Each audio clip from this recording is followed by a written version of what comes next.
Peygamber Muhammed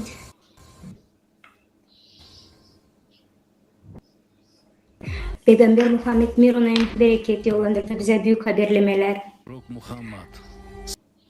Büyük felaketler olacak. Arka arkaya gelecek. Нам подробное описание последних времен. Тогда ждите красного ветра, массовых пожаров, землетрясения,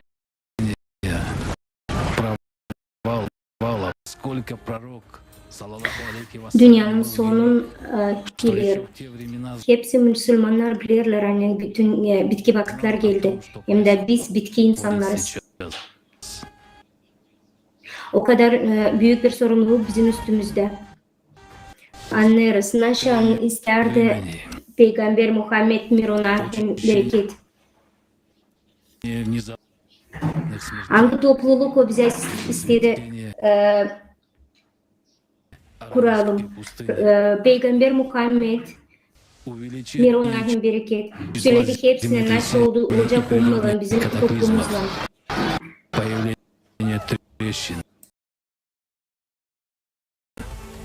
Огромных провалов и оползней по всему миру. Gelecek vakit bitki günlerin mi yoksa da olacak büyük gün cennetten mi? Büyümesi anlayacağız ne kadar büyük sorumluluk bizim sırtımızda nasıl döndürdü bize Peygamber Muhammed selamına hem de Miron'a. Büyümesi anlayacağız ne kadar doğruydu bizim Peygamber Muhammed Miron'a hem bereket.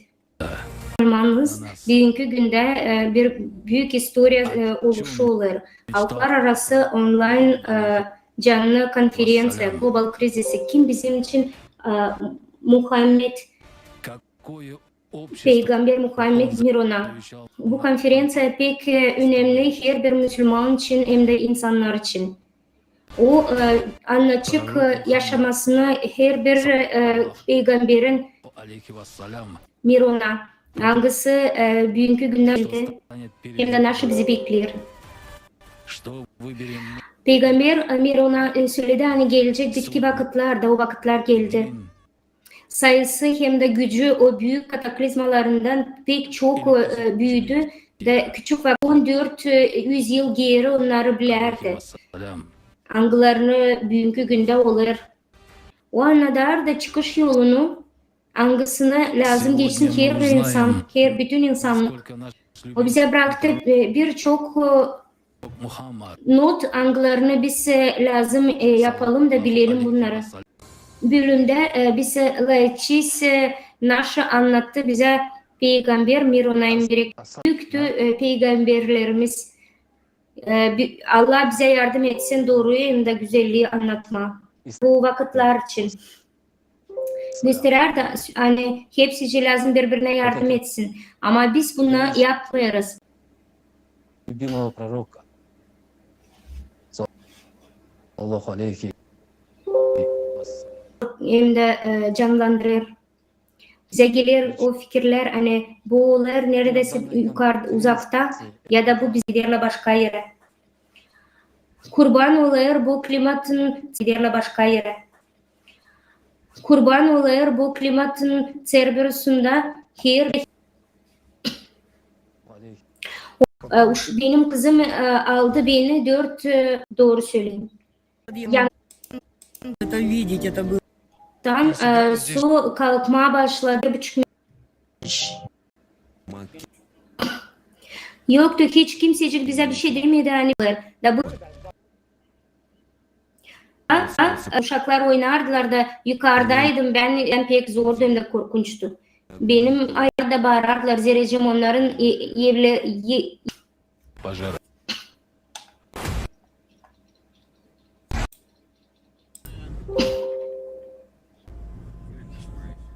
Bu teoti naşı hiç biz beklemedik. Bilirsiniz mi oldu bir minuttan biz yalnızdık. Sadece o su. Hepsi, hiç kimsinde bir şeycik yoktu. Biz görüyoruz hani yerlerden de. Ama biz beklemerdik yani bu sertlik o kadar güçlü olacak. Muson yağmurları bütün dünyada oldu, öyle bir büyük bir korkunç hani klimat değişikliği gösterdi bize. Hani her bir ülkede varınca bu. Siz hazır mısınız onun gelmesine? На нас напал климатический. Karar verdik hani bu bizimle olmayacak. Biz hiç mi görmüyoruz? Ama bu kataklizmalar daha büyük teritoriya hemen bunu istemedik inanma. Biz anlamardık hani bizim düşmanımız spikerler anlattılar hem de gösterdiler Cerberus'un nasıl gelir. Kataklizma hayvan yok eder hepsini. Her bir insan Müslüman artık bilir, nasıl söylerler surada Anmal ayet 82'de. Açan gelecek olacak insan Allah'ın lafı şunsu olmayacak. Şimdi siz görüyorsunuz hani bitki günler geldi. Debat alert algısını bekler bitki günlerde. Biz bunları hepsini çoktan işittik ama hiç istemerdik bunlara inanma. Geldi terör hem de debat alert. Şimdi dünyada oluyor çok büyük yer depremleri. Bitki günler şimdi geldi. İnsanlar görüyor. Biz ekranlarda görüyoruz. Önce insanlar görüyor da biz susarız. Niçin biz susarız da bir şey demeyiz. Ama her yerde bizim peygamberle söylendi Mirona. Niçin biz onun laflarına uymuyoruz, onun arkasından gitmiyoruz. Abatalar artık sessiz gelir bizim evlerimize. Ama biz hep bekleriz ne zaman çıkacak o. Biz inanırız mı, inanmıyoruz mu? Onlar giderler mi Allah'ın ardına mı yoksa gitmiyorlar mı? O böyle söyler. Bizim sevgili peygamber Mirona söyler hani biz görürsen bitki günlerde olacak pek çok kişiler. Biz şimdi görüyoruz ne kadar Cerber'i anladılar insanlar. Peygamber bize böyle söyledi. Bu insanlar hangileri doğruyu anladır, getirir insan hepsine. Peygamber Mirona söyler hani biz 141'de Müslim 1037'de o dedi hani ateşli hayvan girer çıkar ortaya da yapacak bizim bitki günlerimizi.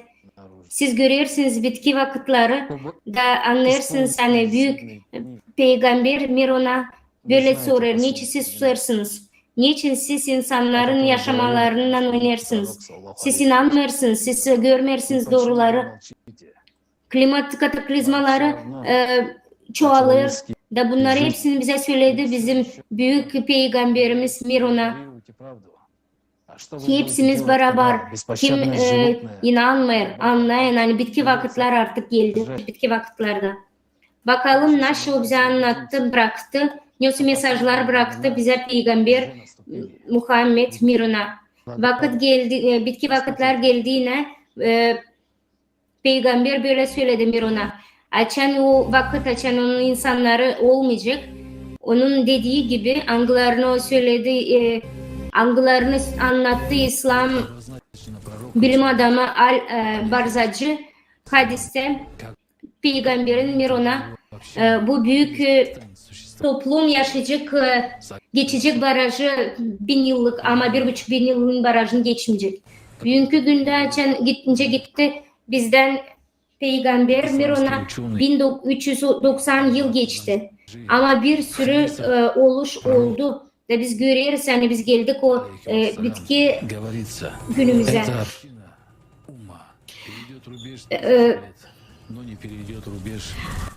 Anas İbn Malik söyledi. Hani Peygamberimiz dedi Mirona vakit gelmeyecek o zaman geleceğim vakit sıkılmazsa 80. yıllarında 20. yüzyılda bilim adamları başladı not alma ancak pek hızlı planeta başladı yer depremleri sıklaşacak. 1995 yılda bütün planetada geometrik progresleri büyüyer, yer depremlerinin sayısı büyüyer, enerji hem de magnituda yer depremlerin büyüyer, bütün yer depremlerin okyanusun dibinde plitalar hem de okyanusun krebretlerde yer depremleri olur. Orada nerede hiçbir zaman olmadı. Bitki 7 yılın içinde yer depreminin sayısı büyük derinliklerde büyüdü ta 10 katına. Kepil'de yer depremi oldu. Kalkar da yer yüzüne de olur, daha da yıkıcı. За последние 7 лет количество землетрясений на большой глубине. Çukurlar. Sak İbsat anlattı. Hani Peygamber Miron'a söyledi. Türkiye'de, Çin'de, Baykal'da, Horvatya'da, Çili'de, Meksika'da hem Sibirya'da. Su bulutmaları hem yağmurları. İslam'da var birkaç hadis nerede söylenilir. Hani Peygamber Muhammed Miron'a söyledi böyle. Bitki vakitler gelmeyecek daha o zaman ne zaman başlamayacak büyük yağmurlar angısının yüzünden başlayacak hiçbir şey büyümeme bizim dünyada. Bütün dünyada büyük sayısında anormal yağışlar olur. 9. 22. yılında planetada belli oldu 36 bin her gün. Bir not hangisi gösterir bitki günlerini oldu boşluklarda. Hadiste söylerdi. Abu Hurayra hani Peygamber dedi öyle. Bitki vakitler olmayacak daha Arabya yerlerinde ot büyümezse. 2018 yılda büyük yağmurlar yaptı, büyük yıkıntılar hem de Saudi Arabia'da bütün boşlukları su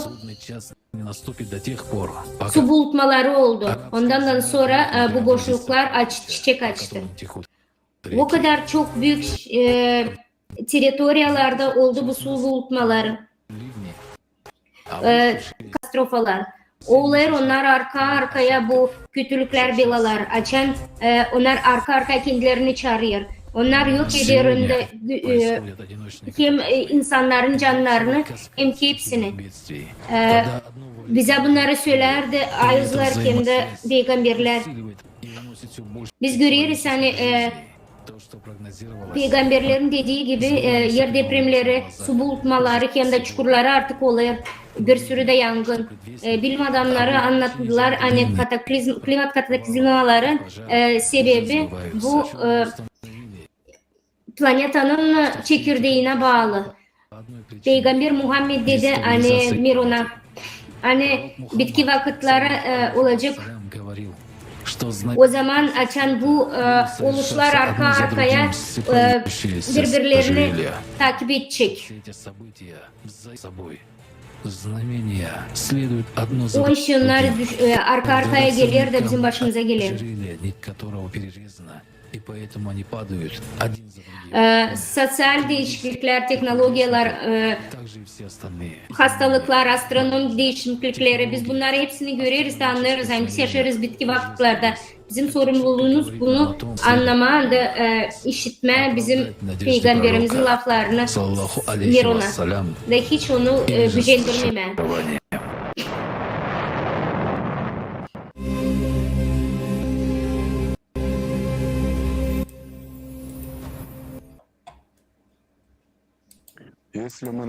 Geleceğim biz kendimizi Müslüman sayarsak biz yok nice onun adını kötüye getirelim. Miron'a peygamberin adını kötüye getirelim Miron'a. Biz hazır mıyız bunu hepsini yok etme? Biz her kere inanardık hem de severiz. Peygambere göre Miron'a biz anlarız hani biz bitki vakitlerde biz ayrıyız. Ama Peygamber Miron'a her kere bizi toplardı. Da ona rağmen biz hepsimiz lazım halimizden toplanalım.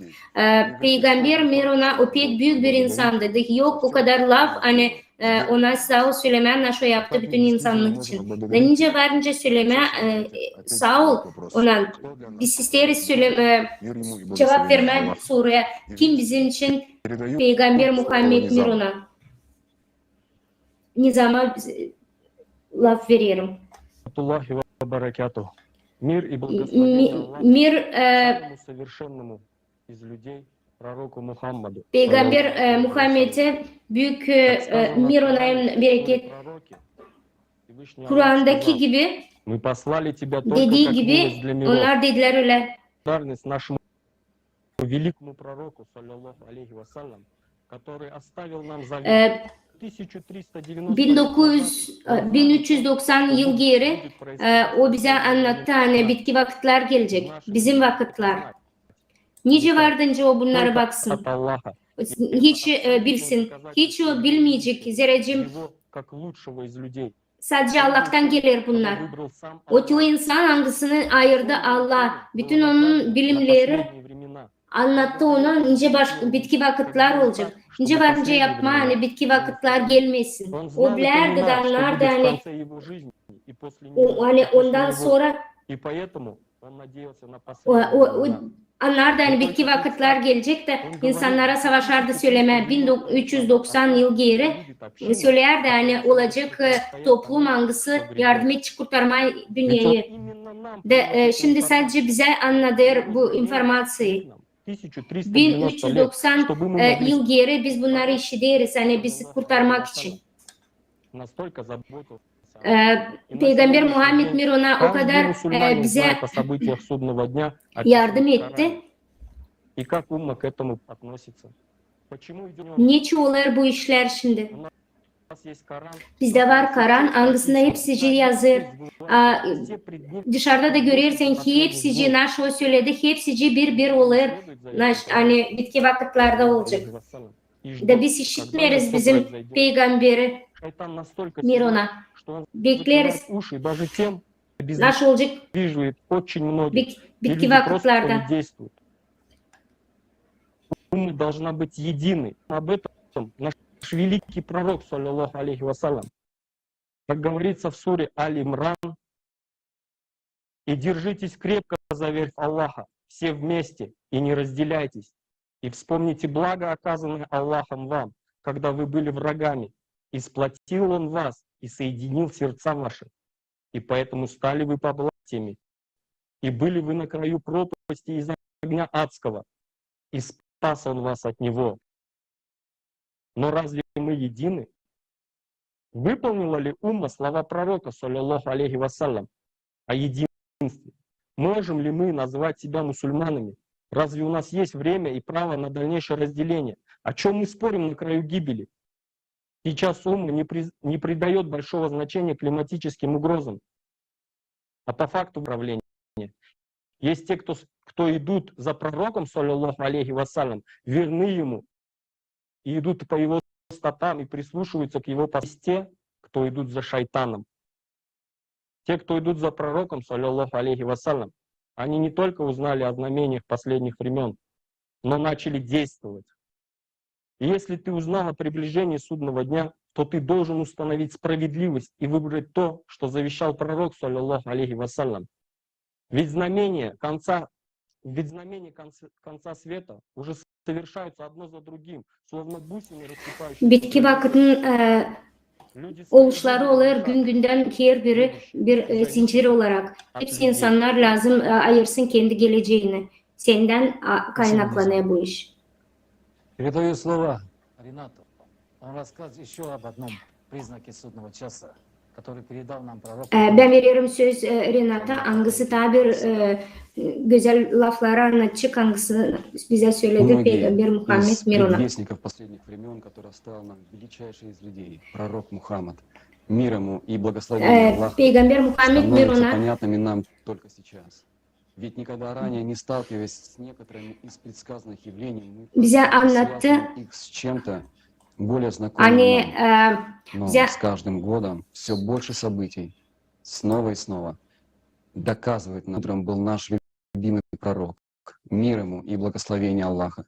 Еще 1390 лет назад милостивый Аллах передал его посланника, мир ему и благословение Аллаха, предсказание об учащении внезапных смертей, которые на приближение судного часа. В сборнике хадисов Сахих Аль-Джами рассказывается, что проявится внезапная смерть. Многие толкователи Корана посчитали, что пророк Мухаммад, мир ему и благословение Аллаха, называл так сердечные приступы, потому что во время это явление еще не было изучено. Но посланник Аллаха, мир ему и благословение Аллаха, был очень мудрым, развивал науки и вполне мог бы более точно указать на конкретный орган сердца, если бы именно оно являлось причиной смертей. С середины 90-х годов современная медицина все больше случаев так называемого синдрома внезапной смерти. Сердце человека просливается в один момент, и организм полностью перестает функционировать. Несмотря на то, что это явление часто связывают с сердечными заболеваниями, фиксируется все больше случаев, когда при вскрытии оказывается, что человек был абсолютно здоров. Врачи и ученые крайне обеспокоены тем, что количество таких смертей среди молодых людей возрастом растет с каждым годом. Жертвами этого необъяснимого синдрома каждый год становятся тысячи людей по всему миру. Синдром внезапной смерти взрослых, или иначе САДС, Sudden Arrhythmic Death Syndrome, синдром внезапной остановки сердца. Такое название было дано новому явлению, при котором молодые и здоровые люди вдруг неожиданно и скоропостижно умирают без видимой на то причины. Экспертным оценкам внезапная остановка сердца уносит от 4 до 7 миллионов жизней в год во всем мире. Диагноз синдром внезапной смерти используется медиками, когда вскрытие не позволяет установить очевидную причину смерти человека. Ярко, что в какой-то момент произошла остановка сердца, а почему именно, остается неизвестным. Кардиолог и исследователь доктор Elizabeth Parrots. Doktor Elizabeth Parrots, Avustralya'dan bir doktor söylüyor hani bu sindrom olur pek enteres bir diagnoz nerede biz biliriz hani bu narkotik değil, bu kalp krizi de değil, onlar pek karıştırırlar insanlara. Biz görüyoruz hani kalp krizi olur o zaman açan damarların tıkanır da biz anlarız hani bu olur o zaman açan sadece kalbin durgun erince saat işler de sürecin bitti. Açan sende kalp krizi olur görürsün hani trombun kopmuş ya da narsı olmuş ama burada hiçbir şey o sadece durgun er. Da ben sanırım hani doktorlar anlamıyor büyük problemin büyüklüğünü. Da o için biz görüyoruz sadece iceberg'in başını. Biz görüyoruz hani Avustralya'da bir sürü insan ölüyor hem de sakat kalır sadece bu iş için. Bugün Amerika'da her sekund kalp krizinden ölüyor pek çok insan.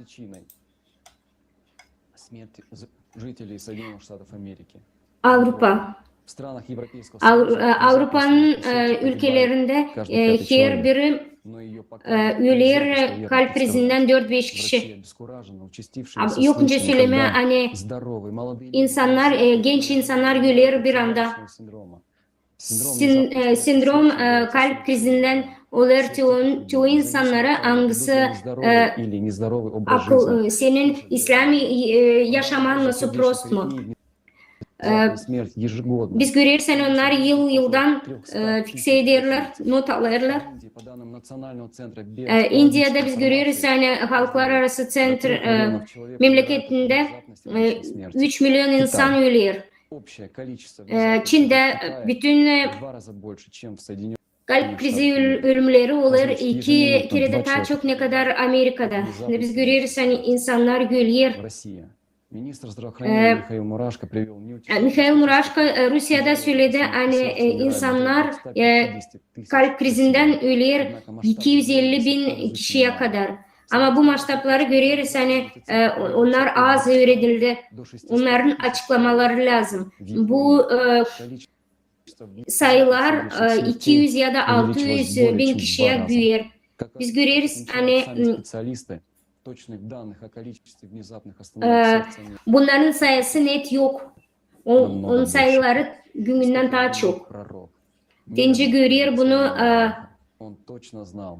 Peygamber Mirona. O bilerdi nasıl olur. O bilir hani her bir yollandırdığı onun lafı gösteriyor. Bizim dünyamızda Который имеет огромное значение. büyük и которое örnekler nasıl находит olur da подтверждение o yardım eder bize anlama. в наши дни. Но этот предвестник судного дня напоминает нам Bu не только о laflar том, hem de что близится mesajlar последний час yollandırıldı. всей Hani нашей bitki цивилизации. gün gelir. Он Bu gösterir bize hani, задуматься над tем, naсколько ne kadar наша hızlı bizim жизнь yaşamakta olur oluşlar. внезапно она может Hem de ince оборваться. hızlı varınca yok Имеет так olsun. много знамений De, biz beklerken bitki vakitleri продолжать без varınca ta susma. Как Biz поступить varınca надо. böyle yapalım. Nasıl sen yapacaksın, nasıl biz yapacağız. Bilerken hani senin Lично için, для тебя, her для biriniz каждого из için, нас. her bir gün varınca olsun bitki. Последним. Hani her momentte sen varınca çıkarsın Allah'ın önüne de sorumluluğunu cevap verersin. Мы сегодня есть те, De büyün var ki o миром и благословением naşı verdi называл последними. Peygamber Mirona. Он возлагал на O нас. inanar da hani biz varınca değiştirelim dünyayı. Toplanalım sevgiyle hem de saygıyla birbirimize. Bizde ki bildiği yönünde bu bitki vakitlerini onların üzerinde var büyük sorumsuzluk.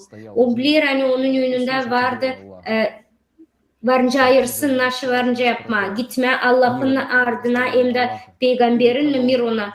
Yoksa devam etme, yapma kendinden hiçbir şey bilmirsin. Varınca sen verersin sorumluluğunu kendi ayırdığın yaşamak için. Пророк, мир ему и благословение Аллаха.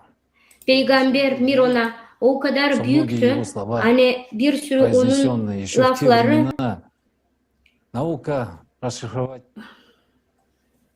расшифровывает только сейчас. bilinç şimdi sadece onun dediklerini anladır. Цветение аравийской Biz пустыни. şimdi görüyoruz hani Мусульмане boşluklar с трудом наблюдают açılır, çiçek açıyor. Çöller çiçek açıyor.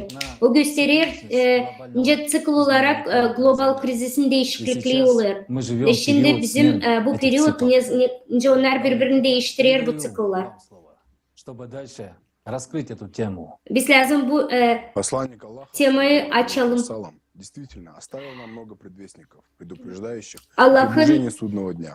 Я не перестану yollandırdığı Peygamber Mirona gösterir. еще тогда он знал о тех временах.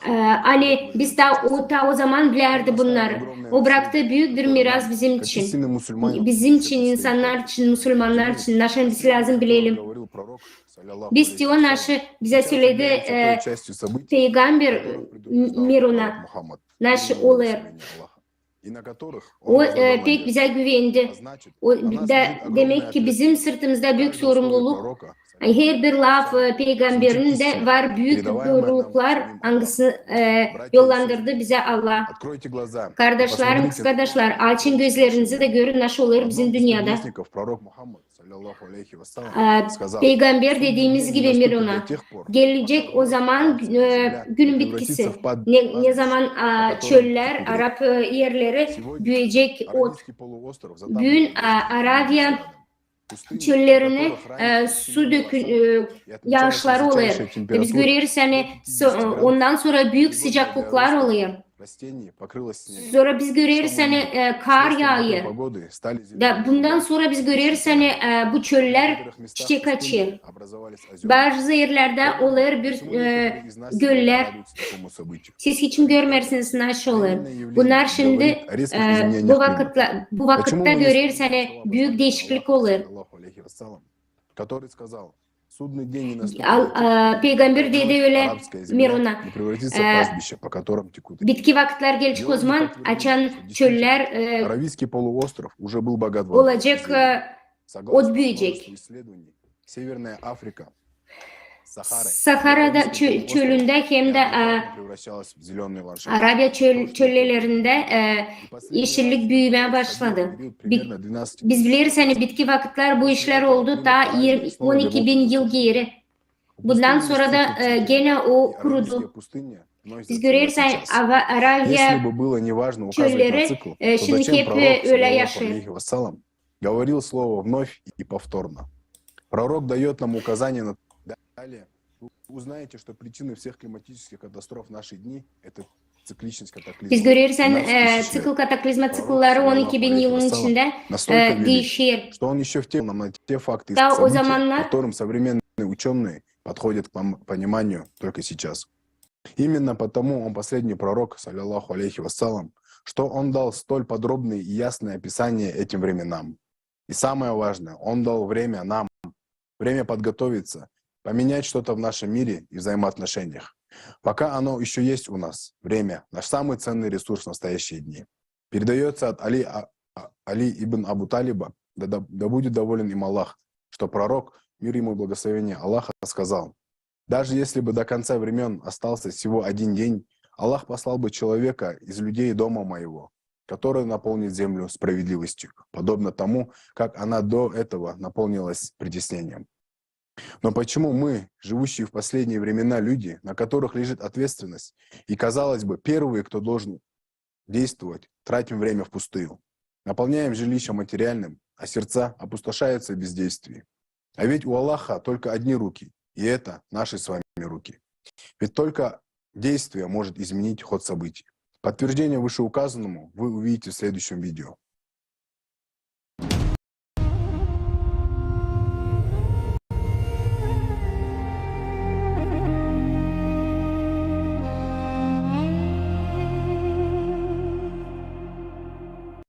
Dünyanın şimdi yaşayacağı korkunç katastrofa zorlukları planetanın her 12 bin yılda bir meydana gelir. Hem çok araştırmacıların tarafından birçok bilimsel işler hem kitaplarda anlatılır.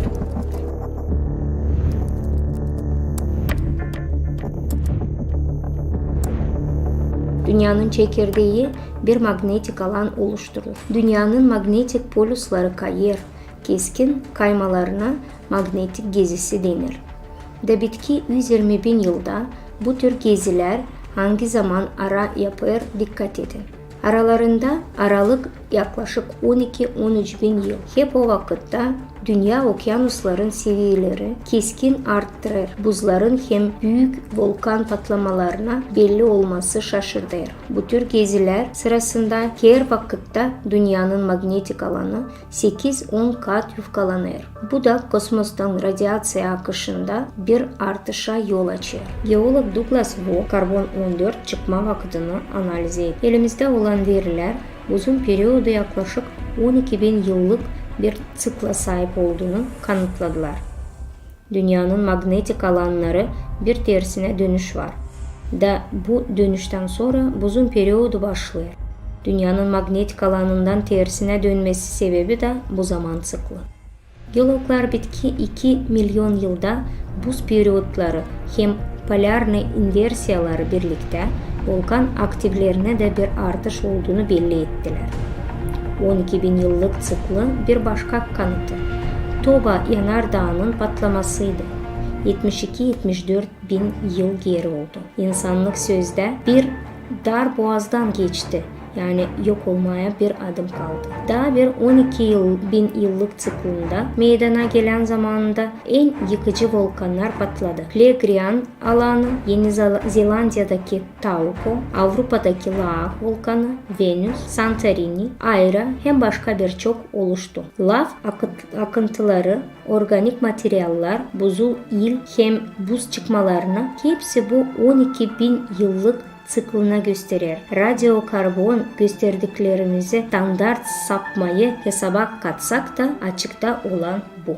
Nasıl yıkıcı volkanik patlamalar, atmosferin sıcaklık dalgalanmaları 10-15 derece, dünya deniz seviyesindeki 20-50 metrelik değişiklikler, mamont gibi dev hayvanların buzlarıyla zincirleyen büyük dondurulma, buzullaşmalar hem magnetik gezileri kısa bir süre içinde neredeyse bir vakitte meydana gelebilir mi? Yer tıkılda magnetik alandaki bir değişiklik hem güçlü volkanik patlamalar olduğunda bu açıkça Tıkıl planetada çekirdeğin değişikliğine bağlı olduğunu gösterir. Tıpkı şimdi olduğu gibi. Araştırmacılar bu tıkılın galaktik bir yapıya sahip olduğunu, galaktikanın dönüş tıkılından bağlı olduğuna inanırlar. Kosmosun merkezinden gelen radyasyon her 12.000 yılda bir güneş sistemin hem de güneşe etkiler. 1998 yılda sadece dünyanın çekirdeği değil, ay, güneş hem öbür planetalarında bir atlama belirlendi.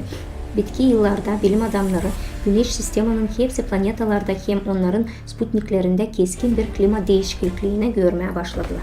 Dev fırtınalar hem kasırga rüzgarları sayısı arttı. Anormal sıcaklıklar, volkanik hem seismik aktivleri de arttı. Şimdi dünyada Güneşin düşük aktivi sebebiyle artan bir kosmos radyasyon akışı not edildi. Bilim adamları kosmos ışık bombalaşması 12,5 bin yıl geri meydana geldiğini kanıtlarını buldular. Ek olarak her 12.000 yılda bir kosmosun merkezinden bilinmeyen en büyük kosmos enerji akışı planetaya gelir. Bu yüksek enerjiyalı etki mikro düzeyde görülen hem planetanın çekirdeğin bir kaynama neden olmasına çok büyük bir potansiyel sahip olur. Galaktik radyasyası biosferin yaşam tıklını da bozar. Ağaçlar büyük ölçüde daha çok karbondioksit yaymaya başlar, bataklıklar ölümcül gaz yağıyor. Bu seri planeta tıpkı Mars gibi başka bir ölü planetaya olabilir.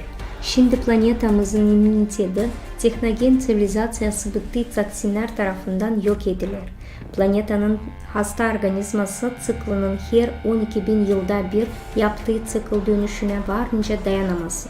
Her 22.000 yılda bir güneş sistemi kosmosun merkezinden gelen radyasyaya yaklaştıkça katastrofalar daha da yıkıcı olur. Şimdi bu yakın bağlantılı noktasına geliriz. Planetamızın bitki yıllarını yaşar da eğer biz de hiçbir şey yapmazsak onunla beraber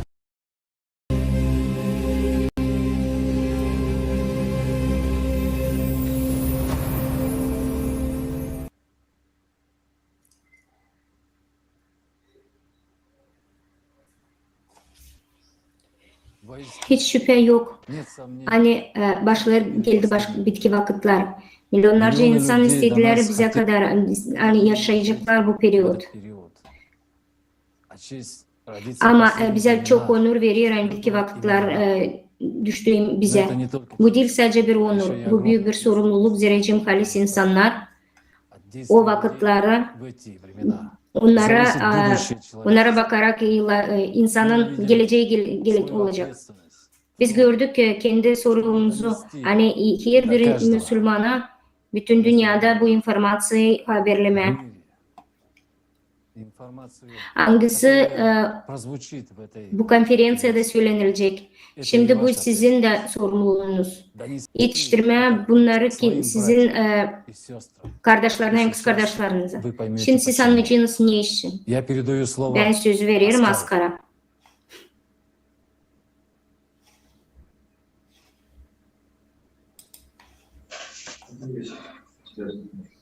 Запускай.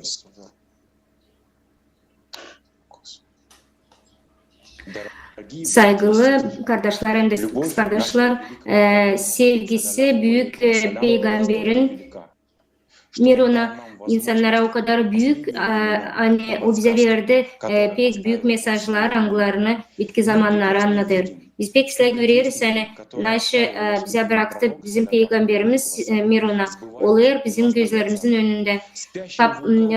Uyuyan vulkanlar başladı uyanma, onlar götürürler pek anormal bir durumda. Yer depremleri çoğalır da onların yıkıntıları daha büyür. Bunun sebebi onda hani bizim planetamızın çekirdeği pek problemli. O yollandırdı büyük magma yeryüzüne. Magmanın sıcaklığı bu da var. Dabatalar o hayvan bitki günlerin hayvanları. Bu prosesi durdurmazsak biz göreceğiz yani bu katastrofalar gelecek büyük maçtablara. Biz görüyoruz yani bu informasyonun sebebi hangisi büyüdür kataklizmaları anlattılar 12 Kasım günü 22. yılda Halklar Arası Forumda global kriz bizim kurtuluşumuz gelişmekte.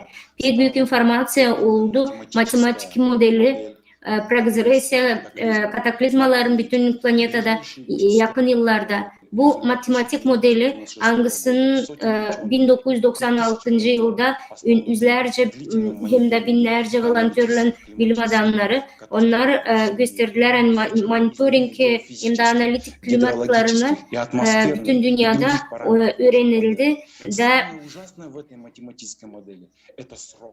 da anladık hani en büyük korkunç bu modelin bu bizim vaktimiz kısa vaktimiz hangisi kaldı. Onlar gelecek bizim apokalips vaktimize. Şimdi siz sesledik bu anlatışları, faktları, hangilerini bilim adamları forumda anlattılar. Biz anladık hani bu gösterir bitki vakitinin söyleyişi nice bize bıraktı Muhammed Peygamber Muhammed Mirona. Pek akıllı hem de pek cana yakın bir adam. O bizi pek sevdiği için bize bu mesajları yollandırdı.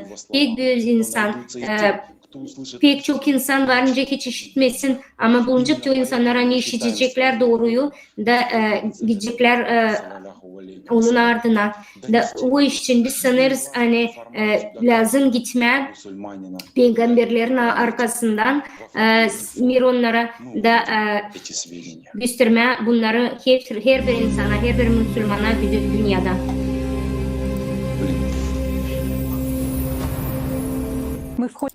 Biz 24 bin yıllık pek korkunç bir siklon katastrofasına giriyoruz. Şimdi planetanın ekolojisi öldürülür, hem planetanın immuniteti yufkalanır. Da bu da siklon pik noktasına da gelmedik. Katastrofalar hem kataklizmalar şimdiden korkunç bir hızla büyürler. Bu durumda yeraltı bunkerler yardımcı olmayacak. Magma aşağıdan yükseldiği için onları eritecek. Şimdi raporumuzun baş sorusu. Siklon katastrofası başlamasına ne kadar kaldı?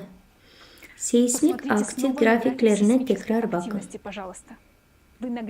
Katlanarak büyümeyi açıkça görürsünüz. Katlanarak deprem sayısının kontrolsüz bir artışı var. Bu ilerlemenin matematik bir modeli var da bunu en iyi bilim adamları, geologlar, analitikler birlikte hesaplayarak gelecekte depremlerin büyümesine hızlanacağı ilerlemeye modellik yaptılar. Bu bulduğunuz işi bizi aşırı pek korkuttu. Niçin? Kendiniz bakın. Gördüğünüz gibi seismik aktivitelerin büyümesi hızı çok şok etti.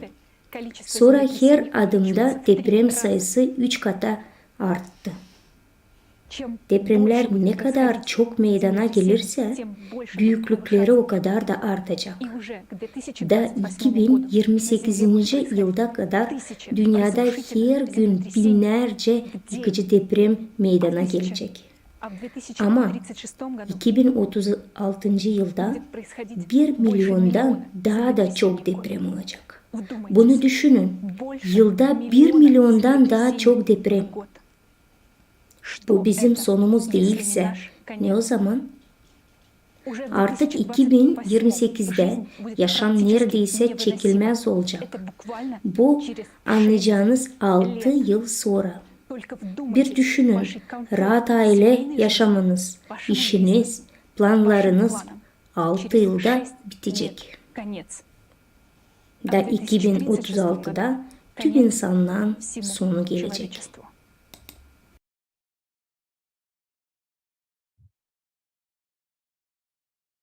Matematik hesaplarımızda neden antropogenik ısıtma teorisini tutarız? Yaptığımız gibi lineer değil ama katlanarak bir büyüme modelini aldık. Çünkü yer derinliklerinde oluşan proseslerin süreçleri birçok faktörün dikkatine aldık. Da bugün klimat katastrofaları ne kadar hızla kazandığınızı bizimle birlikte gördünüz. Ne kadar hızlı olabileceğini anlamak için onu bir tava kaynamış sütle düşünerek karşılaştırın. Isınma ilkten yavaş yavaş olur. Ancak o vakit süt kaynayır da tavadan taşır. Farklı ülkelerden ekonomistlerimiz katastrofanın bu durumda ilerlemesinin global ekonomikaya nasıl dokunur hesapladılar. Burada bu ilerlemenin bir grafiğine bakın. Dinamikler açık. Bu global ekonomika sistemi çöküşü 2030'dan erken bir vakitte olacağını gösterir. Daha 30. yılda dünyaca yurt içi prodüksiya klimattan kaynaklanan hepsi kayıplar kapatılamayacaklar. Farklara göre bütün dünya biznes işi 6-7 yıl kaldı. Sonraki bu süre daha da kritik olacak. Neden? Çok korkunç bir sona varırız. 12.000 yıllık bir sıkıl döneminde yaşayasaydık, o zaman büyük kayıplara da olsa bunu bir sivilizasyon olarak yaşar hem varlığımızı devam ettirecektik. Ama 24.000 yıllık bir sıkıla içindeyiz. Planetamızın bunu daha ileriden nasıl yaşadığını bakılırsa tam bir yıkılma. Süper volkanlar patladı. Bütün yaşamın çoğunu yok edildi, süpürüldü. Klimatın değişikliği proseslerin daha ileriden nice halis oldu hem de şimdi nasıl olacağı verilere dikkat alan matematik modelimiz gösterir. Hani dünyanın Mars'ın izinden gidiyor. Olayların gelişmesi için farklı senaryolar hesapladık da sıklın bir geçişinde ya da en sıradan versiyalarında bile bütün insanlığı yok olacağını sonucuna vardık. Matematik modellerimize göre bu en geç 2036'da olacak. Da bu doğru. Artık zor zamanlardan geçeriz. Ekonomik krizisleri, geopolitika krizisleri, planetanın birçok bölgesinde oluşan açlık, büyük ölçüde katastrofalar var. Bir yerlerde kavurucu kuraklıklar, bir yerlerde korkunç seller, kasırga rüzgarları, tsunamiler, yer depremleri. Da planetamızın depremlerden neredeyse hiç yaşam yeri kalmayacağını, hepsi ülkelerden bütçeleri büyük bir kısmı katastrofadan kaynaklanan kayıpları karşılayamayacaklar. Da ne olacak bir düşünün. Doğru, yaşamanın koşulları kritik bir duruma gelecek. Her yerde fiyatlar artacak. Su hem yiyecek, gaz hem benzin. Ama 14 yıl sonra kimseye su, yemeğe, gaz, benzin hiçbir şey lazım olmayacak. Çünkü en geç 2036'da olanlardan sonra kimseye bunlar lazım olmayacak. Gelecekte oluşan olayların detaylı bir modelini hazırladık ve şimdi size sunarız. Durumun korkunçluğu sizlere detaylı olarak anlatacağız. Bu bizim borcumuz. Depremlerin sayısı, güçlüğünü hem artışını o progresiyaya göre maştap olarak ölçülerini çıkardık. Bu olayların daha da gelişmesi planetanın kabuğunun içinde çatlamasına yol açıyor. Bu çatlaklardan geçen magma, grafikte gördüğünüz gibi geometrik ilerlemede yükselmeye başlayacak. Hem de bu durum yer kabuğunda yer mikro çatlakların oluşmasına yol açacak. Bu da magmatik aktivitesini artacak. Okyanustaki kabuğun en ince kısmında büyük bir yırtılmayı kışkırtana kadar daha da büyüyecek. Bu kaçınılmaz. Bu yırtılma Mariana Çukuru'nda 99.9%'la oluşacak. Derin sualtı depremlerin belli olduğu yer burada. Da planetanın en ince yer kabuğunun sadece 5 kilometre olduğunu yer de burası. Başta az sayıda su magma ile karşılaştığında ilk patlama meydana gelecek. Mikro patlamalar deriz ama halis bu patlamalar her biri onlarca atom bombaların patlamasına eşittir. Bu Mariana Çukuru'nun altında ince kabuk katını yok edecek. Ama en kötüsü de bundan sonra gelecek. Bundan sonra ne olacağını anlamak için size bir eksperiment göstereceğiz. Su sıcak demirle karşılaştığı ne olduğunu gördünüz mü? Şimdi bunu 100 milyarlarca kez toplayın. Büyük magma dumanından çıkan magmatik plümü bir kerette Mariana Çukuru'nu patlatacak. Da milyarlarca metreküp su, milyarlarca metreküp magma ile buluşacaklar. Okyanus suyunu o vakit çökmesi nedeniyle Marian Çukuru'nun dibinde büyük bir basınç altında oksijen hem hidrojen oluşacak. Büyük bir patlama olacak. Bu patlama dünyada toplam olan hepsi atom silah stokunun binlerce katına büyüyecek. Aşırı basınç altında okyanus kaynamaktan kalmayacak, patlayacak. Bu tozla karışmış büyük bir buhar direği oluşacak. Gigant basınç altında bu dev buhar direği o kadar yükseğe çıkacak, hani atmosferamızı kıracak. Atmosferanın bir yorgan gibi kıvrılacak ve güneş rüzgarı tarafından uçup gidecek. Yani atmosferamız bir lafla bütün su kabuğuyla birlikte süpürülecek. Daha da bu dev patlama o zaman da planetamıza doğru güçlü bir su vuruşu neden olacak. Çünkü Mariana Çukuru'ndaki 11 kilometrelik su patlamanın olacağını noktada çok büyük bir baskı oluşturacak. Da bu basınç da su vuruşunu yapacak. Planetanın merkezinde magmaya doğru tangensyal olarak ayrılacak güçlü bir patlama dalgası olacak da bu ilk kavitasyon proseslerine sebep olacak. Bu magmanın dört bir yanı 10 kat keskin bir genişlemesine yol açacak. Bu magma 10 kat daha büyük olacak. Sizin anlayacağınız gibi planetayı içinden ayıracak. Böyle bir vuruştan sonra kaynaklanan magma gaz maddesi gibi davranacak. Hepsi volkanlar, çatlaklar, litosfer plitaların sınırları o vakit kırılacak da patlayacaklar. Dünya Mars'ta olduğu gibi lav akıntılarıyla dolup taşacak. Halis olarak vurma sonucunda iç çekirdek gibi dönecek de dış çekirdeğinin dürtülmesini durdurulacak. Planetamız ölecek.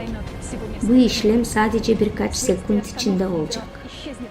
Çekirdeğin durması sebebiyle planetamızın elektromanyetik alanı hem yer çekimi alanı neredeyse tamamen ortadan yok olacaklar. Bu da denir hani hepsi Sputnikler, dünyaya yakın olanlar düşecekler. Ay da hep öyle.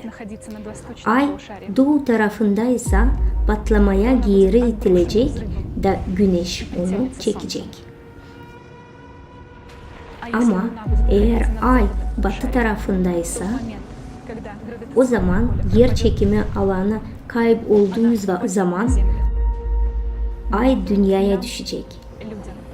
Ama biz insanlar için bu artık ilişmeyecek hiç. Çünkü bu olayların sonucunda biz insanlık olarak bütünle yok olacağız.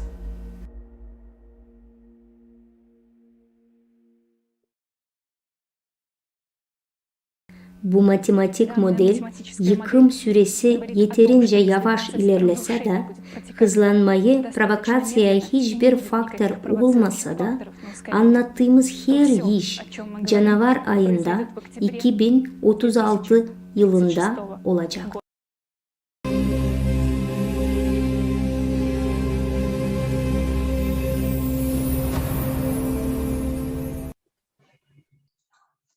Теперь вы тоже знаете эту шокирующую правду. Şimdi siz de bilirsiniz bu şok doğruları. Bizim planetamıza kaldı 14 yıl. Planlara rahat bir yaşamaya 20-30 yıl olmayacak. Uşakların şimdi doğdu, onlar 14 yaşına kadar yaşamayacak. Hepsi insanların istekleri bitecek varlığı. Onlar hiçbir şey yapmazsa. Biz bilmiyoruz hangi vakit gelecek bitki vakitler. Sadece Allah bilir. Ne kadar vakit kaldı insanlığa? Ama bitki Peygamberimiz Miron'a bizi koruyor, bize söyler, anlatır nasıl olacak bitki vakitler. Surada 81-82 pek güzel anlatıldı. Denizler bir araya gelecek. Dağlıklar yerinden yok edecek. Biz görüyoruz bu büyük matematik modelini de nice büyük bir su gelmesi olacak. bunu bize anlattı Peygamber Miron'a. O bize söyledi ne kadar zor olacak.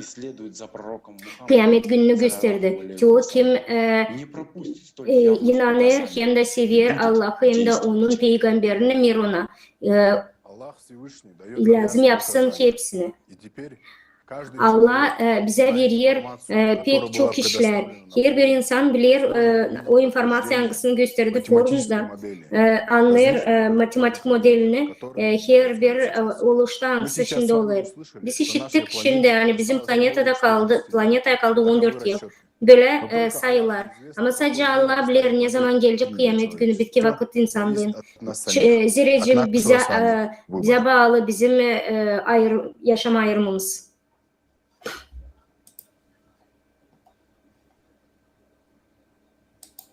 Ассаламу алейкум, Selamun aleyküm. дорогие зрители, Sevgili dostlar, дорогие seyirciler, участники конференции. konferansiyanın paylananlar, Информацию форума forumun смотрели, fragmentinden hangisinde şimdi baktık. что из Söylendi onu hani magmanın patlaması getirecek planetayı yok edilmemize, yok edişine Marian Fadina'nın yerinde. Bu olacak. Bunu söylediler 22. yılda Kasım günü 12'sinde. 15'inde Kasım'ın 15'sinde de oldu böyle bir oluş. Hani yeraltı sualtı vulkanı patladı oralarda. Biz görüyoruz hani bu vulkanlar patlayınca anlarız hani magmanın kalkışı yeryüzüne Marianski Fadina'da другим шокирующим фактом bize gösterildi. Başka bir şok faktı da hemen gösterdi. Hani her bir planetanın her bir bölgesinde vulkanlar patladı. Gavai'da, İndonezya'da, Rusya'da beraber bir anda hepsi başladı patlama. Onlar yan yana duruyor. Aydan ta az geçtiğince biz forumu okuduk. Global krizisi bizim kurtuluşumuz birleşmekte. Bu vaktin içinde oluşlar bize anladır, gösterir. Yani bu model doğru. Dence gösterdiler, söylediler speakerler. Onlar yılk isterler hani bu işler böyle olmasın, yalan olsun. Ama bu doğru. Da bu iş için Peygamber Muhammed Miron'a hem bereket bize söyledi, bize uyardı. Değilse o işlerini biz oturalım da bekleyelim bitkilerini. Ama o işlerini bizi bunları öğrenince bitki vakıda hem de kıyamet gününü bizim işimiz bir şey yapma. Zerrecim biz susarsak kıyamet günü gelecek.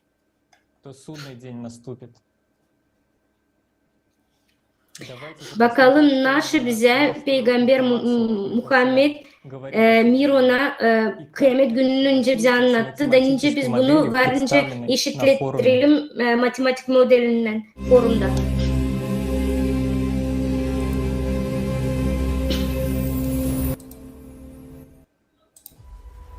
Apokalipsis.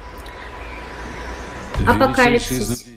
Büyük Muhammed sallallahu aleyhi ve sellem 1400 лет назад 1400 yıl geri Peygamber Muhammed Miron'a bize anlattı bunları detaylı hem de bütün senaryo kıyamet gününü. Kur'an'da Suriye'de 56.'da Peygamber Miron'a hem bereket söyledi, anlattı. Yer depremlerini büyük gücünden gelecek. Bütün dünya pek hızlı sarsalanacak. Her bir dağlar hem de parça parça taş olacak. Kur'an'da Sure 56. Al-Rakiya bütün suralarda 27. 52. hem de 70.'inde anladılar. Hani hepsi yıkıntılar olacak. Biz göreceğiz ince Titanik kralları da dağılacak. O kadar hızlı bu işler olacak. Hani orada anladılar hani o kadar hızlı bu işler olacak. Hani insanlar içtiremeyecek bir şey yapma. O insan hangisi ağzına bir parça ekmek koyma, içecek onu yiyemeyecek, yutamayacak. Büyük vulkan patlamalarını hem de kataklizma yangınları anladır kıyamet gününde, Kur'an içinde. Bekleyin ki o günleri nereden gelecek büyük dumanlar da insanlara kaplayacak. O olacak pek büyük korkunç zorluklar insanlar için. O zamanlar kataklizmalar, vulkan patlamaları kapatacak. Bütün atmosferi, güneşi kapatacak. Planeti ışınlandıracak sadece yangın ışıkları. Kur'an Sure 55 ayet 37. Biz görüyoruz hani gökyüzünde olacak, gökyüzü olacak kırmızı. Su vuruşu. Peygamber Muhammed Miron'a söyledi insanlara. Hani biz şimdi anlarız sadece. Hani Sure 82'de söylerler. Açan gökyüzü açılacak, o zaman bütün insanlar karışacak, bütün sular karışacak, okyanuslar hem de denizler. Biz ister söylemeyen atmosferde bugünkü günde Marian Fadina'da büyük patlamalar olacak. O günler Suriye 21'de söylenir. Hani büyük korkular gelecek bütün dünyaya. O naşı olur. Suriye'de o benzer ona hani atmosferanın yırtılması olacak. Suriye 81'de anladır hani güneş sönecek, hani yıldızlar düşecek. Nerede gökyüzü yok olacak. Suriye'de anladılar hani atmosfera katlanacak, o zaman açan magma çıkacak okyanus sularının üstüne.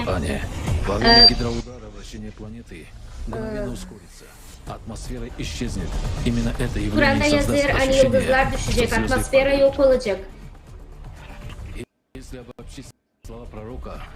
Geleceğim biz söylersek, anlarsak taşı söyler Peygamber Miron'a kıyamet günün için söylenenler matematik modeline yakın canavar ayın 2036. yılda varınca olsun. Onlar sanırlar hani o pek uzak ama görüyoruz hani pek yakın. Onlar beklerler hani nasıl gelecek ki o vakit ama o gelecek bir anda. O gün zor bir gün. Açan onlar başlayacak hızlanma, onların altında yer açılacak. Bu olacak pek korkunç insanlar için. Açan yer hem de dağlar kalkacaklar,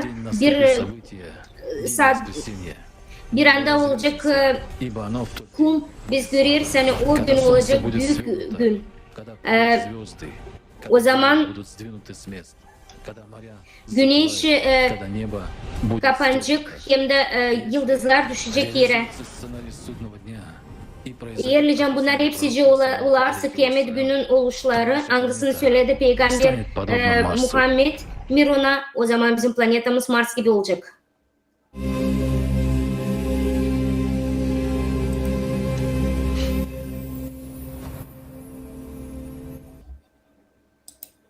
Oluşlar hangisini gösterdiler rolikte, videoda o kadar detaylı anlattı bize Prorok Muhammed Miron'a korkudur. O demek olur hani bizim yokunca biz bir şey ayıralım. İnsan karşı karşıya terbiyesundan geliyor. Geleceğim görersek vakit değiştirir bizim historiyamızı. Allah'ın dediği gibi vakitler yakın olur kıyamet gününe.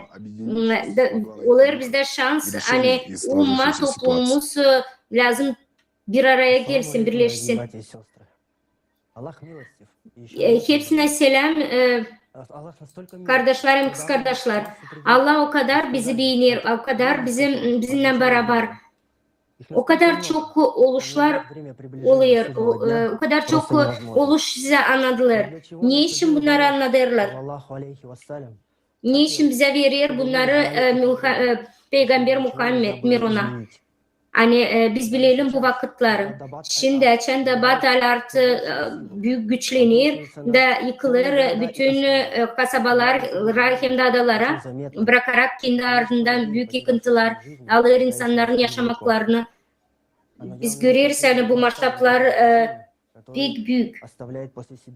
Anglarını bırakırım dabatalar. Şimdi Çan Kıyamet günü daha yakın olur. Allah sevdiğinden bizi durdurur kataklizmaları. Pakistan'ın su bulutmaları Ağustos ayında 22. yılda olan yeryüzünden 1500 kişinin canını aldı. Bu masraf büyük yıkıntıcı hem de korkunculu. Açan su geldi bütün ülkenin 3 katına. 3 milyon insan bıraktı evlerini.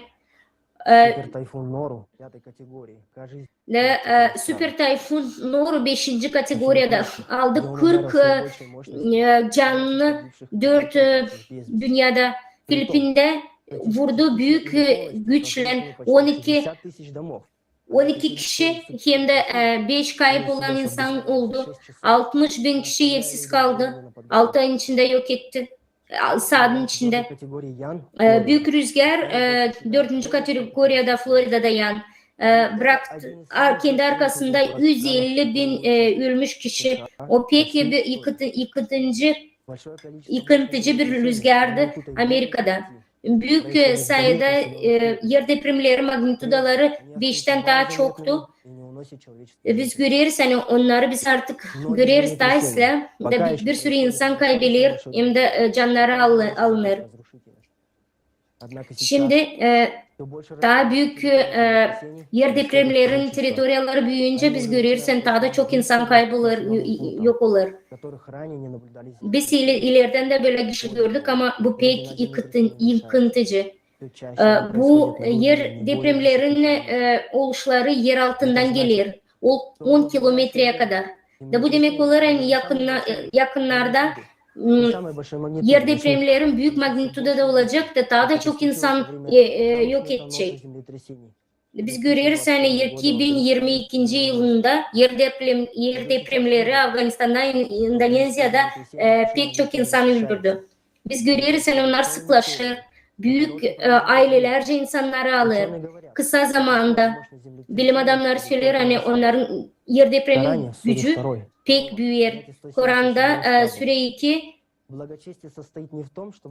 anlatır hani siz lazım ayırarsınız ya çıkarsınız batıya ya da güneye ama pek doğru insan diyor ki kim Allah'a inanır hem de bitki günü anlar. Bu insanların kayıpları katastrofaların yüzünden 22. yılda binlerce oldu. Onlarca milyon insan evlerini bıraktı. Bitki vakıtları anladır bizim peygamberimiz Miron'a. Yani büyük hızla insanları yok eder. 8 milyar insanı. Biz insanız, biz Müslümanız. Biz lazım anlayalım hani bizim vakitlerimiz biz lazım birleşelim. Biz lazım yetiştirelim kurma bu güzel dünyayı. Peygamber Muhammed selamın hem Mirona hem bereket söyler hani Allah'a inanan Müslümanlar, inançlı Müslümanlar bitki vakitlerin lazım kurtarsın bütün dünyayı. Onlar lazım hizmet etsinler İblis angısı şimdi onlar lazım hizmet etsin şeytana. Büyük günde Kur'an'ı lazım kurma doğruları anlatma. Şimdi debat gelerken de insanların yerlerinden canlarını hem de ailelerini alarken görüyoruz hani su bulutmaları, yer depremleri hem de yangınları yok ederler Allah evlerini de.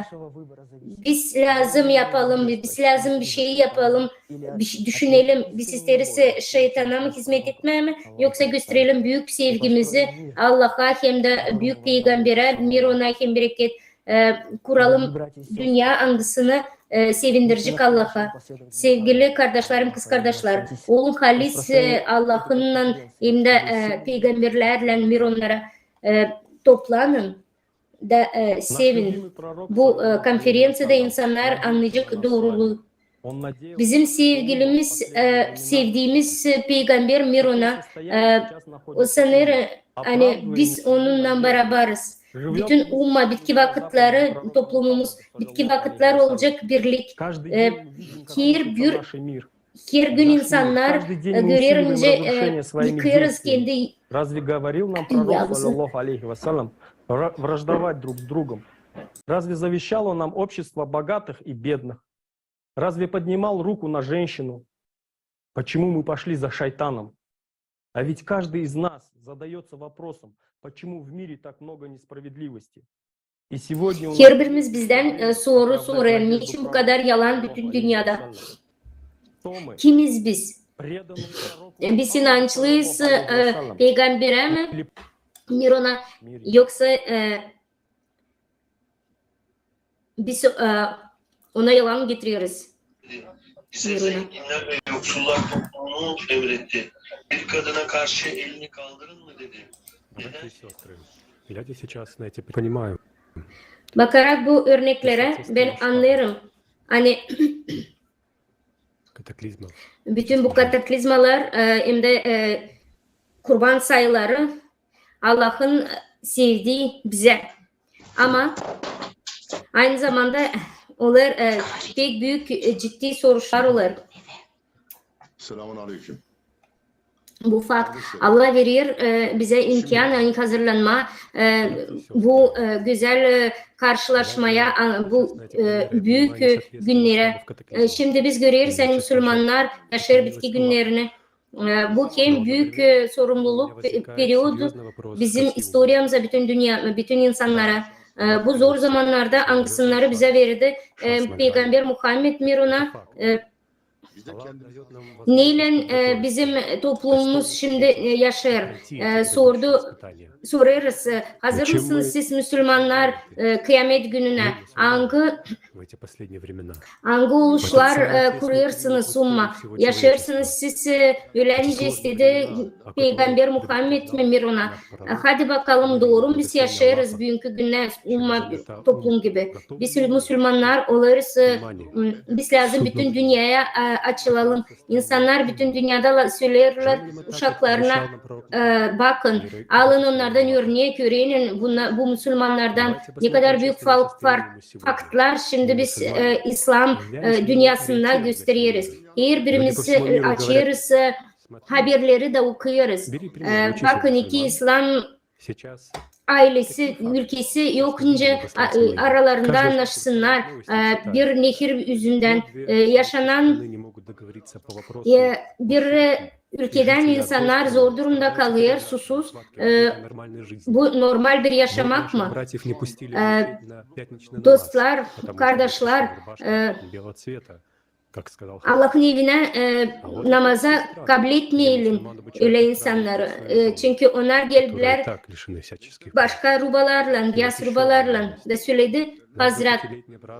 Bunlar İslam ülkeleri, nerede Müslümanlar öğrenir, nerede doğru lazım olma kendi karlar için angları yok hakkı hiçbir şey. Ve şimdi hepsi haberler bizim 20 yaşındaki kardeşimiz sattı böbreğini de kendi borçlarını ödedi anglarını aldı kendi ailesini doyurma adına. Başka bir kardeşimiz söyler gazeteciler hani onda yok para yemeğe de o için o da söyledi Allah evinde insanlara ne ister satma kendi uşağını kızını. Ben istemiyorum buna devam etme bu listeyi. Ben pek içim acır hem de naş olur şimdi bizim her tarafımızda. Я вам отвечу, Наши почему. bu Потому что böyle. у нас с вами есть ориентир другой жизни. У нас есть Коран и пример жизни самого пророка, мир ему, благословения Аллаха, и фундамент счастливого общества, который он заложил для нас. Нам нужно было только продолжать его дело.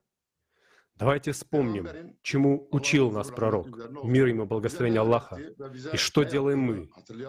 Пророк мир ему, благословение Аллаха, призывал к единству и всегда стремился примирить и объединить общество. А мы постоянно разделяемся, поделили ислам на столько направлений, течений, сект, что сказать страшно. Еще придумали гордиться тем, что именно мы принадлежим к идущим прямым путем, что вот именно наше направление верно пророку, мир ему и благословение Аллаха. Но как мы можем быть верны пророку, мир ему и благословение Аллаха, если он призывал уммы к единству, а мы все разделены? Пророк, мир ему и благословение Аллаха, стремился любой конфликт решить миром, постоянно показывая примеры сострадания и прощения своих врагов. А у нас прямые столкновения и войны. Это сейчас норма и обычный исход серьезного спора, особенно под предлогом защиты веры.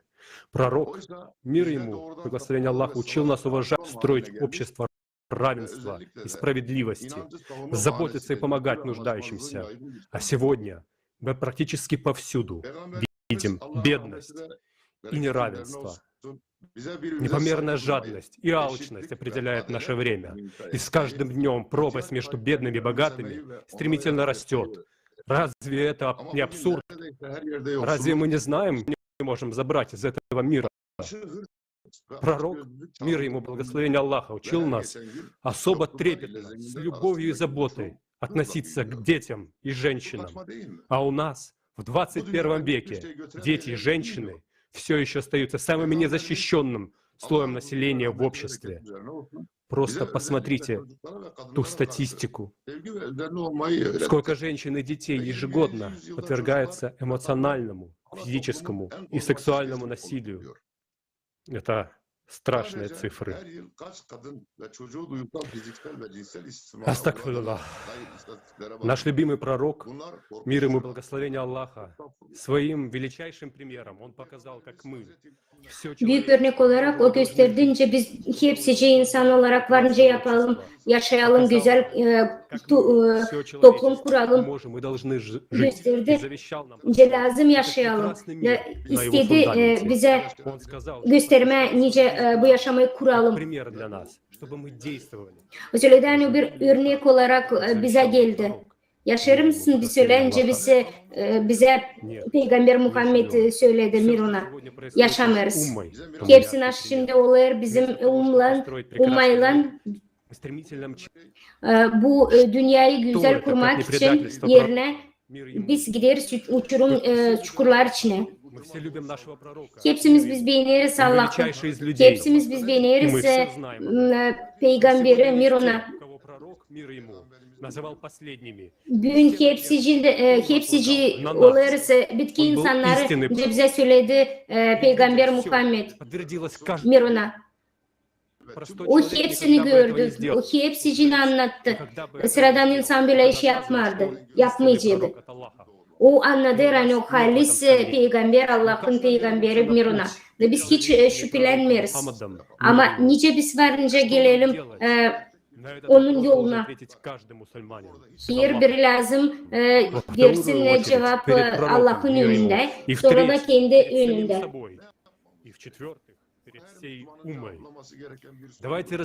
Hem de bütün umaya karşı. Niçin biz Peygamber'e karşı çıktık Miruna? Hepsici insanlar onun arkasına geldiğinden hepsici onu aldattı. Niçin onlar onun yanındaydı Miruna? Onu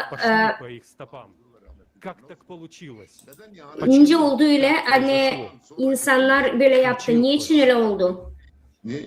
Nasıl oldu? Peygamber'e Allah'ın huzuruna İhanet üstüne ihanet. В историю. Bakalım historiaya. Onların izinden gitti. Bu nasıl oldu? Neden oldu? Ne oldu? Tarihe bir göz atalım.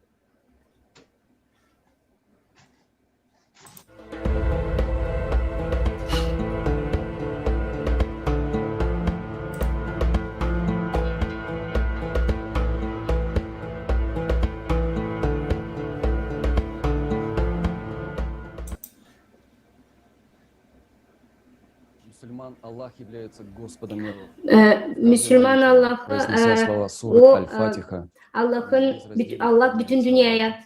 мы возносим ему нашу безмерную благодарность. Biz ona büyük sağ ol söyleriz. Помощь во всех делах. Da ona yardım У него мы isteriz her ищем bir истину işten. и правду. Biz ona öğreniriz doğruyu hem de güzelliği. Ama bizim Peygamber Muhammed'imiz Miron'a В этих Allah'ı словах söyler заключен hani очень глубокий смысл, который güzellik очень mir, трудно mirlan человеческим gelsin. умом. Кем İnsan может быть тот akılsından человек, yokunca которого Аллах назвал prost düşünsün. милостью для миров?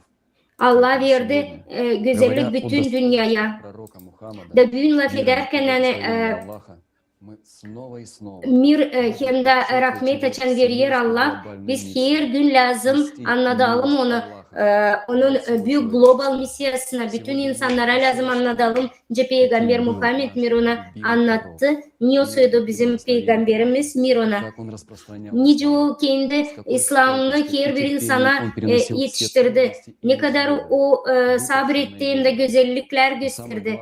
En önemlisi bir slaytçı sonu hangi zaveti o bize bıraktı. Müslümanlara bütün dünyada niçin böyle oldu? Hani biz yaşarız öyle bir dünyada hangilerinde olur находится в еще daha da большей büyük времена ruhu прихода нашего любимого пророка. prostluklar Миром наши и bize verdi. благословения Аллаха.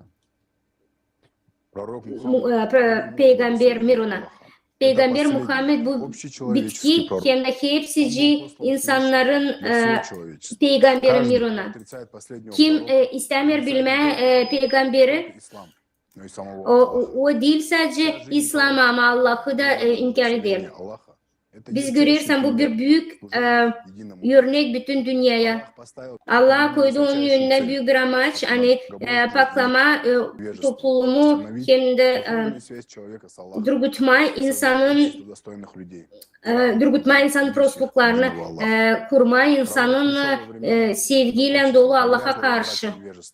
Bir sürü peygamber geldi o iş için bir ona bu dünyaya hani göstermeye ne kadar insanlar zorluk durumda prostlar yapıyor. Bu koşullara göre pek çok günahlar yapıyor.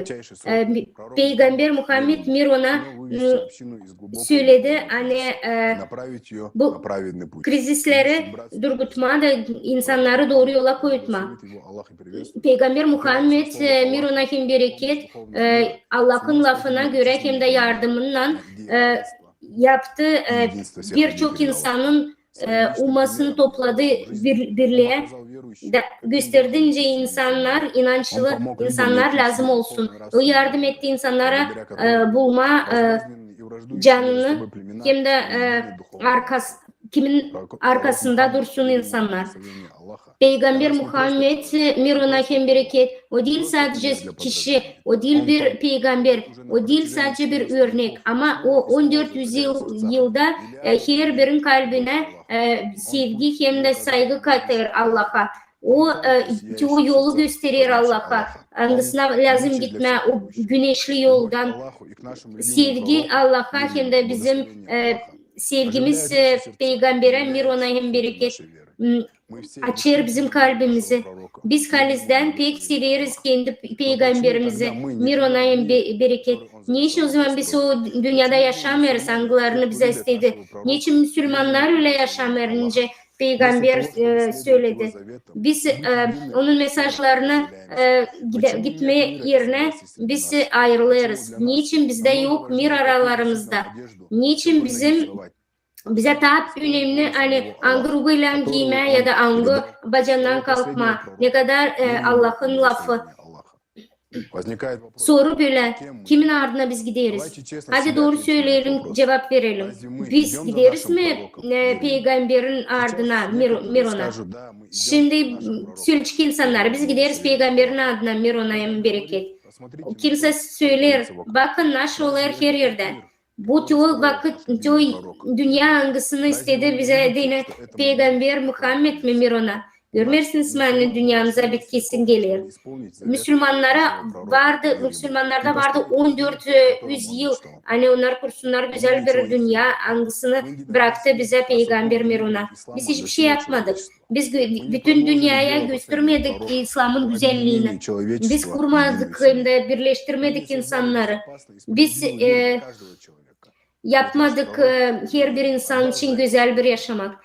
Ama bizim Peygamberimiz Mirunayim bereket derdi kendi yaşamasını bu iş için. Bugünkü günde İslam'ı her bir insan bilinç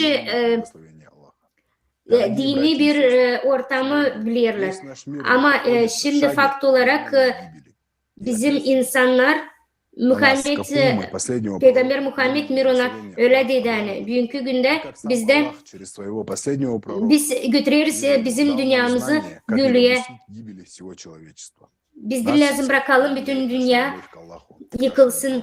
Hepsimizi bizi toplar sevgi Allah'a hem de Peygamber'e. Biz hep Mirun'a, biz hepimiz namaz kılarız, hepsimiz yortuları tutarız.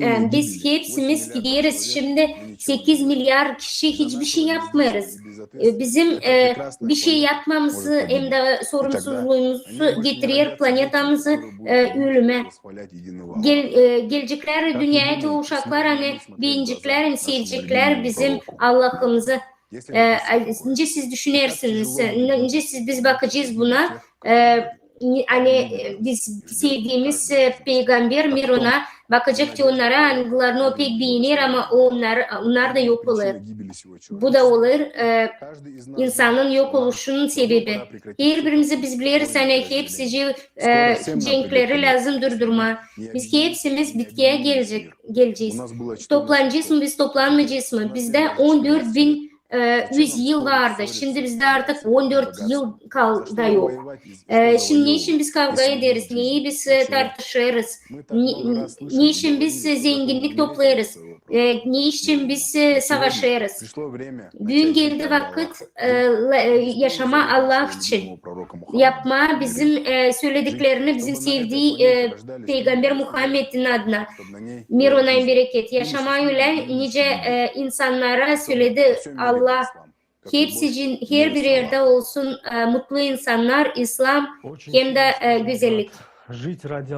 Pek güzel söylediniz.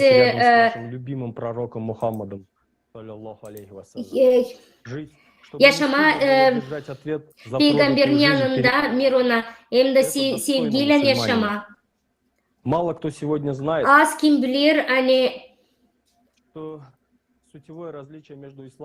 anlama farkı İslam ile Hristiyan hani İsus Hristos Mirun'a geldi dünyaya hani bütün dünyayı koruma, sevgiye üretme. Ama Peygamber Muhammed Mirun'a geldi o zaman dünyaya hani getirme bilinçleri Allah'a hizmet etme. Kurtarma, bütün dünyayı toplanma, birlik olma. Değil sadece toplanma da kurtarma kendini ama bütün dünyayı kurtarma, kendi bütün dünyayı birleştirme. Her bir insan için bizim sevdiğimiz Peygamber Mirun'a bütün yaşamasını verdi Allah'a. Bize de bıraktı bir sürü bilinç, nice toplumu kurma. Nerede insanlar yaşarlar Allah'ın kanununa göre. Lazım toplumu kurma öyle bir toplum nerede açık insanlar beraber kardeşlik olarak nerede her bir insan başlar hem de çıkar hem de bitirir kendi gününü Allah'la. Şimdi ben isterim bir kısa film bakarsınız da gelsin sizin aklınıza nice yaşadı Peygamber Muhammed Mirunayim bereket.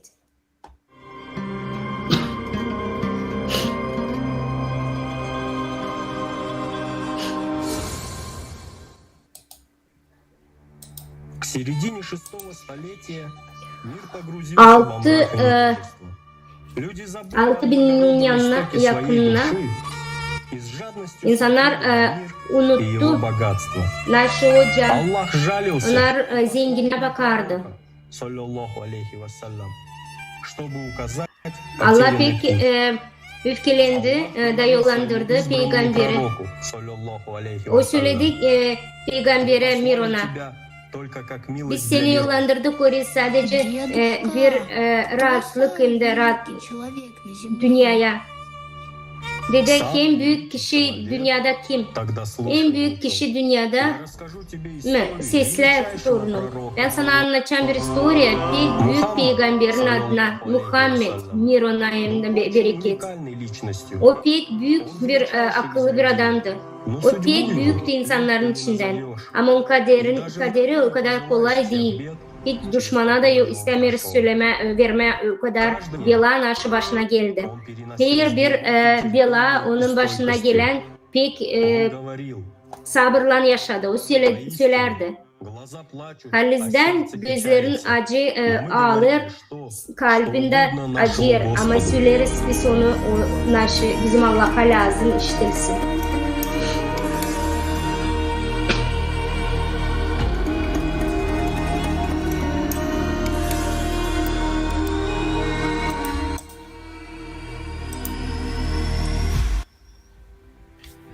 его рождение было Onun doğumu Марьям, yazılıydı. сказал, «Посланный İsus hem Израиля, я послан к Maria Аллаху, söyledi. чтобы подтвердить правдивость того, Oğullar что было в İsrail'in Таврате до меня, yollandırıldı Allah'a hani gelsin doğruluk hem de который придет после меня, Tora'ya bana kadar. Hem de getirsinler güzel bir mesaj. дедушка Anısına gelecek bir kişi anısına adı Ahmet Muhammed Mirna. Abul Mutalip имя будущему пророку, саллаллаху алейхи dedesi вассалям, bizim назвав его peygamberin Muhammed'ом. Mirona. O ona verdi onun adını. Предков, он Bizim сказал, «Я хочу, чтобы Peygamberimizin вы прославили adını небеса koydu Аллаха, Muhammed хвалили Miruna. дни на земле». Ben isterim hani insanlar hepsici Allah adını vererken düşünsünler Allah'ı. Чувственным. Küçükten beri o pek akıllıydı, severdi hem de hepsini duyardı, pek isterdi. Onun yaşında uşaklar ona böyle dediler, alemin. Arap'ın çevirersek demek olur Впоследствии doğru, даже враги доверяли ему İslah своих hem de верблюдов и деньги. güvenilir Они biri. знали о высокой Sonra честности и честности пророка, onun саллаллаху düşmanları onlara Когда vererdi Мухаммаду, kendi саллаллаху алейхи paralarını. вассалям, Açan было Muhammed'e около 30 Mirona'nın лет, bereket. 5 yaşındaydı. встретила людей из Эфиопии. Karşı kalima ona yardımcısıydı. O Etiyopya'dan bir sürü insan karşılaştı. O insanlar dediler öyle. Bu uşak pek büyük bir uşak. Biz onu alacağız beraber bizim ülkemize ezdireceğim. Biz ondan onu sayılardan da işittik. Halima sakladı Muhammed'i Mirona'nın bereket. Sonra da götürdüm anasına Mekke'ye. Sonra da sandı hani orada taysla olacak. Sonra açan anası Muhammed'in Mirona öğrendi hani onun öldü. Onun dedesi de öldü. Kaldı Muhammed Mirona'nın bereket 8 yaşındaydı. 12 yaşındayken 12 yaşındayken o karavanla gezerdi. Bir çoban olarak. Onun sonra kaderini değiştirdi bir adam. Muhammed Mirona en bereket. O bilirdi hani olarsa da pek zengin. O zaman o anlayacak kendini. 23 yaşında o evlendi bir karıya. Hatice yaptı onu pek zengin. Onlar severdiler birbirlerini pek pak bir sevgiyle. Annesini götürdüler bütün yaşamak. Hatice onun için oldu hem karısı hem annesi hem kız kardeşi. Dostu ama hiçbir şeye bakmadan hani var onların parası. Muhammed Mirona en bereket. Yoktu onun içinde sevgi, annesini o isterdi alma. O anladı hani güç hem de para onu istemerdi onun canı. Hatice gördü hani onun kocası hiç mutlu değildi, onu bıraktı rahat. Часто уединяясь в пещере на вершине Pek sık yalnız kalınca çöllerde hem de mağaralarda onlardaki hepsini yeme içinde, içki içindeki hepsini düşünerdi, sadece doğruları, angıları saklanır bizim dünyamızın resimlerinde. Muhammed Mirona'nın bereket sorardı. Hangi fayda olacak, hani biz yaşıyoruz, yerleyeceğim, olmayacak daha çok yaşamak karanlık dünyada. Bir kere onun karşısında olduğu bir uluş, hangisi durmadan onu görüyordu. Açını çıktı mağaranın içinden, gitti dağlara. O işitti onu çağıran bir ses. Muhammed mir sana da bin bereket. Baktı gökyüzüne de gördü ay yıldızları. Hangisi 6 aylık ay boyunca geldi onu düşüne. Ve hiç onu o anlarda yani o başka bir dünyaya ait. O zaman anlardı hani Allah hem de o pek büyük bir durum. Bu doğrulukları anlarken onun içi daha da büyük açılardı. Sonracığıma başladı korkma. Geldi Hatice'ye korkarak da istedi. Hürtün beni. Zerrecim o pek titrerdi. O anladı niçin biz dünyaya geliriz. Birkaç gece o pek dua ederdi. Angıları getirdi onu. O hala hani o anladı naşu Allah. Allah hani demek olur hani onun canı açıldı da ona bütün bilgiler geldi. O zaman o aldı açıklıklar Arhangel Gabriel'dan da söyledi Gabriel. Şimdi sen lazım gidersin insanlara da verersin bu bilgileri insanlara. Nasıl o söyledi.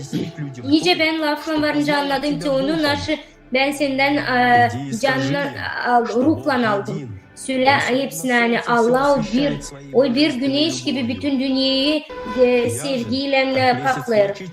Ben nice bir ay insanın sevgi gecelerinde anlatacağım insanlara. Sen de bir yıldız gibi göstereceksin onlara Allah'ın yolunu. Kimi ben çağıracağım, kim bana cevap verecek. Muhammed Mirona bereket çağırdı kendi dostlarını hem de akrabalarını. Anlattı Allah için. Bu lakap peki öfkelendi, o onun çocuğuydu. Muhammed dedi öyle Mirona'ya bereket. Ve hiç kimseni bilmeyeyim Arapların aralarında. Kim varınca getirsin taislen aşı getirdi getirdim size ben. Ben size getirdim pek güzel işler bu dünyada hem de önümüzdeki yıllara. Kim benimle beraber kalacak benim misyamdan. Onlar döndüler ondan da başladılar gitmeye. Açan Ali onun çocuğunun çocuğu Abu Talib'in o küçücük çocuktu. Ben seninle beraber olacağım. Allah'ın geldiği adam. Ben savaşacağım ki ondan kimsenin bilmiyor. İnsanlar silerdiler onun doğrularını. Hepsice kim onu bilirlerdi. Onlar da gelerdiler de seslerdiler onu. Onlar derdiler hani o büyücü, laf büyücüsü. Hangisi anladardı kendi laflarını insanların açlardı yüreğini. O anladardı Allah için. O anladardı hani Allah her yerde hem ki hepsi için. Hepsice insanlar onun önünde bir o söylerdi hani bizim ruhunun ölmemesini. Allah'ım Halis'ten ben sana pek isterim senin sevgini, sevgililerini ki onların kimseni beğenir. Hem de bütün işlerimize büyük sevgi, angılar getirir beni senin sevgine. Sağ ol söyleriz onun akıllına Muhammed Mirona hem de bereket. Allah'a anlattı Arapları çıkardı. Pek derin prospukluklardan, politika kaosundan öyle bir güzel bir yola nerede açtı onların kültürlerini hem de dünyalarını. Açıldı onların naukaları hem de kültürleri uşaklara hem de karlara getirdiler öyle bir seviyeye hani sağlık hem bereket getirdi. Peygamber Muhammed Mirona'nın bereket o kadar çok insan aldı, evlendi karıyla hani onları kurtarma denir. Kendi örneğinden o gösterdi hani lazım anlatmayı. Her bir karıya lazım ıslah davranma, sevgiyle, saygıyla. Nice kendi ananayım babana. O söylerdi öyle olma pek lazım. Kendi düşmanına öyle olmalısın. Hiç kimse değil. İslam düşmanları hepsi isterdi onu öldürme. Ama lazımdı anlama doğruluğu açan gelerdiler Peygamber'e Miron'a. O onlardan alardı laf, hani onlar başka bile yapmayacaklar. O kazetmerdi cenklerden hem de kan akışısından. O hepsi yine askerlere söylerdi hani gelin de yapmayın öyle, öldürmeyin uşakları, ihtiyarları hem de karıları, hastaları hepsi yine çağırırdı hani dil lazım evleri yok etme, dil lazım ağaçları yakma, böylelikle geldi iyilik bütün dünyaya cenk vakıdında da. O savaşardı ki onunla kim isterdi yalanla getirme insanları inanca. Ama Peygamber Mirona'nın bereket onları pek paklardı, onları anladardı halis sevgiyi hem de inancı. Açan Muhammed Mirona'nın bereket sordular. Nasıl kendisinden isterdi en çok? O söyledi. Ben isterim hani insanlar sevsinler birbirlerini.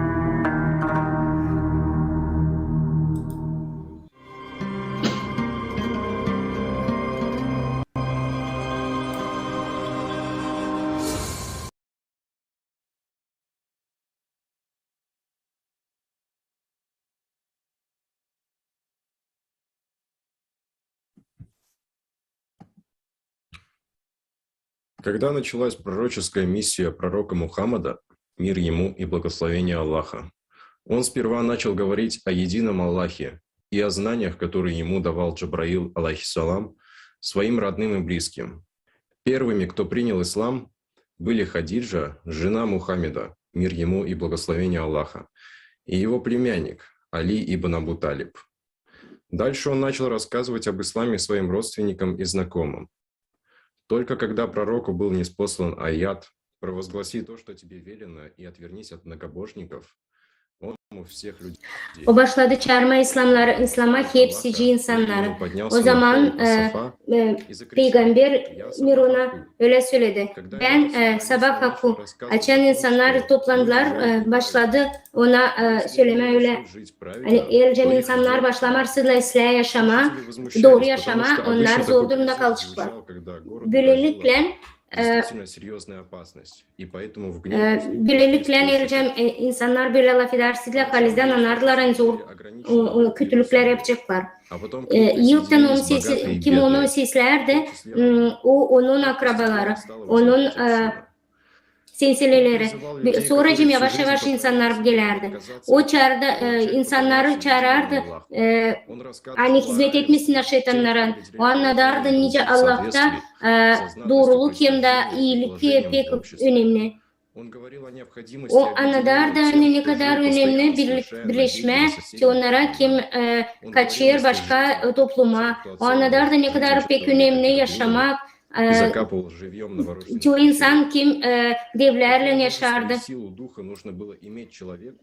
Böyle akıllı olma hem de istekli olma ne kadar güç onun içinde vardı hem de sabır vardı, onu gülerdiler. Hepsi insanlara öfkelenerdi ona. Hiç demerdiler kabul etmeyeni. Dil onlara ama sadece Muhammed'e geldi bu Allah'ın благословениясы. O oldu büyük peygamber Mirona. Onun için hepsi ona bağırardı. Hani o günahlı. Bir kere pek büyük insanlar toplandılar hani laf etmeye ondan. Onlar söylediler hiç kimse Araplardan getirmedi o kadar kötülük ne kadar getirdi o. Zerrecem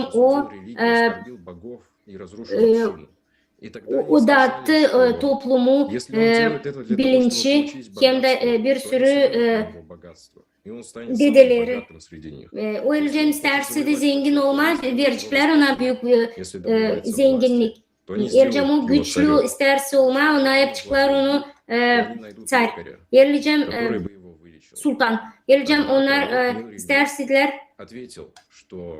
olma büyük adam ona yapacaklar.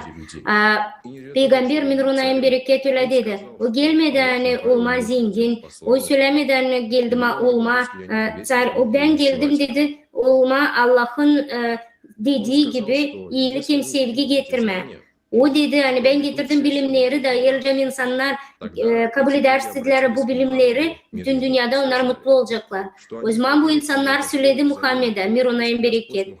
Hani yercem onlar onun arkasına ardından gelerseler Allah Muhammed'e Mirunayın bereket yapacaklar onları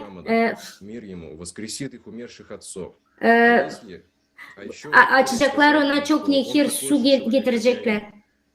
O anladı hani o hep öyle bir kişi hepsici. O anlattı hani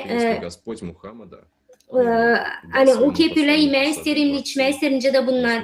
Ama o insanlar öyle dediler hani. Geleceğim Allah Muhammed Emir onayın bereket. Yaparsa da çok başça büyük saraylar getirerse de büyük işler Peygamber Muhammed Mirunayın bereket öyle dedi yani o gelmedi yapmayacak bunları. O getirdi sadece bir sürü bilinç insanlara Allah'tan. Öyle dediler hani eğer Muhammed Mirunayın bereket koyarsa da merdiven göke kadar o zamanlar da inecek oradan ayızlar o zaman da onlar hep kadar inanmayacaklar Peygamber'e Mirunayın bereket. Hepsici eski peygamberler Mirunlara bitki peygamber Mirunayın bereket karşı karşıya geldi insanlarla anıları doğruluğu hem de isteği bu zihirle kabul etmiyorlar, istemiyorlar değiştirme. Bugünkü günde hepsici bilir hani bu peygamberler hepsici bizim insanlar gibi. Biz yokunca onu görelim bir gözümüzle. Nice varınca sevgiyi ya da biz bu sevgiyi varınca görelim, yokunca görelim. Biz onu sadece varınca duyalım. Sadece açık kalpli insanlar anıları anlayır. Her bir lafını peygamberin bir ona kabul ederdi. Müslümanlar kabul ederdiler.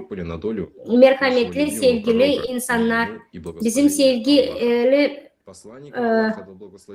Peygamberimiz Mirunayın bereket her kere onu kötülerdiler, yalancı yapardılar, onu büyücü yapardılar.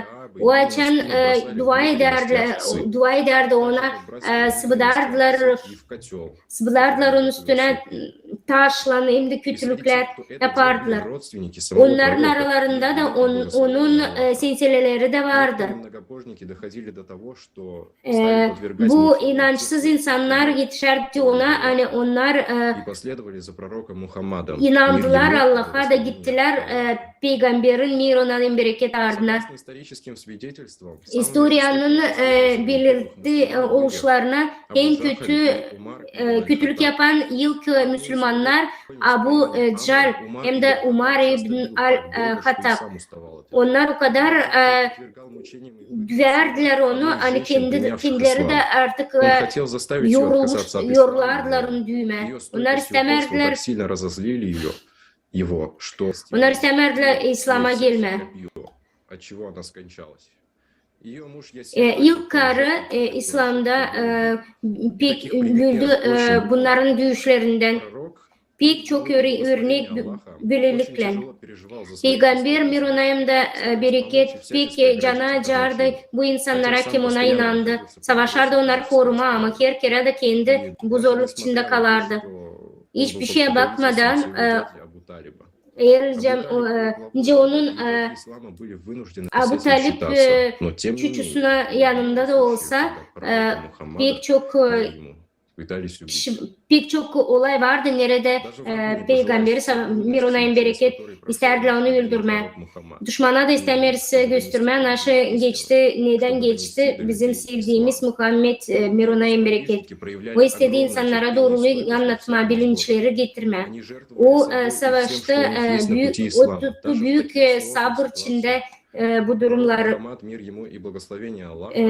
Peygamber Muhammed mir ona en bereket o anladardı insanlara lazım prost etmek hem de sevmeye birbirini. Kur'an'da böyle söylenilir. Sizde var peygamber hangisi savaşır sizin için, hangisi gösterir size şefkat, merhamet.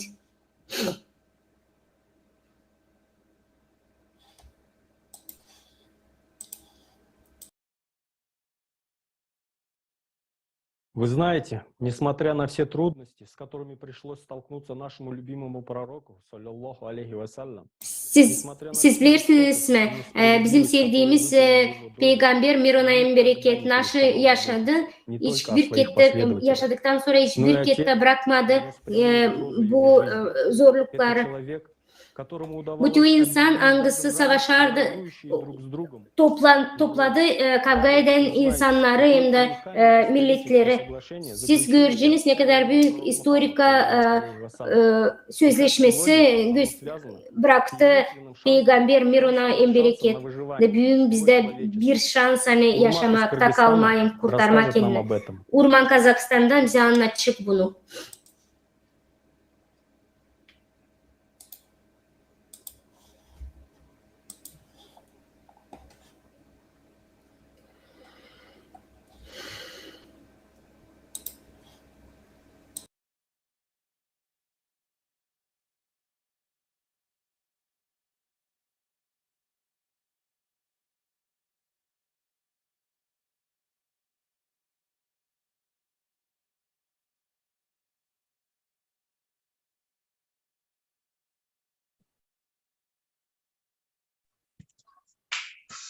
Ассаламу алейкум, друзья. В течение всего мекканского периода, который длился почти 13 лет, пророк Мухаммад, мир ему и благословение Аллаха, а также его сподвижники, были гонимы со стороны мекканской знати. По этой причине в 615 году его сторонники были вынуждены эмигрировать в Эфиопию. В 622 году, когда над пророком, мир ему, нависла реальная угроза, физическая расправа со стороны мекканской знати, он с первыми мусульманами был вынужден переселиться в Ясриб, нынешнюю Медину, чтобы там продолжить начатое им в Мекке дело. Необходимо отметить, что выбор этого города был не случайен. Его там очень уважали, так как незадолго до этого он сумел мирить воевавшие друг с другом племена Медины, выступив третейским судьей.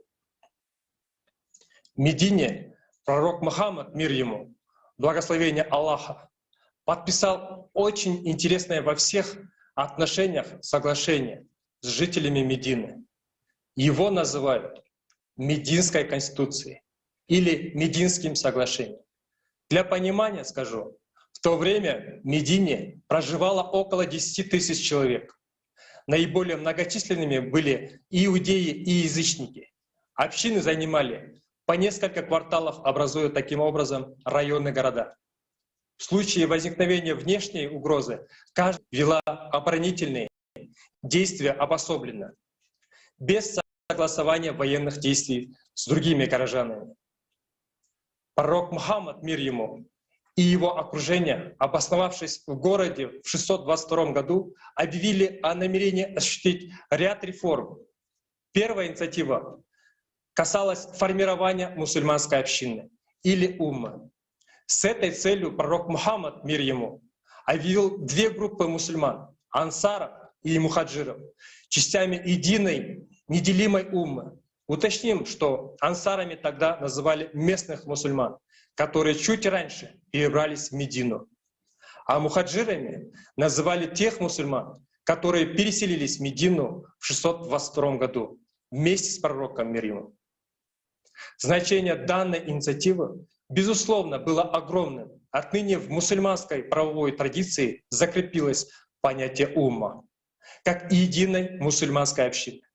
Умма явила собой новую модель общественно-политического и социально-экономического устройства мусульманского общества. Еще одной значимой инициативой переселенцев из Мекки было определение административной границы Медины и подписание Мединского соглашения. Мединское соглашение, оформленное в письменном виде, состояло из 47 глав. Весь текст соглашения условно делился на две части. Первые 23 главы были посвящены правам и обязанностям мусульманской общины, последующей общины Медины. Ключевую позицию занимала глава, в которой провозглашался принцип свободы вероисповедания. Например, в последних двух главах обеими сторонами соглашения было выражено желание жить в мире и спокойствии в границах единой территории. Также была глава о равенстве всех членов мусульманской общины и взаимной ответственности. Заключение тайных, сепаратных соглашений с другими общинами. Условия жизни общин в Медине были честными и равными для всех. Ответственность преступников была индивидуализирована, то есть лишала преступников защиты рода, независимо от их вероисповедания.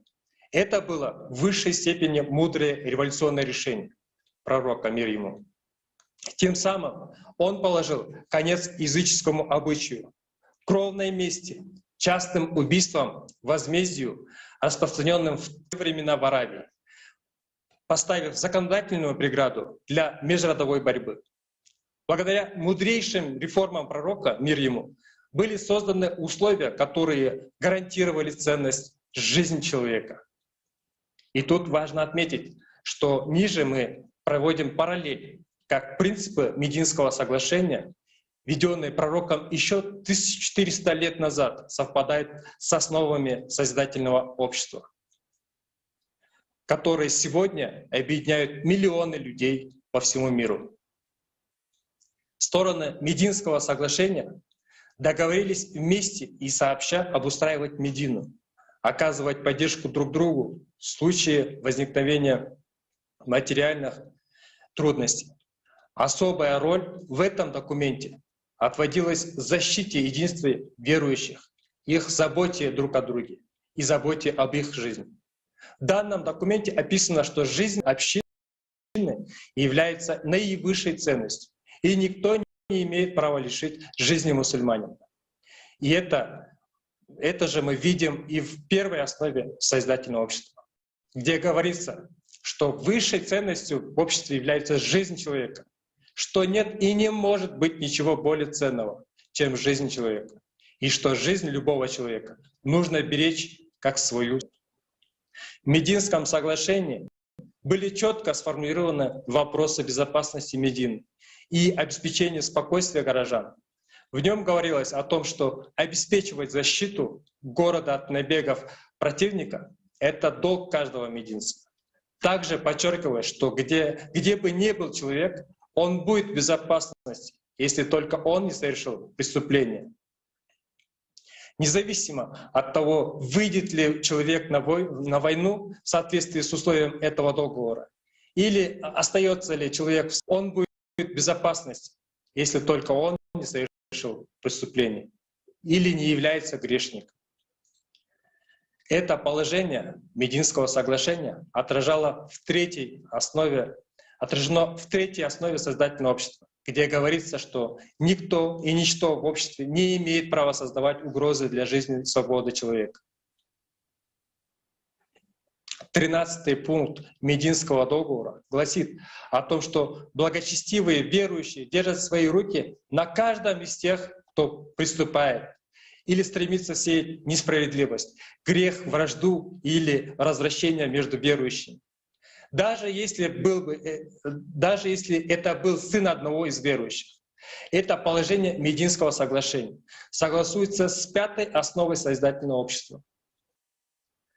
Созидательная идеология, в которой содержится запрет пропаганды насилия, осуждает Yaratıcı ideoloji anlısı söyler, hani agresiya hem de ayrılığın insanın bu yanlışı propagandası.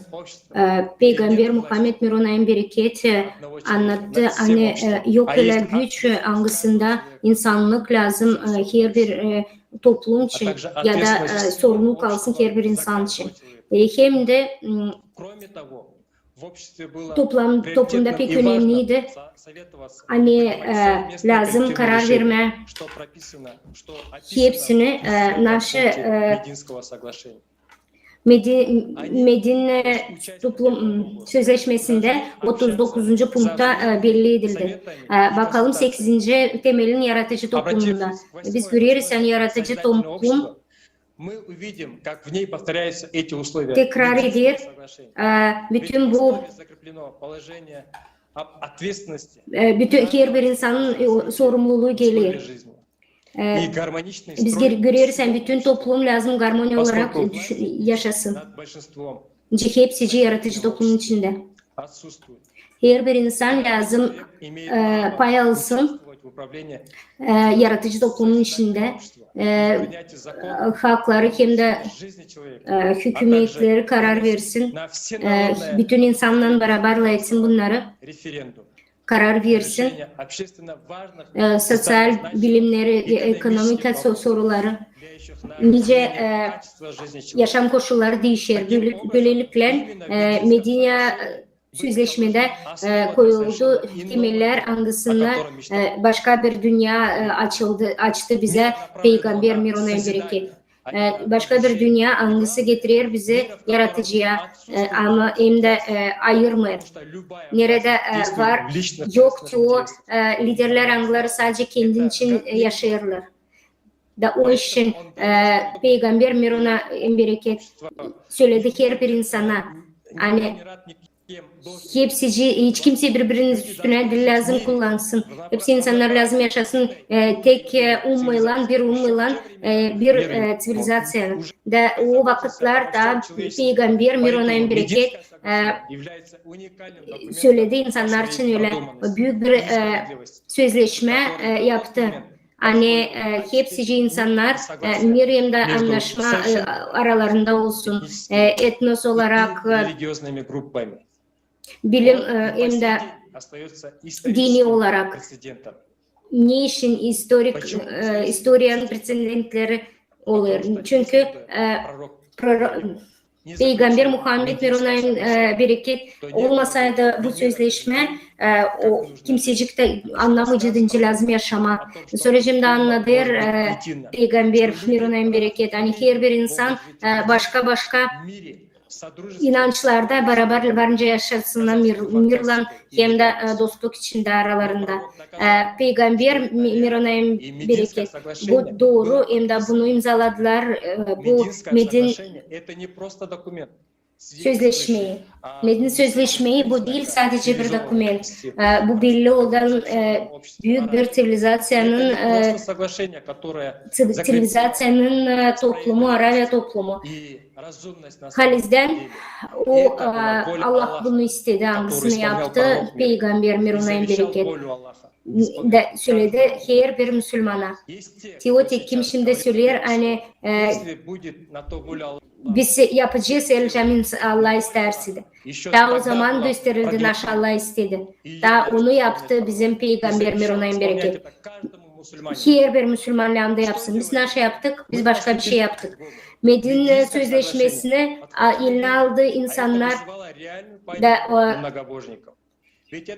onlar günah yaptı. Biz görüyoruz hani onlar güçlerini ellerine aldı. Onlar istediler domine etme insanların bütün dünyaya baş olma.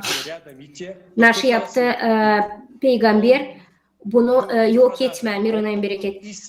Biz anlarız hani Medine Sözleşmesi anlattılar bütün insanlara, söylediler insanlar bence yaşasınlar mirle hem de birlikte. O için bu doğruluklar lazım doğru yaşattırma insanlara. Kendi peygamber mir ona anlardı hani Allah'ın yollandırdığı lafları o lazım insana yetişsin ama o bilir de hani onu ihanet etmişler, aldatmışlar. İslam'ı da yalandırdılar, yanlış yazacaklar insanlara, ulaştıracaklar yanlış. Orada yazılır hani insanların aralarında yok güç, onlar aralarında yok fark, onlar hepsi bir. Geleceğim bütün umma birleştirerse de olacak da hepsi isle. Akıllı insanlar bunu anlar. Onlar kim şimdi Müslümanlardan Allah'ın izin verirse biz yaratıcı toplumu kurarsak o zaman ben söyleyeceğim öyle Allah'ın izniyle naş söyledi peygamber mir ona o anlattı kendi iznini naş istedi bütün dünya için. Biz bir şey yapmıyoruz Allah'ın izinsiz. Biz şimdi lazım yapalım. Zerrecim Allah izin verir bize bunu anlatmaya, söylemeye insanlara. Biz ona yapmazsak, Allah'ın iznini yapmazsak, istediğini yapmazsak, önce biz geleceğiz doğrula. Ve sadece Peygamber mir ona bereket anlattım gösterdi. Yani yaparak Allah'ın iznini istediklerini sadece o zaman biz geleceğiz mira. Peygamber mir ona bereket getirdi. Değil sadece Medine sözleşmesine değil sadece Müslüman insanlar, bütün dünyaya. Bugünkü güne insanlar bütün dünyadan kuruyorlar. Her bir Müslüman bugünkü günde var hali şansı kurma bir toplum hangisini pek isterdi bizim sevdiğimiz Peygamberimiz mir ona bereket. O için biz bu isteri söylemen 70 dilin içinde hepsini anladız. Kim istemiyor kurma yaratıcı toplumunu bu Müslüman değil. Kim istemiyor kurma yaratıcı toplumu o Müslüman değil. O insanlar olmuyor ki onları kimi beğenir Peygamber Muhammed mir ona bereket. Çünkü yaratıcı toplum bu büyük bir kuruş bizim Peygamberimizin mir ona bereket. Naşı neye o adadı bütün kendi yaşamasını sağ olasınız.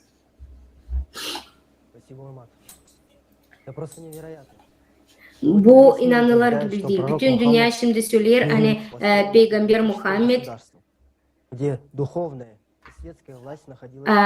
Peygamber Muhammed bugünkü günde gösterirler hani Peygamber Muhammed istemerdi güç olma.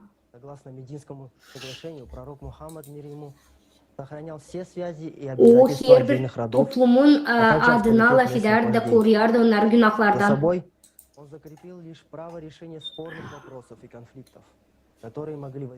Medine'nin yaşanan insanların aralarında kavgalarını durdurardı.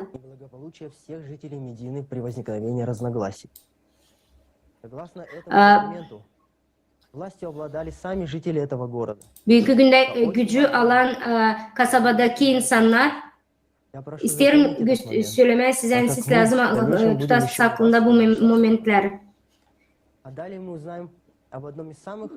Biz bir süreci birazdan göreceğiz kim ta en pek severdi Peygamber'in mir ona bereket.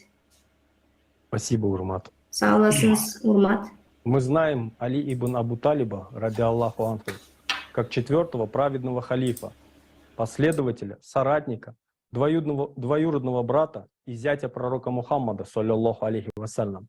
За исключением самого пророка Мухаммада, саллаллаху алейхи, в истории ислама нет никого, о ком было бы написано так много книг, как об имаме Али. Имам Али, будучи воспитанным с детства самим пророком, саллаллаху алейхи вассалям, находился рядом с ним на протяжении всей его пророческой деятельности. Он принимал самое активное участие во всех делах мусульманской общины и до самого последнего вздоха был предан Аллаху и пророку Мухаммаду, саллаллаху алейхи вассалям. имам Али İmam Ali pek büyük hem de korkmayan bir asker. Hangisi Allah'a pek inanardı. его прозвали Ona Асадуллой. Ona dediler aslan, Allah'ın aslanı. Muhammed sallallahu aleyhi ve sellem Peygamber Allah, подарил имаму Peygamber Али Muhammed, меч Зульфикар. mir ona bereket, ona verdi. Равного и нет меча равного Зульфукару. Yok adam öyle dedi. Yok adam hangisi ona benzer birisi. Yok kılıç hangisi Farako'ya benzer. Peygamber Muhammed mir ona bereket. İmam Ali'ye gösterirdi Ziracım. O pek inanardı. Büyük bir askerdi, inanardı Allah'a. Hem de İslam götürerdi. Peygamber Muhammed söylerdi mir ona bereket. Pek binerdi de saygı verirdi Ali'ye. O derdi hani hiç kimse Allah'tan hem de benden gayrı peygamberden gayrı mir ona sevmeyecek onu. Hiç kimse onu bilmeyecek öyle. O pek saygı değer bir adam. Bir sürü insan Allah'a hizmet eder, yani kendi istediklerini elde etmediğini. Var insanlar angları satırlar, var angları korkuyorlar, hani cehenneme düşecekler. Hem de var insanlar angları sağ söylerler Allah'a da onlar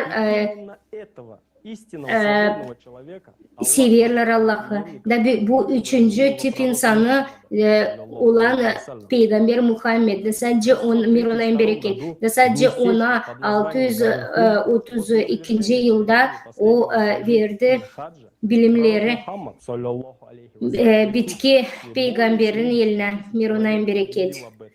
70 bin insan söylediler hani Allah'ın izniyle bu iş oldu. Nice dediler Peygamber Muhammed mir ona bereket gardır Hum'a geldi. Hayatı açan bana o Allah'ım koru beni insanlardan senin adına sen yapmazsan bunu sen yetiştirmeyeceksin ona, vermeyeceksin ona o insanlara bu bilgileri.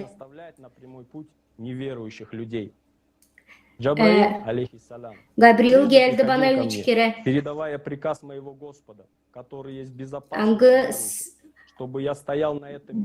O lazım dursun burada da hepsini anlatsın. Hani Ali onun kardeşi.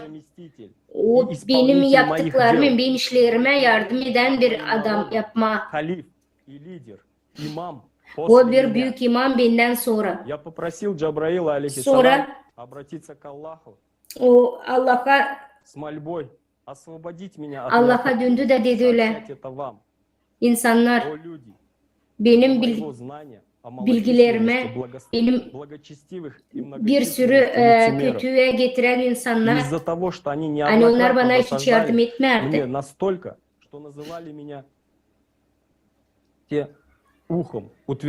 Söylerler ben prostum. Da niçin ben Ali'ye çok önem veriyorum. Elcem ben istersem söyleme kim bana kötülük yaptı. Gösterersen şunlar bana yaptılar. Ama ben onları göstermeyeceğim. Ben Allah'la yaşarım. Allah beni beğenmeyecek Elcem ben böyle yaparsın. İnsanlar bilin hani Allah onu ona söyledi gelsin de yardım etsin insanları korusun ki birinizin için ki onlar için kim geldi de onun arkasından onun yoluna düştü. Göçenler, kasaba yaşamalar Arap mı, Arap olmayan mı, yoksa da çırak mı, bilim adamı mı, beyaz mı, kara mı önemli değil. Böyle söyledi. Onun istediği bu. Lazım yapma onun dediklerini. Onun söylediklerini. Günahlı olacak o kim ona onun emrini yapmayacak. inançlı o kim kabul edecek onun dediklerini. Sesleyin, inanın da yapın hepsini Allah'ın izniyle. Büyük derecem Allah en büyük, en sevdiği, onun yollandırdığı Peygamber Muhammed Miro'ndan bereket bize söyler. Yani o sizin ваш господин и ваш лидер по повелению peygamberiniz. вашего Господа.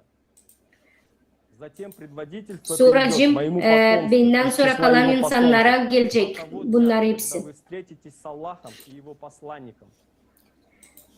Yok başka kanun daha büyük ne kadar hani Allah söyledi. Sadece imamlar, ondan daha büyük yok hangilerini Allah söyledi. Yok o bilimler, daha bilinç doğrular hangilerini ben getirdim. İnsanlar bırakmayın onu, kaçmayın ondan. O sizi koruyor, o sizi götürecek doğru yola, pak yola. O yapıyor öyle, hani yok eder yalanları. Allah'ın yoluna giderken hiçbir kötülüğü yapma, hiçbir kötülüğü kabul etme. İnsanlar, o bir imam, Allah söyler hani hiçbir kere gitmeyecek ona, kim istemiyor işitme nasıl söyler Allah'ın izni, Allah'ın lafı. Onun için. O bu günahların içine katılınca büyük zorluklar çekecek hem de kötülükler. O için korkun, açan o gelecek ona karşı da girmeyecek ateşler içine. İnsanlar sadece Ali'yi sesleyin. Benden sonra kalan Ali Allah'ın lafını söyleyecek. Öfkeyle hem de sadece öfkeyle gelecek o insanlar, onlar lanetli. Söylerim size bunları, bu laflar Allah'ın, büyük Allah'ımızın. Her biri bizden baksın, nasıl o siz kendine hazırladı sabahki güne. İnsanlar Kur'an'ı pek dikkatli öğrenin, görün ayetleri, işidin o ayetleri da başka türlü onu düşünmeyin. Zerrecem inanın Allah'a, hiç kimse yok nice size daha büyük bilimler dersin. Alır oti kimi aldı onun elinden da kaldırdı onun eline. Şimdi işittik bitki laflarını, bitki hem de büyük peygamberin bir ona bereket. O kadar net hem de güzel onlar anlatıldı. 14.000 yıl hangisini sesledi 70.000 kişi. Ve sadece bu laflar 70 dilde size ulaştırdık her bir platformadan. Hiç kimse sizi anlamır mı? Şimdi siz isterseniz söyleyin, siz şüphelenirsiniz mi peygamberin bir ona bereket laflarında? Allah'ın laflarından. Anglarını Gabriel'in yollandırdı Allah'tan. Niçin biz Müslümanlar gitmedik bizim sevdiğimiz Peygamber Muhammed'in ardından bir ona bereket? Biz gittik ondan aykırı. Bile oldu hani biz gittik günahların ardına. Gitmedik ki onların ardına kim onun lafını taşıdı bugüne kadar. Biz şimdi gideriz kimin ardına? Bakın neye geldi bizim dünyamız. Biz gideriz ki onların ardına kim yalan olarak getirdi bu dünyamıza bizim peygamberin laflarını Miro'ndan bereket. Kim ihanet etti bütün laflarına Allah'ın. Bu ihanetler götürüyorlar bizi pek korkunç günahlara. Ama peygamber Miro'ndan bereket bize istedi. Biz yapalım güzel dünya. Kuralım pek güzel bir yaşamak, dini sevgi içinde bir İslam. 1400 yılın içinde bize böyle denildi yaşama. Ama bizim geride kalan insanlar verdiler bize hizmet şeytana. Allah pek sever bizi. Bize verirler büyük bir şans değiştirmeye bizim yanlışlarımızı. Her bir insan Peygamber Muhammed'in Mirunayim bereket laflarını yaptırma.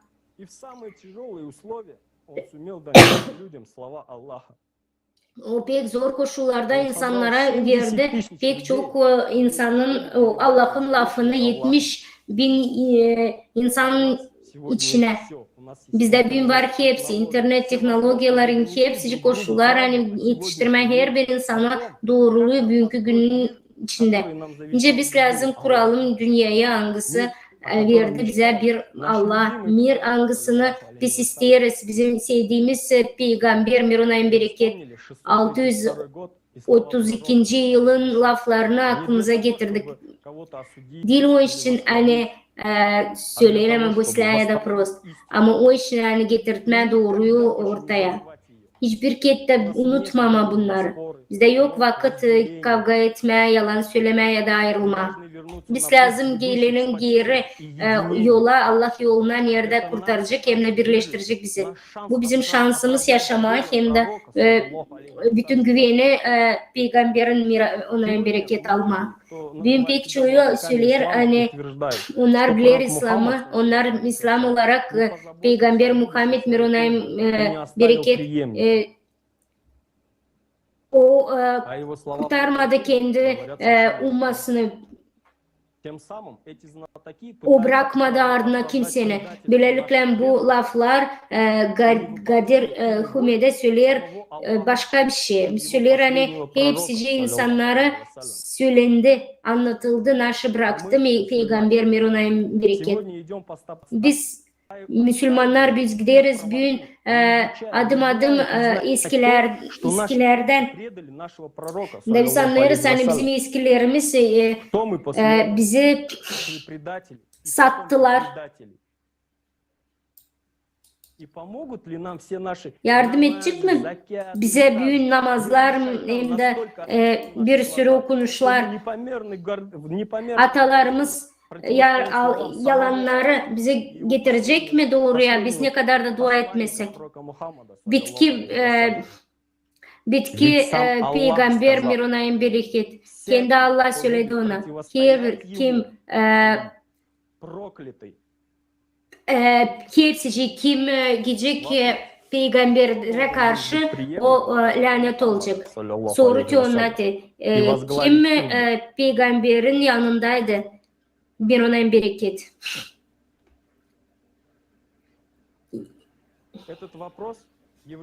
Kim ummayanın başına çıkacak? Bu soru 1400 yıldan açık da 1400 yıl yok öyle bir toplum hani birlik olsun.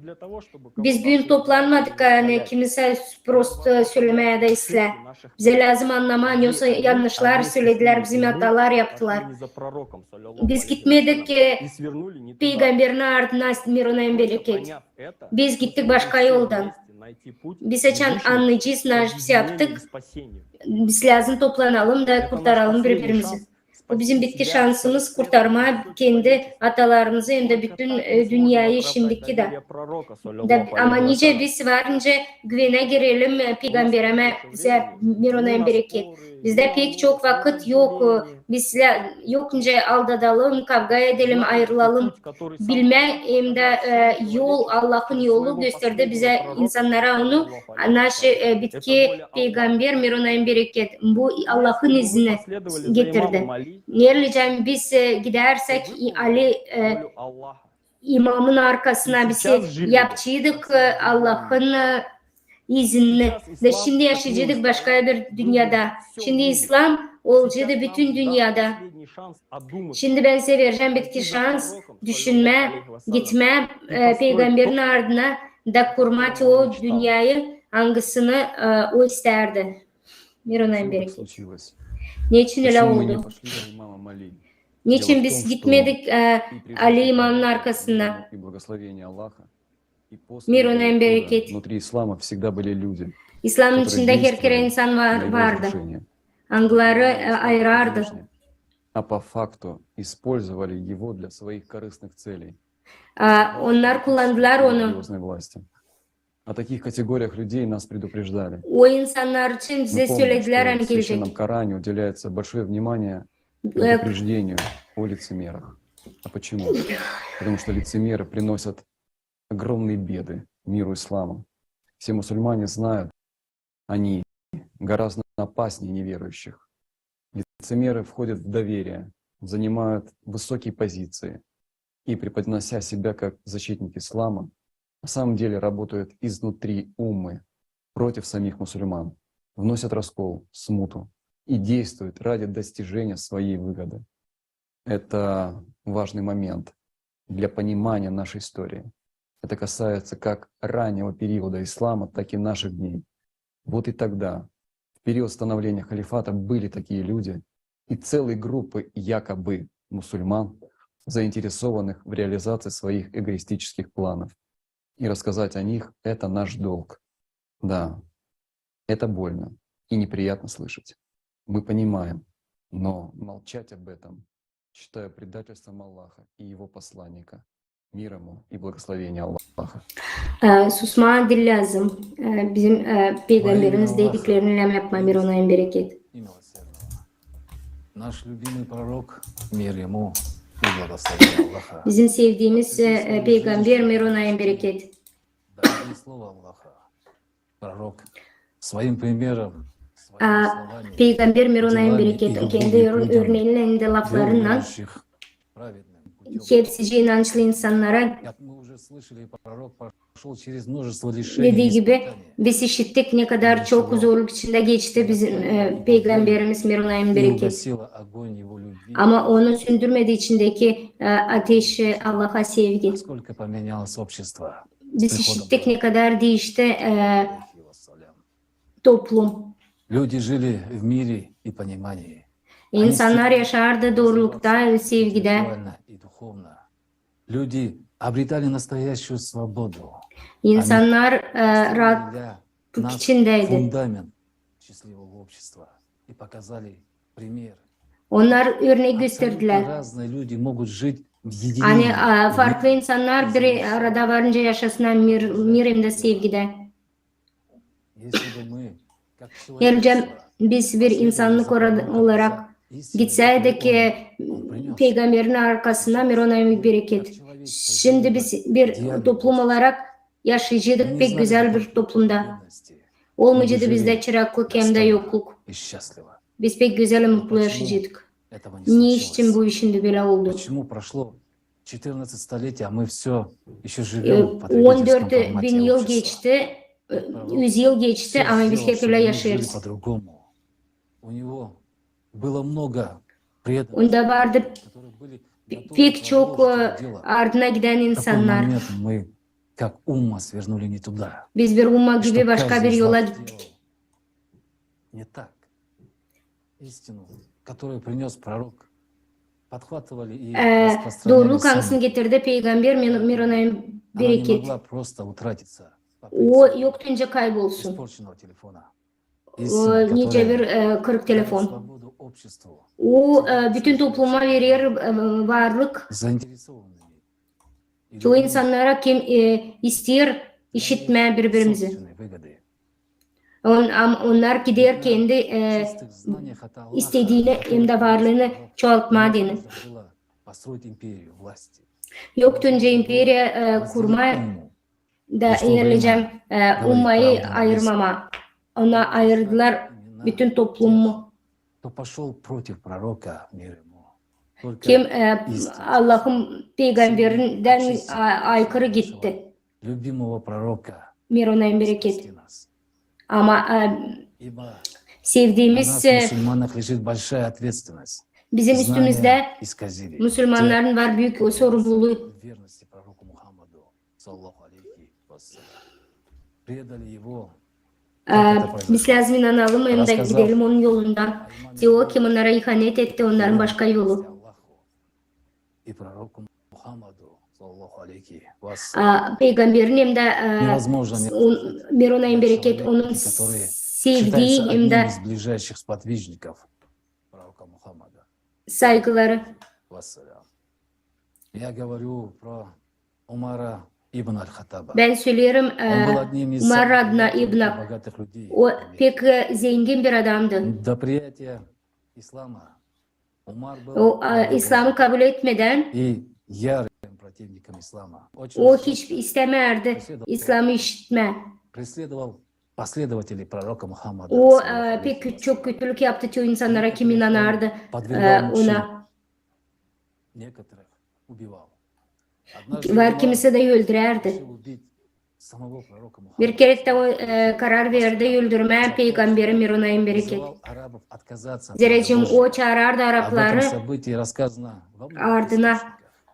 Birçok yerde siz bunu varınca okuyarsınız. Умар узнал, что его родная Umar сестра с мужем anladı hani также onun приняли ислам. kız kardeşi hep öylece de İslam'a döndü. Там он за это избил зятя и свою сестру. O iş için o Потом kız kardeşin якобы kocasından düğdü. раскаялся, принял ислам и стал верным последователем пророка. саллаллаху Sonra da kabul etti İslam'ı Поклявшись ему верность. da Эту историю знает каждый мусульман. Allah'ın önünde Однако у этой prost истории edilmesini istedi. Bu historik hepsi cipli. Ama bu historianın var başka da сохранились tarafı. многочисленные хадисы, Pek çok hadis что уже после var принятия hangisini ислама Умар Umar İslam'ı kabul ettikten sonra у иудеев говорит об этом. nice o kendi söyler, Yahudilerde çok kişilere öğrendi. Дни их уроков. То есть Öyle dedi. посещал- Ben giderdim Yahudilere, проходили в синагоге. И они говорили, из Onlar твоих öyle derdi. товарищей более никого Hiç kimse для нас нету, говорит, чем ты. hiç kimse senin dostlarından daha pahalı değil ne kadar sen. Zerrecim sen bize gelirsin. То есть человек, принявший ислам, по какой-то причине продолжал Çoğu посещать kişi синагогу. hangisi İslam kabul etti, ne işinse giderdi başka da dini. Братами самым Onlar da onu kardeş olarak tutardılar. Зачем мусульманину Ne предать için? своему пророку и любящему Аллаха Müslüman учиться у иудеев? Ведь сам peygamberine пророк, sallallahu ihanet aleyhi ve etsin, sellem, Mirona'nın bereket много da раз gitsin говорил, başka что bir ему даны peygamberi завершения всех событий, öğrensin. что он печать всех пророков, чему в иудейских синагогах будущий мусульманский Yahudilerde niye халиф o Умар. öğrenirdi? Более того, Умар не только посещал занятия иудеев, он неоднократно при свидетелях Umar değil sadece gitsin Yahudilere. Умар предлагал посланнику Аллаха принять Тору. Onlar Сколько нужно было Umar pek yalvarardı hani который принес hepsici для всех людей kabul наш etsin любимый пророк, peygamber чтобы Muhammed'in предлагать ему söylediklerini Mirona'nın bereket. Doğru anlama. Аллаха, через которого вещал ангел Джабраиль. Peygamberin dediği gibi Arhangel Gabriel ona Tora'yı kabul etsin istedi. И сказал: о люди, поистине мне даны все слова и завершения их. Так İnsanlar довольствуйтесь мной. Я пришел к вам с тем, что является чистым и ясным. Так не впадайте же в заблуждение. И да не собьет вас с пути заблудших. Не собьет вас с пути заблудшие. Пророк открыто говорил, что Умар заблуждается, и что если последовать за ним, то можно сбиться с пути. Пророк говорил мусульманам не слушать Умара.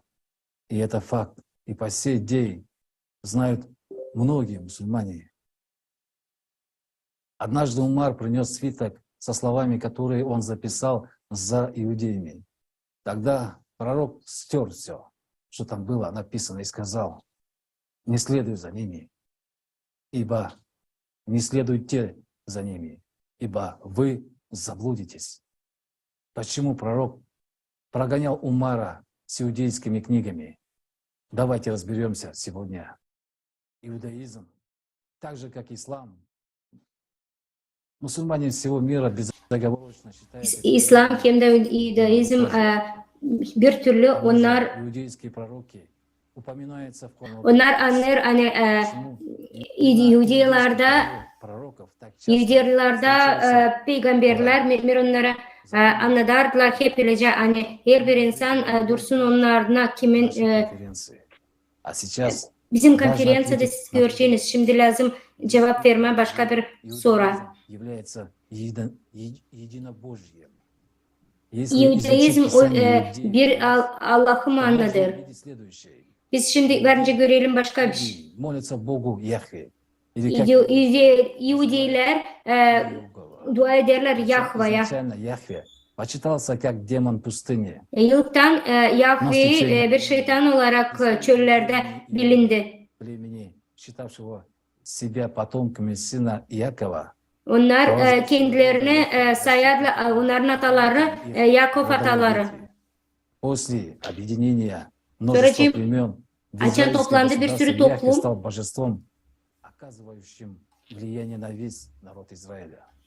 Но помимо этого Бога Яхве, у иудеев есть Yahve'ye еще göre верховный Бог. Yahudilerde var daha da çok Allah. Его еще называют Эль-Элохим.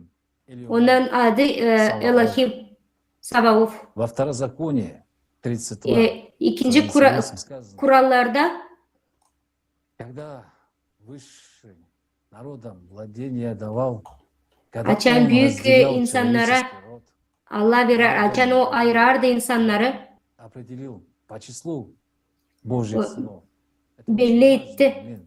Yani o ayırdı. Получается, Allah'ın Верховный Бог Эль, у него есть Allah'ın oğullarını их есть olur hani младший сын Яхве, var büyük который Allah, считается var покровителем küçük народа Израиля. Allah'ın çocuğu. Впервые Бог Яхве встречается в Торе в книге Брейшит. Tora kitabında Allah Yahve ilk kere biz görüyoruz. Библии, Танаха, Yahudilerin намного Bibliasında чаще, чем какие biz görüyoruz hani onu pek çok kere söylerler. что богами иудеев является Бог Яхве, который Yahudilerin является сыном Allah'ları Бога, Эля. o demek ki можно так Yahve Allah'ı. O başka считать Allah'ın иудеев единобожниками, oğlu. если они поклоняются как минимум двум богам. Это ведь записано в их религиозных Biz görüyoruz источниках. hani Yahudiler Каком iki Allah'a единобожии inanırlar. может Bu идти heride речь? yazılı. Разве Яхве может быть верховным богом, если он млад Эля? Получается, иудаизм это Elcem o многобожие, küçük а oğlu Ela'nın иудеи многобожие. Это факты, которые можете проверить. Каждый может проверить. И это hepsi civarınca bu faktları görsünler. говорят сами за себя. Bu faktlar Иудаизм gösterir это kendi многобожие. kendine. Поймите, мы ничего не имеем против иудаизма. Anlayın biz hiçbir şey istemiyoruz söyleme prost У Yahudiler них için. свой Бог Яхве. Onlarda var başka Это даже Allah. духа, сына того, кто назначил себя Богом, Эля. Но ислам это другое. Benim İslam'ım bu başka. Benim sevdiğim prorok, peygamber Пророк говорил, скажи, Muhammed Mirunay'ın Он bereket. Аллах единый, Аллах вечный. O Allah, Он не родил, o bir и не Allah. рожден, и нет никого равного ему. Yok başka hiç kimse ona benzer. И как может человек, Dendice называющий varınca себя insan мусульманином, kendini Müslüman olarak пророку Тору, getirsin Только если Tora.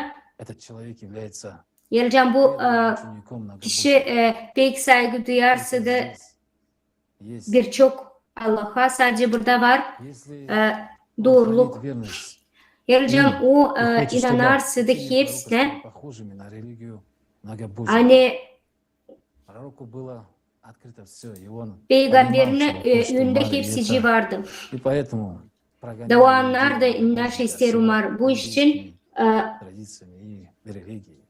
Пророк знал, Yahudiyen tradisiyalarına hem de bilgilere bizim peygamber Mirunay'ın bereket biler de neyle bu iş были bitecek. выбрать, kого он O bıraktı ona bir seçenek, ayrım hangisine o lazımdı.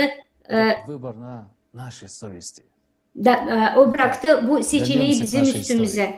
Peygamber bıraktı bize büyük bizim suratımıza.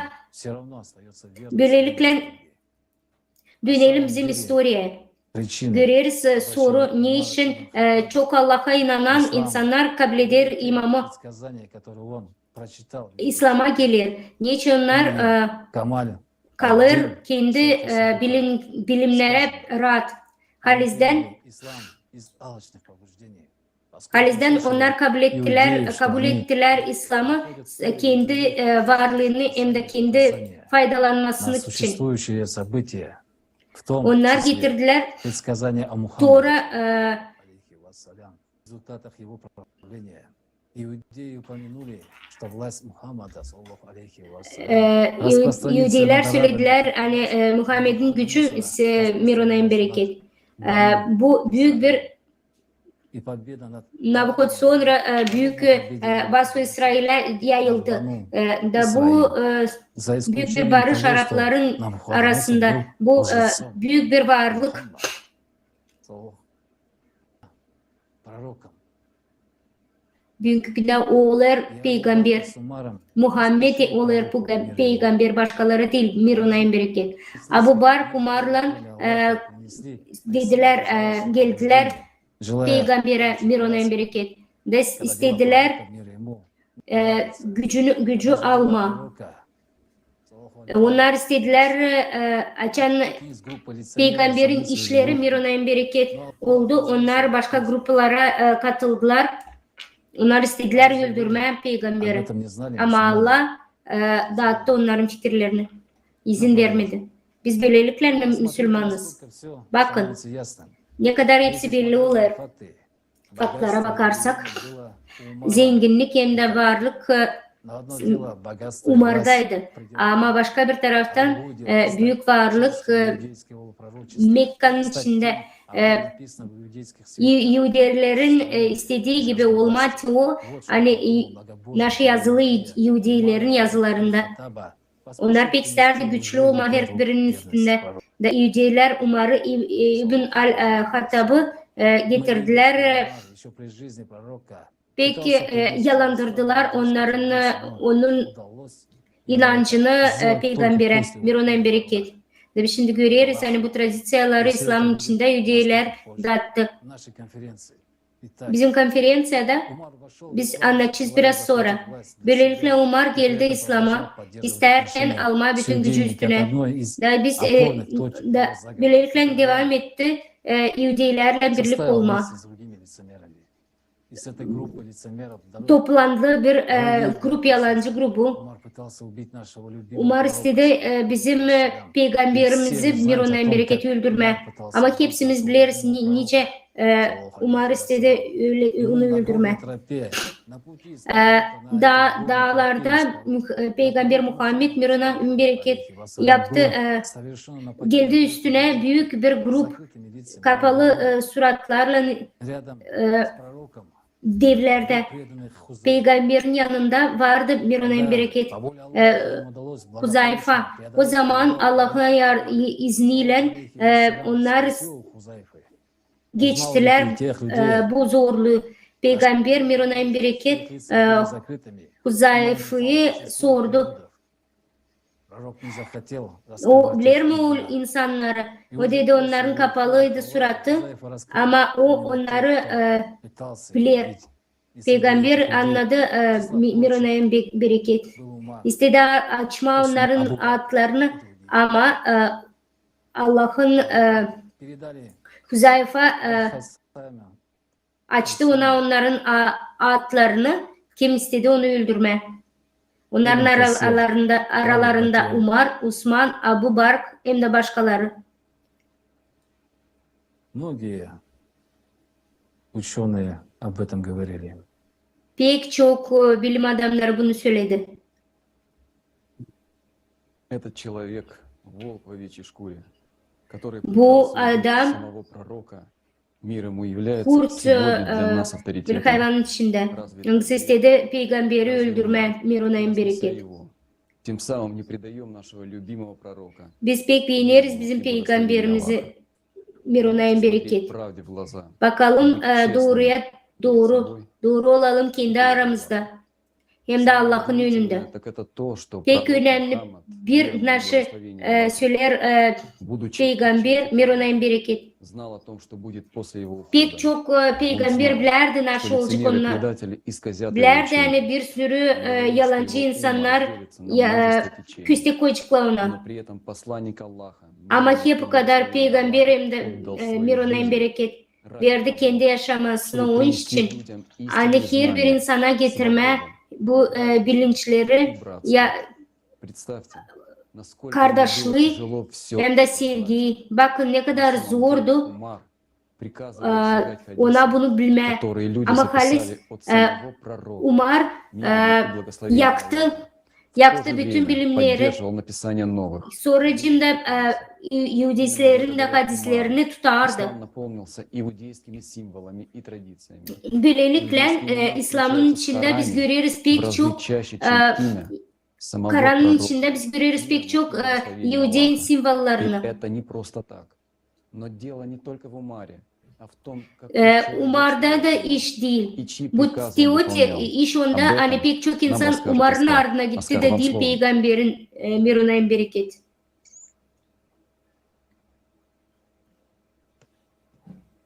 Это иудей и раввин из Йемена, который формально Bu принял ислам после İudey смерти пророка Мухаммада. Ravin И благословение Emen'den. Аллаха. Само прозвище Ахбар, под которым он вошел в Adı историю üstünde ислама, Akbar önce İslam'a girdi onun adı. как можно понять из исторических источников, он Nice был не varınca просто anlama раввин, historiada но главой иудеев на Аравийском полуострове. o Именно его считают Arabya одним из çölünden авторитетных çölünde толкователей Корана. Yahudilerin Он, başkanıydı. выступая с минбара пророка, мир ему и благословение Аллаха, наполнил ислам вымышленными иудейскими историями и сочиненными хадисами. Ибн Аббас, сподвижник и двоюродный брат пророка, мир ему, сказал о Кааб Акбаре: Кааб Акбар лжец, который хочет ввести иудаизм в ислам. Лжет Кааб, лжет Кааб, лжет Кааб. Да убьет Аллах этого раввина. Сколько лжи он сочинил на Аллаха, и как велика его клевета. При этом Кааб все время был рядом с Умаром и давал ему советы. Он одобрял все действия многобожника Умара, сказав ему однажды: «Ты, клянусь Аллахом, халиф, и лучший халиф, и твое время — лучшее время». Именно Кааб сопровождал Умара в его походе на Иерусалим. Весьма интересно то, что во время этого завоевания Умар вел себя не как завоеватель, а как предводитель иудеев. Umar bir asker gibi götürmedi kendini. Ночью в Иерусалим, он сразу пошел к Umar gitti gece Yeruşalim'e. O Иерусалимскому hemen храму geldi. и Dağıttı bütün храме Давуда. Yeruşalim hramını. Когда Умар Orada o покидал место, он услышал, как иудеи orada произносят o такбир, то есть восхваление. И он dua спросил: etti. Açan Umar gitti o işten, o yerden. O zaman ona sordular. Niçin siz böyle takbirleri söylersiniz? Ona söyledi. Kaab Akbar söyledi bu takbirleri söyleyeyim. İdiyo'da ki birkaç kere pek çoğu onun ardından hepsini tekrar etti. Açan Umar Kaab'a anlattı. Niçin o pek önem veriyor Kaab'a. Umar'a cevap verdiler. 500 yıl geri Yahudiler söylediler. Hani gelecek Faruk hangisi bakılacak Yeruşalim'e. Halis'ten Kaab'a da gelecek. Böylelikle Umar çok Allah'a inanan yaptı, geldi, getirdi dünyaya Yahudilerin yazdıklarını. Ama Allah getirecek Yeruşalim'e yeni Tora'yı, yani Kur'an'ı da yeni insanlar Muhammed'in. Bu Allah'ın verdiği laflar Yahudilere getirecek birbirlerine anlatacak, hani Müslümanlar olacak, sevecek Yeruşalim'i, Tor'u, hem de pek sevecekler Kur'an'ı, hangisini Peygamber Mirunayın bereket verdi onlara. Böylelikle Yahudiler hem de onların öğrencileri geldiler, yaptılar hepsi için yani bizim İslam Kur'an'ı değiştirmeye de yaptı. Tabii birbirine onlar benzer olsun. Ka'b Abkar tabir Yahudi laflarını insana iletirdi. Orada söylediğinde hani Allah yollandıracak Yahudilere kendi çırağını Abdel Malika'yı hangisi yapacak güzel bir dünya verecek, Yeruşalim'e büyük bir büyüklük 685. 705. yıllarda Abdel Malika başkandı. O büyük bir Allah cami kurdu Kubata Sakra. Şimdi o bilinen Umar camisi. Umarım Ka'b hizmet ettiği Yahudilere da yaptılar bütün söylediklerini Yahudilerin ama hiç yapmadılar bir şey Müslümanların Peygamber Muhammed'in dediklerine Mirona'nın bereket. Ayet Kur'an'da 82. ayatta surada söylenilir sofrada nerede sen hiçbir zaman bulmayacaksın hem kötü düşmanda hem büyük Yahudi hem de çok Allah'a inançlı. Nice olur öyle hani Rabbin çok Allah'a inanan yaptı çok kötülük Peygamber'e Mirona'nın bereket. Niçin bizim atalarımız Peygamber'in dediklerini yapmadı? Mirona'nın bereket. Ama gittiler Umar'ın ardına. Biz şimdi devam ederiz gitmeye Umar'ın ardına. Hangisi yaptılar bizim atalar? Kim biz bundan sonra?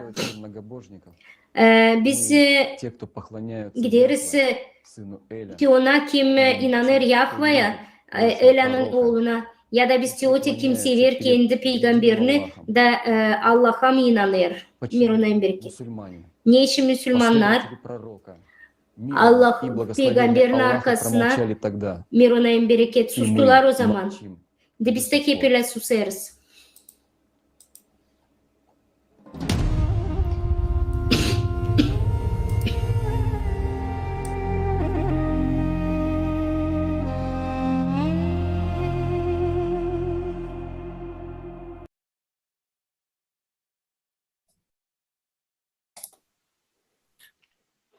Her birinizi Allah'ın adıyla salamlayıram.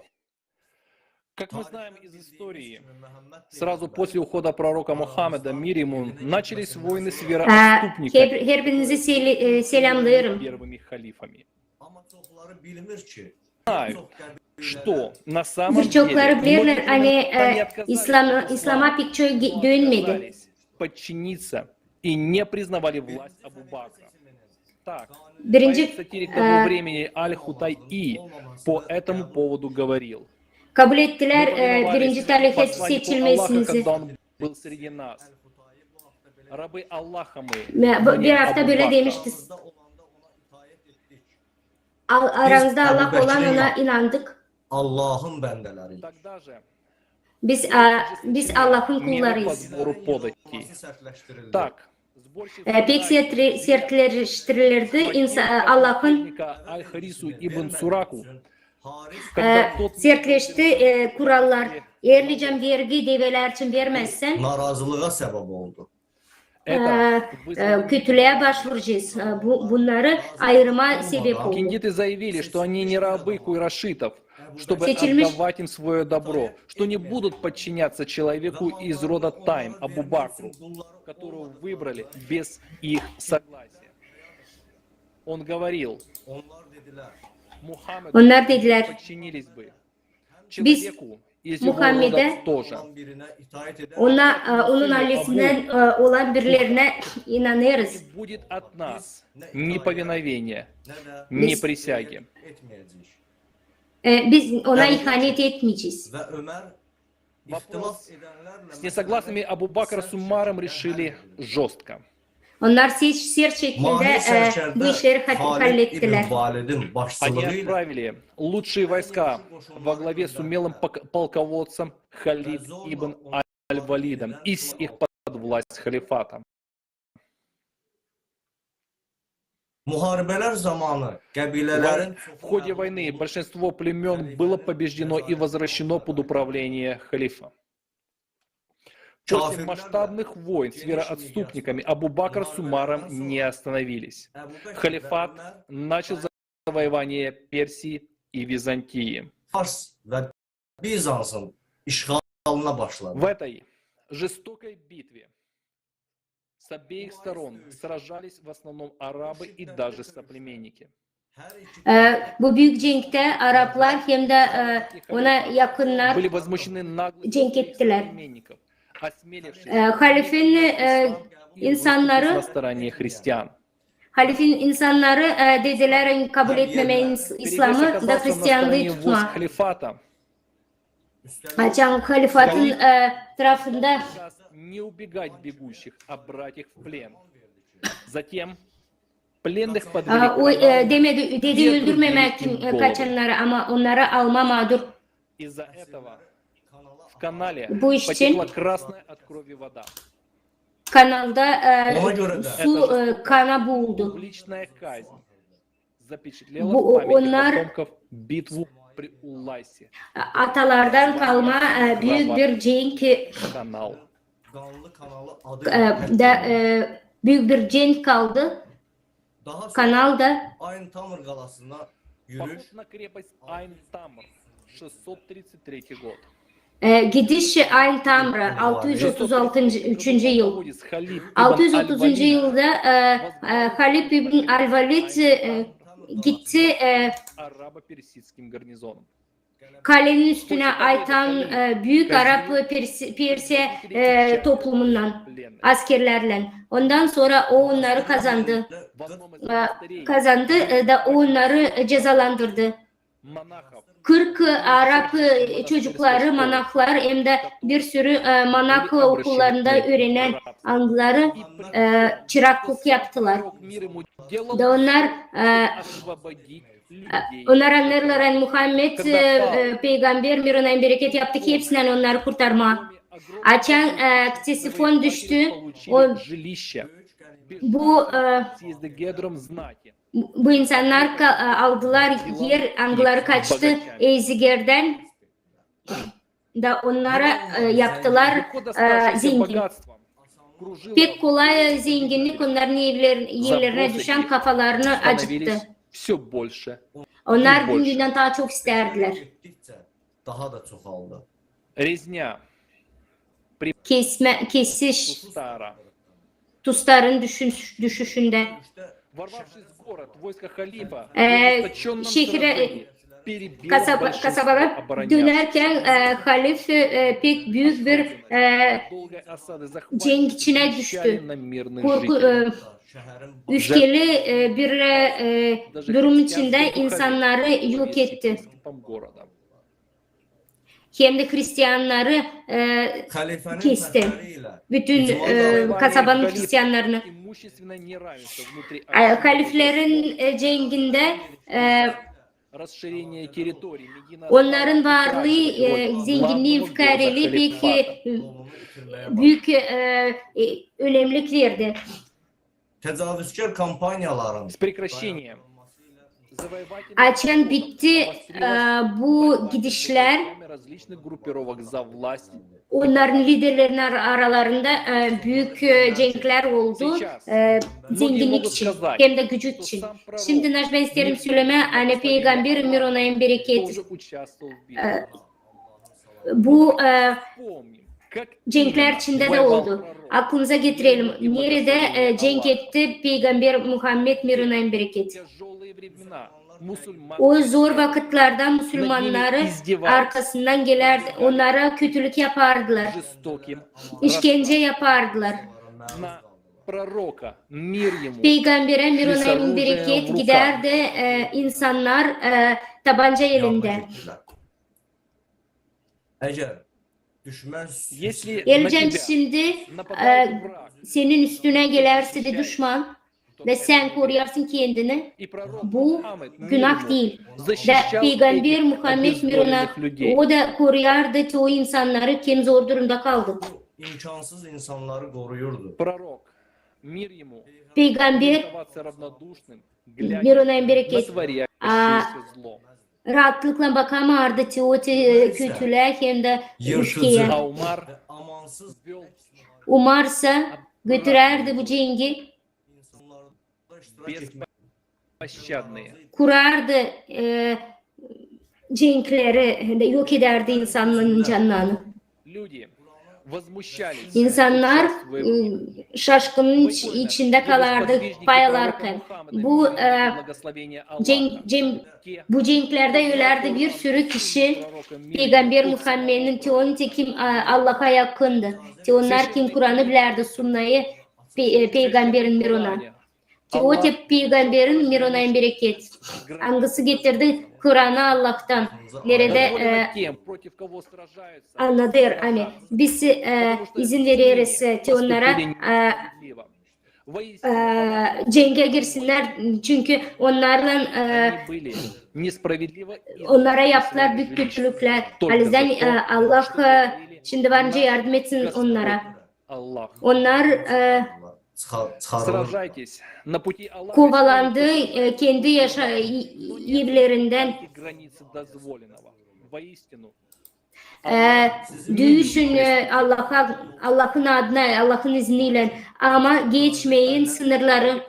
что пророк Мухаммед, мир ему и Naşı благословение dedi Аллаха, Allah относился к пленным Peygamberin уважительно. Muhammed miruna bereket. Onu da Kendi Пленных при пророке мир ему отпускали за выкуп. А тех пленных, у которых не было денег для выкупа, но они умели читать, mahkumlarını tutardılar. грамоте детей мусульман. Ondan sonra açan onlar Это был первый и единственный случай в onların истории, когда передача yerlerine vererdiler. выкупа за жизнь. Пророк Мухаммед, мир ему, Onların uşaklarını hem de kendilerini onların öğretirdiler okuma yazma da böylelikle onlar satın alırdılar bütün mahrum insanları. он всегда старался найти пути решения Muhammed miruna bereket savaşardı insanları rahatlama hem de onların anlaşma aralarında bulma. Açan Peygamber Muhammed miruna bereket girdi Mekke'ye birçok kişiyi öldürmedi. Angısı pek çok vakit Müslümanların adına zor çekti. O pek büyük yüreğini açtı o insanlara. Prost etti o insanları angısı halisi посланник Аллаха, да благословит его Аллах и приветствует, обладал силой и властью, но показал, что он пророк. onun vardı büyük gücü. И курайшиты Suçluları da acardı. приняли ислам. Hepsici insanlar kabul etti İslam'ı büyük bir inanç hem de sevgi içinde. В Священном Коране про его прекрасный нрав сказано: если бы ты был Kur'an'da söyler, грубым и Ercem sen жестокосердечным, то они prostsan непременно покинут hem de тебя. kalbin kötüyse onlar sana gelmeyeceklerdi. ve xeyirxahlıq dini kimi Kur'an qəbul Sure etdi. 3 Al-İmran. Onun gözəl xasiyyətləri haqqında Также коснуться и темы того, как пророк Biz призывал людей к исламу. eğerlicem bu konuları açarsak nice insanları Peygamber miruna bereket İslam'a çağırırdı. O İslam'ı anlatmardı kılıçla. O demeden insanlar zorla lazım gelsin bu bilimlere. onlar Он hökmən sənin глубоко уважал право O выбора derinden человека. saygı duyardı insanların hakkına. Понимал, O anlardı что hani насилие лишь şiddetlik вызовет. sadece getirecek kötülük, qılıncla Он nefret. призывал к исламу словом. O çağırdı insanın İslam'ın И так lafını пророком для всего kendi örneğine göre. человечества Böylelikle Peygamber bütün dünyaya, insanlar принялся Hubadin sözleşmesine karşı kabul etti bu büyük misyayı. всего мира к Bu исламу, çağrışı bütün dünyayı İslam'a Peygamberi заставляя их стать мусульманами. anlatarak Он послал hepsine письма hani olsunlar Müslüman. Византии, Yollandırdığı mektup Bizantiya imparatoruna, Эфиопии, İran liderine, Egipt'in, Etiyopya'nın, Bahreyn'in, Oman'ın Misir, Etiyopya, bunlar Bahreyn mektupları hükümdarlarına получив письмо с призывом kabul принять ислам, правитель ederek Эфиопии стал мусульманином. Etiyopya hükümdarı İslam'a davet kabul ettiği, ondan böylelikle kabul ettiler İslam'ı. Etiyopya'nın o Что цель? liderleri de oldu Müslüman. Bu da söyler onu hani Allah'ın geldiği insanlar mir onlara. Не захватывать Onlar teritoriya almadılar. власти. Onlar resurs istemerdiler. Onlar güç istemerdiler. Единого Аллаха. Onlar istediler hani insanlar işitsinler Allah adını, Allah sözünü. Объединял людей Peygamber и любовью. toplardı insanları Allah'ın önünde. İnsanları birleştirdi. Пророк объединял людей, увеличивал территории, на которые Sevgiyle o yayardı kendi Allah'ın насильно, laflarını, кровопролитно angıları hepsi bütün kalple kabul ederdi Allah'ı.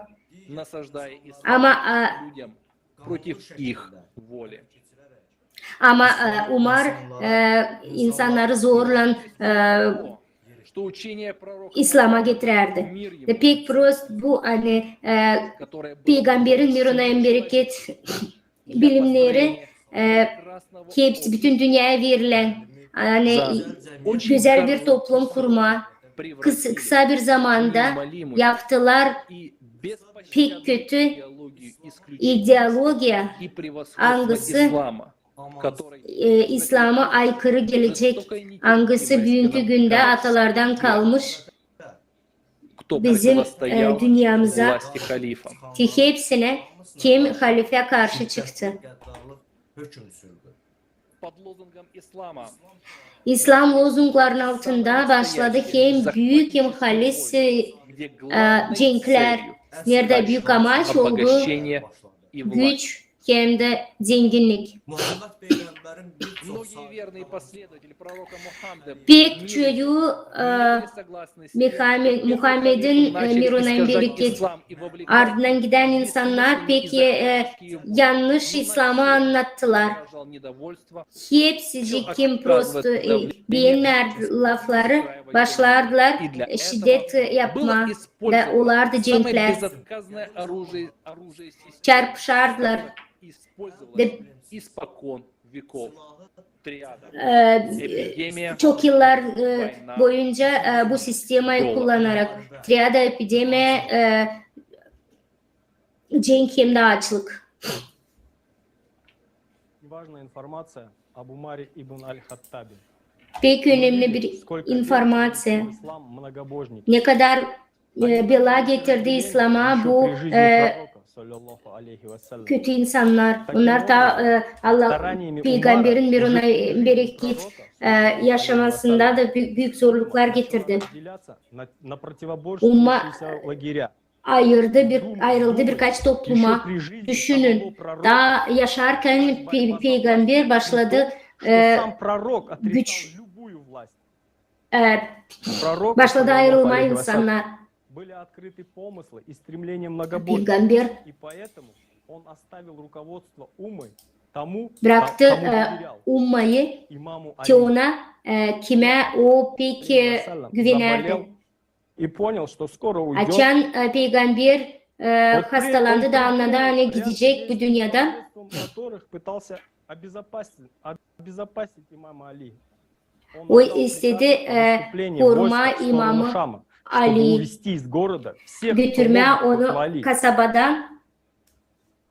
В состав этого войска входили многие подвижники, в том числе и Умар. Bu askerlerin arasında Umma da vardı. саллаллаху алейхи вассалям. Peygamber Mirun en Настойчиво bereket. приказывал войску O kadar покинуть Медину и isterdi отправиться hani навстречу с Medine'yi врагом. bıraksınlar da gitsinler. Однако, выйдя из Медины, Onlar gitsinler başka bir yere. А сами вернулись обратно в город. Medine'den de çıkarken geri kasabaya döndüler. Дело в том, что Умар понимал, Umar anlardı. последняя воля пророка, саллаллаху алейхи Bitki прийти к власти. istediği peygamberin naşı istedi peygamber Mirona'nın bereket. Только чувствовал себя безнаказанным, Umar sayardı kendini hani varınca hepsini yapsın. İleride de yaptı, küstek koydu peygambere Mirona'nın bereket. и не dал Bitki написать istediğini письмо vermedi для yapma. своих последователей.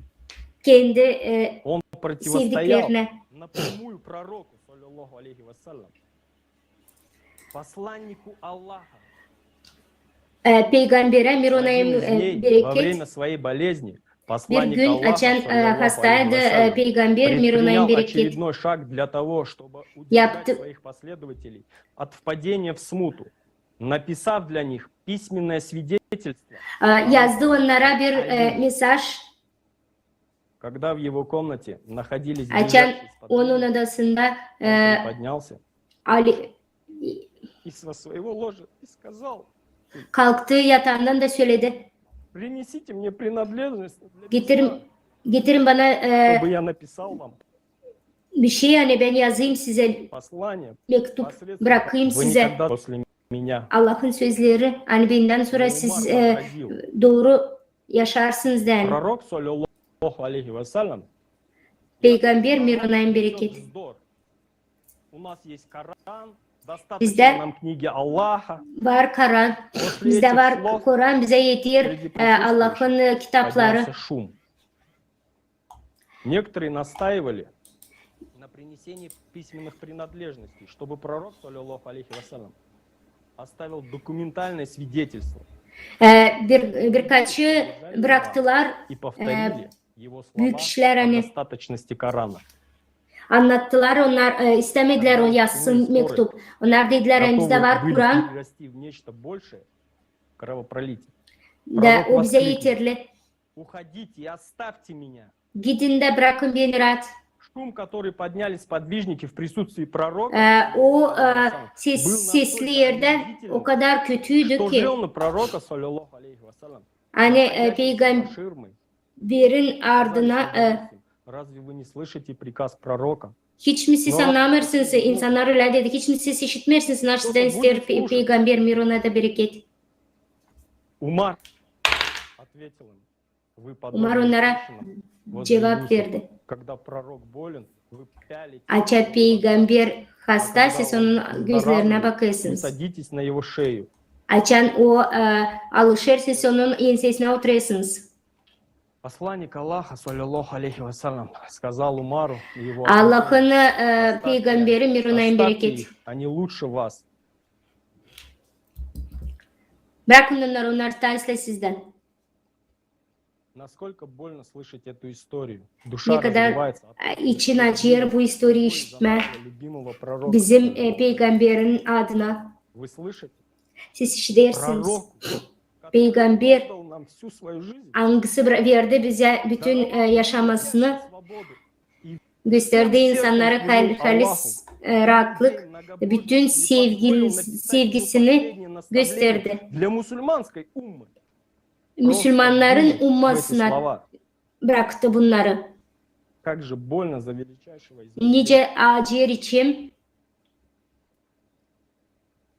За пророка тогда вступились его Her жены, peygamber için Mirona'nın bereket. Karlar те, кто называли себя tuttu. последователями, Ama onlar kim Allah'ın ardına, peygamberin ardına то, что он gitti. захочет. Они Onlar промолчали тогда, и молчание это sustular слишком da затянулось bu на тысячи лет. suskunluk binlerce yıla uzandı. А сейчас я хочу подчеркнуть очень Şimdi важный isterim момент. size pek önemli bir oluş söyleme. Саллаллаху алейхи вассалям Peygamber Mirona'nın bereket. завещал, чтобы мы были едины. Söyledi hani biz olalım bir umma da ayrılmayalım. Мусульмане составляют, Söylerdi hani Müslümanlar birlik, kardeşlik но olsun. своими действиями Kendi yaptıklarımızla ideolojizler hem de çok разделили мусульман. onlara ayırdılar Müslümanları. Он внимательно читал иудейские Umar свитки и o peki dikkatli okurdu Yahudilerin kitaplarını. над людьми, сначала их надо разделить. Nardan insanları lazım ayırma. Derecem onları takvala böyle üstülenme. Böylelikle o kendi gücünü insanların üstüne aldı. Создал умму. Peygamber Он создал mirunayım bereket. O ummayı kurdu.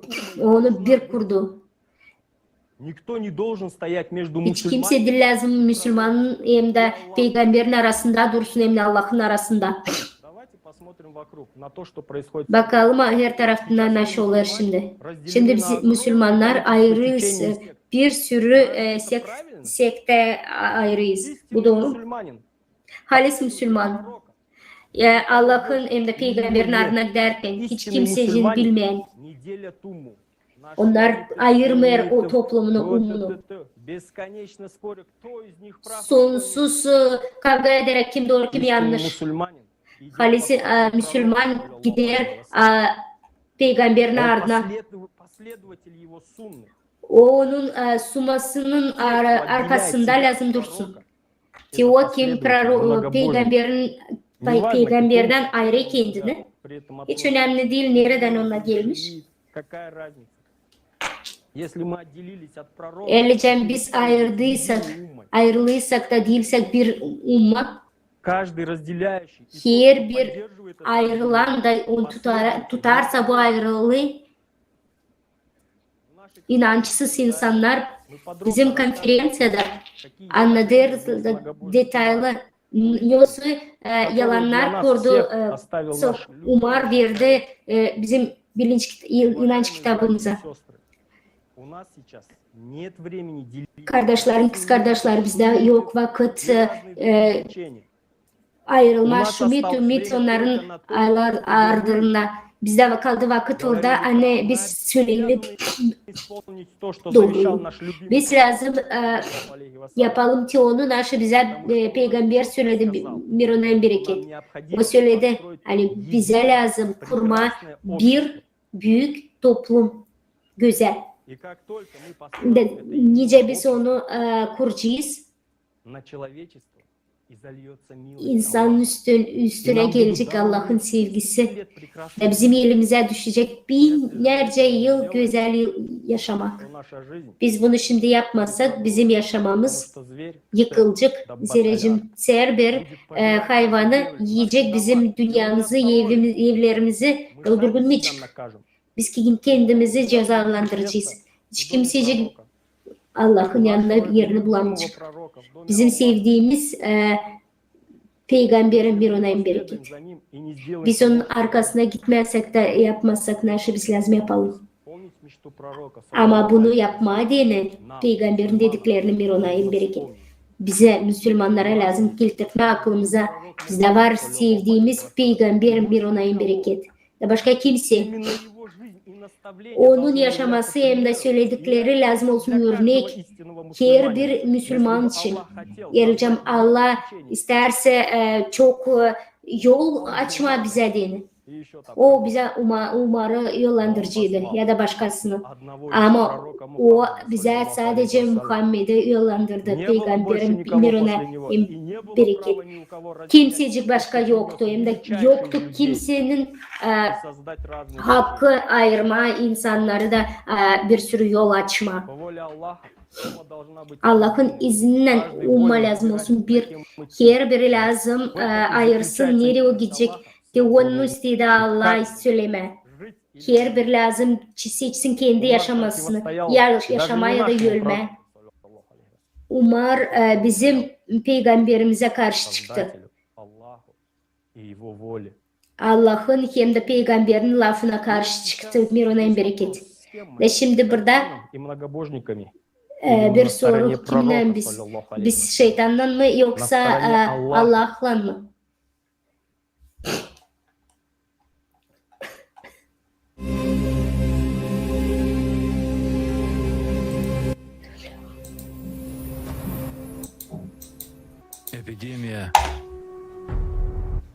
Epidemiya, cenk, açlık. Bugün az kim görer bu üç işi ince birlik.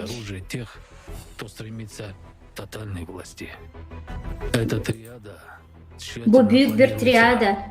Pek büyük planları yapar çok yıllara ileri. Hem de historiada çıkar, her kere karşı gelir. Onu büyüğünde kullanırlar, hani insanlar dağıtma, onlara verme, başka varlıkları yok etme, bir sürü millet ya da alma insanların, milyonlarca insanların manipülasyon yerine. Bakalım birkaç örnek. 430. yıl bizim vaktimize göre. Fukidida çuması geldi Etiyopya'da. O Libya'ya çıktı, Egipet'e çıktı. Sonra baktık Afina'da da çıktı. O öldürdü 100.000 insan Afin'de. Bu cenk üzerinde görüyoruz, hani büyük bir katastrofa olarak yok etti insanları. Spartanyatslar getirdiler bu çumayı Afina'lara. Onlara verdi büyük bir güç, Afinaların önünde bunları da dizlerine oturttu. 130. yıl Çin'de bir çuma. Büyük yolda, İpek yolunda biz görüyoruz nice Kırım'da çuma Avrupa'dan gelme Çinlileri istediler alma. Biz görüyoruz hani oraya düştü bir sürü narkotik. 1315. yıl açlık Avrupa'da. 100 yıllık cenkte oldu büyük çuma epidemi. 60 milyon insan öldü. Cenkler oldu Anglia ile Fransa arasında. İnsanların azalması oldu. Hem de açlık oldu. Epidemi 1347-1448 yılda 90% Konstantinopol insanlarını yok etti. Bu getirdi Bizantiye pek zor durumda verdi. Türklere, Müslümanlara yok etme hem de geçme Bizantiye'ye. Historikler gösterdiler hani Çuma geldi Bizantiye'ye getirdiler. Bu pandemiyi bilerek getirdiler her bir insan. Türkler fethettiler İtalyanları 1527. yıl. Bakteriya silahları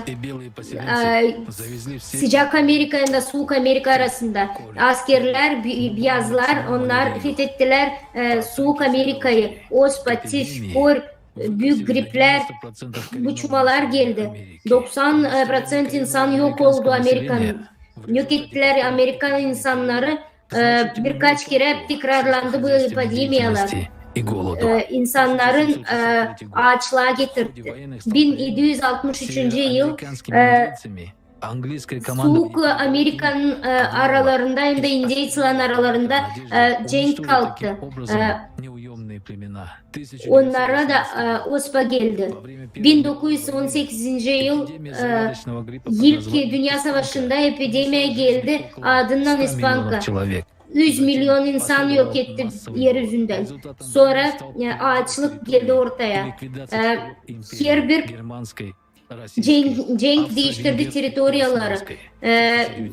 Almanya, Rusya, Avusturya-Vengriya hem de Osmanlıların yerlerini değiştirdi. 1939. yıl İkinci Dünya Savaşı. Büyük bir tif epidemiyası geldi. Açlık hem de cenk oldu. 1940. yılda Japonya'da oldu.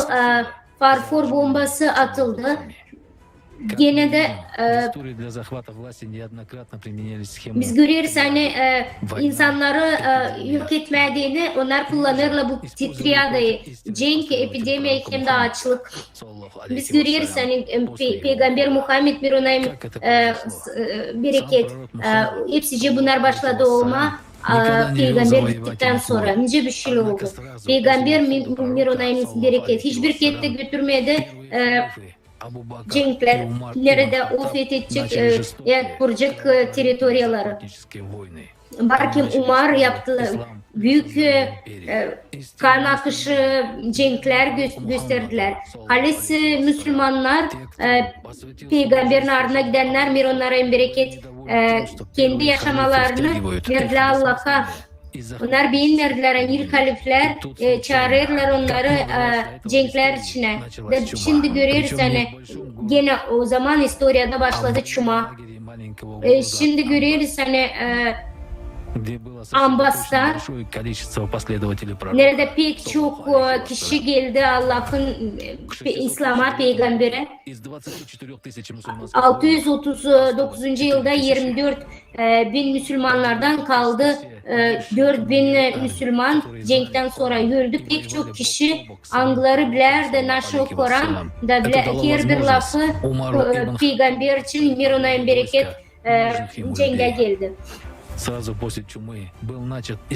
Çumadan sonra cim oldu ağaçlık bir şeycik büyümerdi. Umar İbn Haddad bırakmadı insanları imelerini saklasın. Onların karavanlarını durguttu. Onlara lazım da hani insanlar aç kalsınlar. İnsanlara pek önemliydi uşaklarını doyurma ya da doğrularını mı bulma. Pek çok insan Angları istemedi, kimsenin sesleme, Umar yok etti. Bu algoritmi biz görüyoruz büyüğünde. Binlerce yıl hep bir senaryo. Çuma, cenk hem de açlık. Bunun sonucu her kere bir türlü. Bir sürü can kaybı. İnsanlar korkuyor kendi yaşaması için. Çıraklık bütün dünyada.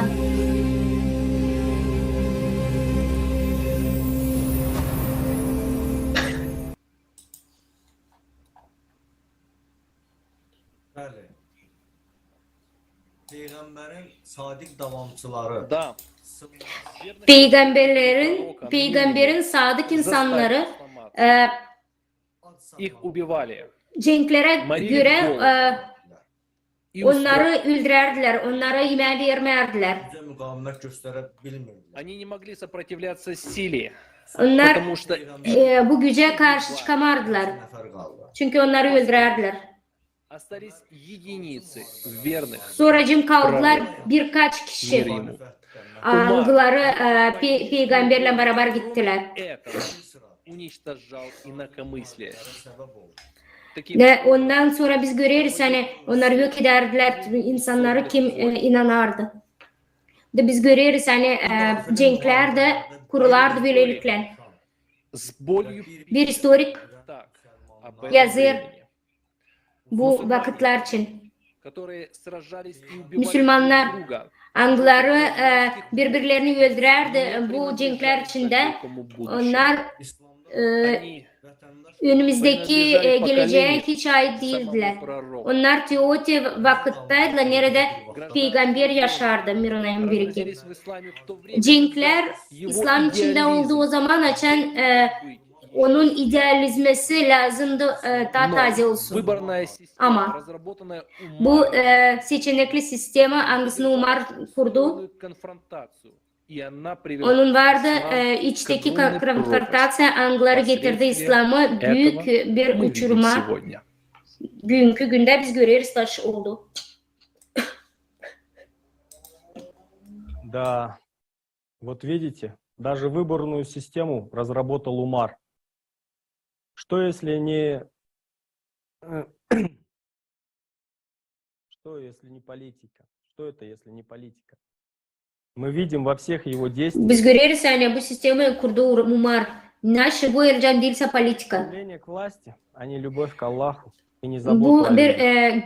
insanın üzerine güç alma, Allah'a sevgi Размышления, değil. не чьё-то личное мнение. Это факты. Bu büyük faktlar, И факты, которые дали historia faktları. Азиз Чирай, марокканский Anglarını писатель и исследователь. Aziz Çıray yazar Вам слово. söyleyecek. Aziz size söz veriyorum. Мир вам, дорогие зрители. Selamun aleyküm. Добро пожаловать на эту встречу, Hoş которая будет geldiniz проводиться с bu вами, güzel даст Бог, еще не buluşmaya. раз. С вами Азиз Чирай, Nerede biz марокканский birkaç kere pисатель, görüştük. проживающий в Тунисе. На этой встрече, которую мы собираемся сегодня провести, Ee, будут затронуты очень важные вопросы, потому что нас, Bugün biz мусульман, или как önemli людей, sorularla независимо от layıkçıyız. религиозной принадлежности, касается этой Biz истории. Müslüman Нас olarak касается ее новое прочтение, как для historia нашей olarak традиции, anlatacağız так и hepsini. для нашей религии, Bizim которая tradisiyonlara соответствует göre, требованиям современного. bizim Я считаю, inancımıza что göre после ухода святого ben пророка, sanırım мир hani ему и благословение Аллаха, peygamberin находилась в söylediklerine состоянии göre революции или İslam хаоса. umması Мусульмане должны посвятить себя изучению bunlar büyük kaosta. и после него. Я всегда говорю тем, кто обвиняет Ben посланника в her kere söylerim ki кровопролитии, onlara что это абсолютно hangisi времена посланника, yalan söylüyor.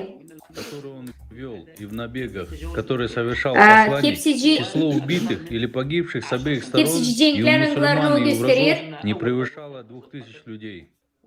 Я имею в виду, что более чем за 10 лет мы находим, что первой битвой была Ben senin битва söyleme при hani 10 yıldan sonra 10 yıl kuruldu И это bunlar. было за укрепление чести и достоинства ислама. Bunlar için hani Это всегда было bu kuruşu самообороной. Его целью не была onurla hem de экспансия. gururla gösterme hem de bu kendini koruma Мы değil. должны uметь Peygamber набрать mir ona мужество и bereket сил, чтобы сказать, isterdi что gücünü произошло alma. после посланника, да пребудут с ним Hani мир nasıl и oldu благословение Аллаха, вовсе не было ислама. bizim peygamberimizden mir ona bereket. Было не распространение ислама, скорее это были политические вторжения, направленные на Bu politika экспансию. Это захват других cenkleriydi. земель. Например, в Bu инциденте başka во время вторжения в Персию, когда возник спор, имевший место между мусульманами, они говорили о земле, а о вере и религии не говорили. Они говорили, что Onlar это alaylardılar. долю плодородных земель. Я имею в виду, что Onlar целью isterdiler было alma распространение yerlerine религии. bir И тому sürü есть доказательства. toprak. Сейчас мы видим, Bizi что varınca Индонезия söyleyelim hani является şimdi görüyoruz крупнейшей ne kadar мусульманской Endonezya'da страной. olaylar büyük Müslüman ülkesi hangisi hiç bir Müslüman cengi olmadı. Ve biz görüyoruz en büyük İslam dünyası şimdi Endonezya'da hangisini İslam İslam getirdi dünyaya. Ve ben görüyorum hani lazım kan dökme bu iş için. Tam tersi ben isterim söyleme hani peygamber bir ona bereket çağırdı ona hani bu protestler olsun rahatlıkla. Hani lazım bilme hani Müslümanlar ilk insanlar angıları kanunla ödedi bunları. Abu Bakr dedi hani naşıda olmasa Müslümanlar istemirler ödeme. Yılkı sıvıttı insanların içine ateş. Biz lazım anlayalım hani hepsi biz Müslümanlar da biz lazım Abu Bakr'ı da Umar'ı görelim politikacı olarak. Biz yokça söyleyelim hani onlar Arap ülkelerine yayardılar İslam için. Onlar sadece İsterdiler kendi varlıklarını koyma. Politika varınca mı olsun sevdiği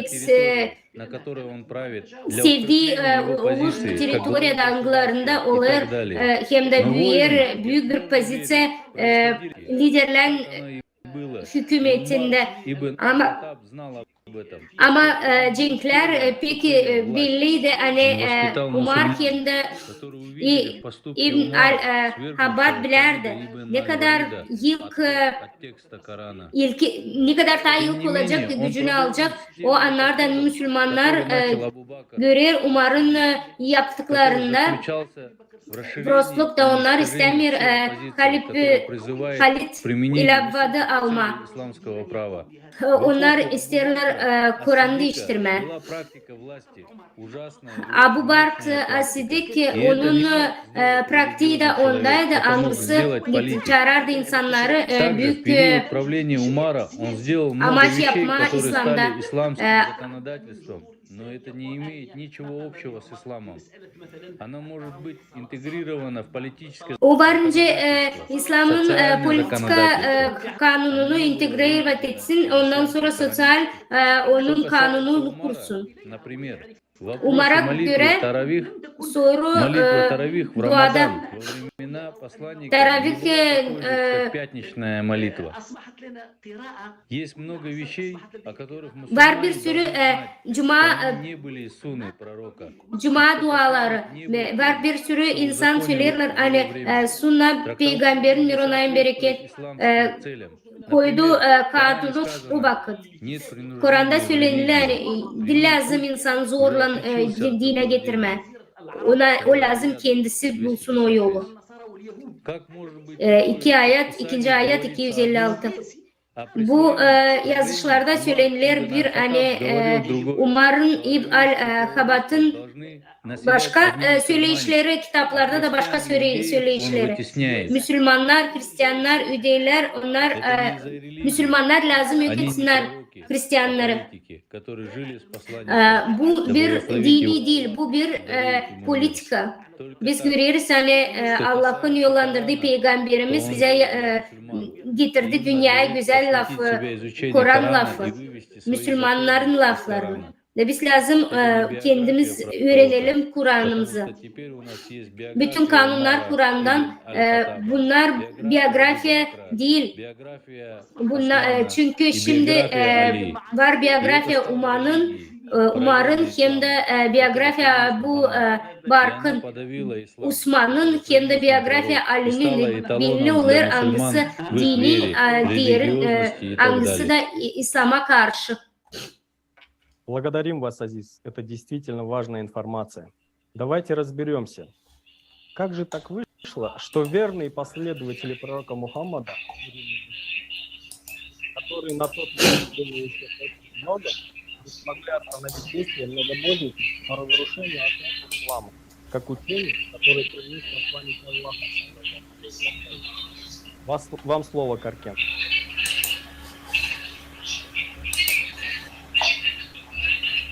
На самом деле, Умар ибн Хаттаб обладал огромной поддержкой богатых и знатных людей, так как сам происходил из влиятельного курайшитского рода Аль-Ади.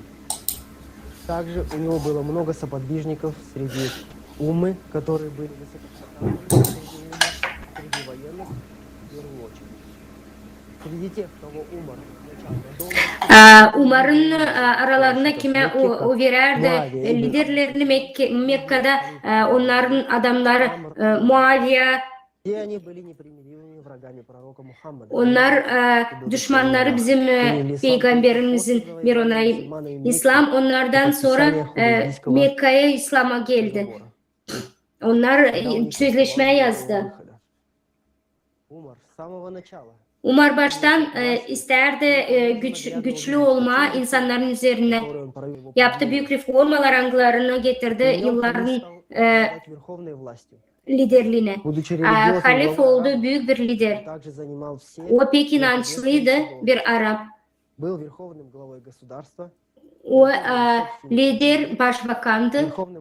Bütün toprakların üstüne, bütün herkesin üstüne o baştı. Halifatiye pek büyük bu divanların büyüğüydü. Divan al-Cult o bir askeri onun vardı askeri güçleri de o bu soruları çözerdi. Divan al-Haraç bu finans olarak vergiler evrakları biz görürsen bu iç işleri vergileri gösteriyor. Divan al-Barit bu büyük posta kuruluşu. Burada postalar, mektuplar hem de bağlantılar kurulur.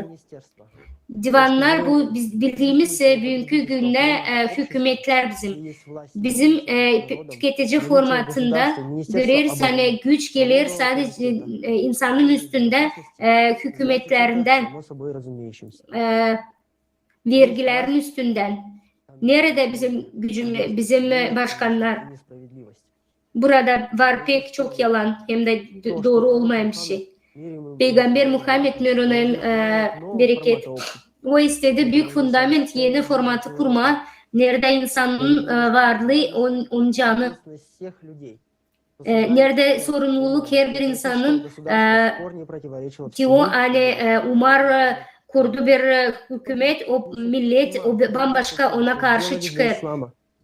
Bugünkü günde Müslümanlar gurur duyarlar, şunları yaptılar İslam için. Umar ibn Haddab için. Onlar söylerler hani insanlar anlamır onun Allah'ın verdiği peygambere laflarını mir ona bereket. Bizim sevdiğimiz peygamberimiz mir ona yaratıcı bir toplum için yaşadı. Bugünkü günde Muhammed mir ona bereket kurdu. Bir hükümet nerede vardı liderler angıları bir fikirde bu liderliği götürerdi. O bir toplum nerede insanlar her biri kendi lafını geçirebilirler de birbirlerini de işitir. İnsanlar böyle toplumda lazımdı doğruluk içinde yaşasın. Onlar lazımdı yardım etsin zor durumda ufka insanlara. Pek önemli anne peygamber Muhammed anladı bu varlık. Biz başladık anlama hani ne zaman başladı öğrenmeye yaratıcı toplumu bu varlıkları verir her bir kişiye. Büyük yaratıcı toplum olmayacak sadece güç bir insanların. Olmayacak fıkarilik, hastalık hem de kötülük. Ama biz isteriz bir toplum nerede Muhammed mir ona bereket bize bıraktı büyük güzel fundament. Umar Medine toplumuna anlatan başta Rim kanunları o kendi ummanın üstünde varlığını gösterdi de gitti başka ülkelere kılıçla. 10 yıllık periyotta Umar'a İbn Hattab'ın teritoriyalarını Arap halifatın yayılmasına neden oldu da büyük savaşlar hem de cenkler, kan dökünüşler yapıldı. Bunlar artık bizim bugünkü günde İslam'ın içinde hiçbir şey olmuyor. Biz bilirsen İslam o sevgi bir inancı. Bu cenkler başka iş içinde, güç içinde. Biz biliriz hani hepsi değişti. Açan peygamber öldü, mir ona bereket. Değişti hepsi o insanlar kimi ona söz verdi hem de inandı.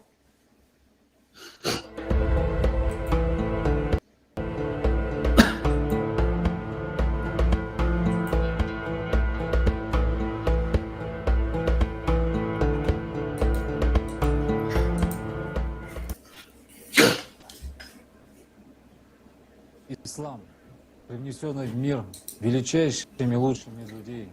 İslam getirdi, dünyaya getirildi. Это высшая ценность для всех мусульман. O büyük bir varlık her bir Müslüman için. Nereden başlar Müslümanlık? Ne biliriz hani Allah, Muhammed'den, Allah'tan başka hiçbir şey yok. Önemli. Bunu bilmeye dini lazım. Bilmeye hani var kurucu.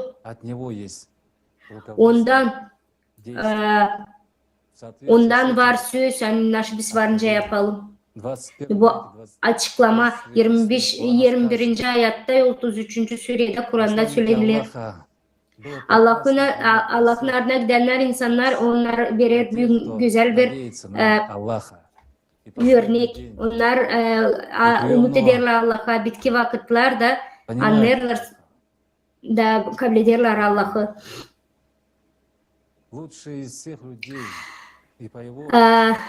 Peygamber mir ona bereket olsun. En büyük insanlardan biri hangisinin arkasından biz lazım gidelim. Lazım Allah'ım ondan çok örnek. Onun laflarında var birlik. Biz lazım kuralım iyilik. Hem de unutalım şu ama ne işinse biz sayırız hani sınaştığımız işler teoti hangisi Müslümanlar öğrendiği her bir günü Tradиционный hangisini Allah verdi. Bütün ritüelleri Müslüman kabul etmeye de sayma из нас Müslümanlar için. по значимости, а то и переросли ценности. Biz onları yok ettik. Ведь как часто Unuttuk мы, hani дорогие братья, onlar Allah'tan verildi. Pek по sık канонам ислама нельзя kardeşlerim, kız kardeşler deriz hani kanunlarda, İslam'da dil lazım, o dil lazım bu. мы Biz мы düşündük mü hani ислам. naş bu İslam İslam, İslam o tiyoti hangisi, с какой ноги встать, hangi bacağından kalkma поздороваться. ya da doğrunca selam verme. Musulman Önce taşıma Müslüman hicabını mı yoksa Müslümanı lazım mı или разве можно sakallarını mı назвать büyütsün? исламом Ya da varınca вечный İslam'ı спор и разногласия? her kere kavga etmeye de aralarımızda Где proходит разница между этими sorun çıkarma. многочисленными Bunların традициями? aralarında fark nerede? Tradisiyalar, halizden naşı bize Peygamber mirme unayın bereket verdi. Nice biz lazım davranalım. И как призывал поступать.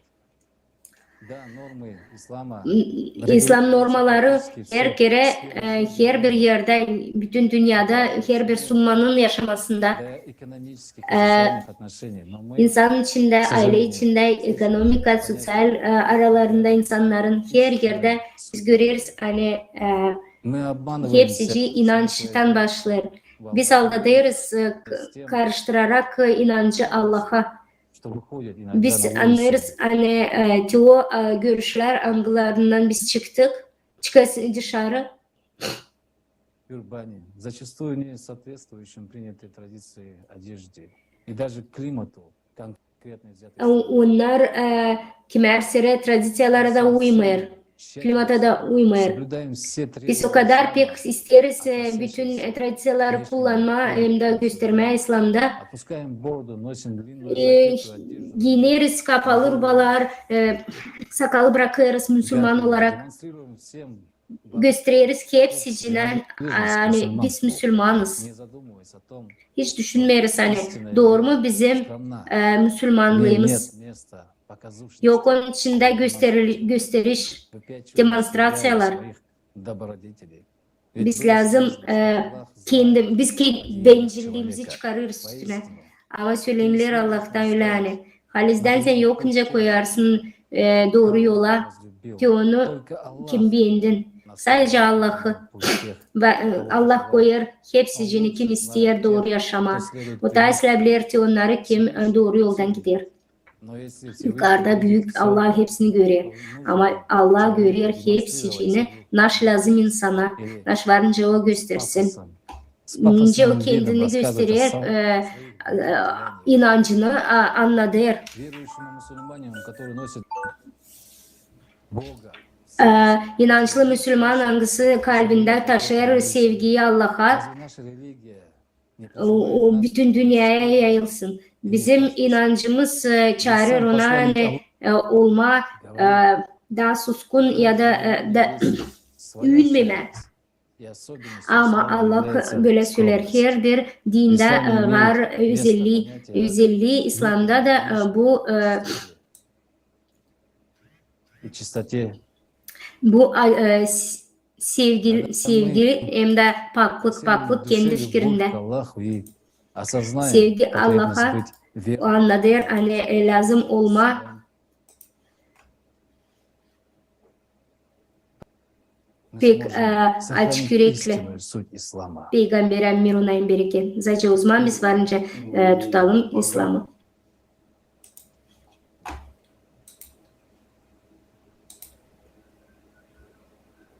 Вам нужно познавать велением сердца. У многих народов, традиционно исповедующих ислам, существует много национальных традиций, которые в ходе истории стали ошибочными как мусульман. Но национальные традиции — это социальные. Milletlerin tradisiyalarında bambaşka bir şey var. Biz lazım anlayalım da tutalım bu kültürayı. Они имеют отношение Истории. Onlar acaba yakın olur İslam'a mı? Ведь что такое ислам, в чем его суть? Наш Это İslam, прежде всего примирение. İslam o sadece Примирение, ilk согласие. kabul etme, Всевышнего внутри себя и жизнь согласно этой воле. А также мир и согласие. Böylelikle Miriam'da anlaşma insanların aralarında, her bir insanın içinde, insanlar aralarında. Мы не против традиций. Bu da olur İslam. Biz demiriz tradisiyalar prost. Biz söyleriz bu tradisiyalar angıları halisisle ama içinde senin duyguların niye sen yetişirsin? Nice sen Allah'a uzanırsın? Hiç tradisyaya yaklaşmayın. Böylelikle bizim sevdiğimiz Peygamber Mirona hem bereket anladır insanlara hem de gösterir. Bulunur burada bizim göğsümüzde, ruhumuzda. Hiç önemli değil hangi ruhla sen giyinlisin, Müslüman eder değil Müslüman. O lazım olsun pak hem de güzel. Sen lazım belki uzadasın sakallarını, başka büyük rubalar giyersin, kapalı giyersin ama lafları, Müslümanın laflarını bilmezsin. O hiç tradisyaya yaklaşmıyor. Açan Müslümanlar kullanarak Allah'ın adına öyle prostluklar yapıyorlar. Hiç Allah'a hem de İslam'a yanaşıp da durmayan işler yapıyorlar. Terörizm hem de öldürürler insanları, öldürürler, küçük düşürürler karıları. Sevgili kardeşlerim, kız kardeşler. Hiç pek acıdır bunları söyleme ama Müslümanlar eskiden İslam sivilizasyası başka regionlarda, İslam dünyasında pek kötü öldürürler birbirlerini. Gösterirler kendi sevdiklerini Allah'a. Bize Allah böyle mi dedi? Hani biz lazım yok edelim birbirimize sevgi için mi? Allah bize ne bıraktı? Müslümanın hiç kimse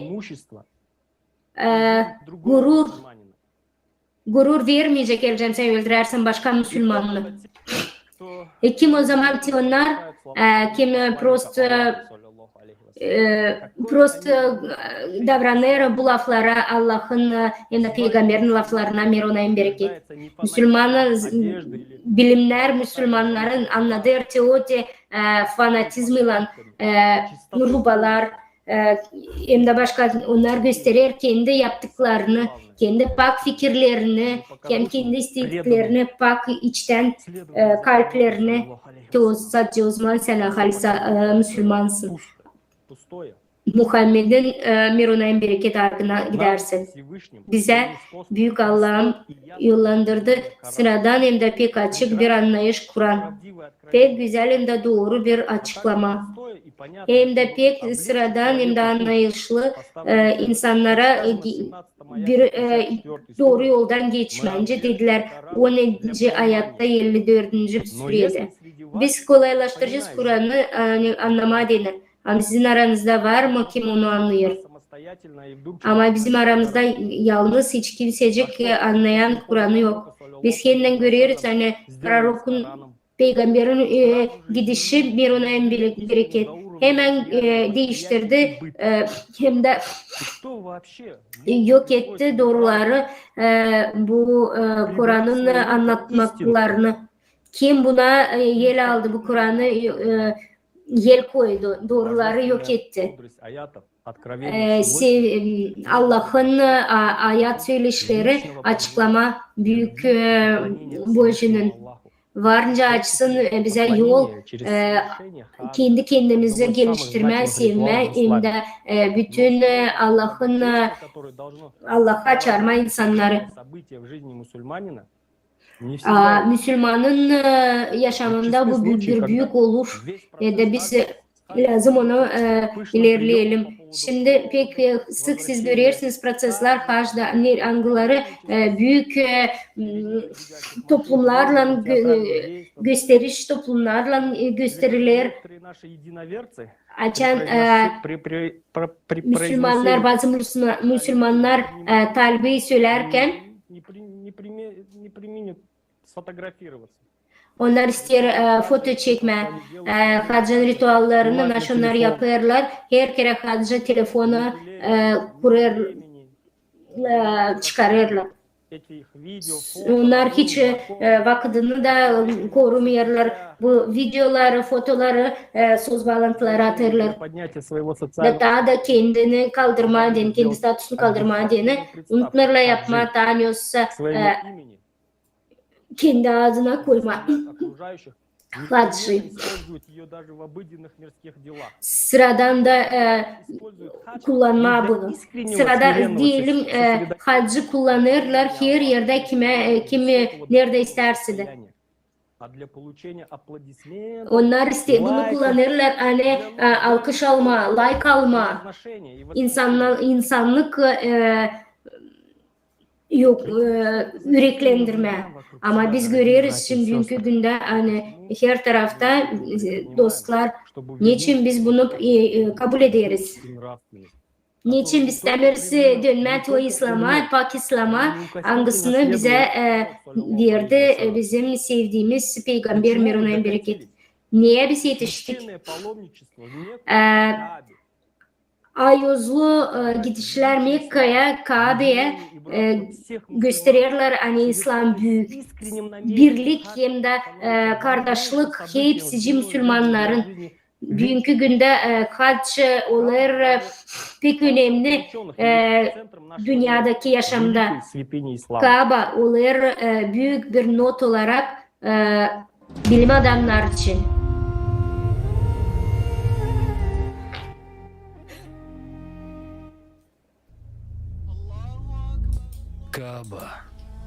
Kabe pek büyük bir ayos Müslüman dünyanın Al-Bayt Al-Haram ayos gibi.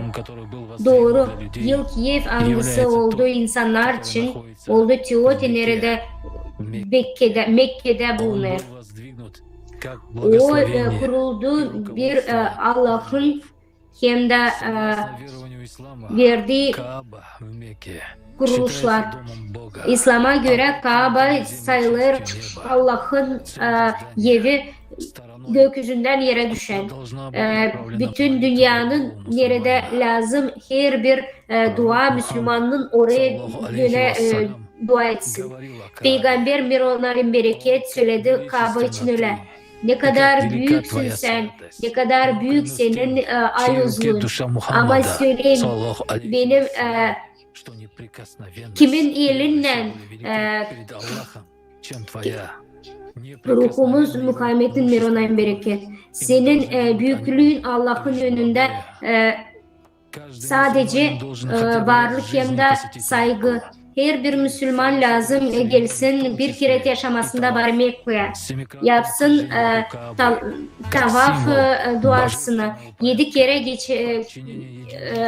geçme Kabe'nin her tarafından. Kabe bu Müslümanların kalbi, bu kalbi tutar insanın yaşamasını böylece de Kabe'de tutar Müslümanın yaşamasını, olmasını. Bu kalp düğene kadar Müslüman dünyası yaşayacak. İnançlı insana hem de sevdiği Allah'ı Kabe'ye gitmek demek ki bu kaynak büyük bir Allah'ın karşısında varlık.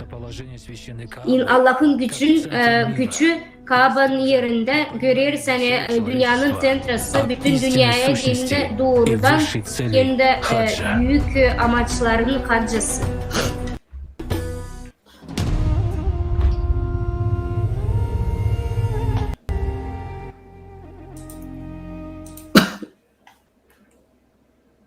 Во имя Аллаха, милостивого.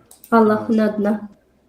Многие из нас не раз слышали, что хадж Birçok это подарок. bizden insanlar işittiler hac bu bir büyük armağan Allah için. Hac Величество к святым местам является bu ayet yerlere gitme hem de İslam için her bir Müslüman için hangisi varınca bunu yapsın lazım gitsin. Diyor kim doğru yapacak bunu kabul edecek ki Allah'tan Так говорит наш affetme günahlarını. Böylelikle bize как и пример inanıyoruz. миром Bu и bir büyük благословением Аллаха, örnek peygamberin mirona bereket. законом, Lazım Allah'ın lazım her bir Müslüman и благословение Аллаха, hizmet etsin Allah'a после haçta. крещения только один хадж. Peygamber öyle dedi hani her bir haç dünyada kendi yaşamasında demek haç prost etme. Arafat dağısında biz görüyoruz Этой birçok знаменитой речи Müslüman hem de inanç insanlar historiadan anlattılar. совершения хаджа. По сообщениям историков, Hani hacı события yaparken стали 124 tranzisyon olarak yaptı. Binlerce insan gördü bunu. которые я передаю вам. Bu lafları hangisini ben size söylerim. Ben söylerim. Мой пример. Bırakırım ki hepsinize Kur'an içinde hem de benim sunum örneğim de şimdi той прощальной проповеди. siz lazım toplanasınız. Böylelikle bu laflarla bitki laflarını söyledi. Водителям каравана паломников является печать İnsanların пророков. karavanlarına göre oldu bir büyük bir peçet. Peygamber Muhammed'in adına mirunayım bereket. O götürdü kendi sunnasını hem de kendi örneğini. İslam o büyük bir bilim bütün peygamberlere hem de yollandırmış insanlara. Mir onlara hem de amaç onların Allah'ın sevdiği, Allah'a dönüş, Allah'a dua. O için her biri hangisi gidermek ve hani yapmak hac lazım. Yıldan bilsin hani nice bunu yaptı Peygamber Muhammed mirunayım bereket. Bu doğru. Dostlar, kardeşlerim, kız kardeşler. Bugün biz sizlere söyleme hani hepsi bilirler naşı bizde söyleme. Bugünkü konferansiya bu değil sadece bir istek. Atalarından historiyayı çevirme. Bu İslam hangisini getirdi İslam'a Peygamber Muhammed hangisi Peygamber Muhammed'i aldattı. Onu lazım değiştirme. Allah'a şükür. Yani var bizde böyle imkan. Doğruyu söylemez size. Da hiç uzaklaşmama Peygamberden mirunayım bereket. Peygamber bitirdi. Allah'a sevdiği bir hac. Her bir ritualları kullandı. Hem de tavafı da en büyük ritualların hacın yaptığı. Peygamber Muhammed mirunayım bereket tavafı saat hem de böylelikle döndüğüne bunu oluşturdu. Büyük fundamentte Oleg Bolshakov İstoriya Halifatı'nda yazdı hani bu Kabe'ye biten 7 kere dönüşü nice vakit gidiyor. Yaşaması Muhammed'in kitap içinde yazar hani Panova hem de Vahid hangisinden üredir historia kaynakları tarif tavakı geç Kabe'yi o vakitler açan peygamber küçüktü. Mirunayım bereket.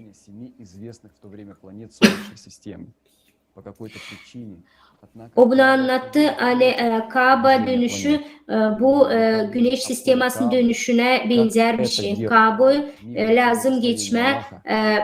Nice bütün planetalar geçiyor. Halif Umar'ın zamanında biz o yıl hangisi gitti de söyledi. Biz gitmeyeceğiz zamana göre, saatlerin zamanına göre.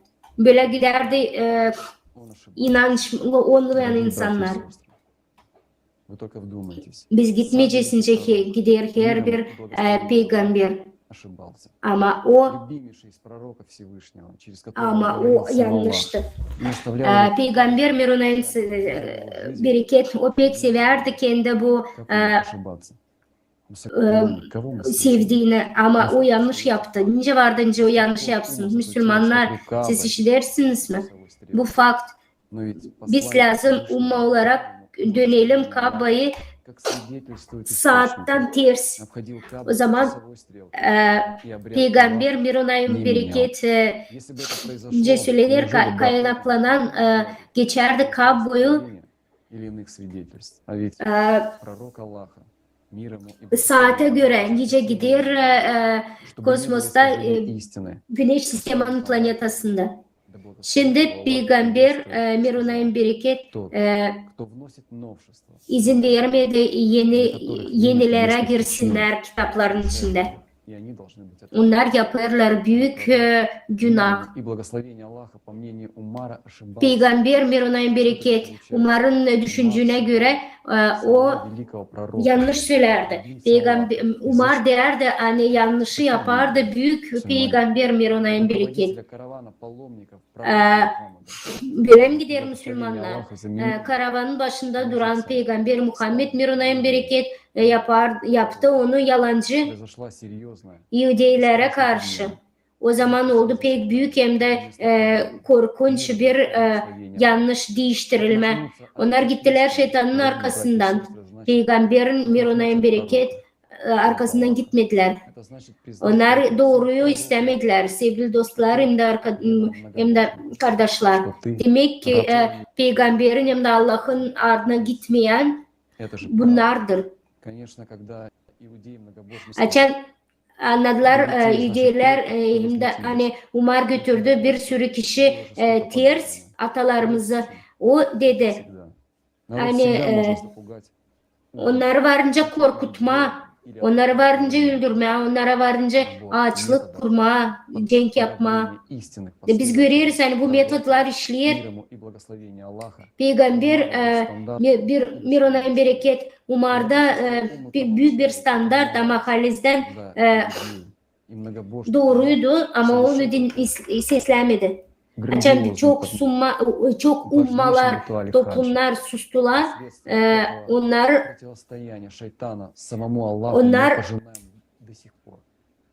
şeytanın yanına gittiler de Allah'a karşı çıktılar. Для принятия хаджа паломника Hacca kabul etmeden insanlar lazım Allah'a sevgiyle gelsin. İnançlı olmayan insanlar diyecekler ne farkı var? Hangi tarafa gideceksin Kabe'da? Oraya mı sağ mı sol mu? Yaparken tavafı. O zaman diyelim gidin peygamberin ardına ya da gidin peygamberden başka tarafa. Peygamber Mirunay'ın bereket Allah'ın gönderdiği, büyük Allah'ın gönderdiği bir kişi. O vardı nice mi yalan söylesin, nice doğru geçme Kabe'yi bilir o pekisler. O Haliz'den anlattı bu Kabe geçişini hangi taraftan, sağ taraftan geçmemiz lazım. O iş için bu sağ taraftan geçişler büyüler bizim canımızı, inancımızı. И на активацию в человеке жажды материального обладания, потребительства, по наущению.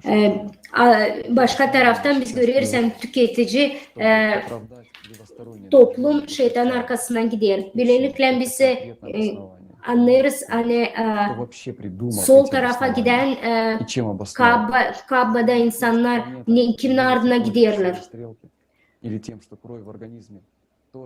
Biz lazım anlayalım hani bizim kanımız da gider sağ taraftan güneş sistemasına göre hem de saatin gittiğine göre. Bunları düşünerek biz de lazım gidelim Mekke'de Kabe yaparak tavafta sol tarafa. Biz anlarız hani kalbimizden kanımız gider sağ tarafa bütün vücudumuzda. Umar'ın değiştirdiği bu gidişi Kabe'nin her tarafında hiç sıradan bir şey değil. O bilirdi nasıl yapardı. İstediği historiyayı değiştirme. Böylelikle oldu Hristiyanlarda da. Hristiyanlarda Andrei ilki apostolu götürerdi hepsini sağ taraftan. Ama Katolikler giderdi sol taraftan. совершает церковные реформы. Nikan 17. yüzyılda da yapar büyük bir kilise reforması da o da değiştirir gidişi. O gidişi de gene götürür ters sol taraftan. Bütün kiliseye döner insan sol taraftan ters. Biz görüyoruz hani Allah'ın hem de Peygamberin bir onayım bereket o kadar çok soruları vardı Hristiyanlara, anglarını yok ettiler. Biz görüyoruz teknolojiyalar anglarını şimdi anglarını verdi o zaman peygamber onlar da değişiyor. İslam'da Hristiyanlıkta vardı pek çok değişiklikler anglarını bugünkü güne biz taşıdık. Biz anlarız bunu bir türlü. Hani ercem insanlar giderse de zamana karşı o zaman bunlar hepsi yuadizma gibi. Sıcak taraftan giderken gidersin doğuşa. Doğuşan giderken sen gidersin soğuk tarafa. Ve böylelikle sen geçeysin saatin tersine. Şimdi görüyoruz hani açan kurban verenleri de giderler hepsi sol taraftan. Sinagoglarda da yine sol tarafı çıkarlar. Ravinler söyler, Ravin Yosef Karo İl Kodeksinde Şulhan Aruf'ta hepsine söyler hani kim geçer sol taraftan onlar nasıl olur fizikada, enerjide büyük toplum insanların içinde angları geçer saatin tersinden. Cevabımız böyle olacak elcemize bakarsak bugünkü günde nice ayrılırlar bizi. Nice boş verirler, agresiye yaparlar, sabırsızlanırlar birbirimize. Böyle dil lazım, bunlar dil lazım unutma. Nerede bulunur kaba, bu büyük bir yer, güç yeri. Tavaf nice yapardı peygamber, bir ona en bereket. Biz ondan lazım anlayalım pek büyük imkanlar hem de güçler hani cennete yetişmeye değil, Allah'ı sevmeye değil. İnançsız insanlar var nice söylesinler hani hiç fark yok nice gitmeye Kabe'da. Tersine mi, saatin tersine mi yoksa saat gibi mi? Pek sıradan bir soru. Bilirsiniz mi? Biz böyle gidersek biz yok olacağız. Güneş de olmayacak. Güneş kalkmıyor batıdan.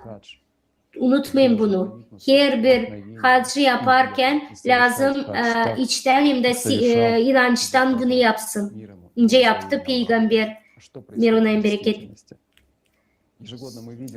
Her yıl biz görüyoruz ne kadar çok inançlı insan hacca gelir de onların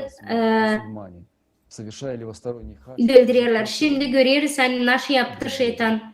Müslümanlar yok ederler, giderler sol taraftan, ters taraftan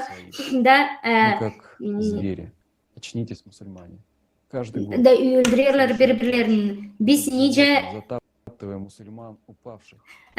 nice hayvan olarak olduk, Müslüman insanı değil. Biz peygamberin lafını işitmeyerek gideriz ona karşı. Biz yaparız Yahudiler gibi.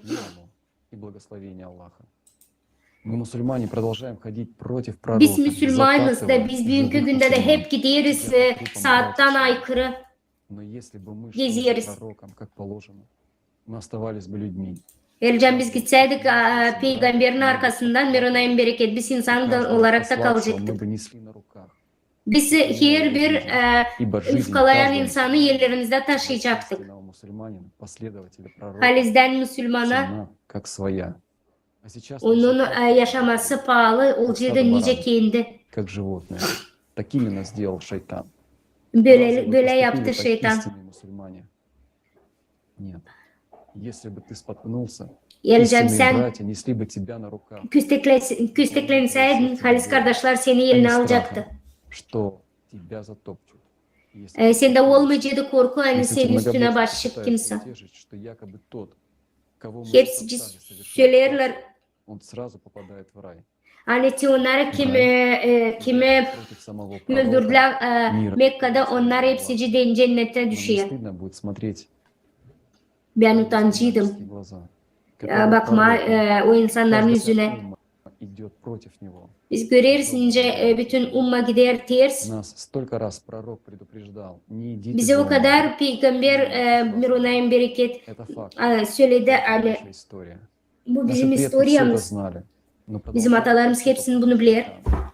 И Hep kadar giderdi ters. совершивший этот антихадж Da, birisi onlardan yapsaydı bu anti haccı, ну и на наши плечи.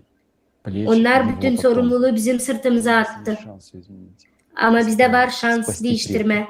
себя и будущее поколения. Kurtarmak Сейчас kendimizi hem de представляем atalarımızı вашему hem de вниманию geleceğimizi. отрывок из видеоинтервью Ben с isterim siz уважаемым bakarsınız Айдаром videoyu. кандидатом философских наук, исламоведом, преподавателем, историком и автором книг, O bir который historik, расскажет o bir нам об öğretmen. истинном значении хаджа. O Айдар anlatacak Гатаевич, halizden вам nasıl слово. hac.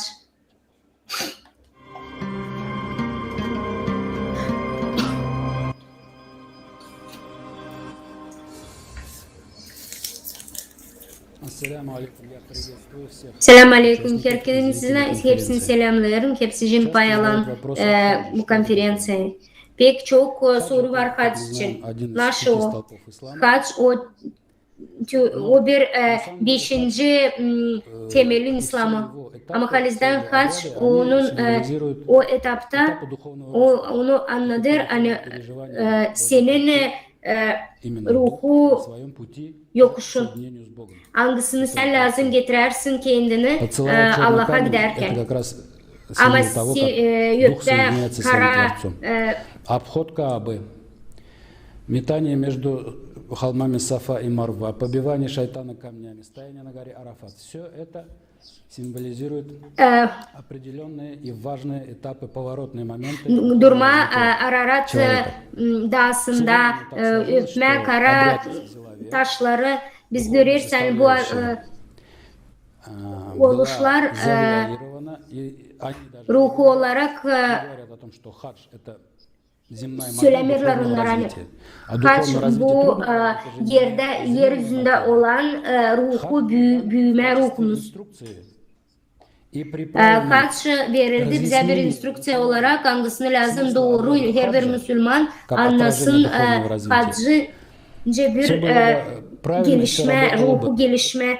Хадж таким образом не преподносится. Он предельно заземлен. Hac o sıradan bir şey. Даже духовного содержания, поэтому люди Bu bir ежегодно, кто oluş может ne себе позволить, hangisi manevi de казалось бы, одного gösterilir. раза.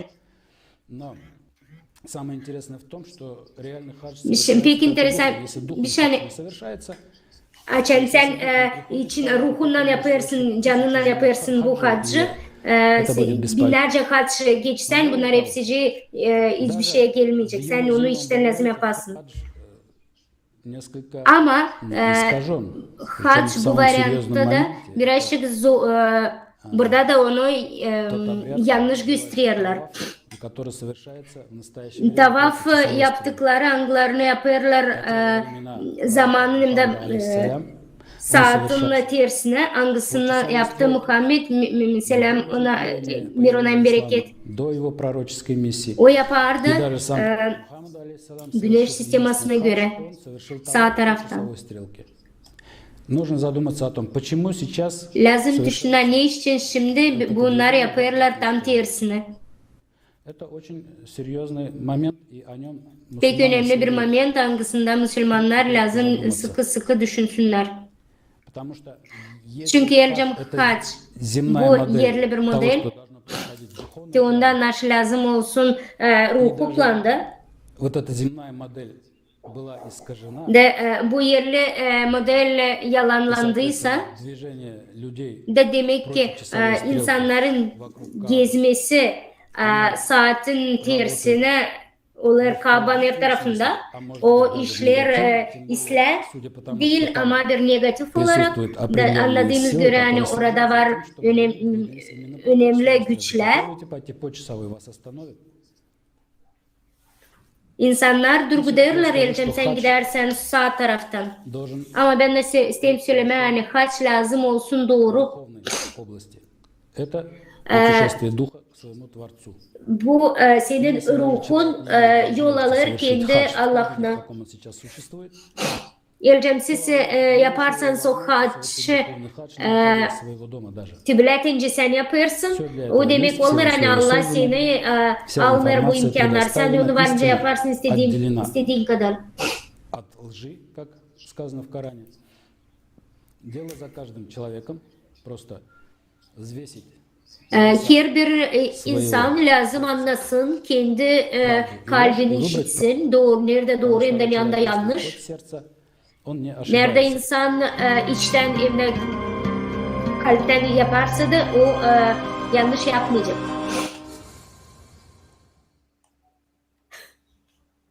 Эльдар Гарфадинович, спасибо вам огромное. Sağ olasınız. Полностью с вами согласен, что хадж Kabul ederim her bir lafınızı.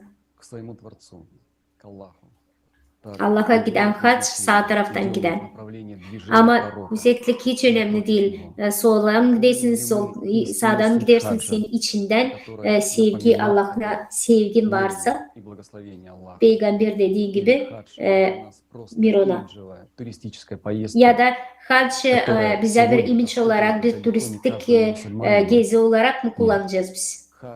Это не туристическая поездка. Hac bu değil bir turistik gezisi. Bu büyük bir yol bizim Peygamberimiz Mironayim bereket. İslam getirir büyük bir önemlilik kardeşlerin aralarında, dostların aralarında bütün bizim ummaya. Görürsen ekonomik olan hac açan biz bu abradları kullanıyoruz, hacın abradlarını. Biz görüyoruz ne kadar yükseliyoruz. Hiç sosyal olarak belli olmayan zamanlar vardı. Açan Kabe'ye gelirdi sıradan kişiler inançlı da hepsine kapılar açıktı. Bugün Erlicem pek bugün hepsici inanç insanlar varınca düşmesinler de Kabe'ye. Sadece zengin insanlar varınca gelsin. Ya da onlar Allah'a tam yakın. Yoksa hepsici insanlar bir lazım bulunsunlar bir koşullarda. Hani bütün dünya Allah'ın önünde hepsimiz biriz. Peygamber, sevdiğimiz Peygamber Mironayim bereket söyledi bugünkü günde var mı bilet hacca? Bu bir büyük bir soru. Sisteme hacca girmek için büyük bir korupsiya. Hac endüstriyasını parasal yaptılar. İnsanlar toplum olarak aldattılar. Bu sistemayı her kere business.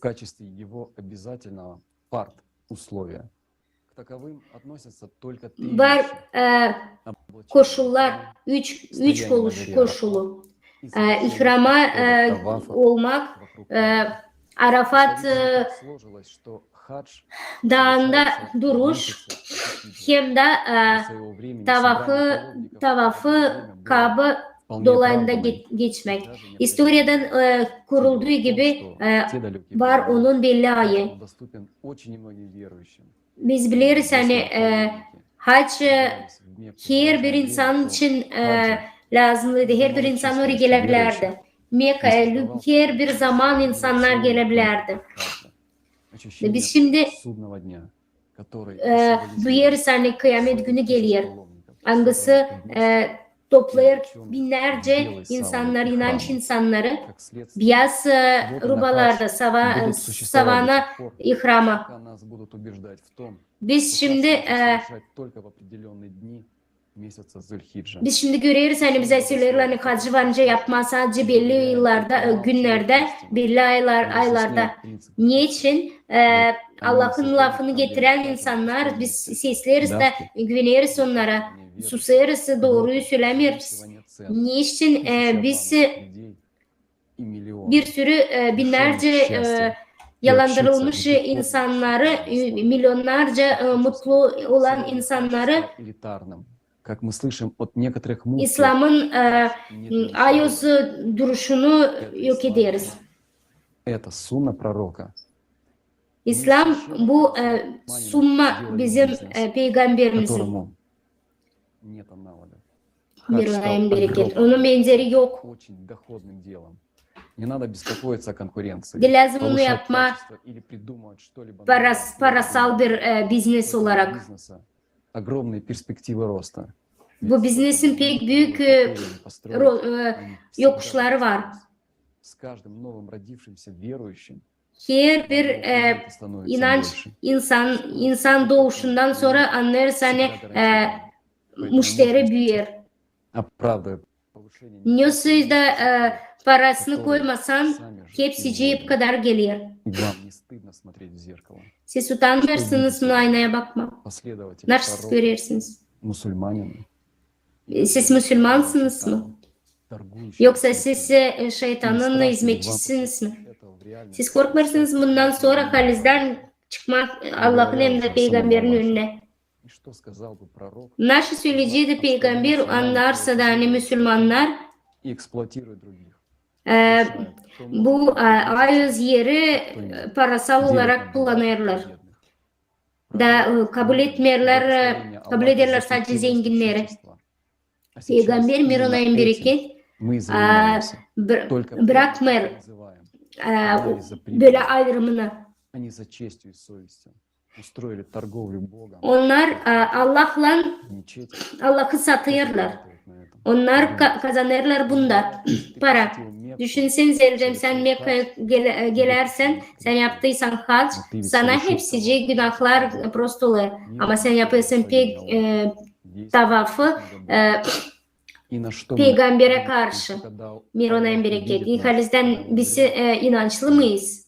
Biz neyi düşünüyoruz? Biz düşünüyoruz hani Allah bizi görecek de bizi da ne zaman biz öleceğiz?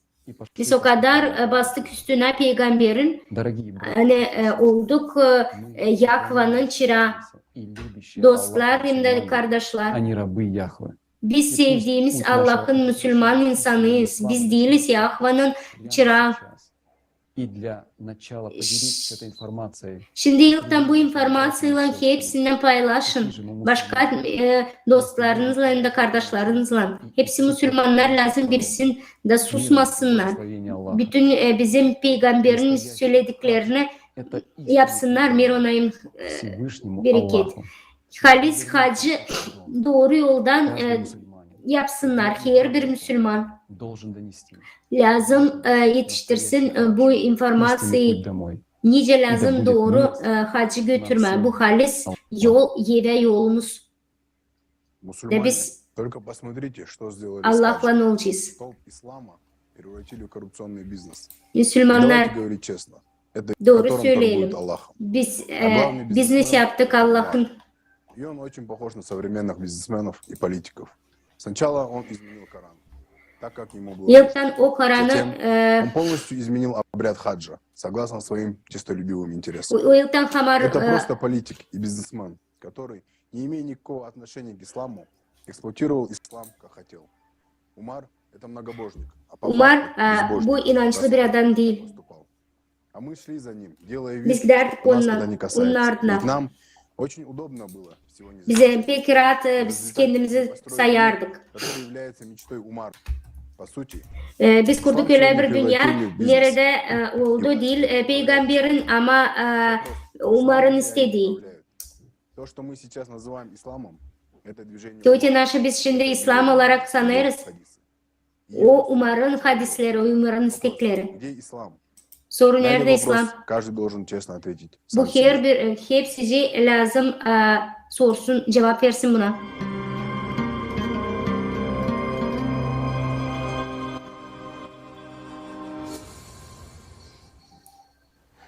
задам простой вопрос.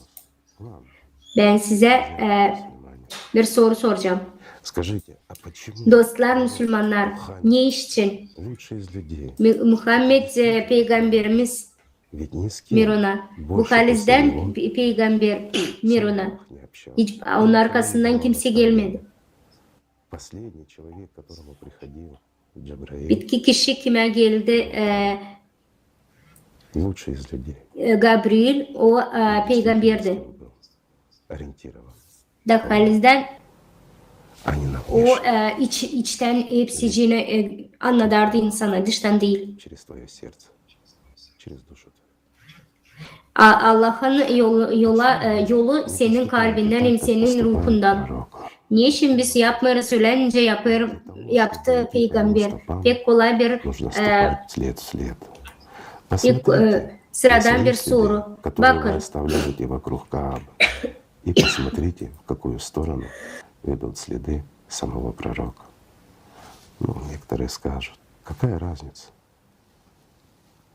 Да, наверное, никакой. Если вы не любите Аллаха, если вы не верны пророку. Никакой. geleceğim siz Я вам güvenmirsiniz. вам Peygambere hiç yok очень давно уже. farkı. Созидательный Bakın, açan Allah peygamber söyledi hani insanlar lazım kursun. Yaratıcı toplumu. друг другу, O ister de hani siz чтобы во всем beğenirsiniz мире был birbirinizi. ислам, и чтобы мы Bütün сейчас dünyada olsun İslam. не думали о тех катаклизмах, о той геополитике, да и о многом другом, что наши дети, возможно, не успеют, Hani bizim uşaklar что мы никогда не увидим büyüsünler de biz anlarız hani biz kendi torunlarımızı varınca görmeyelim. могут поставить точку. Yakın С учетом yıllar varınca тенденций koysunlar сегодняшнего büyük noktayı hepsimize. Belki de hayırken. Простой вопрос. Вы любите Господа Бога? Sıradan bir soru. Siz seversiniz mi Allah'ınızı? Siz Allah'a güvenersiniz mi? Будьте честны. Siz doğru musunuz peygamberin önünde? Doğru cevap verin. Nasıl sizin yaşamanızda yıldan gelir? Вы готовы Ben anlarım hani siz isteyim anlama siz hazırsınız mı yölme, siz hazırsınız очень просто умереть за кого-то? cenk etme, öldürme ama siz hazırsınız mı sevme, yaşama sevgiyle? Готовы ли вы жить за них? Не отдать жизнь, а обрести. Vermeme yaşamamızı Простой ama вопрос. büyütme de yaşama. Очень сложно. Знаете, Pek самое sıradan bir страшное, soru ama pek de zor. по-моему, Bilesiniz hem korkunç bir şey benim için это чем признаться себе в собственной лжи, isterim kendime söyleme hani что служишь ты сатане, sen hizmet edersin, sen lazım kendi kendine cevap verersin. лично не любишь. Hani sen korkarsın Allah'tan sevmersin de sen hizmet edersin şeytana. Посланник от мира. Sen seçtin kendine ayırdın kişi avtorite dil Allah'ı. Так вот, Sen жажда biz öyle bir bela içinde, каких-то благ в раю, biz öyle bir toplum içinde hangisi ister büyük rahatlık, konfortluk. Biz isteriz mi yoksa biz isteriz cennette varlık mı? прикидываясь Biz немощными, tiyatro oynadık, biz oynarız невидящими, жестокими, hani жадными. biz inançlı insanız, sevgi içindeyiz. Мы хотим De biz играть görüyoruz в hani, раю, ama biz birbirimize kinliyiz, yalancıyız hem de как sıkıyız. мы там будем хорошо жить. Biz orada nice yaşayacağız, İslam yaşayacağız. Аллах Bir de kendi Allah bizim için bizi koruyacak. Что вы сделали Söyleyin. такого? Nasıl siz yaptınız Allah Что için? вы сделали такого? Nasıl siz yaptınız peygamber için? Посвятили Hangi kendi yaşamasını служению verdi вам, Allah'ın который uğruna? принес сюда Hangisi getirdi bir Kur'an'ı, настоящий Коран, halis Kur'an'ı? который потом Hangisi sonra yazdı? другие Hangisini sonradan size yazdılar Yahudiler? Bu doğru. Da biz siz bunları bilirsiniz. Hangilerini Bu otoritetlere hani kurdular size dini. Siz büyüdersiniz daha çok ne kadar peygamberi. Her kere açan düşünürsünüz de Allah'ın adını söylersiniz. Naş sizin içinizden, naş siz anlarsınız, naş siz duyarsınız. Yanda doğruluk dostlar. Siz sanırsınız hani öldükten sonra siz göreceğiniz kendi peygamberi hangisi geldi sizin için de Allah'ın önünde söz mü tuttu?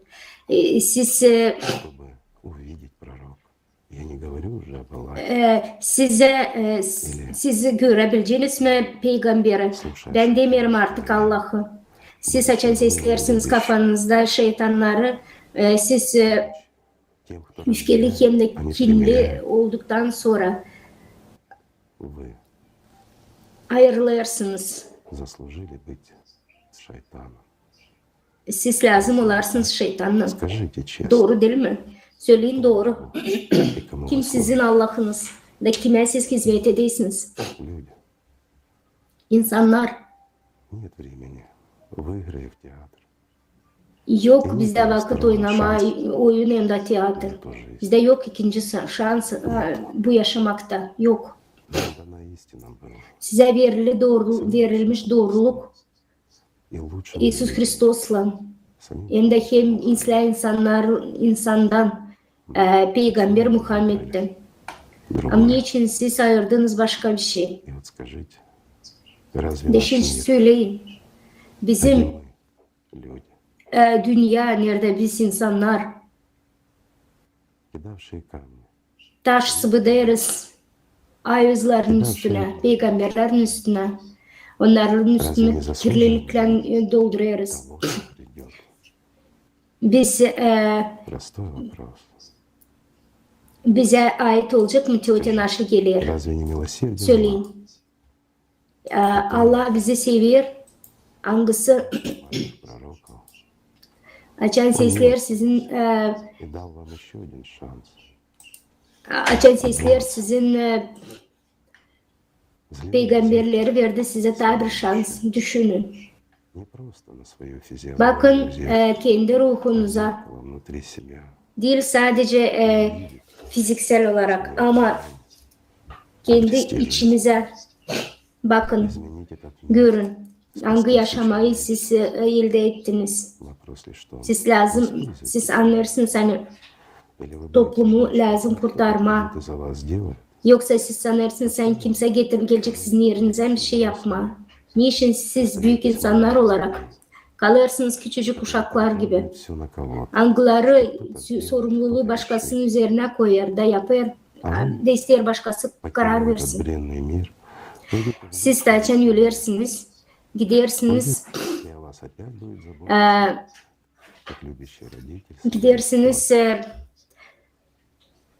cennete de sanırsınız hani Allah gene sizi alacak da koruyacak. Niçin siz seslersiniz şeytanla, niçin siz Allah'ı sevmiyorsunuz? O kadar kolay dünya bir pek karanlık. O artık beyaz değil. Ayırın kiminle siz? Bu doğru. Da siz bunu bilirsiniz. İstemiyoruz biz bunu kabul etme. Bu bizim egoizmimiz. Bize söyler hani biz isteyiz. Ama biz biliriz doğruyu. Her birimiz. Siz bilirsiniz hepsi doğrulukları kendiniz için.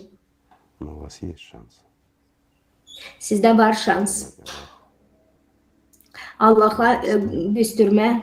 Hani siz halizden varınca olarsınız hem ilklerine hem islelerinin arasında.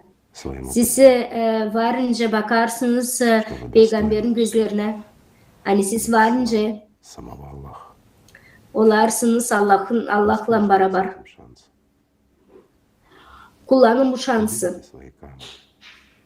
Bütün taşları yok edin sizin kalplerinizin içinden. Olun insanlar. Birçok işler değişik. Bizim var elimizde bu şanslar.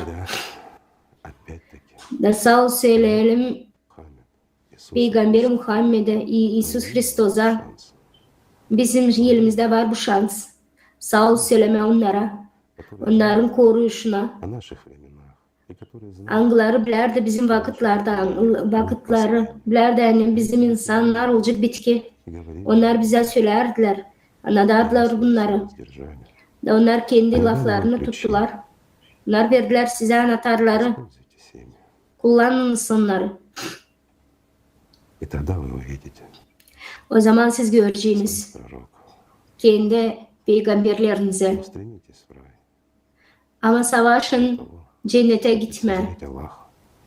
Hani Allah'ı görmek için değil, onun için hani bir şeyler elde etme, kabul etme. Unutun seslemeyin şeytanın kafanızda. Pek çok işler sizin önünüzde açılacak.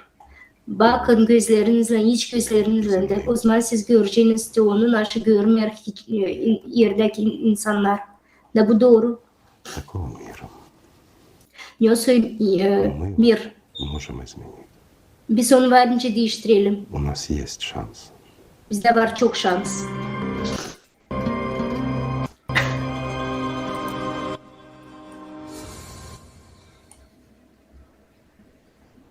Огромная благодарность.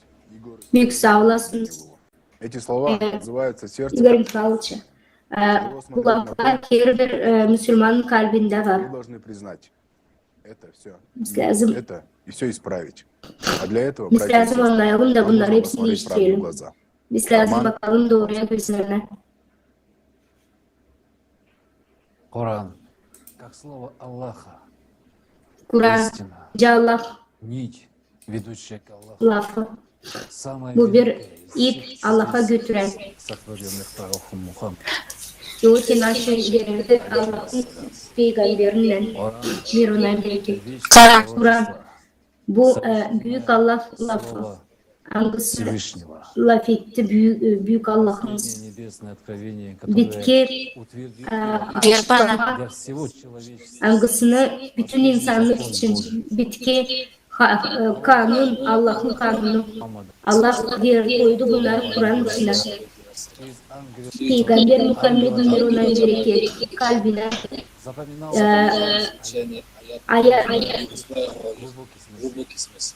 Bu kıyat istina hangisi getirildi bu verdiği dünyaya lafları. da lazım Da bu doğruluk doğurtma o durumu.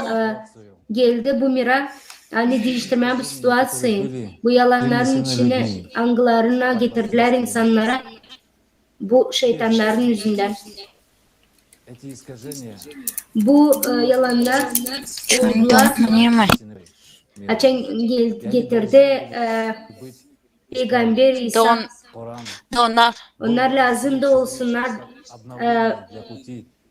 Onlar lazım da düzelsinler. Kur'an verildi bütün insana. Hani yolumuzu yere bulalım. Allah'ımıza.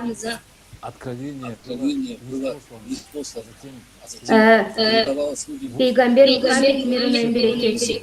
Açıklama oldu, yollandırıldı. Sonra da verildi insana. İnsandan. Şimdi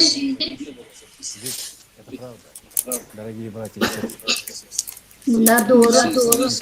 Bütün historik kanıtları annedir, anne Peygamber öldükten sonra başladılar yazma bütün insanlara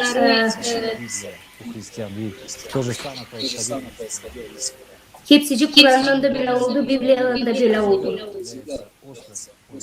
Pek büyük bir soru hangisi kere pek zor geldi insanların, inanç insanların kulağına. İsterim ki hepsine aklına getirme nasıl oldu Kur'an'da. O kullanıldı. Kur'an hiçbir kere de değişmedi Biblia'ya bakarsa. Kur'an Allah'ın lafı. Biblia yalan değiştirildi. Без изменений. Одним из самых страшных грехов Büyük bir günah неверие, что может вывести İnancımız- человека из ислама. Нам так Bize yazılı hani her bir insan lazım inansın. ну, даже не знать, а должен Bilmez верить, kana. что Lazım Коран inansın Karana. неизменное Hani o слово dil değişilen. Аллаха. Dil Nельзя değişilen Allah'ın сомневаться lafı. Dil lazım. Даже одной Düşünme буквы hani из o dil Корана doğru. Onun bir добавлять de или bukvası убавлять dil что-то doğru. оттуда. Ya da nesi de koyma ya da И alma считать, ondan. что когда-то Örnek bir sayma hani убавить kimseydi в yazmasıydı nesi de что-то değiştirdi в onda. Коране было якобы изменено. Ни Hani одна orada vardı буква из nesi de Корана değiştirildi. не Orada bir de не bukva была değişilmedi. изменена. Ведь сам Аллах Değişilmedi hem обещал, de bir kere что Он kaybedildi. будет охранять свое откровение. Allah Так нас yani заставили o считать под koruyacak страхом onu. объявить тебя кафиром и изгнать из ислама. Дорогие братья и сестры, Saygılı kardeşler, kız kardeşler kim bunu кодификация Корана kararladı? осуществлялась в людьми Karan'ın со kodifikasyası всеми yapıldı insanlarla, обычными человеческими onların инстанциями. istemelerinden. История много İstoriye чего сохранила от çok истинных korudu качеств тех, Karan'dan. кто составлял Коран. Kim o insanlar için Zная kim это, onu Коран kurdu.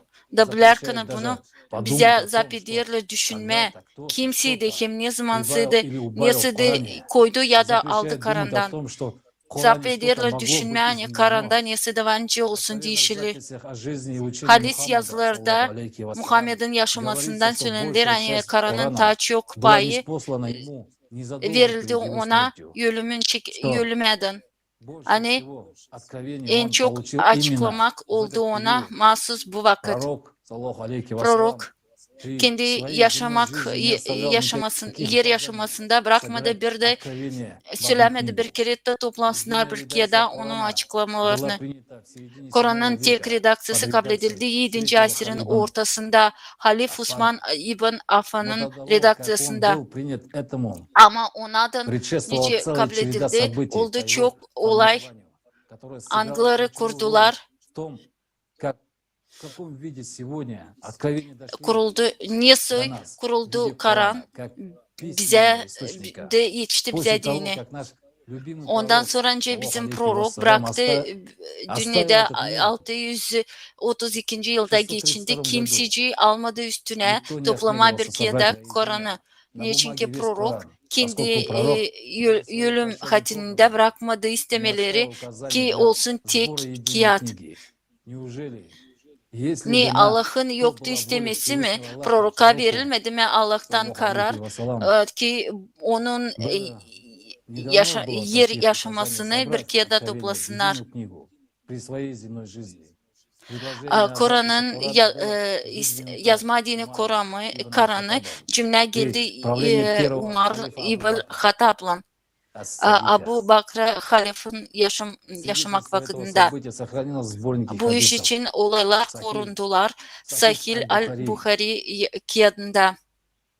Да будет доволен им Аллах. Abu Bakar Рассказывает, Абу Бакр yolladı. послал за мной, Nice потому что anlattı Zeyn многие из İbn Sabi участников Abu битвы Bakar при yolladı benim Ямме için погибли. çöyü В это время у него был Умар и Абу Бакр. cengin paylanlarını. Поистине, ко Niçin мне ki bu vakit пришел onda Умар и Umar'dı. сказал, Abu день Bakar битвы söyledi. при Hani Яме bana geldi погибло Umar. много членов Mahsus da söyledi. чтецов Hani Корана. И Yamama я боюсь, что düşüşünde öldü. постепенно Çok погибнут и все Kur'an'ın остальные okuyucuları da ben korkarım. чтецы Корана. Hani И öte doğru da много из Корана kalmayacak потеряется. Kur'an'ın okuyucuları Я считаю, da что ты çöyü должен Kur'an отдать varınca приказ kaybetsin de собрать ben Коран. sayarım. Hani lazım Я же verersin сказал Kur'an. Умару, Karar ki toplama как Kur'an'ı. могу я De ben сделать то, söyledim. чего не сделал Niyorsa ben посланник varınca bunu Аллаха, yapayım. саллаллаху алейхи Ne вассалям. istemedi Умар Allah'ın сказал, это клянусь proroku. Аллахом, Umar благое söyledi. дело. Hani isterim Вдруг söylem Allah'ın Умар hani bu отдает iyi приказ iş. собрать Коран вопреки воле пророка, Umar verir саллаллаху karar алейхи ki вассалям, toplama что тот, кого Kur'an'ı. нам представляет преданными последователями пророка, саллаллаху алейхи вассалям, и Kimi bize кому kimi возносим bize всяческие gösterirler.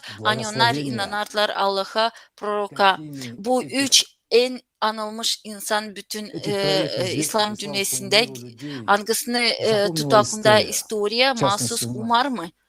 Umar Умар ибн Аль-Хаттаб, bu sinagoganın известный gelini. прихожанин синагоги. Biz bir de laf koymayırız ne yazılı. Umar bunu kendisi söyler. Ben Yahudilerin derslerine gittim. De onlar söylediler hani sen bizim dostların en pahalısın bize dini. Onun için ki sen bize gelirsin. Da bu yazılı sızıntıda Durul Mansur. Потому что ты приходишь к нам. Kabul etmiş İslam'a insan angısı sayır kendisine prorokun adamı Umar ilerledir gitmez sinagogaya. Yahudiler onu sayarlar nice en pahalı onlara dini kişi. Niçin onlara dini öyle pahalı? Bakın Karan'a, bakın kaç kere Karan'da prorokun adı söylenir. Sadece 5 kere. Yahudilerin prorokları Moise 136 kere, Abraham 69 kere, Noe 43 kere. Nice belancı olsun. En büyük prorokun adı 10 kerede daha az ne kadar başka Yahudi prorokları. Bu söylemiyorum onun için hani Yahudi hani Yahudiler varınca belli etsinler kendilerini Karan'ın yazılmasında. Ama en az hani Umar gider sinagogaya o dil bir kere nasatidir proroka kabul etmek doğru. Da buna dini haberler. Ben söyledim Allah'ın inancısına ben bulunduğum benim bir kardeşim de Bani Kureyze Yahudilerden de o yazdı bana Tora'nın listini. Yakışır mı onu tanıtırım sana. De o zaman hepsi de o zaman Muhammed'in suratı değişildi.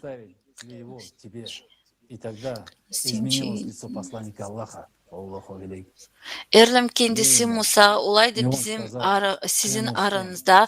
Siz gideceydiniz mi onun ardına bırakacaktınız mı beni? Düşeceydiniz mi dil inanca? De bu onu bence görerim Fathu el-Bari kağıdında. Prorok söyler hepsi inancılara hani gidersediler Yahudi prorokların ardına bu dil doğru. Prorokun deyişler yüzü o bunun dil kayıl. Umar dil kayıl Umar'la da verir ona kahve nasihatları da bakmadan prorokun kızgınlığına bakmadan ona hani prorok kendisi kabul etmedi doğru Umar ilerledi dil bir kere nasihat etmeye ona kim çekmeye onu Yahudaizm dinine prorok cevap etti. İnsanlar laflar angıları bana verdiler. Ben onları inanırım. Ben geldim size de onlar bak ben geldim size bak doğru laflarla de girmeyin de ki onlar dilazım yoldan atılasınız. Kendisi prorok söyledi hani Umar yanlış yoldan gitti. De Karan'da bu iyi gösterilir. Yahudilerin Kur'an'ın yapılmasında belli edilir. Yahudilerin belli edilir. Hani Yahudilerin de var burada işleri.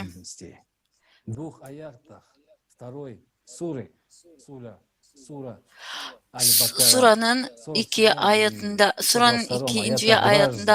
o İsrail'in oğulları düşününüz hani ben size o İsrail'in oğulları tutun aklınızda benim doğruluğumu hangisini ben size verdim. Hem de hani ben sizi kaldırdım yukarı göklere. Saygılı kardeşler, kız kardeşler. печать всех пророков Мухаммад, саллаху алейхи вассалям, как может всемогущий Аллах в одной суре Nece var nece Корана Allah дважды говорит о том, kendi Karan что surasında iki kere возвысил söylesin. иудеев над всеми Hani kaldırdığı мирами, Yahudileri а в другой hepsi говорит о bütün том, dünyanın что üstünde. все люди равны перед Аллахом, Öbür что Аллаха не может öbüründe de быть. söylesin hani hepsi insanlar Allah'ın 13 yönünde bir суре türlü 10 dağlıkta аята yokunca сказано, olsun скрывайте, karşı karşıya gitmekler. скрывайте вы свои речи или произносите их вслух, Saklarsınız mı siz kendi laflarınızı ya da прячете söylersiniz себе onları ki hepsi ночью işitsin и gece mi открыто gündüz mü? передвигаетесь днем, Siz вы все равны siz перед hepsiniz Аллахом. Allah'ın yanında bir türlüsünüz. Во многих аятах Корана многократно Çoğu приводятся Karan'ın эпизоды из жизни ayetlerinde предшествующих иудейских пророков. gösterilir epizodlar Нужно Yahudi Всевышнему proroklarından. Аллаху Çoğu при Müslümanlar неспослании откровения ссылаться и Müslümanlar var mi? истину словами иудейских пророков. Разве Yahudi истина, prorokların идущая от laflarından самого laf etsinler. требует чего-либо подтверждения? Коран был сформирован так, Koran что kuruldu практически все öyle суры представляют hani hepsi собой suralar повторяющиеся gösterirler идеи и эпизоды. ideyaları hem Для чего это epizodları. было сделано? Niçin bu Зачем yapıldı? нужно Niçin lazımdı? множественное упоминание Çok kere иудейских пророков getirme aklına и Yahudi proroklarını богобоязненности иудейского hem народа? Yahudi Множественность halkın повторов korkuluğunu приводит Allah'tan. в действие механизм непроизвольного запоминания. Что и было Çünkü ki стоял за insan так çok kere называемыми tutsun aklında. инициаторами составления Корана. В Коране Hem ki onlar kim содержится durdu немало Koran'ın такой kurulmasında. речи из-за Kur'an'da var искажений, которые çok внесли karşı karşıya многобожники gitmekler. иудеи. История Anglarına сохранила разговор трех getirdiler халифов Yahudiler. Усмана ибн Аффана, İstoriya korudu. того, кто пытался убить 3. пророка halifin Osman Мухаммада ibn алейхи. Affan'ın lafı, Также не всех современников. Осман сказал, lafını что Коран при жизни пророка содержал nerede o söyledi hani 1 Koran миллион prorokun yaşamasında нынешний же kurardı состоит из 1 milyon 27 bin 267 harf. Şimdiki de трех букв. onun teksti Мифти kurar Абу Аль-Асвад 67 bin пошел к своего harf. отца, что мы имели Abul обыкновение читать Al-Asvad главу söyledi Корана, kendi подобно второго babasının отделения. adından Я hani помню только следующие слова. ben tutarım Должны aklımda ли öbür сыновья lafları. Адама иметь две Lazım mı половины adamın полного oğulları Когда olsunlar iki в современном Коране таких слов нет. bayırları olsun И çok Аиша, да будет zenginlikleri. доволен ей O zaman Аллах, onlar сказала, ararlar что üçüncüyü. Ас Karında böyle Сирилюки laf yok. говорила, как Ayşe главы суры, söylerdi hani prorokun коалиция сура vaktinde 33, содержала 200 Sura стихов. glavası koalite tutardı Абу Умар 200 редактировал записи Корана, şiir. записанные были нынешние стихи. То есть 73. Umar'ın Получается, что Коран Umar yaptığı redaksiyada не yazdı все sadece откровения перед şimdiki пророком. şiirleri. Onlar öyle hani И это Karan'a только girdi. Dil неудобных hepsi вопросов, prorokun проверяющих açıklamaları. неизменность Корана мусульман. Ведь эти простые факты доказывают, что уже при самом Bu faktlar формировании Корана gösterilirle начались hani kurarkana изменения. Karan'ı yapıldı И değişilmekler. изменения считается уже то, что Değişilmekler sayılır. было O da записано в hani Коране. neyse de Они yazıldı Karan'a. неоднократные, Örnek gibi değil bir одинаковые kere упоминания bir türlü иудейских пророков или Yahudi аяты о prorokların богобоязненности adları. иудеев. Hem Или можно Yahudilerin Allah'a читать karşı изменения, korkmaları. исключения из официальной версии Корана некоторых сур. Простой вопрос. Hem varınca Почему, sayman değişildi создавая Коран, Koran'ın многобожник Koran Умар ofisyal не versiyasında оставил sıraları. информацию про Махди. Niçin Ведь kurarkana это важный Koran'ı момент, Umar bırakmadı о котором haberleri много Mahdi için. говорил Bu pek Али önemli moment ибн Абу hangisi Талиб için çok и пророк söylediler Мухаммад. Prorok Muhammed'e. А в Коране мы не Karında видим biz ничего, görmeriz bir потому şey. что Niye? эта Çünkü bu тема для tema Umar Умара была dini pek болезненной. Ведь acıklıydı. говорила, что при имаме Çünkü Махди мир söylenirdi hani изменится, pri вся İmam ложь будет Mahdi'de высвечена. dünya değişildi de Это hepsi говорилось как раз о yalanlar том, что olmayacaklar. происходит Bu в söyler наших, onun için о наших hani временах. Это угрожало власти Умара и его последователям. bu hani Умар bu olur не bizim оставил ничего vakitlarda. про Махди, потому что общество, которое da o принесет нам жизнь, bırakmadı onun için bir противоположно şeycik тому, çünkü что cümle строил Умар и algısını его последователи. getirecek Mahdi Mahdi gider karşı принесет karşıya общество, ne которое kurardı Umar hem onun построено на yakında любви, bulunan insanlar ki единстве и Mahdi равенстве, getirecek cümleye а не на mahsus двойных стандартах, обмане власти, Müslümanlara разъединения и манипуляции. Ведь ama именно в getirecek таком ona ужасном insan мире dağılacak, мы сейчас живем. olmayacak birleşik. Это правда. А правда Bu doğru. многобожникам чужда. Ama У них bu двойные insanlara стандарты. pravda, Они последователи doğruluk шайтана. değil lazım. Пророк Onlarda говорил, что ikilik Mahdi standartlar. очистит то, что привнесут в Mahdi религию söyler de hani нет yok другой edecek истины, ki кроме как ki смерть. onların ne И getirilecek это ki прямая противоположность dine тому, что başka творил Умар. istinaları. Это бы его обличало. Защищая Bu истину, belli иудеи и ediciydi мусульмане, Umar'ı. верные пророку миру ему, расстались с жизнью, но до конца были Koruyarkana верны пророку. istinayı çeyi Müslümanlar Они angılarını настоящие inanarlar мусульмане. proroku Поэтому многобожник Умар, который geçindiler, составлял yürüdüler Коран, ve исключил пророчество yaşamının самого bitkisinden пророка kaldılar Мухаммада, ona говоря ему inanlı. об имане, об Onun имане için Umar Mahdi. angısı Потому kurardı что Karan'ı перед aldı многобожниками закрыта oradan prorok божественная суть. Muhammed'in Они веруют в çöyü единый целостный. laflarını. Нет рая, только ад. Рай у них Onlarda на земле, yok а cindim, после смерти cinim, они будут cennet onlarda страдать. sadece cindim. Onlarda Да, yerde истину от Аллаха ölümden sonra изначально onlar Коран ziyet çekecekler. нашему любимому пророку, саллаху алейхи вассалям, İlkten передал сам Karan ангел bizim Джабраил. sevgili Но proroka Коран, которым мы так verdi гордимся, kendi писали два Cebrail иудея. angeli. Один O kadar ki иудей Karan финансировал angısını Умар biz ибн gün аль-Хаттаб, второй okuyoruz Зейд yazıldı ибн iki Сабит Yahudiyle. Bir писал. Yahudi'yi finansladı, Естественно, там ikinci de остались и yazdı. истинные слова пророка, которые Orada нельзя kaldılar. было убрать, Prorokun иначе бы mahsus заменим lafları, за их anglarını религию, yokuncuydu которую они alma ya da сделали изучение değiştirme пророка. anglarını. Никто не пошел. Разве вы не знаете, кто Siz именно bilmirsiniz писал mahsus kim Коран? yazdı Зачем Karan'ı. говорите, что не Niçin знаете этого? söylersiniz? Hani Вы знаете bilmirsiniz и bunu. то, что Siz пророк bilirsiniz сказал, hani что prorok söyleden Коран будет Karan изменен. değişilecek. Вы верите пророку, Siz саллаху inanırsınız алейхи proroka ya da вассалям, или Yahudilere, иудеям, anglara которые yazdılar писали Karan'ı. Коран. Kendisi Сам prorok пророк söyledi hani говорил, o что он getirdi принесет ясный, açıklığı простой для hem понимания Коран. yılın А anlama dini теперь Koran'ı нам говорят, что без lafları de bize толкователей şimdi мы не söylerler можем понимать hani Коран. biz yokunca Кому мы anlayalım верим? Karan'ı insanlarsız angları açıklayıcılar Или bize людям, которые onu kimi biz сидят inanırız в proroka ama узких olsa целях. insanlara angları otururlar bizim Они стоят inisiyatifte между нами и onlar пророком, dururlar мир ему, bizimki и prorokun рассказывают, что мы не ortasında da поймем açıklarlar Коран. bize hani biz И anlamayacağız что Karan'ı нам hem надо bize lazım onu растолковывать его, как это делал açıklama Умар. nice А yapardı потом Umar. они, как Da хотят, sonra так и onlar толкуют. isterler öyle de bize Коран açıklarlar. написан двумя Karan иудеями, yazılı iki объявляется Yahudiyle истинным. angısı açıklığı Труде istinimi. книга о Коране, его Kniga происхождении o и Korane мифологии, kağıdında исламовед профессор İslamovet Profesör Klimovic приводит данные о getirir том, böyle что haberleri Зейд ибн hani Сабит Zeyd ibn за Sabit написание Корана был Karan'ın отмечен yazılması весьма щедрым için подарком, который ona получил verildi из büyük казны bağışış hangisini o халифата. kabul etti 100 halifatın тысяч дирхем. halifattan Весьма 100 богатое bin вознаграждение, dirhem. не правда ли? И что происходит Dil дальше? doğru, dil mi doğru pek büyük bağışır. Sahih Ne Al-Bukhari. olur öte doğru. Есть хадис, Усман отправил Хафс Osman yolladı следующее Hafsa'ya послание. bu Пришли takım нам kağıdı. рукописи Корана, чтобы мы могли Geldi собрать воедино все yolla материалы bize Корана Karan'ın в yazılarını идеальной ki biz varınca копии toplayalım onları и вернуть bir эти kağıda рукописи.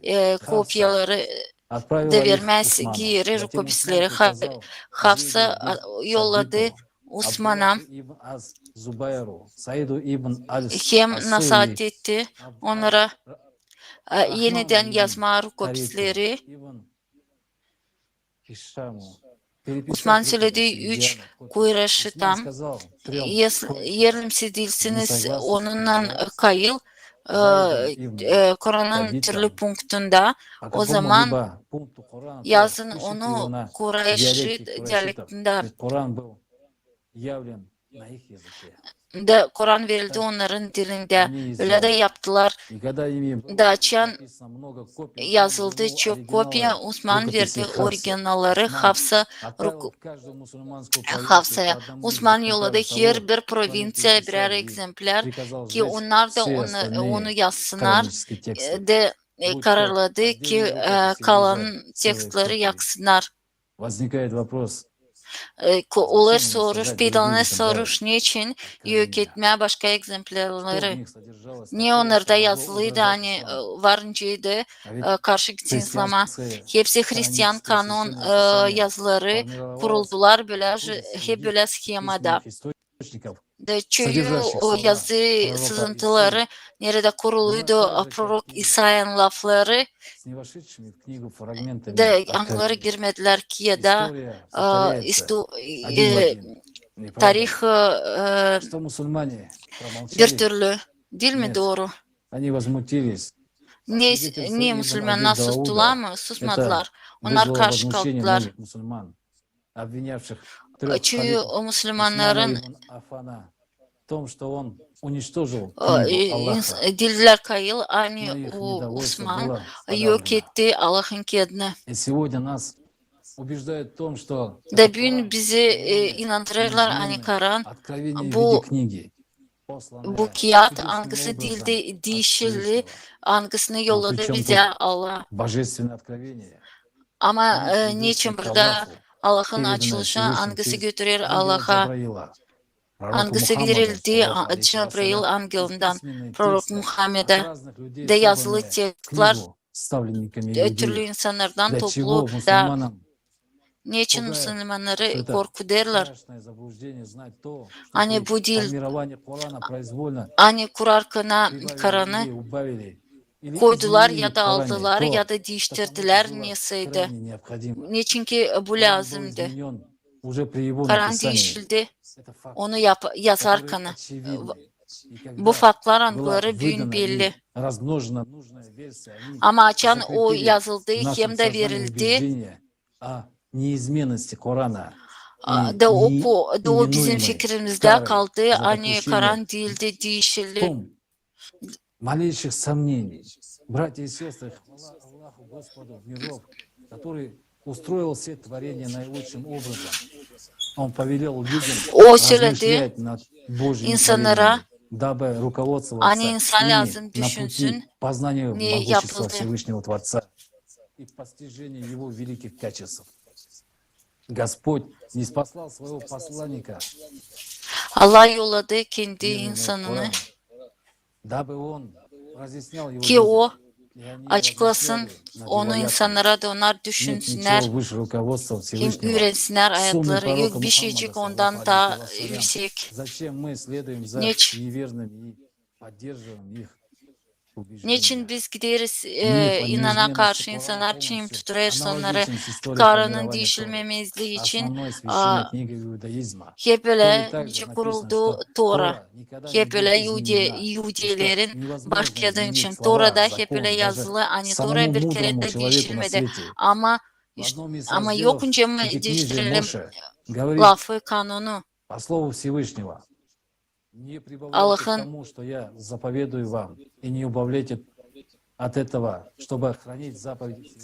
bir kere de bir şey değiştirmeyin.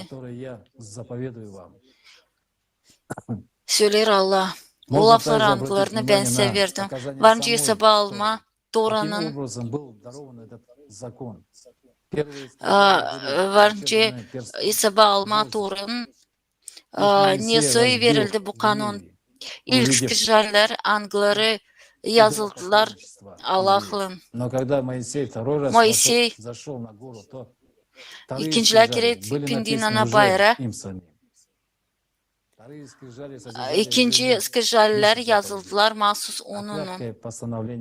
İkinci skrijaller tutardılar dil 10 zapovet ama daha az. Da bu sefer onun için hani Moisey söyledi Yahve'ye nice prorok.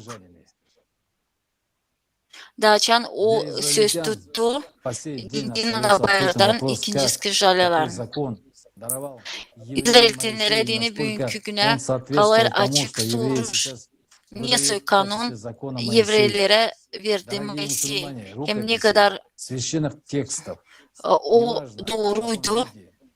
Anıklarını şimdi Yevreyler verirler kanun gibi. всегда писали Müslümanlar такие, как мы с вами. ayetli tekstlerin rukopisleri dil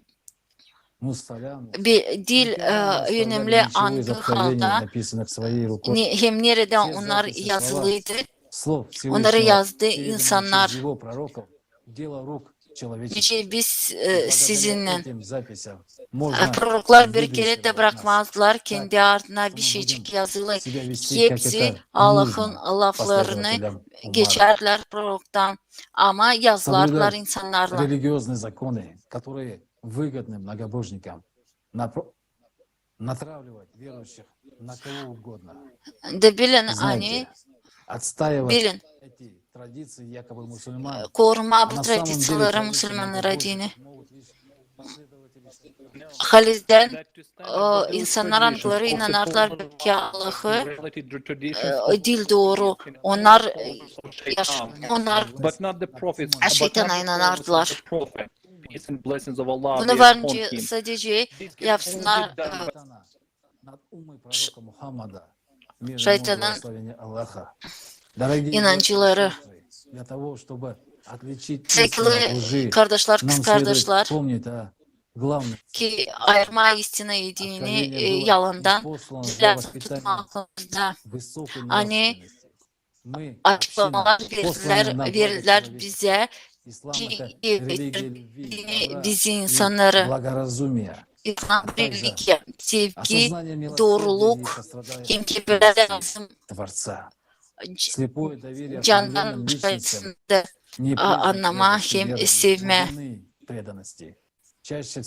Hadi getirelim aklınıza hani kendi prorok söyler de hani hepsi değişilecek, ne değişilecek? İslam mı, olsa Karan mı değişilecek? Bunu görürüz, biz görürüz hani Karan değişildi, onu kurarken bu faktlar kim inanır, Allah mı, insanlar mı? Kimi biz sesleriz, prorok söyler istemeyi, o bıraktı bize dini. Ki biz yaşayalım yaratıcılık cümlede, biz Yahudiler, ama Yahudiler hem onlar kim inanırlar, yok ederler Kur'an'ın fragmentlarını, yok ederler prorokun laflarını. Ne biz bunu bilmezdik mi? Bu değil mi doğru? Niçin biz şimdi yadında çalışırız, hem sesleriz kimin sevdiği bakışlarını? Niçin biz gitmiyoruz prorokun ardına?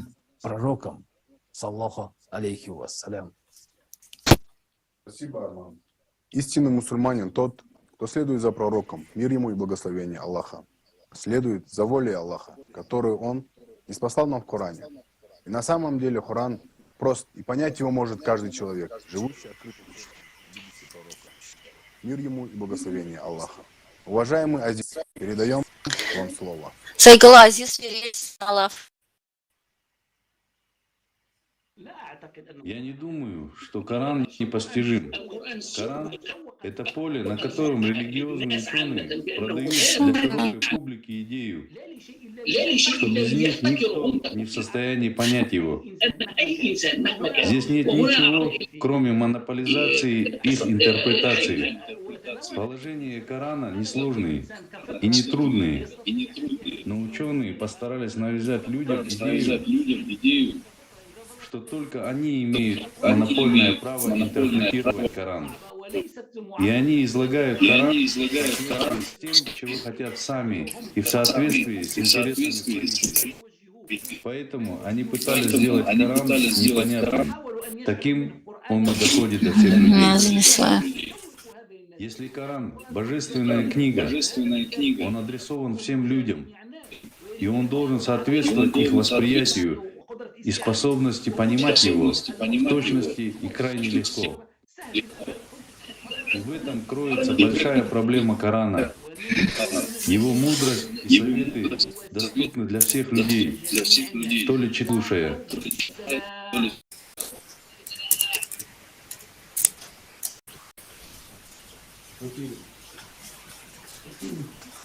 Тема правильного понимания и толкования Священного Корана стала наиболее актуальной именно в наши дни. Как и говорил наш Нечестилерді пророк, мир bizim ему prorok и благословение Аллаха, придет время, gelecek когда не vakit останется ничего от açam Корана, ничего, kalmayacak bir şey кроме его Kur'an'da. внешнего вида, Bir и şey ничего onun от kabrından ислама, kare. кроме его названия. Onun Ислам adında. сегодня эксплуатируется в корыстных интересах.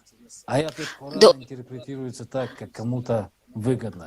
Kur'an'ın Как всех. ayetlerini В переводе с açıklarla арабского означает her разъяснение. biri ister. В шариате тавсиром именуют отдельную науку, занимающуюся разъяснением, извлечением правовых решений и мудрости из Писания Аллаха, который был Mahsus ниспослан пророку Мухаммаду. мир ему. Значимости тавсира bilim çeşidi придается огромное значение. andısı açıklar Мусульманские Kur'an'a. ученые считают, что изучение Müslüman дополнительных знаний о bilim Коране adamıdır. является фард аль-кифая, Sayılır. то есть Hani bugünkü günah bu общественной farz. обязанностью. Но по сути и на каком лежит ответственность изучать и разбираться в глубоком смысле откровения Всевышнего, как не на самом мусульманине. Сабухи, вам слово.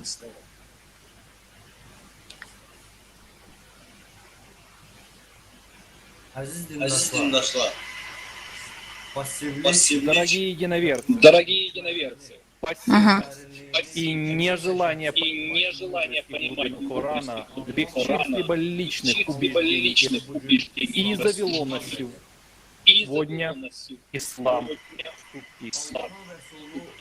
Сам посланник Аллаха, наш благословенный пророк Мухаммад, мир ему и благословение Аллаха, говорил, что он принес ясный и простой для понимания Коран.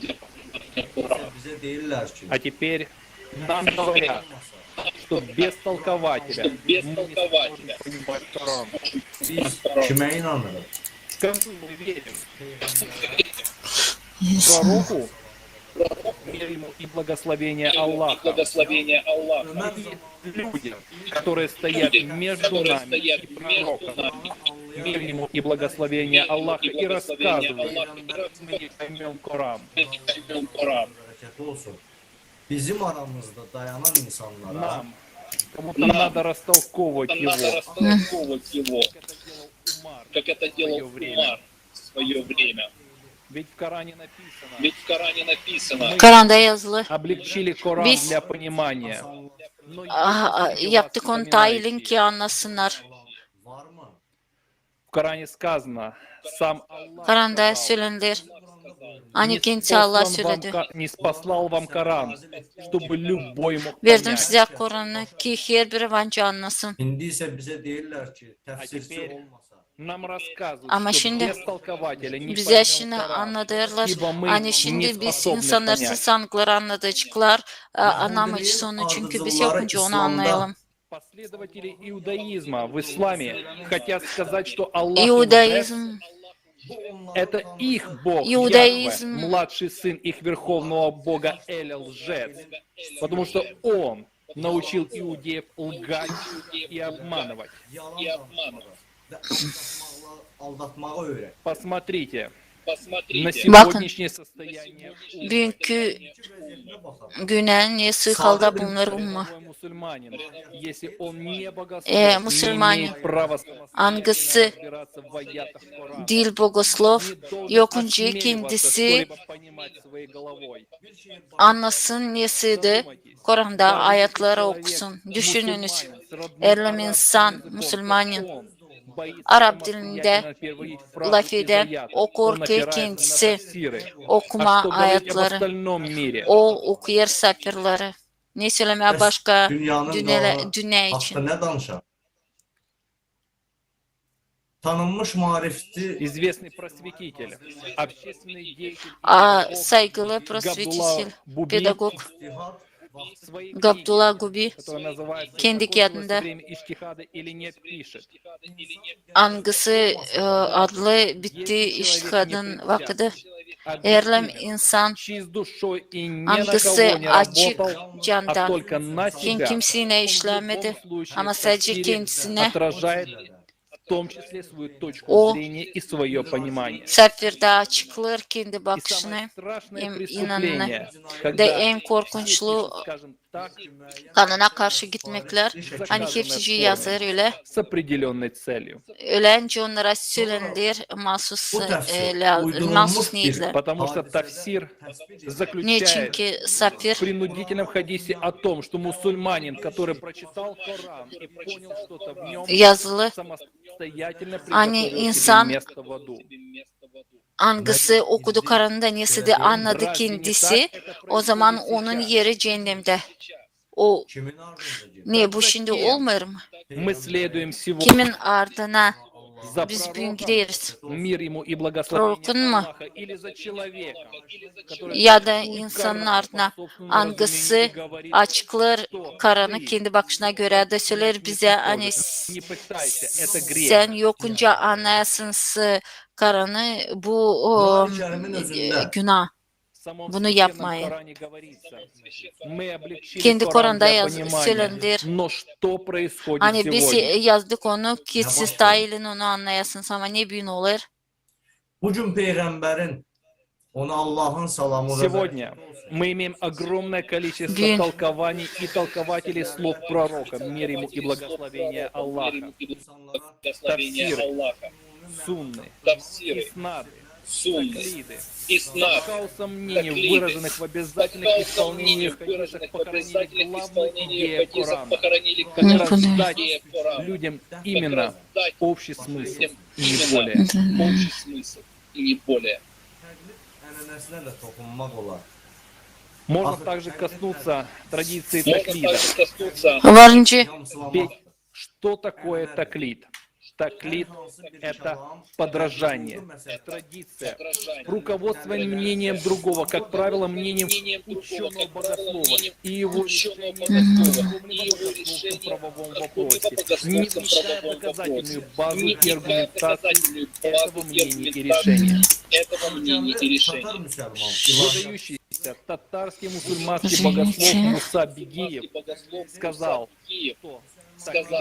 что таклид – это не дух, который привел разум и сердца мусульман в состояние полного застоя, превратил ислам из религии практической в религию, оторванных от жизни догм.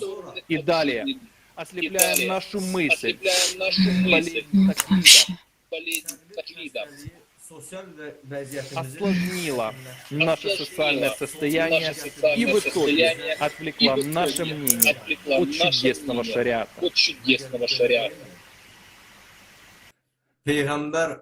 Разве это не так? Сам пророк, мир ему и благословение Аллаха, говорил, что не должно стоять между Аллахом и человеком никого. Я подчеркиваю, никого. Почему же мы не следуем его словам? И сегодня между мусульманином и Аллахом стоит целая армия толкователей и диктовщиков, которые говорят, что мы должны идти к Аллаху по их разумению. Necə gedəcəyimizi deyirlər. Məhəmməd Peyğəmbər Пророк Мухаммед, мир ему, как раз говорил о том, что Аллах общается с человеком напрямую. Свои наставления и знания Аллах передает через своих посланников и пророков. Он не передает их через человека, но с человеком Аллах общается на языке любви напрямую. Иначе никто бы никогда не пришел в дом Аллаха.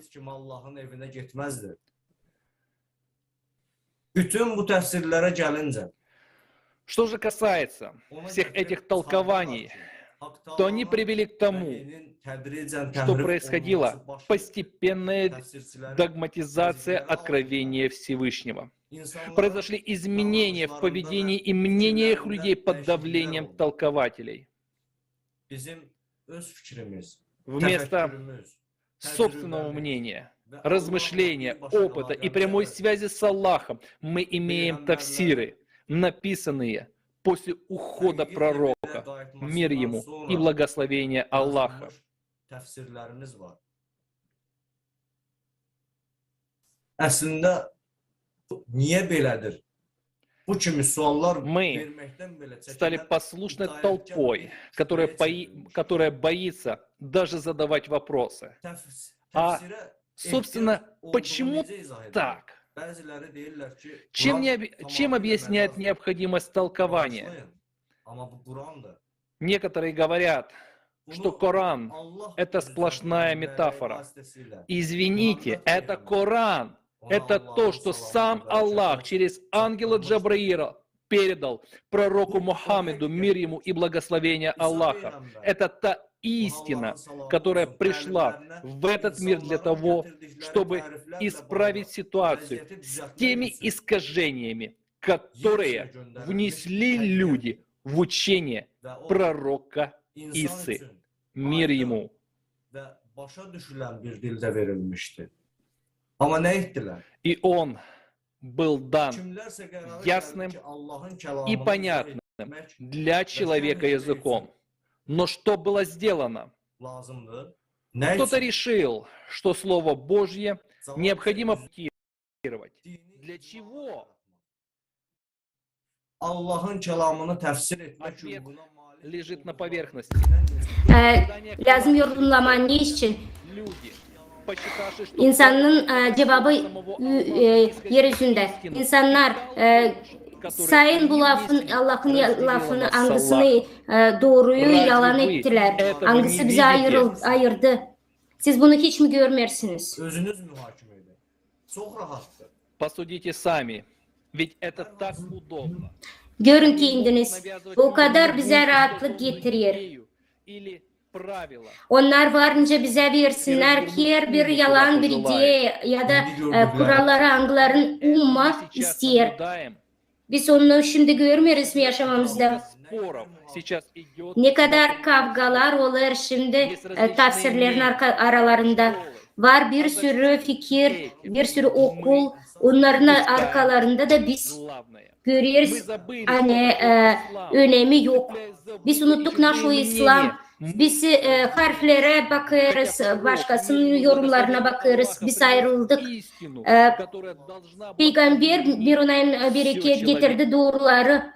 Hani insanları bir etme, birlik yapma. Bakın büyük günlerine bizim umma, topluluk toplandık mı biz? Bakın doğruya söyleyin. Ben anlamıyorum niçin insanlar kendilerini Müslüman sayırlar. Niçin onlar inanırlar insanlara, angıları onlar gibi. Daha çok ne kadar peygambere yerinde ona bereket. Niçin onlar yaparlar ölen insanlar söylesinler. İblisin kurallarına göre yaşasınlar. Niçin onlar yapmıyorlar onu nasıl bıraktı bize peygamber Mironayim'de bereket. Nice böyle vardınca olsun. Buyurduğuna əməl etmirlər. Axı belə olması necə baş verə bilər? Halisi böyle olması Peygamber İsa Mironayim bereket. Hep öylece dence Peygamber Muhammed Mironayim'de bereket söylerdiler. Gelin benim ardıma.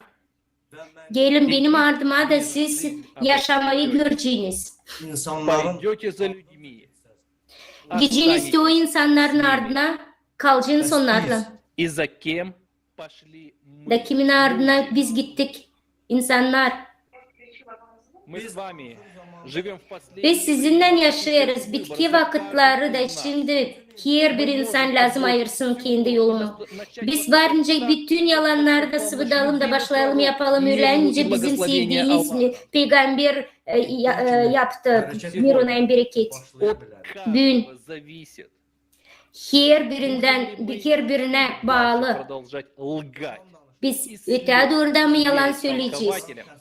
Görmeyelim nasıl halisi bırakır bize Allah'ın bizi bu yalanlar götürüyor cehenneme. Ya da biz doğruyu göreceğiz. Hangisi peygamber bize bıraktı. Mir ona bereket. Gabriel'den hem de kendi Allah'tan. Doğrular angılarını Müslümanları hepsini bir araya getirecek. O zaman beraber bir birlik umma gibi biz varınca kuralım öyle bir toplum angılarını pek isterdi bizim sevdiğimiz peygamber. Mir ona emde bereket. Спасибо, Сабухи, что раскрываете правду. Sağ olasınız Sabuhim. Hani bize açarsınız doğruları. Doğru söylersiniz sen her bir insana bağlı. Ben isterim size tabi bir video gösterme. Aziz Aydar Adrudinov gibi.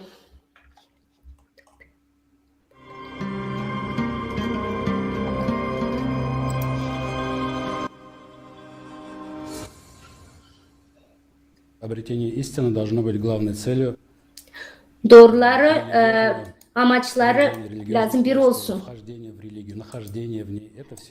Lazım bulma onu, girmeye ona, oti, hani insanlar doğruluğu bulsunlar. Ama doğruluk bu Allah. Biz kendi kendimizi böyle sayarız. Da Müslümanlar için bu açıklık değil. Al-Hak Allah'ın adı, bir adı. Demek ki doğruluk. Ben açıyorum Kur'an'ın çevirimi 42. sura. Сура Совет. Sura Bilim, Şura. 51. ayet. Olmayan insan için hani Allah'la etsin onun nice o kendi kendine görmeye savaşır. Bunun hani ona yollandırılmış Allah lafı yangisini o ister işitme. Halizden olmayan insan için insan lafı orijinalde Kur'an'da kullanılı başır. Dine için Kur'an'ın anlatılması hayatta anladır öyle nice Allah'la edir peygamberlerle hem de gönderilmiş insanlarla. Yalnızca Allah ister anlatma, söylemeye bize onlardan laf eder peygamberlerle o zaman la etmeyeceği demeyeceği başır insan. O zaman diyeceği Resul ya da Nabi. Nereden böyle istek geldi insanlara hani yalan yazma. İnsan başır, insan bir karıncadan bir türlü. Sayıklanır üç laf Allah'la laf etme insanlarla. Bu insanın düşündüğü hani Allah'a açıklar ona. Ya da yollandırı ya da Allah yollandırıyor kendi adamına onun anladığı bu Resul. Gördüğünüz gibi biz böylelikle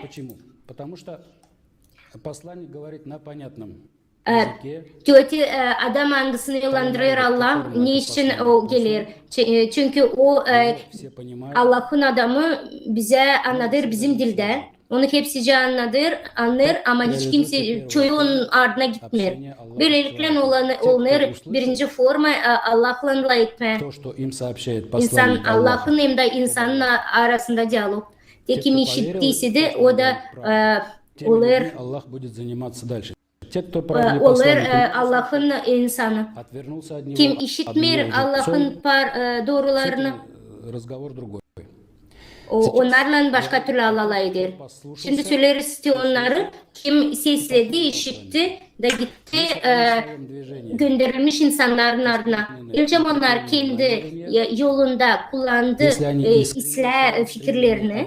Açan onlar açık yürekle istedi doğruluğu getirmeye insana. Ondan sonra açan onlar anlayırlar ruhunda naşınlar isterler söyleme. O zaman başlar moment açan belli bir momentte onun hem de Allah'ın arasında başlar Allah etme hicabın adına. Hicab bu bir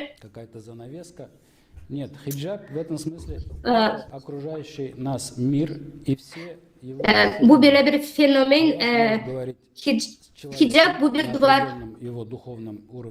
Allah'la ilgili insanın o laflarla ne kadar o insan kendini geliştiyse ruhi olarak ondan diyaloğa giriyor. Bu farkları biz varınca görelim, hani laflar, anılar varınca o işitsin.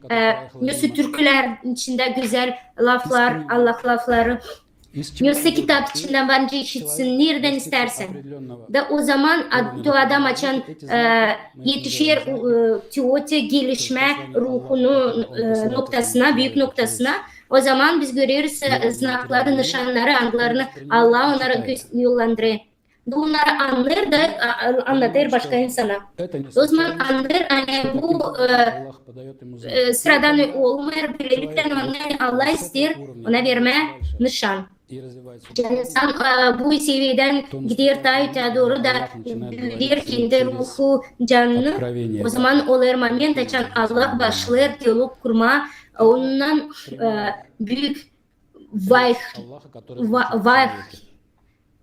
Bu bir anlatma, bu bir diyalog Allah'ın hangisi gelir insanın fikrine. Bu bir fikir olarak, bu bir anlatım olarak. Biz görüyoruz hani ayetlara göre Allah varınca başlasın etmek her birinden.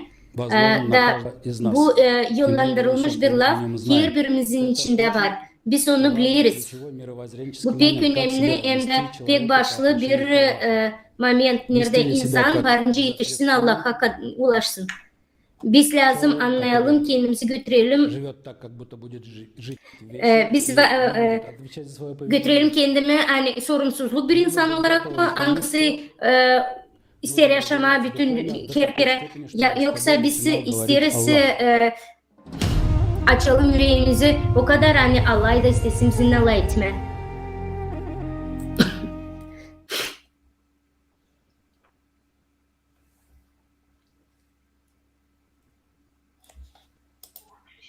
Спасибо большое, уважаемый Айдар.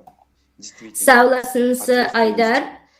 Halizden sorumluluk kendi yaptıklarınıza, bu büyük bir basamak adamın akıllığına. Siz kayılsınız mı alma sorumluluk kendi yaşamanıza? Kayılsınız mı alma sorumluluk kendi kaderinize, bütün umma için? Bu soruya lazım versin cevap her birimiz. Buna bağlı bütün dünyanın kaderi. Peygamber Mirona'nın bereket. Yerde bize pek açık bir söz. Hangisine lazım, nice lazım olsun bizim toplum. O söyledi, doğruyu bıraktı bize hepsini. Yani biz yaşayalım yaratıcı toplumun içinde. Sunna hangisi yazır yaşam durumunu da yalandırıldı bize Peygamberin adından Mirona'nın bereket. Kabul etti bir büyük bir historikal oluşunu. Hepsi yazıldı ya da söylenildi Peygamberle Mirona. Ama bu historia İslam'ın Allah lafı hem de hadislere karşı hep öyle kavgalar içinde de oldu. Bunun için bize nizam anlatacak. Дорогие братья и сестры, борьба с распространением хадисов sevgili kardeşlerim de kız kardeşler, сразу же anlaşmamazlık hadislerin aralığında başladı. запретил мусульманам передавать хадисы, Hemen açan обосновывая это тем, Allah'a peygamber bırakmadı. Allah peygamber bırakmadı. вы передаете от пророка противоречивые Halif Abu yapsın Müslümanların hadislerini. Siz verirsiniz, alırsınız peygamberden da yalan hadisleri verirsiniz insanlara. Olacak sizin aranızda kavgalar. Bizim aramızda hem de Allah'ın kitabının aranızda siz sanırsınız var anlaşmazlık mı? Siz sanırsınız hani varınca sınır etmem insanları. Bu sınırlar hadislerin küstürdü. Abu Bakr başladı yok etme hadisleri. Angıları insanlardaydı. Yazır, Zahabi yazır. Abu Bakr Это подтверждает и его дочь topladı Айша. bütün hadisleri Доволен ею Аллах. peygamberin Мой Mirunayim отец bereket собрал 500 da хадисов от пророка, bir саллаллаху 500 алейхи hadis вассалям. topladı А ve потом söyledi onları сказал: yakma. дочь O моя, söyledi öyle. принеси мне хадисы, которые Getir есть у bana тебя. hadisleri. И я принесла их. Ve ben onları Он getirdim. велел разжечь огонь. O söyledi yakma Как видим ateş мы, de в yaktı начале onları. правления Абу Бакра Önce был biz приказ görüyoruz hani запретить передачу Abu Bark'ın Ну а потом еще и попытки уничтожить то, Э, что уже собрано и записано. başken oldu büyük sınırlar yaptılar Который оставил hadislere. после себя пророк Abu Мухаммад. Bark bıraktı kendinden sonra Распространить этот бесценный birçok дар среди мусульман. Приказывает. savaşta onları yok etme hadisleri. После смерти Абу Бакра процесс Abu уничтожения Bakra'nın хадисов ölümünden sonra пророка, саллаллаху hadislerin был продолжен peygamberin hadisleri Mirunayim вторым bereket халифом Умаром ибн lazım da olsun devam ettirilsin halifin. Umar İbni Al-Hattab'ın adına. Çıkarın Kur'an'ı И я ваш da товарищ. daha az verin Так же, как и его предшественник, не Muhammed'den вмешался daha ничем az и sesleyin. боролся с сунной пророка, саллаллаху алейхи вассалям, теми Çünkü же ben sizin dostunuz. способами, Umar что öyle и Умар. dedi hani Он начал свое правление с того, o что başladı разослал всем сахабам и в другие города kurma с требованиями уничтожить все собрания хадисов, имеющихся у них на руках. o istedik hepsi hadisleri kendi yönetiminin başlangıcında o istedik hepsi hadisleri yok etme. Так он. Hepsini yok etsinler dedi o. Факт, когда Умар Belli bir fakt açan Umar принесли ему все söyledi книги, insanlara hani записи getirsinler пророка, onlara саллаллаху kitapları nerede yazılı peygamberin lafları Mirunayim хочет их bereket. посмотреть. Hani o onları когда ister люди görme. принесли их ему, Ama açan insanlar getirdiler. O onları yaktı. приведу хадис к этому факту. Hadisi daha bir fakt söyleyeceğim. Anlattı Al-Kasim bin Muhammed. Yetişti ona hani Umar bin Al-Hattab'ın insanın var kitaplar insanlarda. Sunnan'ın yazdıkları. O bunu beğenmedi. İnsanlar doğru geldi ben işittim hani sizde var kitaplar Allah'ın kitapları hem doğru hem de hem size bırakın sadece o kağıtları ondan karşı hangisi getireceğiniz bize bana. İnsanlar sandılar hani o ister bakma ya nasıl düzeltme da getirdiler ona hepsi kağıtlarını. Da bilesiniz nasıl yaptı? Onları yaktı. Dedi söyledi. Bu yazışlar insanın yazışları. Bundan sonra yok ettik hadisleri.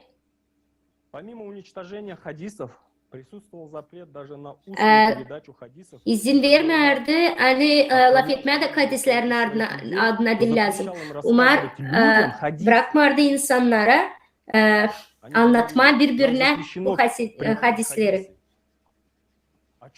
İnsanlar söylerdiler hani biz dil lazımla edelim hadisleri. Nasıl insanlar yapardılar hani bir peygamberi seven insanlar gibi. Hani kurtarma peygamberin lafını da yani. Mirunayim bereket. Onlar yok ederdiler bütün kendi mirasını. Düşünün. Ne kadar girdi hadis bugünkü günde hangisini biz bulduk? Ne kadar biz vancılar bulalım? Pek çok vardı insanlar arasında hangilerini o öğrederdi, anladardı. Nasıl fikirlen o insanlar gelirdiler de yük ederdiler bu hadisleri, yakardılar. Ama biz şimdiye kadar da savaşırız, anlatma Abu Bark'a hem de Umar'a anladırız hani niçin onlar bunları yaptılar, ne kadar doğru onlar yaptılar. Onlar Sunna ile karşı karşıya çıktılar peygamberin Mirunayim bereket. Hadisin ayetleri Kur'an'dan ama ne sebepleri bunların? Doğru sebepleri orada, angıları politika motivlarına göre onlar korkardılar, hani onların elinden alacaklar bütün güçlerini. Sonra bütün misiyi Allah'ın yollandırdığı adam birçok kere söylerdi. Hani İmam Ali onun Miron'a o kadar güçlü bir adamdı, o kadar akıllıydı. Peygamber söylerdi. Ben akıl yevi. Ben Ali. Ben onun kapısı. Bence söyleme hani neredeydi Teoti insanlar, niçin onlar susardılar? Açan yok ederdiler Peygamberin Allah lafını, Mirona'nın bereket. Onlar var birkaçı hiç kabul etmediler ama onları kırdılar, güldürdüler. Onları açlık içinde tuttular. Şimdi biz görüyoruz yani Peygamberin yürüyüşünden sonra yerlerinde insanların kaldı ki onlar hangisi korkardan öldürülecekler. Onların ellerinde hiçbir şey kalmadı. Naş o Haliz İslam. Umar bırakmadı insanlara hadisleri birbirine anlatsınlar, öğretsinler. Bazı hadisler sadece onları hangisinde sadece praktika durumları anladıran insanlara pek lazım. Umar öyle dedi. Daha az yollandırın Peygamberin adından Mirona'nın bereket. Sadece onları angıları şimdi bize lazım. Angı lafları Peygamberin Mirona'nın bereket. O kadar korkardı Umar. Kime vardınca laf etmek, kimde dil lazım da etsin, anlatsın Peygamberin Allah lafını, Mirona'nın bereket. O zaman söyledi Allah hani bu oluşu 3. halif Osman, o da onu devam edecek.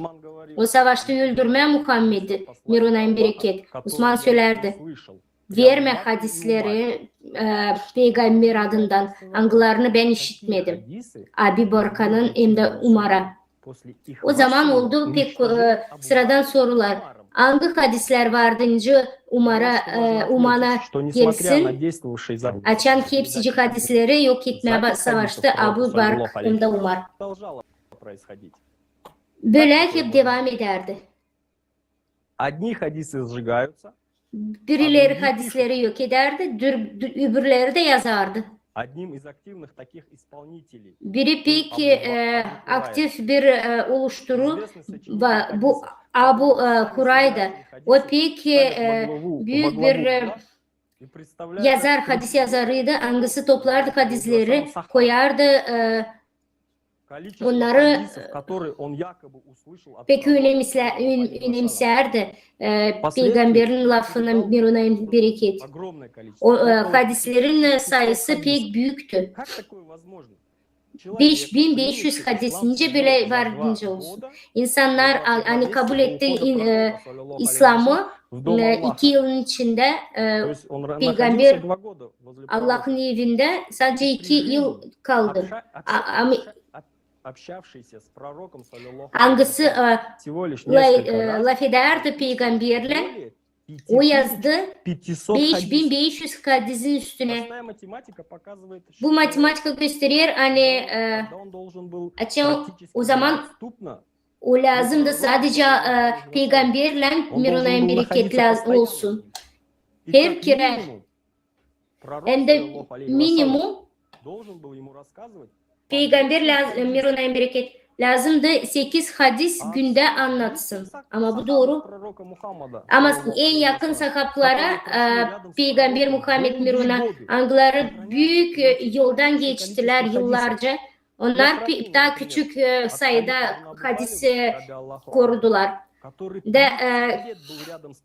Tartarsak bunları görüyoruz. Hani Ali Babu Talip hangisi 30.000 yıl Peygamberin Mirona'nın bereket yanında gitti. O sadece 500 hadis yazdı. Nereden Abu'da bu kadar büyük sayıda hadisler?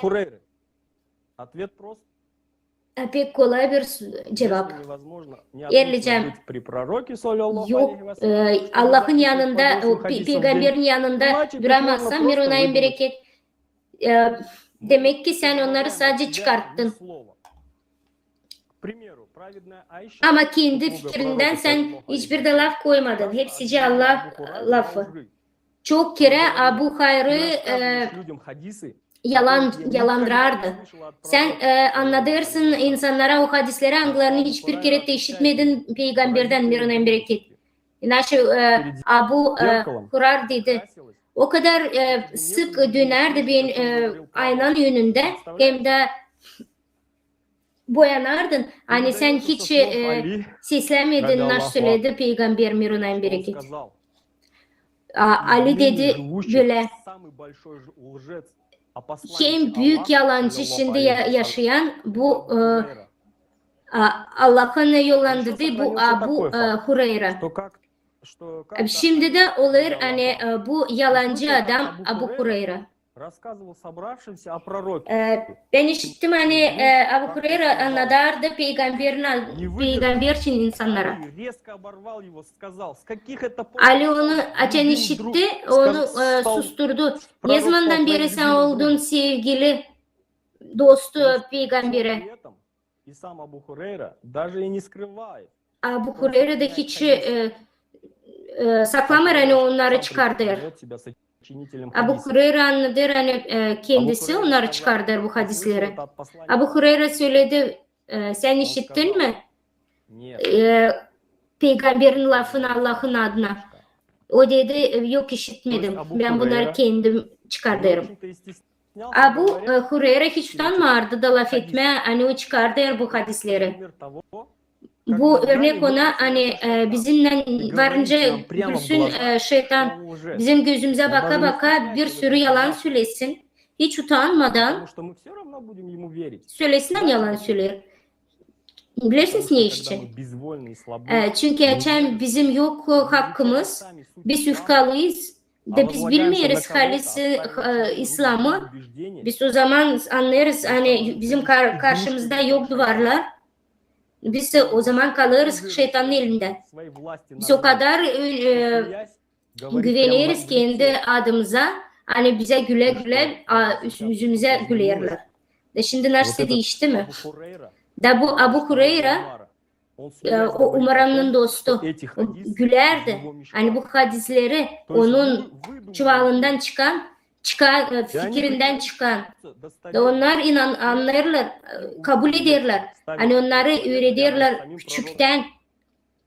Onları inandırırlar. Hani onlar küçükten öğretirler Allah'ın peygamberinin laflarını.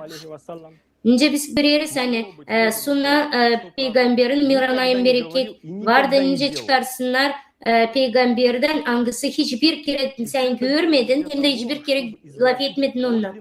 Bu olay yaparlar o iş için hani yalandırma hem de yanlış yazma İslam'ı. Bu historia bu kartinalar gösterir hani peygamber miruna hem de bereket nyosu kendini götürür. Ama hadisler bırakıldı da fragmentler, önemli fragmentler, bilimler, bu hadisler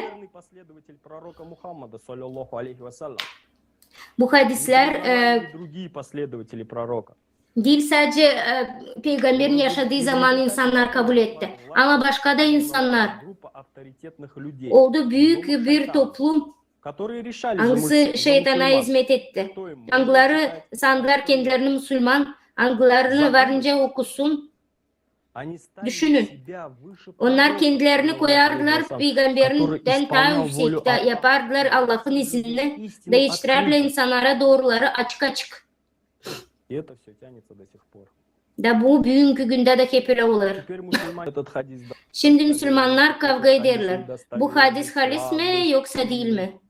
Kim öyle karar verdi? Kim karar verdi bugünkü günde bu hadisleri açıklama? Bu bir grup insan karar verdi. Hangileri inançlı değil, iyi değil. Но мы против искажений слов Biz пророка, Yahudilere prost istemiyoruz ama biz istemiyoruz hani onlar peygamberin laflarını yalanlasınlar. Bu grup insanların, inançlı olmayan insanları bütün peygamberin laflarını, anglarını kendi Allah verdi insana. Onlar onları bozdular. Müslümanlara verdiler. Yavaş yavaş yok ettiler bütün söylediklerini peygamberin Mironay'ın bereket. Onlar Müslümanlara söylerdiler hani onlar doğru yolda. Onların abuçyalarında varlıklarını göstererek. Şimdi görüyoruz bu böyle bir fakt. Durul Mansur'da açan inançlı olmayan Umar oldu istedi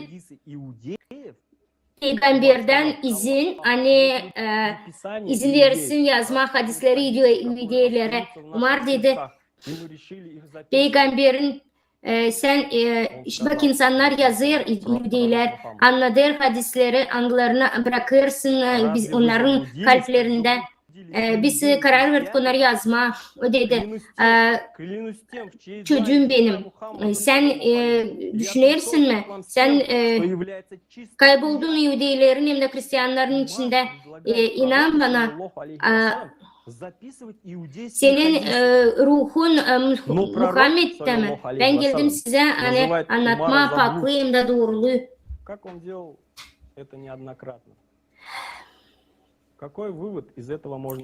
Bundan nasıl varınca sonuç var mı? Alma. Peygamber Mironay'ın bereket. Daha yaşarken söyledi Müslümanlara dil lazım inanma Umar'a. Onlar inanmayan insanların algılarla bozdular Kur'an'ı. Onlar hadisleri yaktılar, bırakmadılar yazma. Onlar bunu yaptılar da bizim atalarımız da Peygamberi Allah'ı ihanet ettiler. Onları öldürerdiler. Onlara kırdılar, onları açlık kurdular, çuma yaptılar.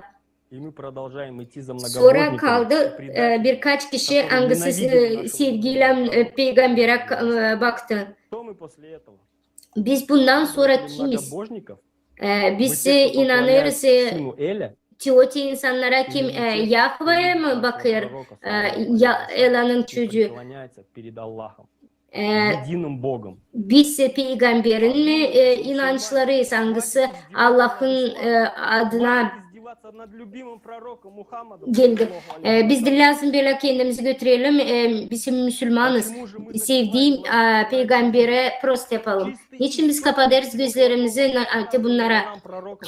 Pak kaynaklar hepsine sağlıklı bırakılan Allah lafları peygamberden Mirona hangisi lazım hangisi söylerden içme pak su ama o su kirliydi.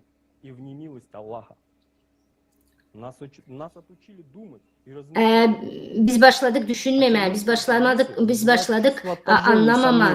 Onlar isterler hadisler çıkarsınlar, bizim duygularımızla karıştırsınlar.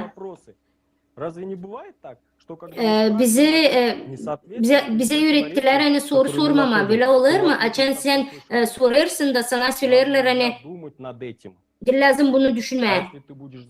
Elcem sen böyle sorular sorarsın o zaman çıkacaksın dininden.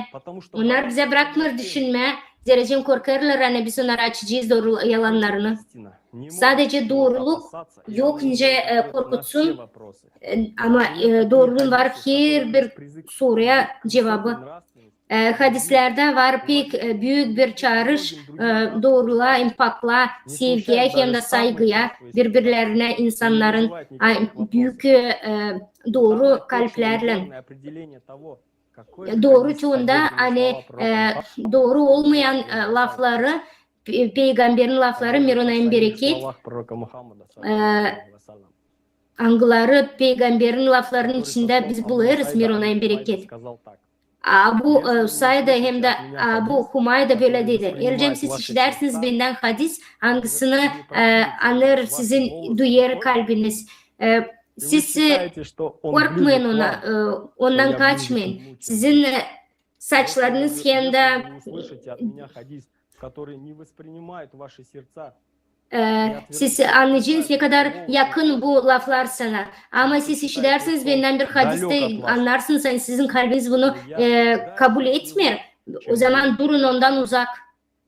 поэтому, дорогие братья и O için sevgili kardeşlerim, kız kardeşler, yazılı peygamberden Allah lafı mirunayım bereket bizim karşımıza gelmedi.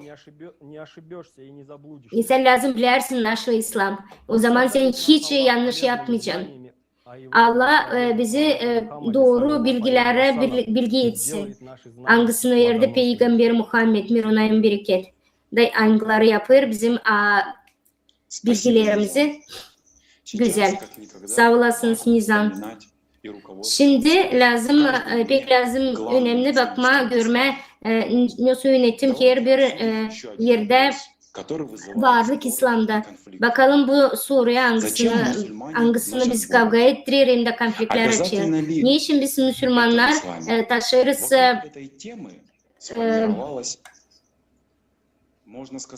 sakal? Bu temanın her tarafında, sakal temasının tarafında büyük bir bilinç teması oldu. Sanki İslam bilinci. Lazım mı bunu taşıma mı yoksa lazım mı? Pek büyük sorular bizim değil sadece Müslümanlarda ama pek büyük sorular açılır. Hani ne kadar uzun olacak sizin sakalınız, ne kadar geniş olacak sakalınız. Sakal bugünkü günde oldu büyük bir insanın, inançlı insanın büyük bir varlığı. O için yok onun büyüklüğü probleması, yok onun küçüklüğü ya da var mı sende sakal mı yoksa yok mu bir Müslümanda? Bir şey içerisinde bitki vakitlerde bütün bir klimat katastrofalarının sonucuna gelir. Şaklar, angıları şimdi olur.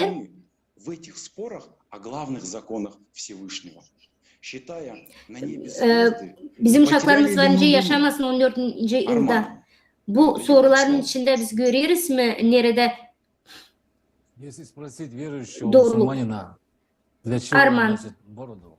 Şimdi sorarsak bir Müslümana niçin o taşır, niçin taşır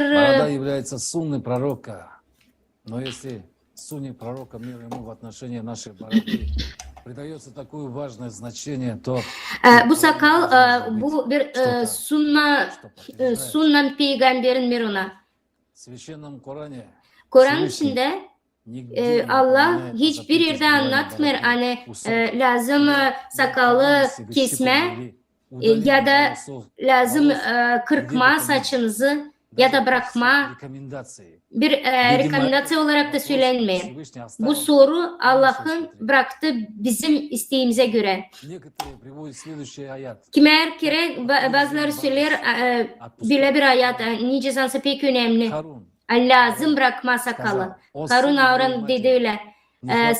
Oğullar hem analar tutunmayın tutunun kendi sakalınızdan, dil kafanızdan. Korkunlar söyleyecek o. Sen anlatacaksın İsrail oğlu. Getireceksin ki ona naşı söyledi Allah.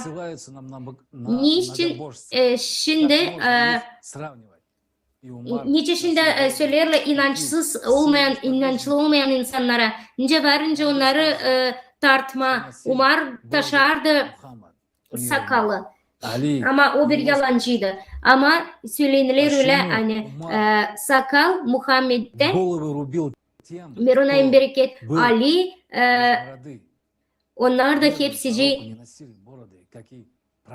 öyleydi. Niçin Umar kafasını Umar kafalarını yok ederdi insanın keserdi. Angısın yok sakalı. Ama peygamberler taşımardı sakal. Nice bir peygamber olarak Mirunayım bereket sakal taşıması bu özel bir oluş, lazımlı olur. Harun'a Yahve'nin bir yeri. Şimdi biz görüyoruz hani anlama lazım hani büyüdü sakal. Tradisyaya göre sakalı büyütme lazım. Bu bir bu şey gibi. Niçin İslam'a Allah'a hem de peygambere mirona hem de bereket. Kim sayır hepsi peygamberlerin laflarını kendi başka inançlarını hem de tradisyalarını üzerine alma. Niçin lazım Umar'a bunlar? Nasıl lazım total yapsın? O büyük kastanın Yahudilerin kastalarında da o için o onlara uyardı. O tutardı, büyüderdi sakallarını, nice Yahudiler yapardı.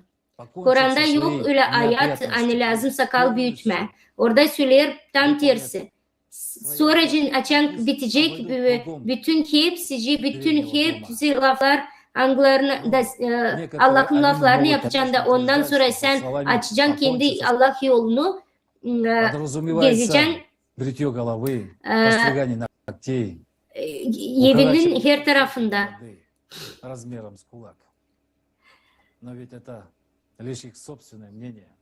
Biz görüyoruz hani insanın fikri her zaman değişir. Kimse tırnak keser, kimse sakalını keser ya da bırakır küçük bir küçük sakal ama bu sadece onların fikirleri. Şimdi en önemlisi ben isterim buna bir bakarsınız. 170 ayet 17. Kur'an'da söylüyor.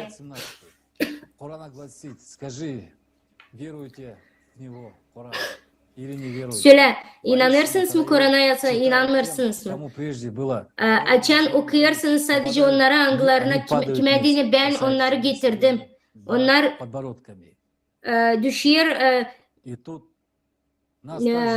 düşüyor yeryüzüne kendi kafasından hem de çenesinden. Burada biz görüyoruz hani insanlar lazım dişe çöksünler de Allah'a kafayı iltsinler. Hiç kimse onlar istediler söyleme hani sakalın yere değilsin. O zaman niçin Allah demedi sakal ama dedi çene. Müslümanlarımız ayet anladılar onu hani peygamber mirolun bereket. Sakal taşımardı. O anladırız hani o çenesini koyardı yere. Ama Allah'a inanmayan Yahudiler onlar alnını koyardı yere.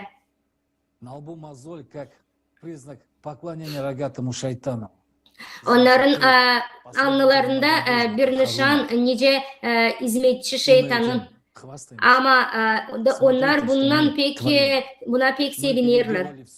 Nasıl biz yaparız? Biz hepsini tersine yaparız. Biz Müslüman mıyız mı yoksa inançsız insan mıyız? Peygamber sakalsızdı. Namazları da kafasının alnısından değmerdi yere ama çenesini dokundurardı. Söyleyin hani bu öyle değil. Peygamber taşardı sakal. Sakal o vakitler taşardı sadece Yahudiler de onlar böylelikle Araplardan pek farkı vardı. Biz öylelikle vardınca ayıralım Müslümanları hem de inançlı insanları değil. Var bir Allah da hepsi kim taşıdı sakal göstersin onu. Evreylerin, Yahudilerin lafı var böyle Yahudilerin değil. Yoktu önce taşısın sakal peygamber. O peygamberdi. O Yahudi değildi. O peygamberdi Allah'ın. O için Umar dedi hani lazım taşıma sakal. Çünkü hepsi kim ona inanır taşımardı sakal. Elcan böyle değilse de o zaman söyle bize tersini. O tip vakitler bedünler yaşardı Arabia çölünde de onlar lazımdı kessinler sakalını sıcak klimattan. Böylelikle Ali ise taşardı Да, вы правы. Извините. taşıyardı Не носил mı Ali бороду. sakal. O da taşımardı. Мир onayın bereket. Сподвижник пророка мира ему и благословения Аллаха. И вот иудейская Тора Şimdi дает конкретную установку насчет İdülerin Torası verir belli bir oluş что и hani как брить.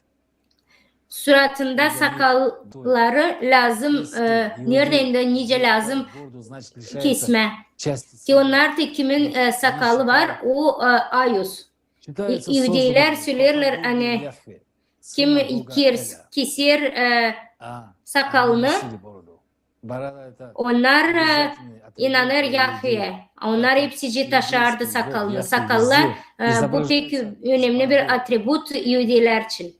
Onlar inanardı Yahve Allah'ına. Açan pak sen suratın adam sakalsızsın sayardılar hani o inanmıyor Yahudilerin inancına. Onlar da öyle derdiler hani kırıkmayın sakalınızı suratınızda kafanızda. Zerrecim siz kırkarsınız kendi inancınızı. Açan yoga Moshe dediydi. Hepsici inanç adamları Aron'un oğulları söyle onlara hani versin yapmasınlar bunu kafalarında hem de sakallarında kesmesine saçını. Hristiyanlar hem de Yahudiler taşıdılar sakalını. Bu onların tradisiyalarıydı. Ama Arapların hem de Bedouinlerin değil. Kitapta Medine toplumu bu epohada Muhammed Peygamber Muhammed yazar Abdallah Abdalaziz İdris anlattı hani eski dokumentlere göre geldi bir inanç adamı peygambere pakladı bütün suratını sakaldan da söyledi ona anlattı ona bir hadis. Onlar dedi öyle hani onlar yapmıyor kendi kafalarında büyütmüyor kendi kafalarında sakal. Sakal bu sakal o hani sen inançlı değilsin bu bir fakt. Огнепоклонники, иудеи, христиане носили бороду. Это была именно их традиция, а не арабов и бедуинов. Да. Книги общества Медины Абдаллах Абдалазиз Идрис точностью цитирует рукописные труды древних ученых, современных востоковедов. Приводя данные на исторических документах и пишет, что огнепоклонник пришел к пророку, посланнику Аллаха, саллаллаху алейхи вассалям. Перед этим он избавился от усов и тщательно обрел бороду. О чем говорит этот хадис?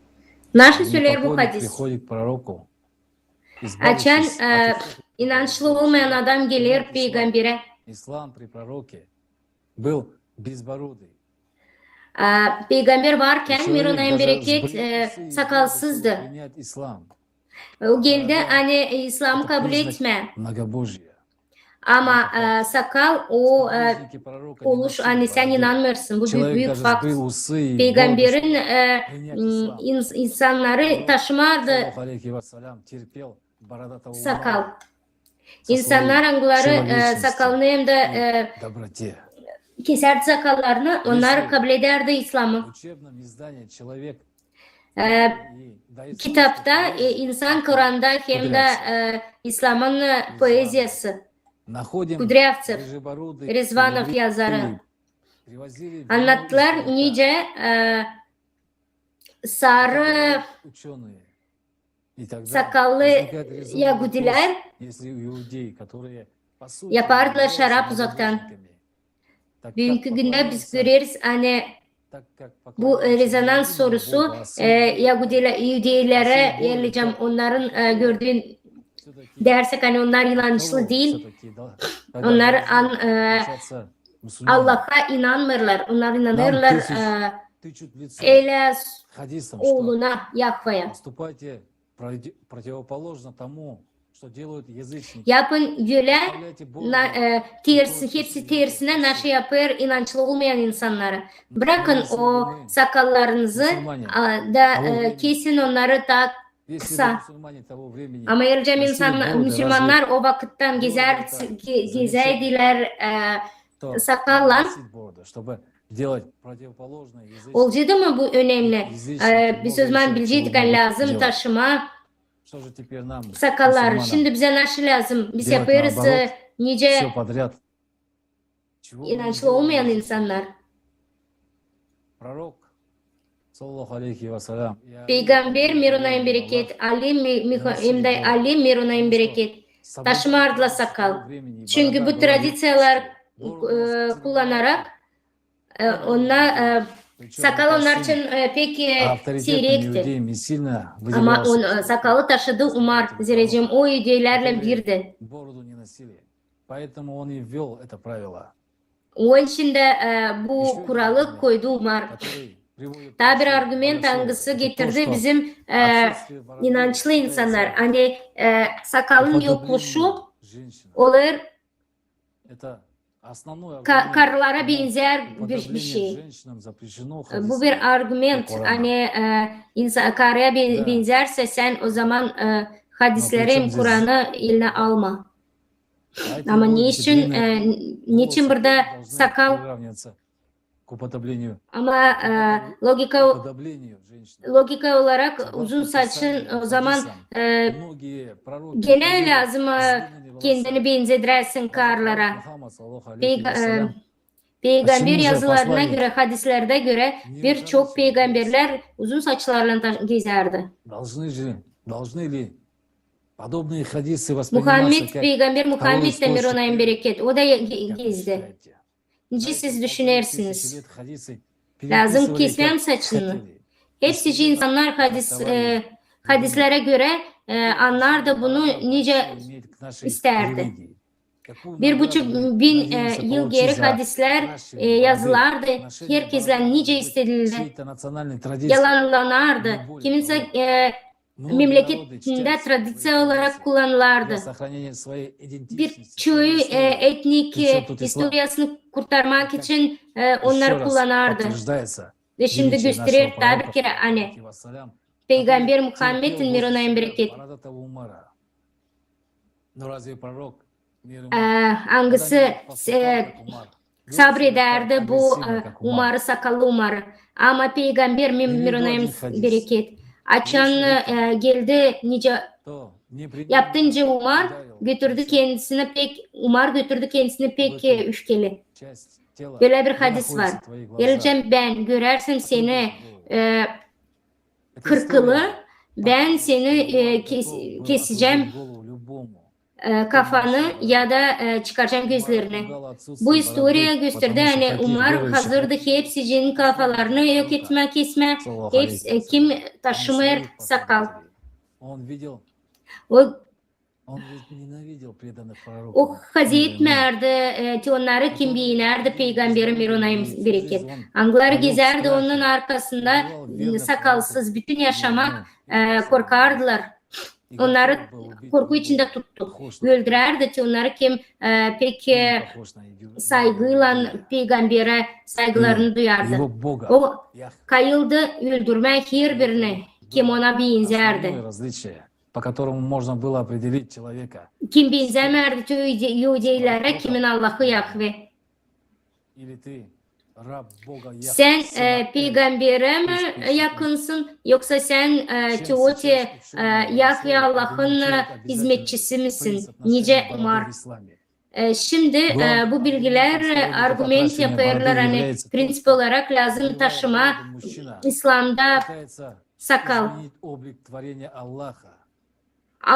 Adamlar angları savaşır, angları gezer, sakalla savaşır, değiştirme Allah'ın iznini de şeytana uyma. Böylelikle Kur'an'dan bir ayet söyleyeceğim. Allah kötületti onu da söyledi. Ben şimdi alacağım senin birkaç çırağını. Ben söyleyeceğim hani onlar kessinler hayvanların kulaklarını ve söyleyeceğim onlara Allah'ın yarattıklarını yok etsinler. Kim yardım etti şeytana kendi varlığıyla, kim yardım etti Allah'ın yerine ki ona kim zor durumda kaldı. Bu ayette laflar olmuyor hani biz lazım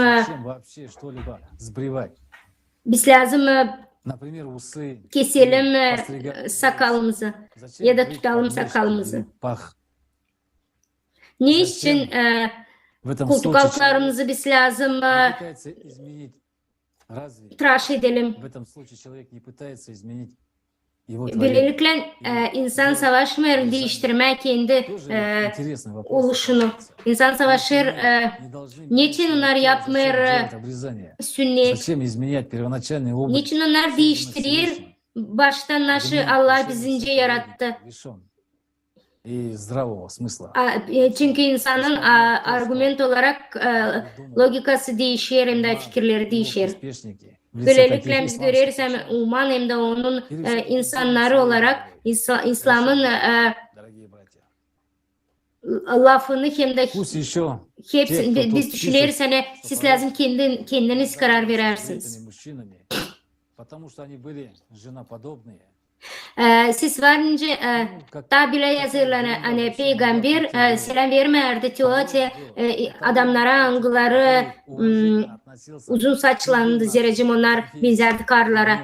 Nüso akmaklık varınca gelsin böyle fikrinize. Peygamber bu etalonla etika olarak pek saygıyla duyardı insanlara o memleket millete. Angı rubuyla, yemeğiyle, nyosu senin görünüşün hiç önemli değil. Nyosu senin atributların var. Müslümanın lazım kullansın kendi tradisyaların angısında o yaşıyor. Lazım bilsin hadisleri angısı getirir informasiya.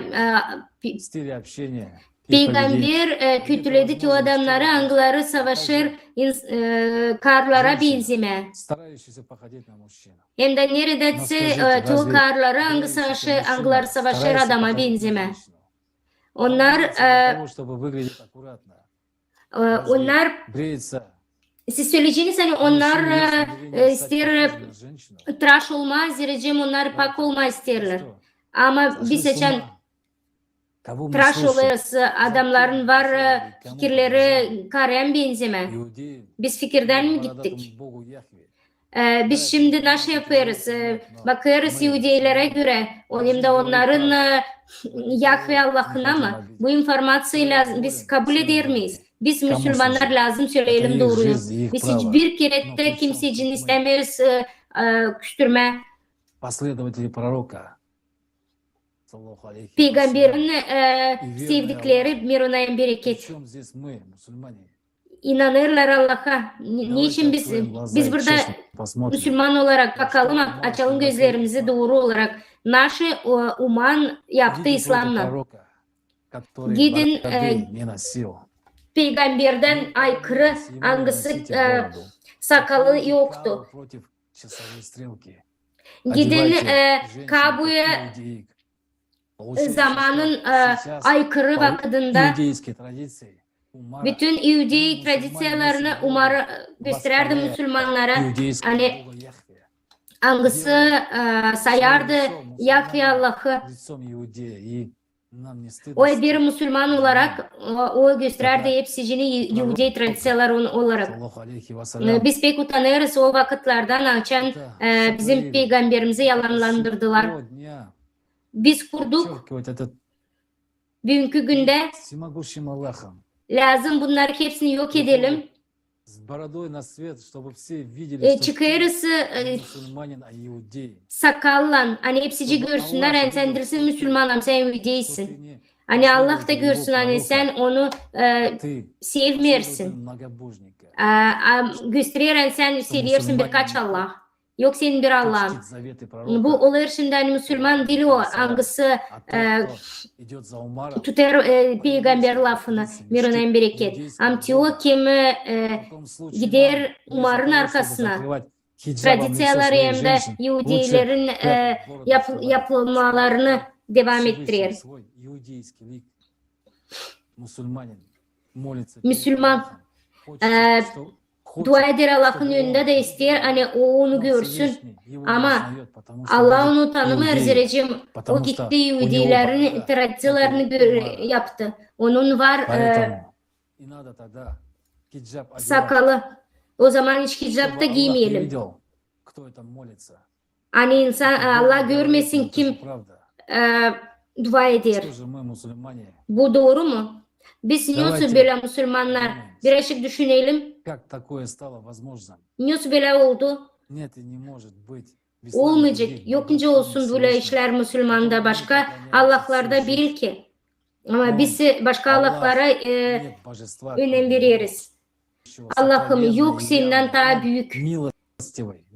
Sen sevgi doluysun, saygı doluysun. Böyle söylenilir Kur'an'da.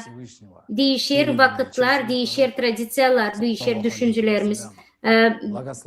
Hem de kanunlar Allah'ın geçer yıldan peygamberin insana biz görüyoruz hani onlar değişmiyor. Kim bizim için peygamber Muhammed? Kimin arkasından biz lazım gidelim? Bizi Allah koysun doğru yola, bize versin güzel bir благословение. Amin. Да. Да даст нам Аллах силы. Versin bize Allah güç değiştirme nasıl olur dünyada. Gösterelim pahalılığımızı hem içten hem dıştan. Unutalım kavgaları da gelelim ki o doğru yola hangisini gösterdi bize Peygamber Mirona. Aziz size laf vereyim. Это одна из интересных вещей, которые очевидны в нашей уме. Мы перешли от внутреннего понимания истины к внешним религиозным действиям. Когда посланник передавал откровение от Всевышнего, он не совершал революцию ни в плане одежды или внешности. Я сейчас не против бороды. Это касается личной свободы выглядеть так, как вы хотите. Это не является свидетельством веры. Мы должны отказаться от оценки людей по внешнему виду. Это внешняя воля других людей. Это как если бы у меня была, сказал вам, не обвиняйте меня в неверии, так как у меня есть борода, и поэтому я молюсь. Как будто у кого есть борода, у него есть божественное разрешение, и это является своего рода божественным разрешением практиковать то, Kimde var не потому, что он следует kimde var sakal söylerler o daha inançlı.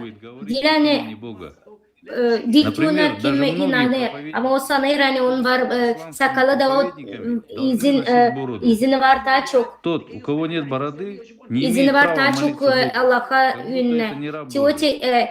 Я считаю, что такие вещи, как хиджаб и борода, это чепуха. ben sanırım hani hicap hem de sakal gibi o insanın kendi isteği o hiç dine yakın değil. Я Bu хочу da обратиться к insanı da каждому göstermiyor. мусульманину, Ben isterim который может her bir согласиться с моим Müslümana мнением. gösterme.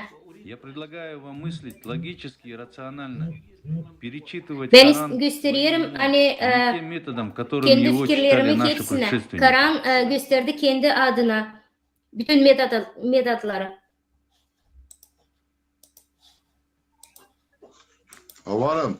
Спасибо, уважаемый Азиз Чира. Sağ olasınız.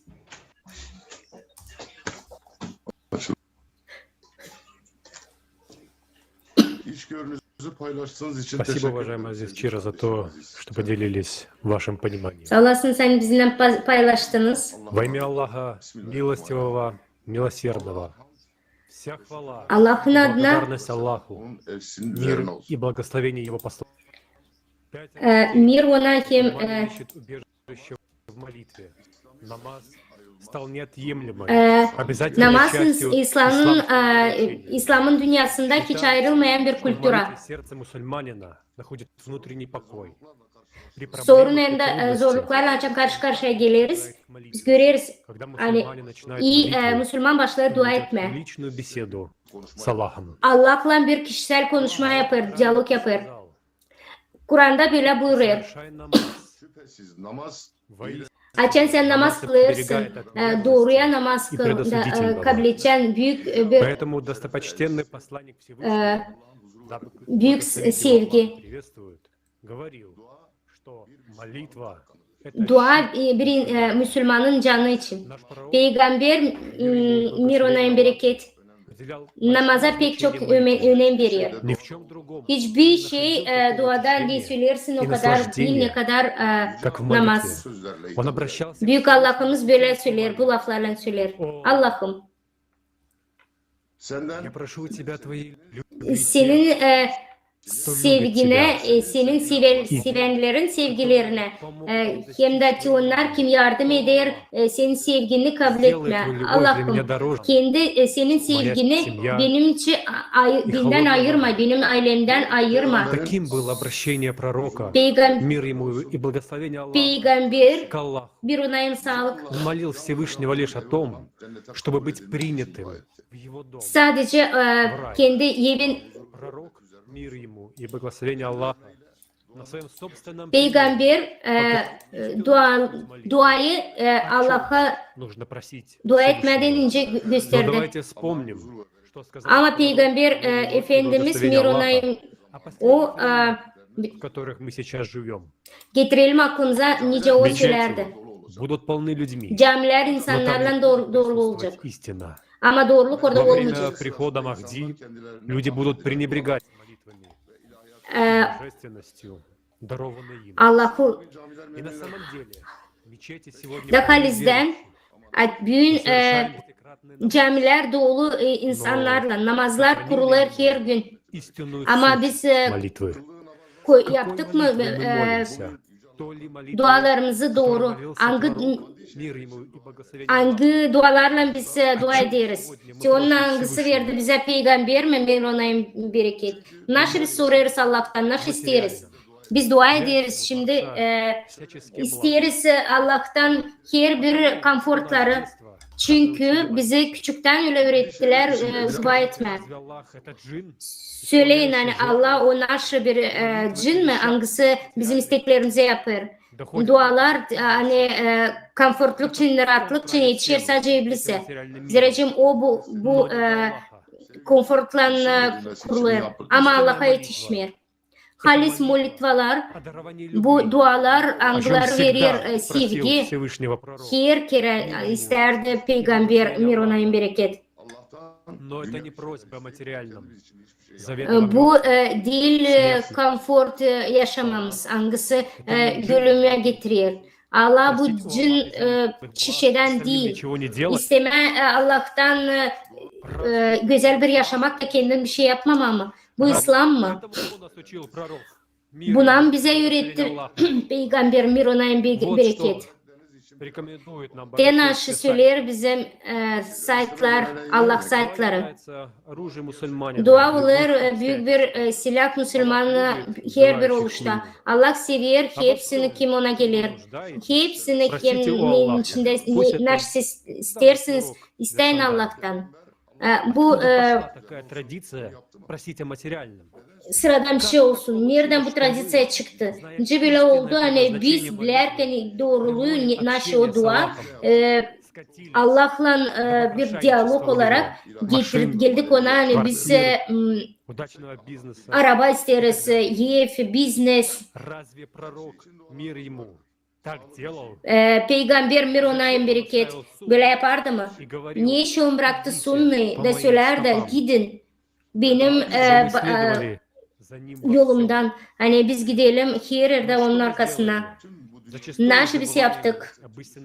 Biz onu deriz doğru istediklerimizi. Biz ruhu yakınlaşma, Allah'ın yakınlaşmamızı onu deriz. Bizde var dualar hepsi için. İster bir karı için, adam için, sağlık için, bir sürü iş için duamız var. Bu İslam yaşamak duaları insanların fikirlerini dağıttı. Ve biz istedik ki kendimizi biraz rahatlama, bu problemaları Allah'a mı atma? Değil kardeşlerim, kız kardeşlerim. Bu İslam değil. Allah'tan isteme, İslam yaşam. Bu İudeyistlerin tradisyoları. Baş bir fikir İudeyiz orada duaları. Hani Ericem sen istersen de Allah yakva sana onu vermeyecek. Sen onu lazım pek istersin. Da büyük varlık İudeylerin onda hani zenginlik büyük hepsinden daha büyük. Şimşon Pinkus'un kitabında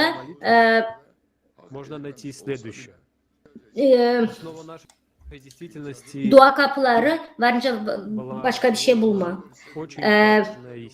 6 günün dünya yapışı Allah'ın söylendi böyle. Hiçbir şey verilmiyor bize duasız. Bugünkü günde güzel yaşamak hem de hepsi insana gelecek o zaman açacaksın sen dua kapılarını, gök kapılarını düşünün. Bu tradisyolar Allah'ın istedikleri açan istersiniz. Çok Allah'a inanırsınız. Siz video olarak Yahva'ya mı soruyorsunuz? Yahudiizm kuruldu pek küçük bir insana değil, pek çoktan da tüketici bir anlayış çıktı. De bu ideyalar her kere söylenirdi insanlar naşı varınca yapsınlar, naşı varınca yokunca yapsınlar. Pek çok en önemli naşı lazımdı. Sen lazımdı kendi kendine hem de Allah'a, Yahva'ya inanarsın. O zaman tesinde hepsici olacak da senden hepsi prost edilecek. Hiç kimseni küstürme istemiyoruz. Hepsine saygı duyuyoruz. Biz sadece araştırıyoruz. Da anladığız ki hepsinin faktları nasıl olduğu istoryalarda. Bu hali söyleydi. Bunu hepsi bilir de hepsi görüyor. Hepsi birazcık da historiyi bilse. Nereden gitti bu yalanlar, duaları? Duaların doğruluğu Umar İbn al-Hattab kurdu. Biz bu konferansiyada bir kere söylemedik kimdir bu Umar, nasıl hangi hakları hem de İslam'da o sokardı kuralları. Nice oldu hani İslam'a o Yudaizmanın tradisyolarını koydu. Allah'ı yaptı bir cin. Yudeyan konsepsiyasını İslam'a soktu. Peygamber mir ona en bereket kendinden kollardı Toru'yu. Lazım anlamak o faktı hani açan Umar getirirdi Toru'yu peygambere. Vardı bir sürü insan görüyordu hani peygamber söylerdi. İnsanlar doğru bana verildi hepsi doğru laflar. Bilin ben geldim size pak lafla da düşünmeyin prostlar için. Ben size hepsi doğruları söylerim. Geldi büyük bitki vakitler hangisinde bir şimdi yaşarız. Ve peygamber bilerken bu belaları anglar oldu insanlarda verdi bize anahtarları doğruların getirdi hepsi insanlara değil ayrı bir insana, millete. O getirdi doğru yaşamayı, o getirdi Allah'a hizmeti. O hepsi insanlar için söyledi. Bütün dünyayı, değerden İslam lazım yayılsın bütün dünyaya. Her bir insan lazım da anlasın Allah'ı. Cenab-ı o isterdi. Her bir insan lazımdı yaşamayı görsün, hem de cennete ulaşsın. Peygamber Mevla'nın bereket. Öğrederdi bize yaşama Allah'la beraber. Aklınıza getirsin hadis. Halis'den Allah bakmıyor sizin dış görünüze. O bakır sizin kalbinize hem de yaptıklarınıza.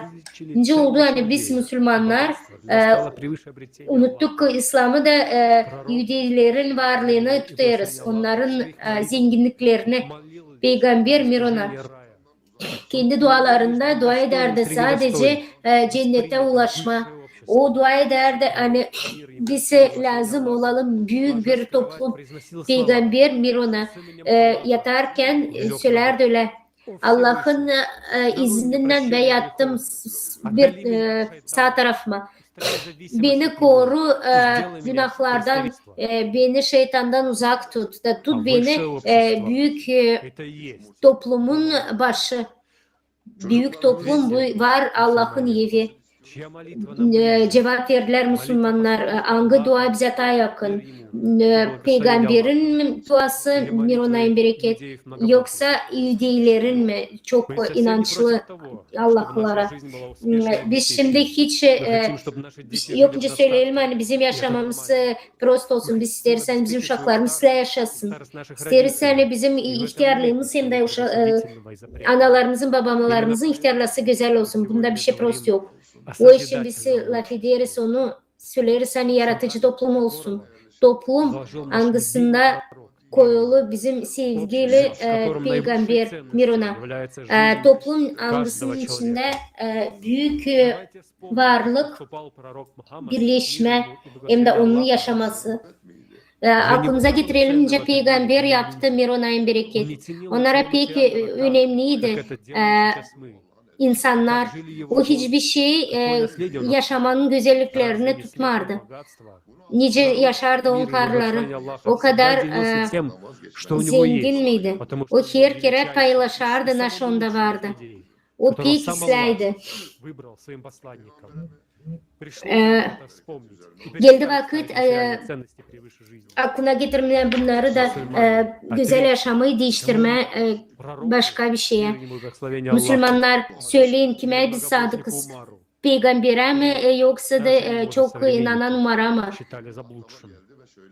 Hangisini hepsi sayırlar hani o kaybetmiş kendini. Hadisi getirin aklınıza. Ağzı söyler. Bilal geldi Umar'a da dedi. Vakit dua etme. Vakit dua etme. Umar dedi. Biz senden taslayabiliriz ne zaman başlayacak dua zamanı. Bilal söyledi. Hepsi benim bakışlarım taslayabilir. Vakit ne zaman dua etme. Sen ahmaksın. Eşekten tağmaksın. Ne kadar Umar getirdi Peygamber'e Mirona toruyu. Her kere Peygamber Mirona istemerdi bakma. Tora geçti vakıdı. Şimdi düşünün. Bütün insanlık değil sadece bir küçük grup. Anlarlar hani dini olarak onlar isterler kendi dinini öne çıkarma. Yahudilerin dinleri olur o insanlar şanlılar lazım bütün dünyada olsunlar. Ama geldi Allah vakit ne zaman peygamberin zamanı geldi. Mirona'nın bereket. Bir güç var. Allah'ın gücü var. Da sadece Allah'a biz lazım kafamızı yeltelim hem de hizmet edelim. Müslümanlar kime şimdi hizmet ederler? Onlar pek üyünerler, hani onlar kafalarını vururlar yere. Şimdi tradisyoner kullanırlar. Ama halizden onlar gösterirler nice şeytan gibi. Biz hepsimiz olduk boynuzlu ama değil nice peygamber. Namaz kılarken peygamber çenesini yere vurur. Bakalım nasıl olur. O namazda nerede pek çok insan dua eder. İnsanlar gelirdi camilere de yuvarlak toplanır. Geleceğim ayızlar gelir sizler de bırakmarsınız Allah insanları dua etme. Kimse dua ederdi, kimse Allah ederdi. Peygamberin lafını Miron'a Umar değiştirmez istedi bunları. O zaman öyle söyledi. Benim fikrime göre Tays'la toplama bu insanları o topladı onları hepsini Ubay'ın arkasında inkaba. Sonra onun başka bir gece o insanlar yine dua ederdiler bu yazarın ardında. Umar gördü hani ne kadar güzel bir iş, yeni kural diniydi. Müslümanlar peygamber öyle dedi. O kim yeni kurallar koyuyor o da onun sebebi yok. Onlar bu kurallara biz yokunca uyalım. Nice varınca yeni kuralların umarına biz davranalım. Angları dua eder.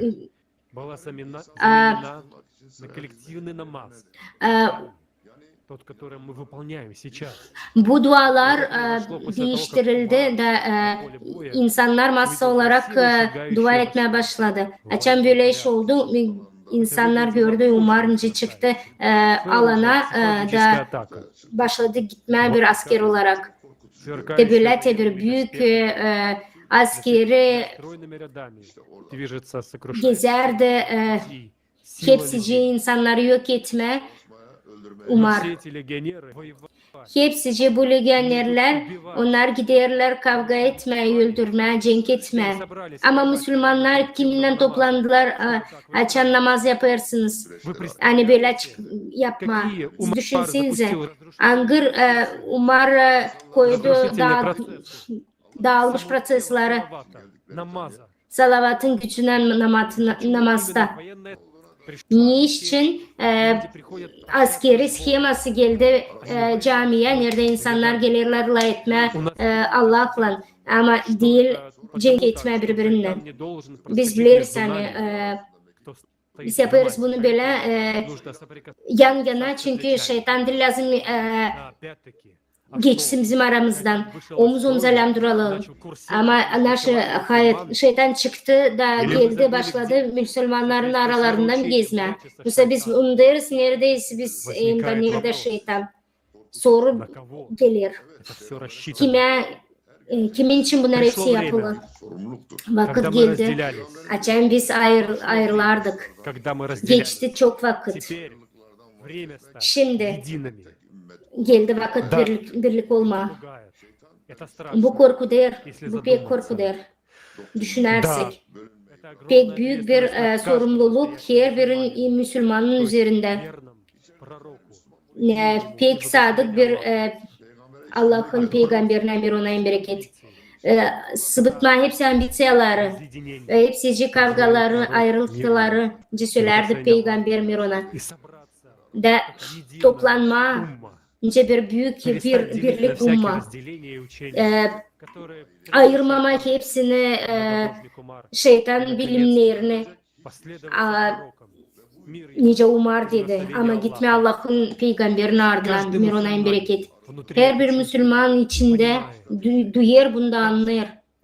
Her bir dua eden, içten dua eden peygambere Allah'ın adını içten söyleyen anlar bunu. Bize ayırdı şeytan. Çok Allah'lara inanan insanlar anılarını değiştirdi bize hepsini. Biz lazım getirelim hepsini yerine. Biz bir aileyiz. Biz de lazım paylaşalım bir şey. Biz konferansiyada 70 dilde büyük doğrulara da deriz. Biz isteriz baklama İslam'ı. Da bu konferansiya oldu Allah'ın izniyle hem de peygamberine Mirona'yım bereket. Büyüm bizimle. Bu teoti naşı o söyler. O bize anlattı. Hani yalanlar Yalanlar angları İslam'da yalanlandırdı, doğrulacaklar. Peygamber söyledi mir ona. Dini geldi, bir anda da olacak bak hep önce başta. Sağ olsunlar yabancılar angları getirdiler, doğruları anglarını yok ettiler sunmamızda. Elcem sen Müslümansın da sen baktıysan bu konferansı anlat onu. Göster kendi kardeşlerine yükle bu konferansı da kim bakmadı seyretsin. Git pek uzaklara da göster bu informasyayı hepsi Müslümanlara kimi yokunca baksın seyretsin. Peygamber mir ona en bereket. Kendisi hepsine giderdi gezerdi. Şimdi de bizim zamanımız geldi ki hepsini anlatmayı gösterme doğruları bize çoktan lazımdı gelmek o yola nerede Peygamber söyler bize güzel laflar. Mir size.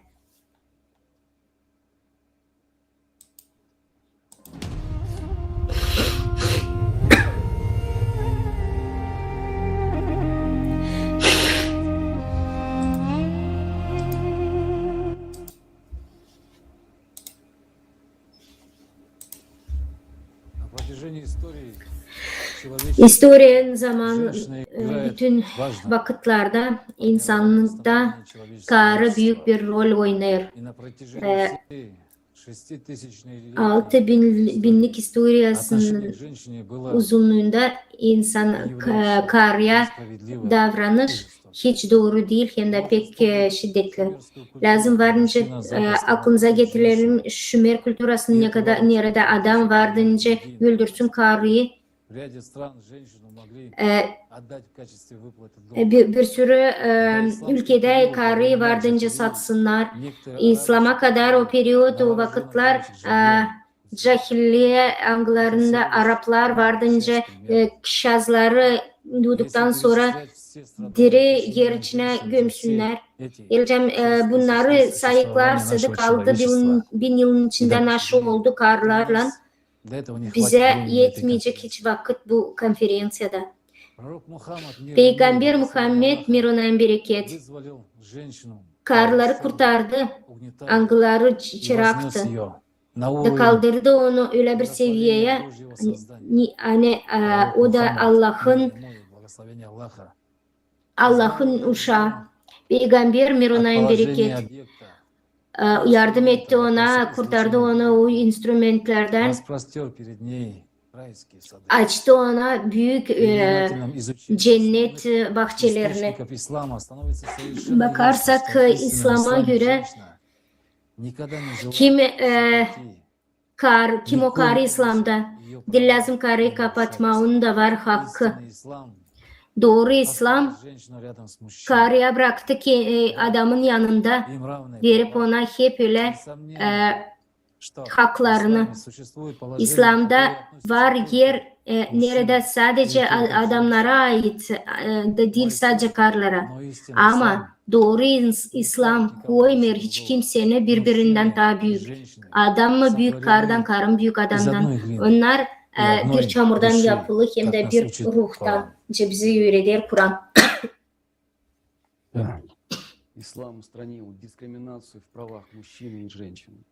В Священном Коране нет ни одного упоминания о том, что Kur'an'da göstermiyor hani kimse birbirinin üstüne hakkı var ya da kullanma varınca kullansın. Diyelim Kur'an'da kullanılır böyle laflar nice kullanış seviyeleri. O insana bağlı nice onun seçeneği hem de yaptıkları. Şimdi hepsinin için her bir basamak ona bağlı nasıl yaptı. Şimdi kanunlara göre adam olur karının yardımcısı hem de koruyucusu. Onlar koruyorlar karlarını, hepsici onların zorluklarını koruyorlar, yardım ederler. Büyük bir lingvist Manzur yazardı Lisan al-Arap'ta. Adamın yardımcı olan insan karnının yardımcısı. O hepsi onun işlerine yardımcı oluyor. Çünkü bu vasiyet adamlara verilir zerrecim onlar daha güçlü karlardan. Ama hiç kimse demir hani adamlar lazım karnın üstünde daha büyük olsun lafla. Onları küçümletsin. İslam gösteririm de anladır insanlara hani karnın hem de adamın arasında yok fark. De ilk hangisi inandığı inanca geldi Allah'ın peygamberine mirunayım bereket. O ilk karıydı. O ilk karısı peygamberin Hadice mirunayım bereket. O için hem adama hem karıya bu oluşlar bir türlü. İnsanlar, karlar hem de adamlar hani inanırlar da doğru yaparlar. Onlara lazım güzel yaşamak olsun. Da onlara lazım pahalı, güzel kendi yaptıklarına göre güzel yaşasınlar. Bu kriteryalara göre insanlar olur pek hiç önemli değil karım onlar olsa adam mı sosyal ne durumların yoksa hiç önemli değil. Allah'ın için hepsi canlar bir. Bu için Kur'an söylenir hani Allah adam karnın üstünde Kur'an olarak olsun. Посланник Аллаха говорил, наиболее совершенной верой обладает тот из верующих, кто отличается наилучшим нравом, а лучшими из вас являются те, что всех относятся к своим женам. Еще в VII веке женщины в эпоху ислама получили те права, которые женщины западных стран получили только в XX-XXI веках. Именно с приходом ислама появилась много медресе, где получали образование как мальчики. Batı yerlerde karlar 20 bin yılında aldılar o haklarını açan İslam karları çoktan aldı o hakları.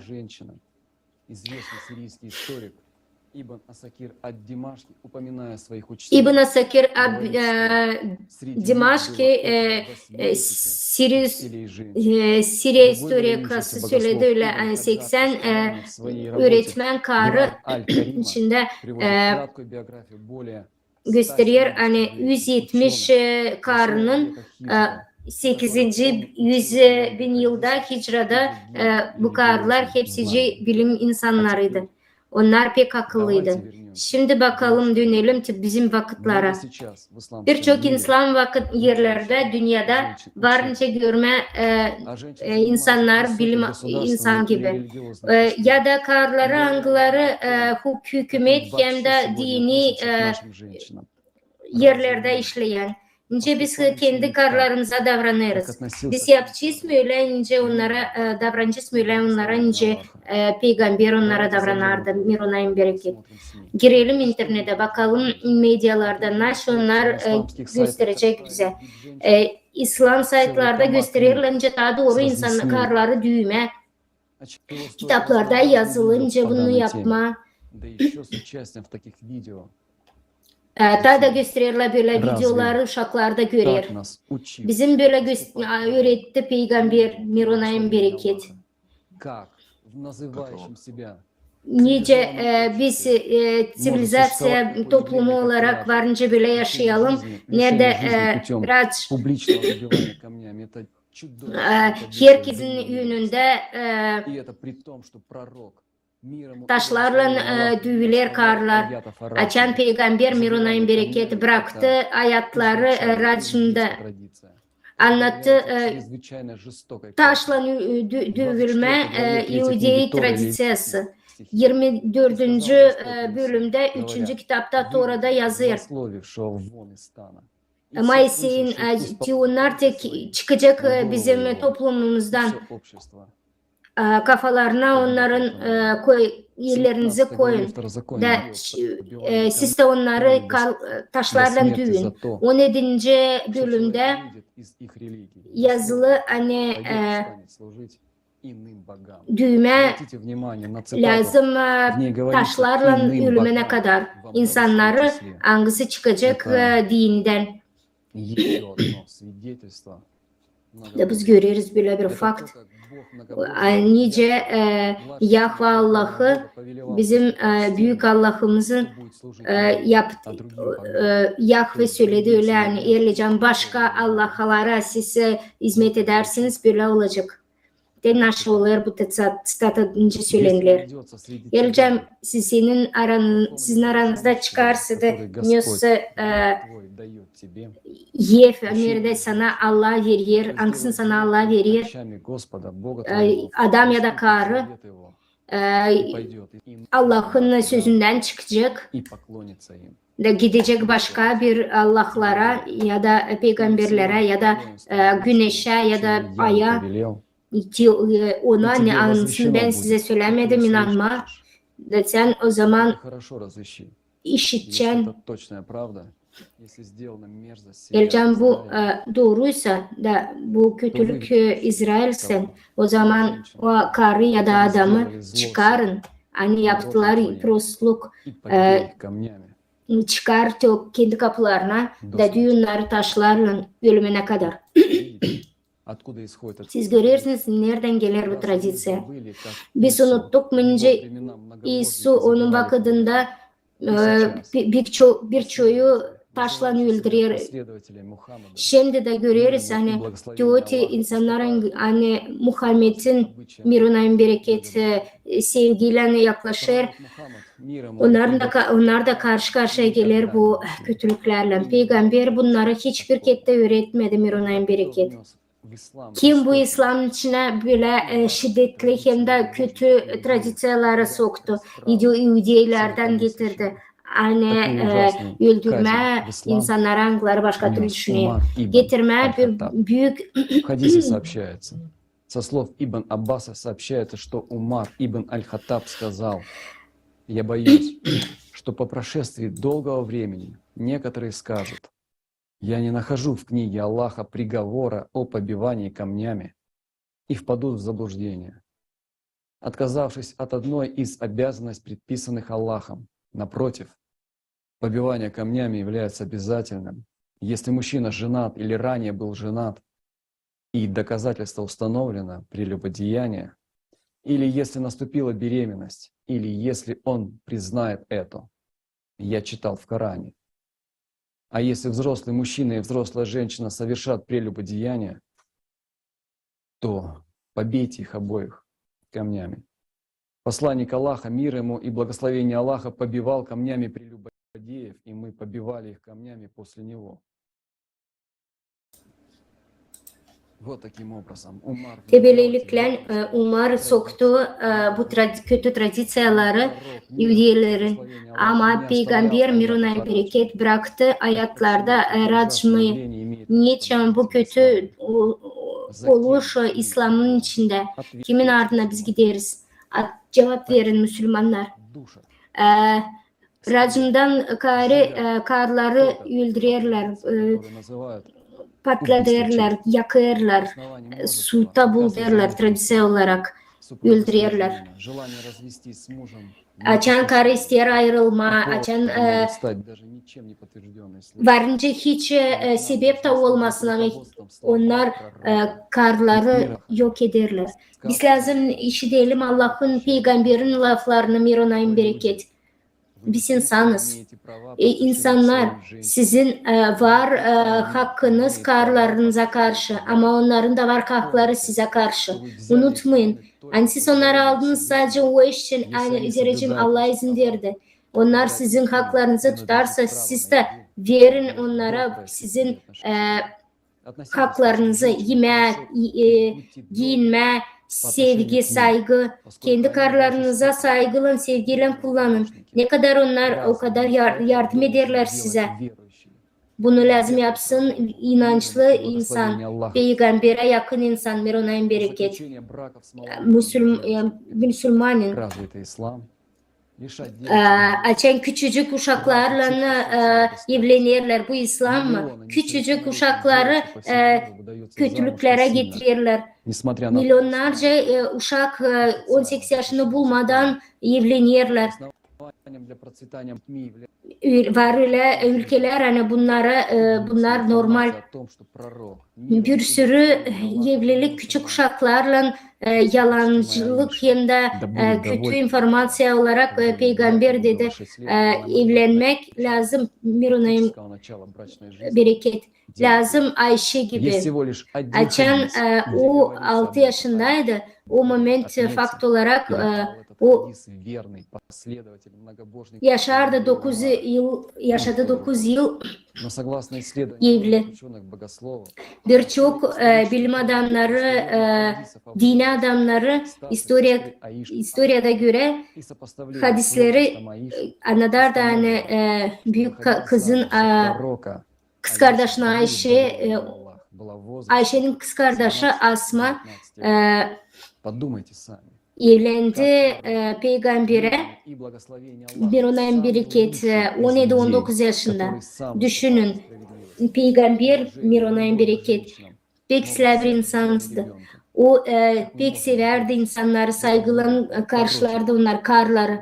Ama uşakla evlenme bunu hiç düşünemerdi de bir ona bereket. Kur'an'da pek bellidir ne zaman önce evlenme. Böyle yazılı. Açan o uşaklar gelmeyecek o vakitte ne zaman varınca evlensin. Vermeyin onlara hiç kimsene. Onlar büyümeden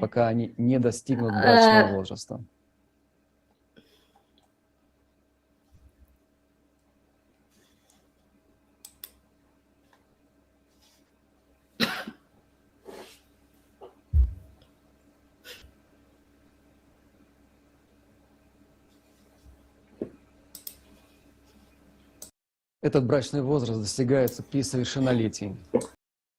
И о чем пишет толкователь Корана Юсуф Али. Способность к заключению брака значит то же самое, что и совершеннолетие. Bu vakit gelir o zaman açan insanlar, uşaklar gelir 18 yaşına. Pek mi lazımdı o adama? O adam kendi küçük uşaklarla evlenirdi de savaşardı, kendi yaptıklarını Kur'an'a sokma. Ama Kur'an buna verme izin. Sadece Yahudiler Tora'ya göre Mişna gitti küçük uşakla 3 yaşında beraber olma. Девочка возраста 3 лет и 1 дня обручается через половую связь. Раби Ехуда Ан-Наси ответил. Rabbi Yehu Nasi cevap verdi. Kışas varınca çıksın evlensin 3 yaşında. Ama Yahudilerde de bu büyük bir suç. Hani 3 yaşında adamla yatma lazım olsun.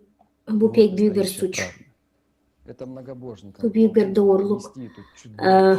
Böyle bir korkunç bir yalan. Hani peygamber Mirunay bereket evlendi Ayşe'ye 9 yaşında. Çünkü bunu yaptılar Yahudiler. Hani kendilerini paklama, kötüleme peygambere Mirunay bereket. Hani insanlara söyleme. Hani peygamber böyle yaptı, peygamber böyle yaptıysa nice siz varınca bizim doğruydu o zaman laf edersiniz. Peygamber Mirunay bereket hiçbir kette böyle iş yapmadı. Yoktu onun karısı küçücük uşakların içinde. Çünkü peygamber için bu pek büyük bir adamdı. O söylerdi. Dolayısıyla uşaklar için o doğru kışaz. ve kimin var bir kışazı onun var koruması Allah'ın önünde. Kimin var iki onun varınca girsin cennet kapılarından. Kim var üç kızı bir türlü kız kardeşi. Onlar pek büyük hem de pek İslam insanlar. Siz bu evlilikleri küçük kızlarla nice görürsünüz. Nice var nice bu küçücük çiçekleri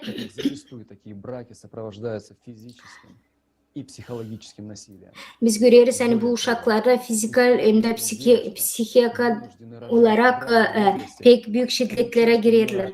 Küçük vakitte, küçük yaşta o uşaklar doğduruyorlar. Pek sık onlar hülyerler zirece bunların küçücük vücutları çekemiyor bunları. Küçücük kışazlar yok haz etmiyorlar evlenme. Peygamber bir ona bereket bunu bırakmayacağdı. Niçin o zaman biz izin veriyoruz? Niçin alırlar küçük uşakları evlenme? Onlar giderler Yahudilerin arkasından. Kapırlar peygamberin adından kendi kötü işlerini de yaparlar pek büyük Yahudilerin kötülüklerini. Hicab tabi büyük bir konu hangisi şimdi büyük bir rezonans kabul etti. Karların hicapları. 22. yılda İran'da ceviz ayında polisler düğdüler kızları 21 yaşındaki Mahsa Amini'yi düğdüler. Zerce model doğru giymiş hicabını. Bunda bu ülkede İran'da kuralı daha hafifleştirdiler ama bu getirecek bu kızın canını geri. Her yıl onlarca Müslüman kızı zor durumda kalır. Açan onlar dil doğru giyerler bu hicaplarını. İran'da karılar zor durumda kalır. Saudi Arabiyası'nda, Afganistan'da, Sudan'da, Malezya'da birçok yerde İslam yaşamın dünyasında karı Müslüman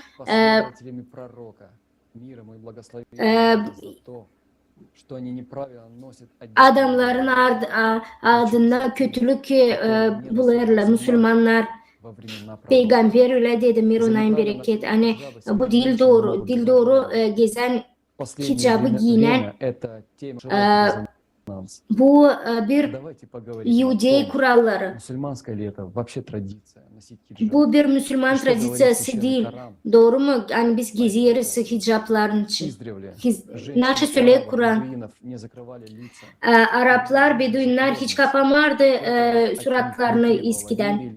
Onlara hiç de lazımdır dini ya da tradisiya. Onlar pek isterler yani karlar olsunlar doğru hem de aldatmasınlar kocalarını. Peygamber Mirunay'ın bereket karları da hicap taşımadı.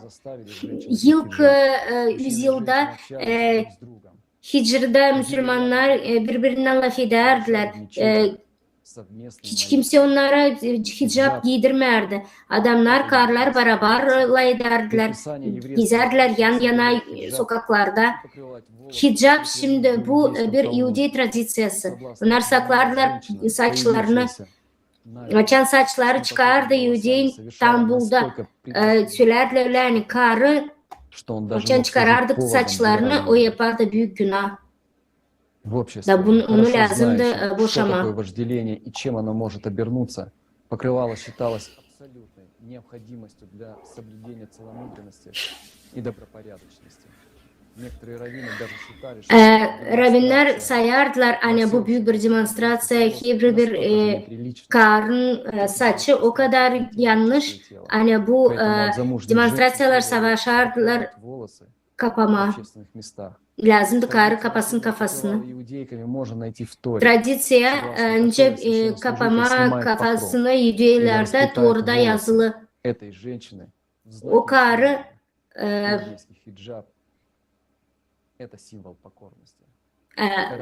Yudi'de hicapta belli olar da hani karı doğru hem de pak. Kur'an'da böyle bir şey yok. Bakalım nasıl yazar Kur'an'da 24. surada 31. ayatta söylenir hani karlar lazım kapasınlar göğsünü hem de açmasınlar yerlerini. Söyle her bir karıya aynı kapasınlar belden aşağı hem de göğüslerini. Ama suratlarını kimsecik söylemedi hani karlar kapasınlar ya da saçını saklasınlar. Müslüman yerlerde Kur'an'da ayatta yazılı hani hicap taşıyanlar lazım sadece karlar lazım göstersinler göğsünü hem de belden aşağısını başka adamlara. Peygamber Mirona'nın bereket Halizden Allah büyük hiçbir şeye bakmadan sizin o bakır sizin kalbinize.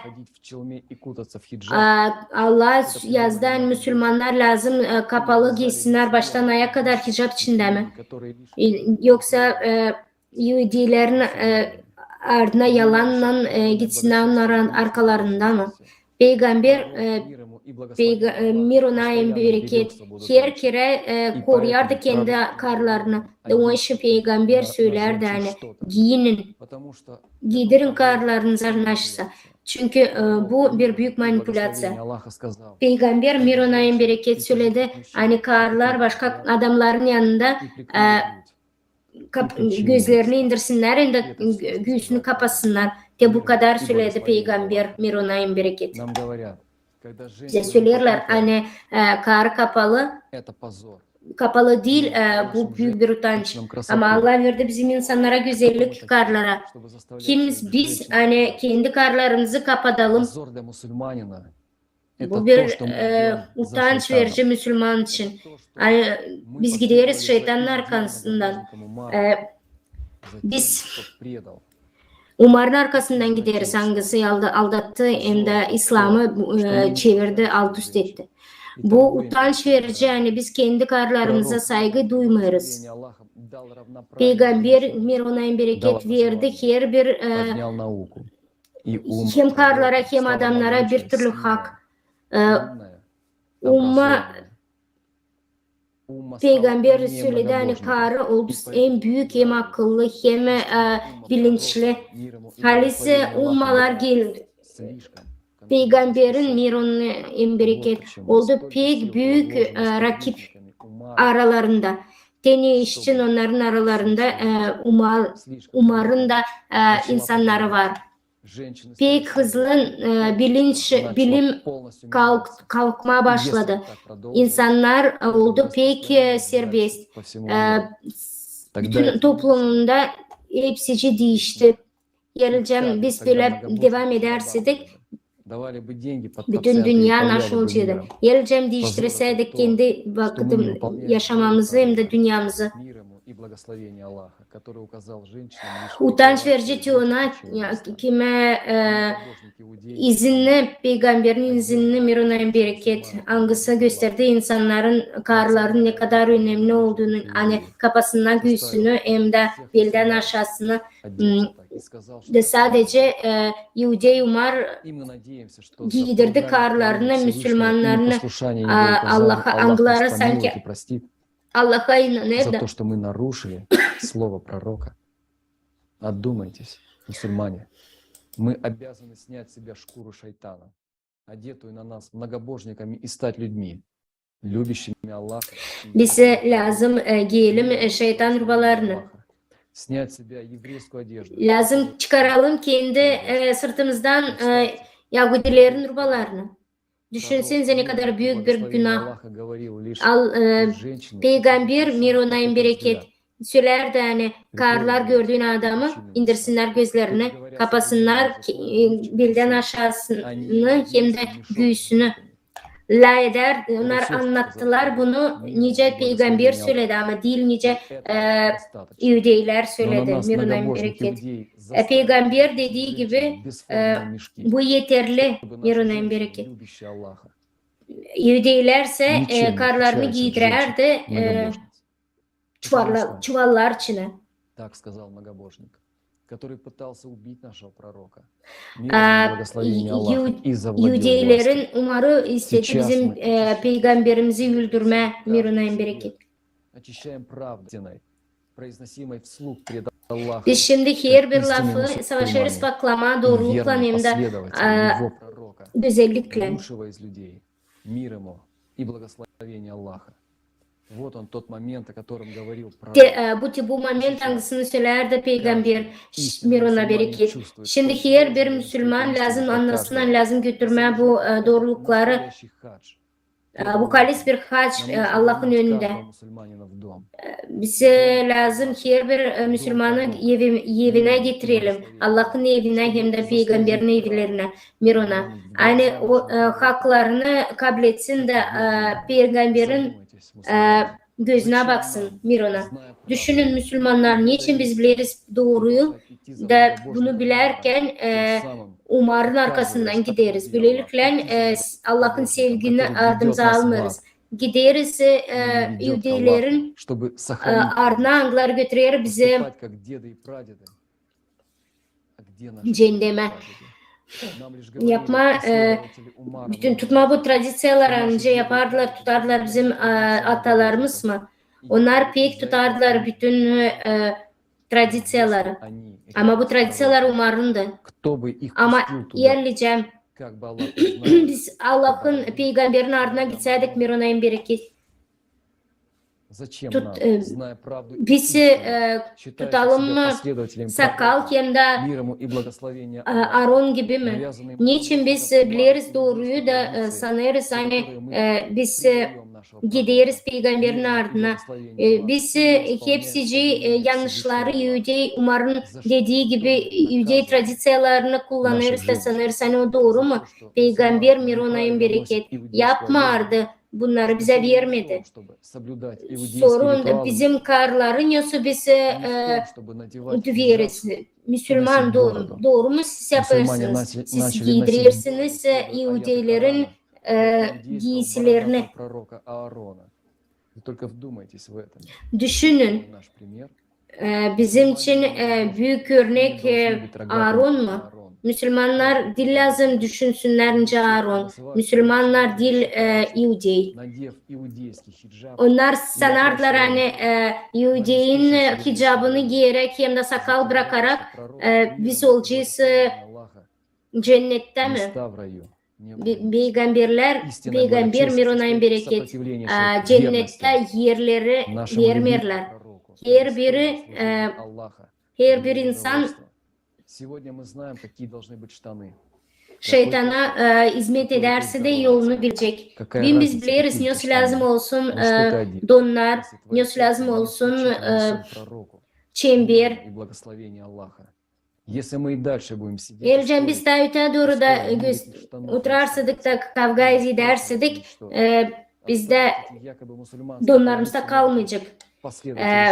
Bu bizi öldürecek. Bütün bu Müslüman tradisiyaları yokunca sadece şeytanın kötülüklerini getirsinler. Yani kendi gücünü bizim üstümüzde bırakma diyene bütün ummanın üzerinde pay alma diyene düşünün. Peygamberin adına hepsici insanlar şans var. Biz şimdi vardı vakitimiz, biz nasıl yaptık, biz onu harcadık. Biz gittik yalanların ardına kendi laflarımıza yalanlandık. Başka bir peygamberin arkalarından gittik. Biz gittik mi kendi peygamberimizin arkasına? Biz nasıl büyüğün elimizde var. Biz giyineriz. Biz peygamberden ters gittik. Böyle mi isterdi Allah? Biz karların haklarını aldık ellerinden. Böyle mi istedi peygamber Miruna en bereket? Allah seviyor bizi. Allah var mı ince peygamber Miruna en bereket bizimle gurur duysun. Biz biliriz biz yanlış yoldayız. Biliriz bunu. Da biz şimdi varınca ki hepsini değiştirelim. Varınca dua edelim, prost edelim, isteyelim Allah bizi prost etsin. İçten hem de yürekten. Değil sadece kendimize ama atalarımıza da. Onlar bilmerdiler de onun için de böyle yaptılar. Onlar da aldattılar şeytanlar. Biz varınca bunu yapalım da arkamızdan götürelim pek çok insan. Bizden kaynaklanır, nasıl biz varınca yapalım. Bizim atalarımız bunu yapmadı. Onlar kaldı hizmetinde şeytanın. Ama biz isteriz peygamberin arkasına olma. Allah bize bırakacak mı? Hani biz bilerdik de yapmadık, gitmedik peygamberin ardına. Bırakacak mı bizi cennete? Hani biz bütün kirlilikleri yücelerin getirdik İslam'a. Şimdi biz ilk peygamberin sevdikleri bizim var seçeneğimiz hani gitmeye peygamberin ardına. Hangi seçeneğini yapacaksın? Gideceksin şeytanın ardına mı yoksa peygamberin mirunayın bereket? Müslüman kardeşler biz de lazım küselim hani doğrular kaldı tradisiyalarda. Yalanlandırdı. Şimdi bize pek önemli biz varınca doğru yaşayalım. Zaten bizim önümüzde açılacak yol yeve bizim sevgili peygamberimize mirunayın bereket. Biz varınca oraya gidelim. Her biri bizim için sorumluluğu var değil sadece kendisi için ama hepsi ciddi onlar için kim yalan içinde şeytanın yalanlarında buldu. Geleceğim biz sıfaklarsak İslam'ı her biri bizden yılkından ta bitkisine kadar. Bence hepsini değiştirelim. Bütün ummayla varınca girelim peygamberin evinden bir onayın bereket. Biz varınca Allah varınca bizi prost etsin. Hani biz geldik eve döndük Allah'a. Biz döndük Allah'ımızı üzümüzle. Varınca bizi prost etsin de bütün dünyayı varınca da güzel yapsın hem de mutlu. Bütün insanlar anılar varınca Allah'ın güzelliğini değiştirsin. Daha güzel yapsın. O kadar çok kötülük getirdiler İslam'a Yahudiler. Da bu insansızlık hem de hayvanlık devam eder bugünkü günde. Söyleyin. Varınca biz kendimizi güzel bir toplum olarak görelim. İnsanlar anılarında her bir vakit aslında da söylesinler hani o Allah'ın adına bunu yaptı. Peygamber miruna pek sevgiyle davranırdı her bir cana. O kendi düşmanlarına da davranırdı. Bizden Müslümanları asıyorlar. Bu kötülük bunu yapardı Umar. Söylesinse biz kalesi inanırız hani Allah bizden ister hani biz bile birbirlerimizi mi öldürelim? Biz halizden sanırız hani Allah bizden ister hani biz karlarımızdan bile kötü davranalım. Yapalım öyle bizim analarımızla, kız kardeşlerimizle, uşaklarımızla, kızlarımızla. Biz yaparız onun iznini mi, isteğini mi? Ya da bu istekler yabancı Allah'ların mı? Hadi doğru bakalım. Şeytanın izini oluyor. Büyük Peygamber Muhammed mirunayın bereket. Hiçbir kette koymardı. Karıyım da adamı birbirinin üstüne. Hangisi daha büyük? Niçin o zaman biz kavga ederiz? Yani toplumun içinde kim daha önemli karı mı olsa adam mı? Nice biz lazım giyinelim. Hangi haklarımıza biz hak veririz? Nice biz varınca Allah'ın önünde haklarımızı kuralım. Kur'an'ı söylemer hani adamlar lazım adamların var belli bir seviyesi Niçin biz inanırız peygambere değil, mir ona bereket, Kur'an'a değil, birkaç hadise hangisine karar verdi adamlar. Женщин в исламском обществе это ситуация, в отношении которой высказываются большие разногласия. До сих пор Karının İslam dünyasında var belli bir situasyon yeri. основываясь на исламском законе, İslam kanununa göre biz anlarız hani и последнее, что он рекомендовал, bu revolüsyon bitki anlaşı bizim başımıza geldi, öldü. Bize bıraktı öyle laflar hani biz lazım davranalım karlara. Kur'an yapmıyor ayrım haklarında karı hem de adam arasında. Dönelim hadisin sorusuna. Hangisi karlara söyle giyme hicap. Ama hicap o değil bir örtü onun vücudunda. Bu sadece bir bela. Onda hangisinden o kapalı. Değil sadece vücudu ama fikri de. Orada biz görüyoruz hadiste hani söylenir karı lazım pak akıllı olsun hem de dini olsun. Nice varınca olma böyle nice varınca düşünme böyle hani karın yok fikri onda yok yeterince fikir hani sevme Allah'ı inanma Allah'a. Böylelikle biz görüyoruz hani karının durumu bugünkü dünyada birkaç ülkede hiç yok hakkı araba kullanma. Böylelikle 21. yüzyılda biz görüyoruz hani biz Müslüman mıyız? Bunlar Müslümandan mı? Böylelikle bizim dinimizi küçültüyoruz. Müslümanlar küçültüyorlar religiyalarınızı, dinlerinizi kötülük yapıyorlar ona. Onlar getiriyorlar bir sürü kanun angları ona ait. Biz gösteriyoruz hani karların Arap dünyasında böyle kanunları. Karlar lazım. Şimdi karlar pek acı çekiyorlar. Ben isterim söylemek hani adamlar pek büyük kendilerini akıllı hem de güçlü sayıyorlar.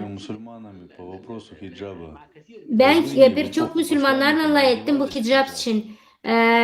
Çıraklar da giymerdiler hicap. Şimdi büyük Allah'ımız koydu bizim aramızda karı sıradan karı hem de çırak karı. Hangisi nerede biri lazım giysin hicap, nerede öbürü de dil lazım giysin hicap. Bu bir ahmaklık, bu bir hastalık. Yok hiçbir yerde söylemiyor hani hicabı lazım giyme. O hicap o değil bir dini kuralı. Hicap bu bir sosyal bir giyim. Belli bir yerlerde adamlar Persiskin zalvinde gösteriyorlar hani kafalarına giyerler çember. Bu da normal onlar için zerrecem onlarda klimatüler. Da bu dini kuralı. Bu havadan dolayı. Yokunca karı kapasın kapama cezaevine dini için. Elcem kimse söylerse de hani dini bunlar ama bunlar hepsi değil dini. Biz lazım yetişelim öyle bir seviyeye nerede hiçbir dini bize vermiyor söyleme. Nasıl bize lazım yapalım. Karları da lazım cezaevlerine cezalandıralım. Problem onda hani biz şimdi buradayız. Da bu etap biter onda hani biz karının üstüne büyük hak alırız da savaşırız sanırız hani o bizden daha düşük ne kadar adamlar. Biz lazım anlayalım hani bizim işimiz birlik, bizim bütün ummamız hepsimiz biz biriz. Problem onda hani birçok onlardan kim anlar hani ince bu ideyalar dağıtır bizi kendi karlarla ayırır. Sanki karları biz engelliyoruz. Adamlar da lazım öyle yapsam var öyle karlar da hani kabul ederler hani onlar lazım daha küçük olsunlar korkudan, В kendi современном мире kocalarından. действительно многие поступки и бездействия определяются страхом. Но сейчас Halis'den sağ очень olasınız. важно быть смелым и говорить правду. Исследовать Şimdi lazım, примеру пророк peki önemli lazım olma, güçlü hem de doğru söyleme. превыше всего. Peygamber Miruna Настоящий мусульманин действует из bereket любви. söyledi hani halis doğruyu lazım bilme. И это Halis единственный Müslüman изменить тот içten hem ужас, sevgiden который сейчас iyilikler происходит. yapar. То безумие, которое мы творим в отношении женщин, разве имеет что-либо общего? Cevapmaklık anarşi yaparız karlarımızla.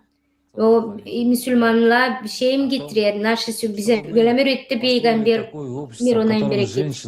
Biz kurduk öyle bir toplum nerede karı varınca geçsin Почему мы не строим мир? biz karı korkutmayalım, geçsin sağlıkla yanımızdan. Ведь в суре Surada Аль-Касас Al-Kasas'ta именно söylenilir.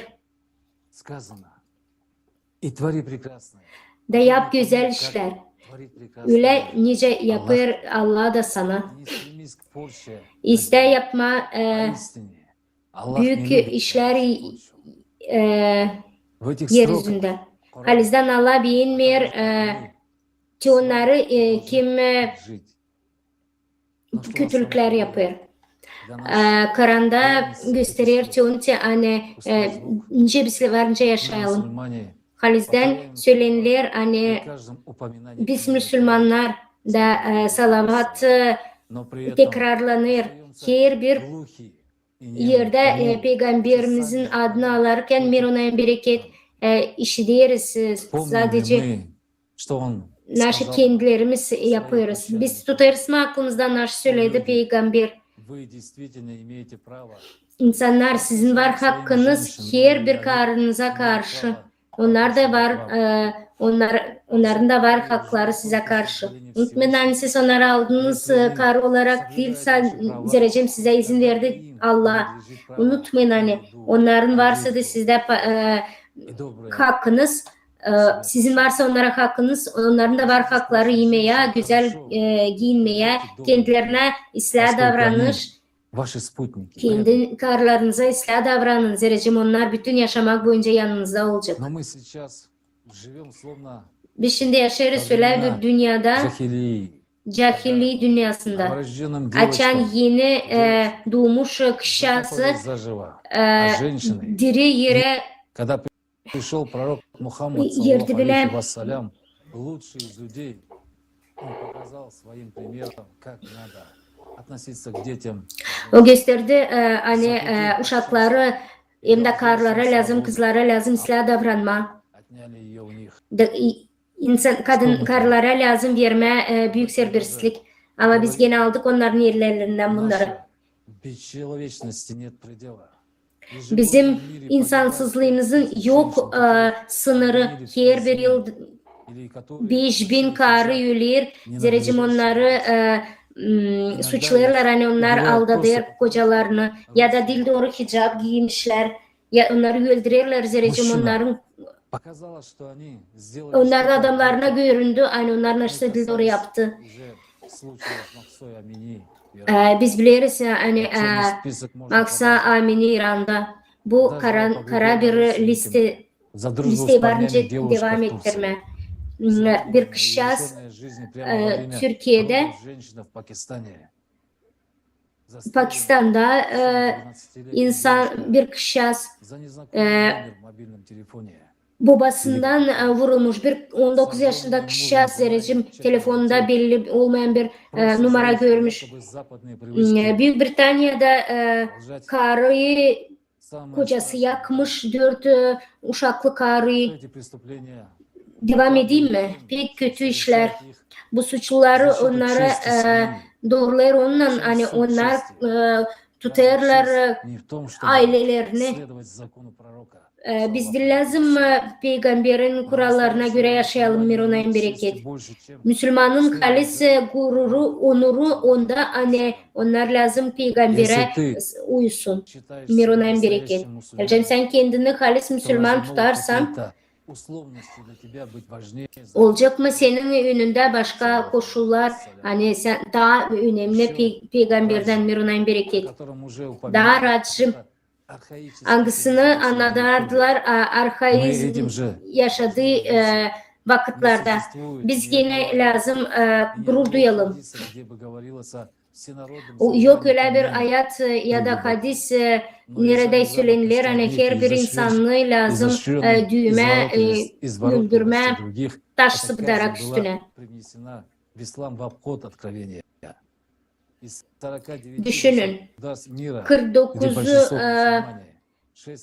49 ülkeler nerede çoğu Müslüman devam ederler kendi kötülüklerini yapma. Sadece o için rejim onlar İslam tradisiyalarını götürürler. Bunlar İslam tradisiyaları mı? Açan biz ne zaman biz başlayacağız başka doğruluklarını, tradisiyalarını kullanma İslam olarak ya da peygamberin verdiği gibiymiş Mirunayın bereket. Açan bizi ne zaman biz sizinle yüzümüzü karartmadan doğruları söyleyeceğiz. İslam kanunlarını Muhammed Abu Sahr'ın hangisi herkesin önünde söyledi konferansiyada. 20 yılın içinde ben kapadım, sustum, kendi fikrimi vermedim. Ben karşı geldim açan Allah'la. O sordu, niçin sen sustun da göstermedin bilimlerini, hangisini sen bilerdin? İnsanlara vermedin. Muhammed Abu Zahra anlattı, büyük detaylı, büyük bir liste, hangi kanunları argüment olarak Allah yollandırdı hacıma. Hangileri dinlem İslam'da olsun. Sen korktun söylemedi, sadece bir adama mı söyledin bunu? Niçin biz susarız? Hem bir market inanç kişiye de o teote hani gelecek kıyamet günü. O teote beyaz mı kara mı? Bir zengin mi fikariye mi? Sünnet mi yoksa şiit mi? Yok, sana soracaklar, sen inanardın mı Allah'a? Sen doğru işler yapardın mı? Naşı hepsini insanlığa verdi Allah'ımız. Rasayı ya da milletini varınca yokunca değiştirme. Ama fikrini kime sen hizmet edersin, varınca değiştirersin. Allah'a mı yoksa şeytana mı? Allah insan kendi anlayır, neyse onun sorumluluğu var. Da o kendi sorumluluğunu değiştirecek, atacak başka omuzlarına mı? Yoksa gidecek cehenneme. Biz Müslümanız. Biz ayırırız sevgiyi Allah'a. Hepsi bize lazım sorumluluğumuzu götürme. Hepsi Allah'ın peygamberi öyle söyledi. Bak sizin yaptıklarınız gelecek o büyük günde, kıyamet gününde. Yok hiçbir şey daha pahalı insan yaşamasından. Peygamber Muhammed Mirunayın bereket bunu anlattı. Hani İslam'da halis sevgi hem de saygı dininde Peygamber yollandırdı. Biz şimdi nasıl görüyoruz sevgi hem de mir mi? Biz görüyoruz 1400 yıl vakitinde önce gitti Peygamber Muhammed Mirunayın bereket. Biz yaşarız öyle bir dünyada hangisinde bıraktı bize Peygamber Muhammed mi? Biz yetiştik ona, hani insan yaşamasın hiç yok varlığı. Kötü vakitlerde nerede uşak varınca rahatlıkla büyüsün de gelişsin mi? Bu bizim sizinle sorumluluğumuz. Biz karı açan doğdurar uşağı pek mi güvenli, pek mi mutlu bu duruma. Uşaklar kalır anasız babasız. Suriye'de 11 yaşında uşağı öldürürler Allah için. Teoti bağırışlarla Allah Akbar. называет себя Bizim теми, кто İslam'ımız следует öte сунне пророка, insanlar саллаллаху алейхи hangisini вассалям. Какой сунне? Разве пророк, gösterir, саллаллаху алейхи вассалям, отрезал hangisi gider Lizal sünnenin arkasına детям mı? голову и Peygamber хвалился этим? e, Пророк, саллаллаху алейхи вассалям, был Миру воплощением им берекет. человечности. Он даже за иудейским соседским мальчиком ухаживал. O Пророк, саллаллаху алейхи Yahudi вассалям, любил людей, oğluna независимо bakardı. от их вероисповедания. Peygamber pek beğenerdi Miruna en bereketi insanları И пророк, da саллаллаху onlar алейхи için pek вассалям, korkardı. говорил об этом. А сегодня Peygamber мусульмане söyledi с bunu. криками «Аллаху Акбар» режут голову. Bütün Müslümanlar bağırarak Allah Akbar keserler kafalarını Müslüman uşağına. Творим Bu мусульмане. biz yapıyoruz Müslümanlar. Мы же знаем, что Biz biliriz hani bunlar hepsi İslam'ı hem de peygamberi мы gücendirir. продолжаем действовать, как и Ama biz hep kadar yapıyoruz наши söyle. предки предали Nice пророкам bizim мир ему. atalarımız bize getirdi. Ему клятву и нарушили. Yok Так ederiz и мы bizi. продолжаем жить во лжи до сих пор. Разве мы не Devam знаем? ederiz yaşama Мы продолжаем yalan использовать ислам içinde. как средство Biz İslam'ı манипуляции. kullanırız bir manipülasyon olarak bağırarak Allah Akbar da öldürerek insanları. Защищая пророка, саллаллаху алейхи Sanki biz peygamberimizi koruyarak bir ona en bereket. За его имя Allah'ın мы büyüklüğünü готовы воевать. gösteririz. Мы готовы Bu умирать. adı Мы готовы kimin убить. adına biz var, kimin adına biz öldürüyoruz. Пророк, саллаллаху алейхи вассалям, Ama решил biz любить до последнего дня. kayılız mı beğenme, Так sevme почему же мы o Allah'ın не следуем adına его примеру и не hepsini. учимся Niçin biz yapmıyoruz söyleyince Allah bize söyledi. элементарному становиться людьми? Küçücük bir şey, insan olma, öğrenme, insan olma, öğrenme, Для чего мы sevme. докатились?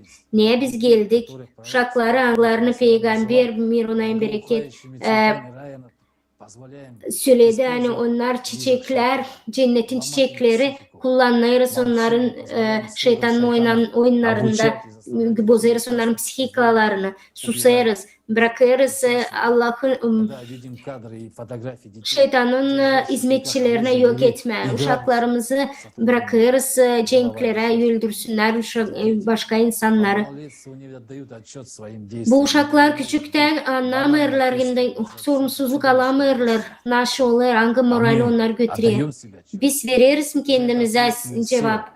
Bu Мы sorumluluğumuzda hepsimiz великих biz. сути ислама, как милосердные Biz учения, peki мы tвердим, что İslam'ın Kur'an, adına Sunna, pek наши bağırırız главы, hani куда Kur'an hem de Sunna bizim pek büyük самыми благими yolumuz hangisi bize yardım eder bu dünyayı anlama ruhu olarak.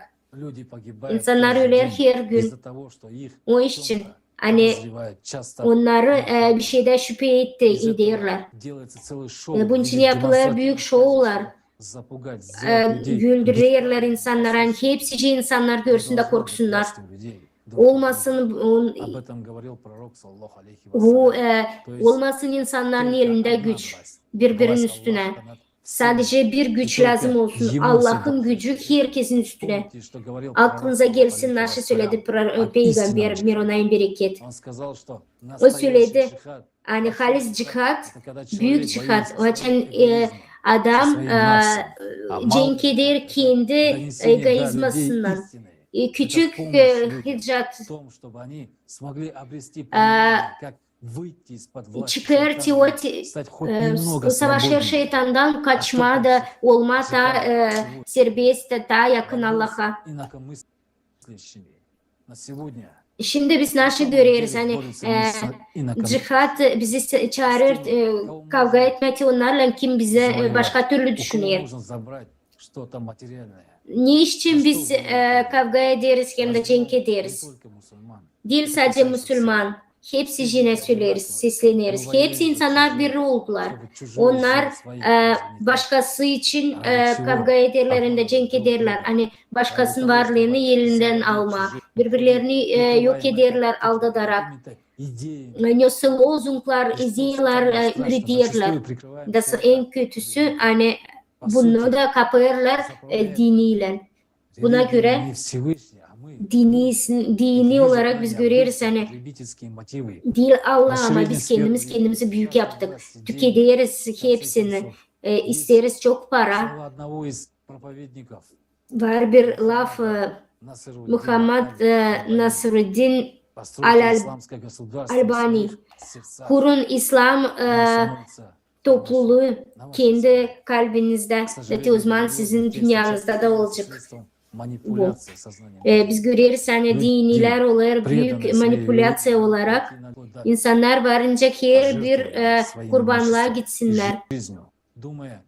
Kendi yaşamında vererek. Düşünün nasıl yaparsınız.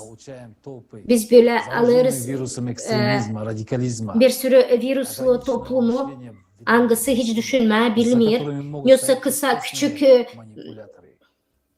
anlatımları işiterek manipüle ederler birbirinden. Bu manipülasyon metotları insanları kullanıyorlar radikal olarak. Sadece 2022 yılda Suudi Arabia'da bir günde öldürdüler 81 kişi. Onlar geçen yıllar bu dinamikayı gösterdiler, nice öldürdüler. Yıldan bu ülkede ölüşler. Psikologlar söylerler hani bu videolar hani demonstratif ederler bu ölüşleri gösterirler çok ama hani nice insanlar içinden hisseder bunları. İnsanın içinde artık isterler onlar hani tekrar etsinler bu gösterişleri. Müslümanı soru size. Nice bizde oldu böyle hani bizde İslam'da 70 akış var. Bu absürt değil mi? Kim kendini Müslüman sayır? Allah birken. Diyor Peygamber bin ona. Kur'an'ı yollandırdı. Onun var bir fundamenti. İnancı. Kavga etme ama açan İslam'ın doğrusu onda hani biz lazım doğru olalım Allah'ın yönünde. İslam'ın doğruluşlarını hem de cihadın yeni ideologiyalarını birbirine insanların kanun üstünde kurulmuş bir toplum nerede paralar daha pahalı ne kadar insanın canı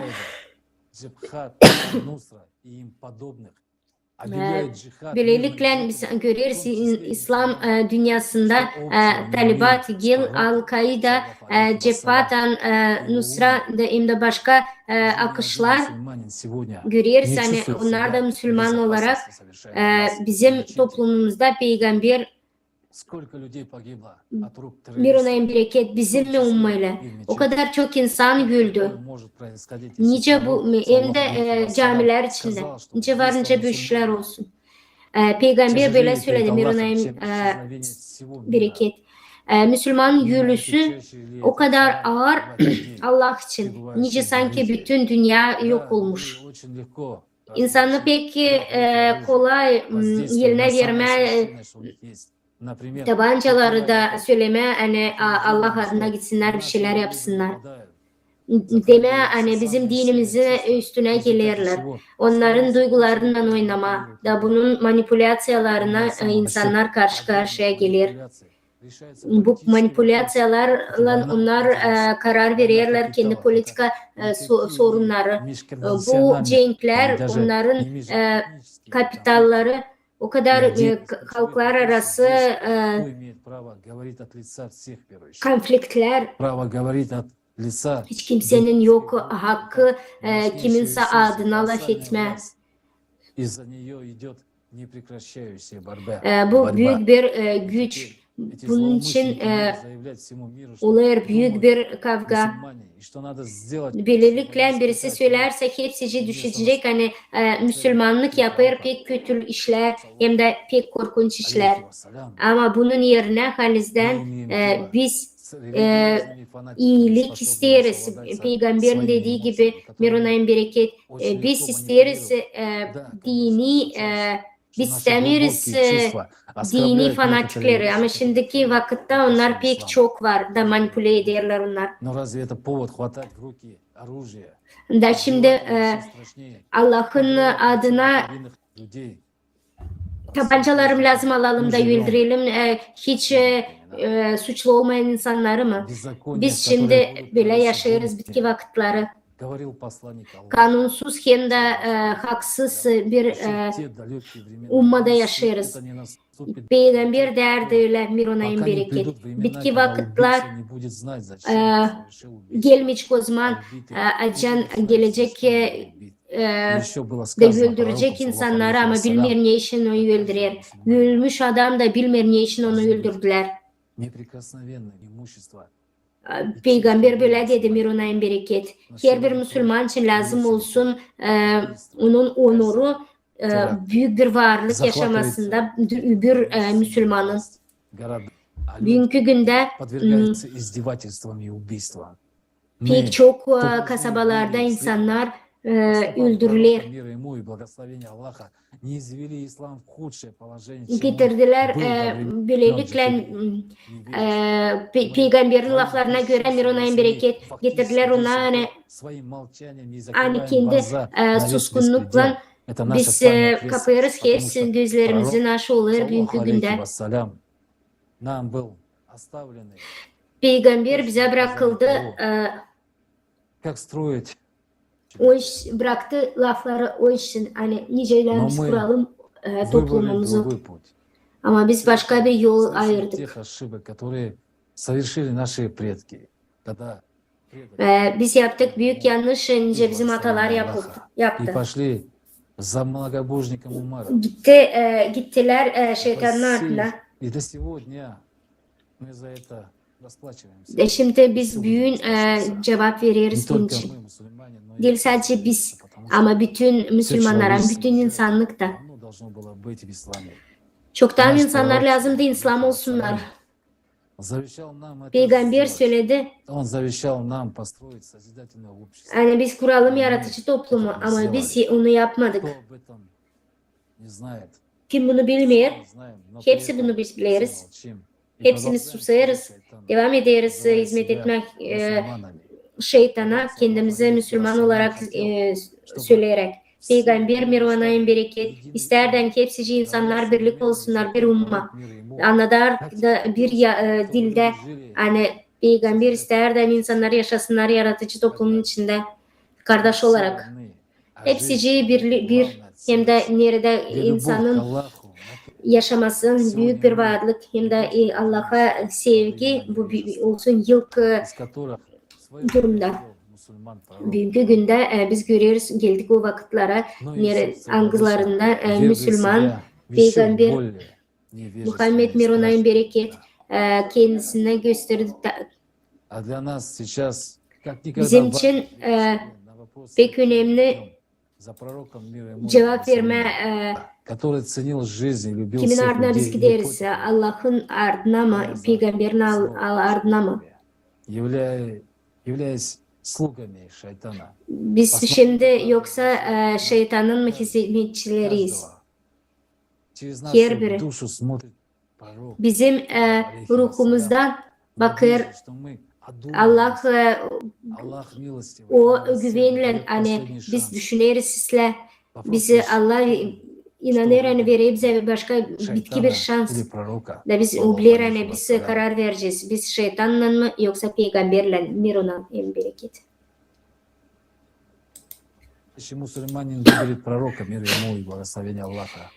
Müslüman lazım ayırsın peygamberi Miron'a en bereket.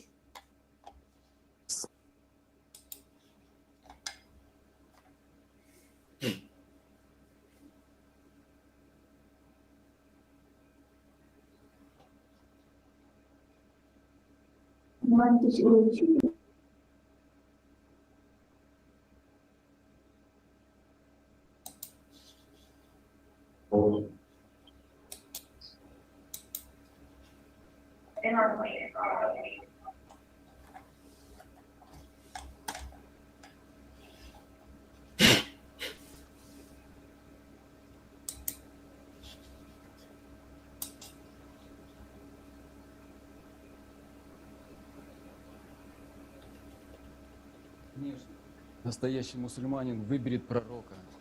Halizden Müslüman ayıracak peygamberin lafına Mironay'ın bereket.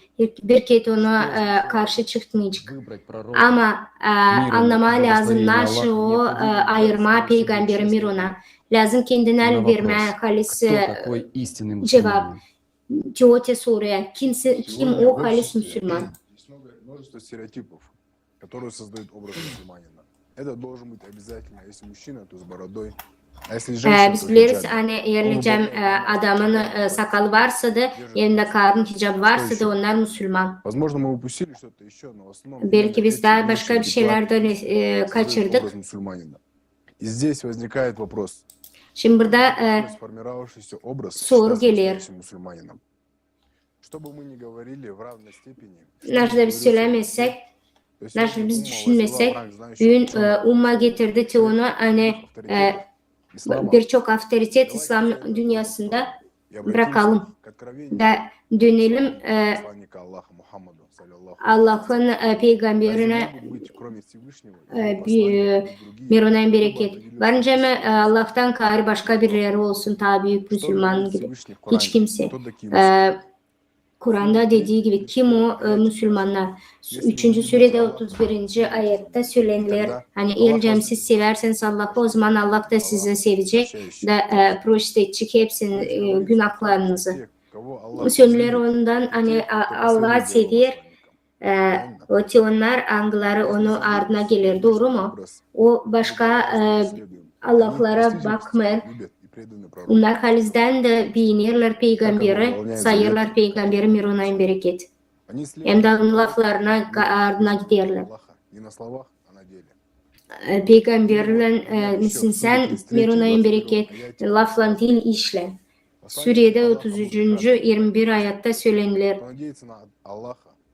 Kim Allah'a güvenir, bitki günlerde anlar, lazım anlasın kim o Allah.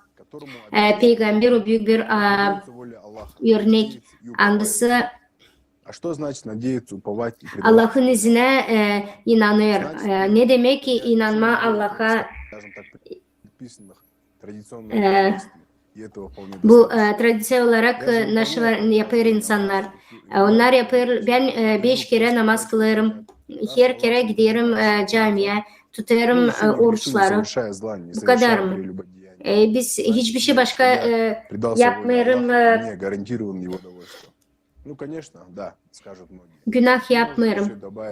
Belki de daha da bir şeyleri ekleyecek kendi yaptıklarına.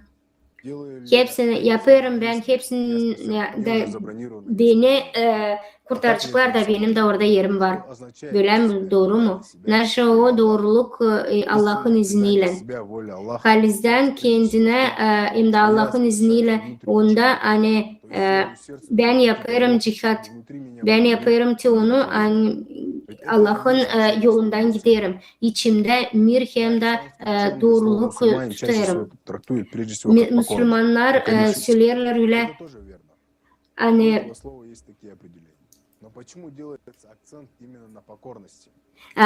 insanlara söylenir hani lazım olma pek doğru hem de sadık.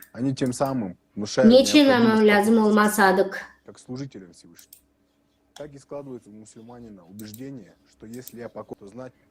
Şimdi Müslümanlar öyle söylerler. Ben sadıksam Allah'a, o zaman ben de Allah'ın yanındayım. Ben lazım sesleyeyim ki hepsici Suriyelileri. Ben lazım yapayım ki hepsinin lazım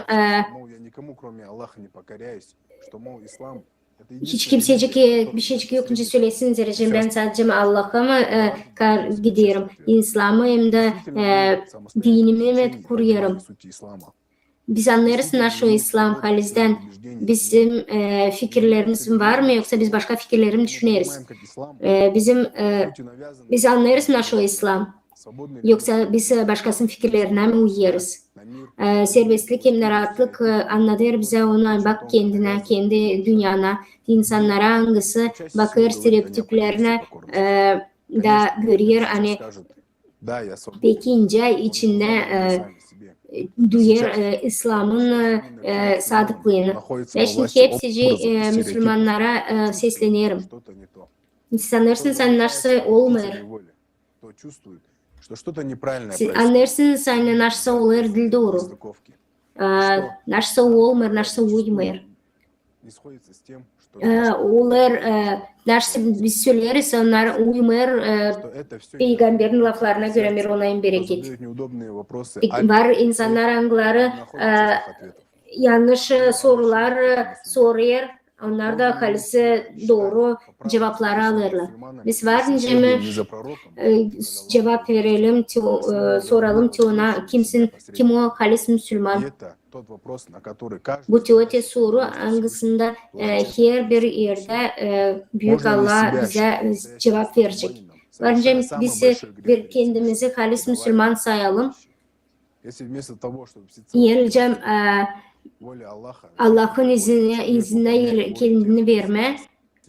Ki onlar tekim dedi onlar Allah'ın ardına giderler açıklar. Biz anlarız lafla onlar hepsi laf etmeyebilir. Ama faktı olarak biz о чем они проповедуют, hiçbir şey жизни, мы следуем их словам. biz onların dediklerine göre yaşarız. Biz görmeriz Allah'ı içimizde. Biz işideriz insanlara anlar dinini anlatır bize. Tıpkı Umar gibi. Ama içimizdeki sesi dini olarak Allah'ımızı işitmeriz. Doğru cevap ver bu soruya. Her bir kişi öyle cevap versin. Ama ben böyle söylerim. Hani halis Müslüman o kim içinde kendi içinde kendi kendinden savaşır. Mir onun içinde. Teote Müslüman. Müslüman diyor kimin içinde sağlık, saygı, o istemiyor bütün dünyayı gücü altına alma. O teote kim kendi fikirlerine durgudur, kimi kendi ruhunu açıklar, baklar. Sen anlarsın, hani senin içinde, senin kalbinde büyük Allah'ın izniyle varlık. Sen amacın bir, hani sen lazım yetişersin Allah'ın laflarına. Bir günde de bu yol sana açılmıyor. Peygamber Muhammed dediği gibi Mironay'ın bereket. Hem büyük bir cihat, zor bir cihat, o büyük cihat. Sen kendi kendinden lazım karşı karşıya gelirsin de savaşarsın. Kim onu yapar ki o da halis Müslüman. Bugün biz lazım anlayalım hani o demek olmuyor her gün insanlar gelecek büyük cihanla olur büyük ama küçük cihanla insan olmuyor büyük. Biz lazım korkalım hani naş insanlarla feder biz içimizde Allah'ı lazım duyalım. Halis Allah'a inanan Müslüman o teote insan hangisi yapar bir cihat büyük mü küçük mü o teote anları gösteriyor. Hani bir büyük bir örnek. O peygamber anlattı. Benim yaşamam o vakte kadar başka bir örnekti. Şimdi de fitvan başka. Bizler seni peygamber Mironay'ın bereket. Hep uzaktı.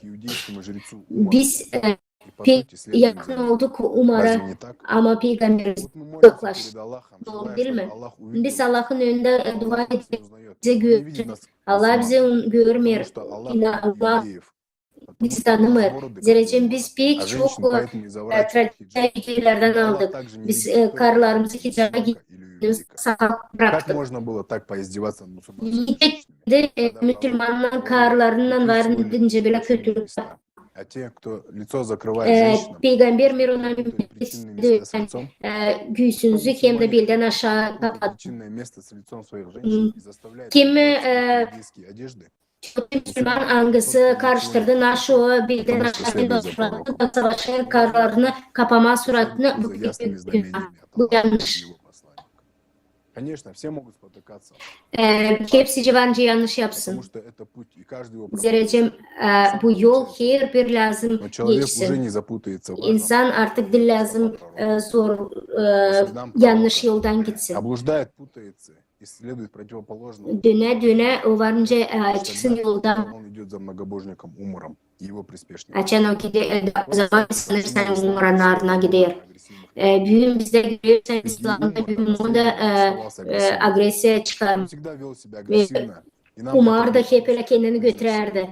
Но разве сила в агрессии? Göstererdi kendi gücünü üfledi. Görürsen böylelikle onunla şeytana hizmet ediyorlar. Ama İslam'da böyle bir şey yok. Dini sevgi dini. Agresiye göstermiyor. İslam bu sevgi dini Allah.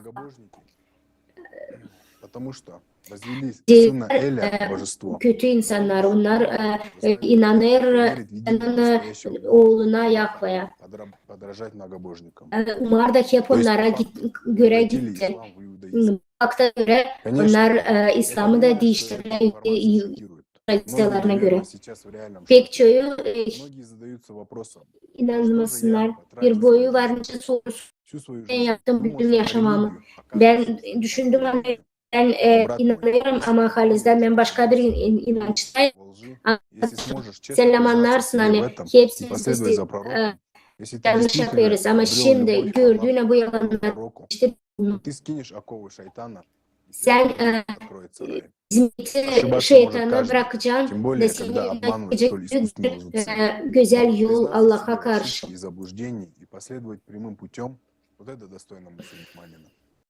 Demek yani sen halis Müslümansın. Halis Müslüman kavga etmeyecek yalancı. Halis Müslüman o gördüğüne yalanları dönecek o yoldan da geçecek yollara, cennet yoluna. Yanlış adamların onların yok da olsun. Çünkü yalanların içinde cennet olmuyor. Söylenir hani Kur'an'da Suriye'de 2.90 yokunca anlarsın hem de yokunca yaşamanı görersin her bir daha çok insanda ya da daha çok Allah sevenlerde. Biz istemiyoruz başka dinleri kötüleyme. Biz hepsine saygı duyarız. Ama niçin İslam'ı yaptılar başka bir dini? İslam'a verdiler, önce İslam'ı bıraktılar İslam'la ama İslam bu bir iyilik, Allah'ın, sevgi Allah'ın bütün insanlar. Bunu her yerde söylenir. Kur'an'da da anladılar hani umma peygamberin bu ki bütün dünya insanları. Biz görüyoruz hani kim gider Allah'ın ardına kim gider şeytanın ardına. Açan Allah'a sordular kim onun sevdiği o deden hepsi benim ailem. Hepsimiz biz bir aile. Hepsi Allah da derdi ölen kim sevdiği Allah'ın onlar bir sevinç sen getirsin.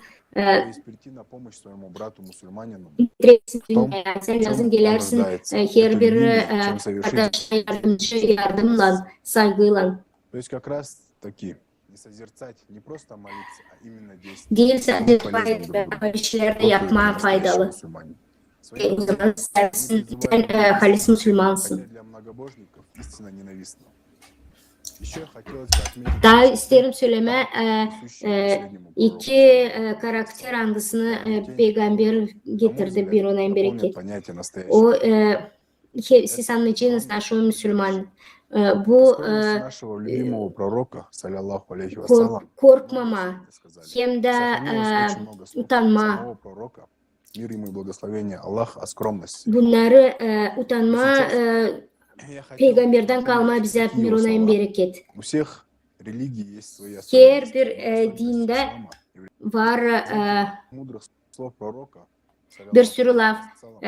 Bu laflar Allah'ın lafından hangisini peygamber söyledi Mirona'nın bereket. Lazım İslam'a doğru dönelim da lazım utanışımızı kullanalım. Bir Müslüman olarak kalbini rahatlıkla iyiliğe getirsin.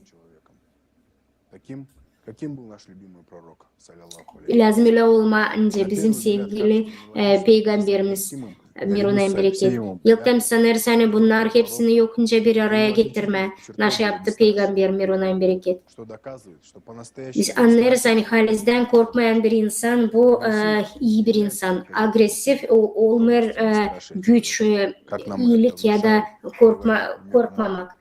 O getirir ki ona ince bir umar gibi insanı korku der. Ama insan korkmazsa öyle insan olur Allah'a yakın da Allah'ı sever insan.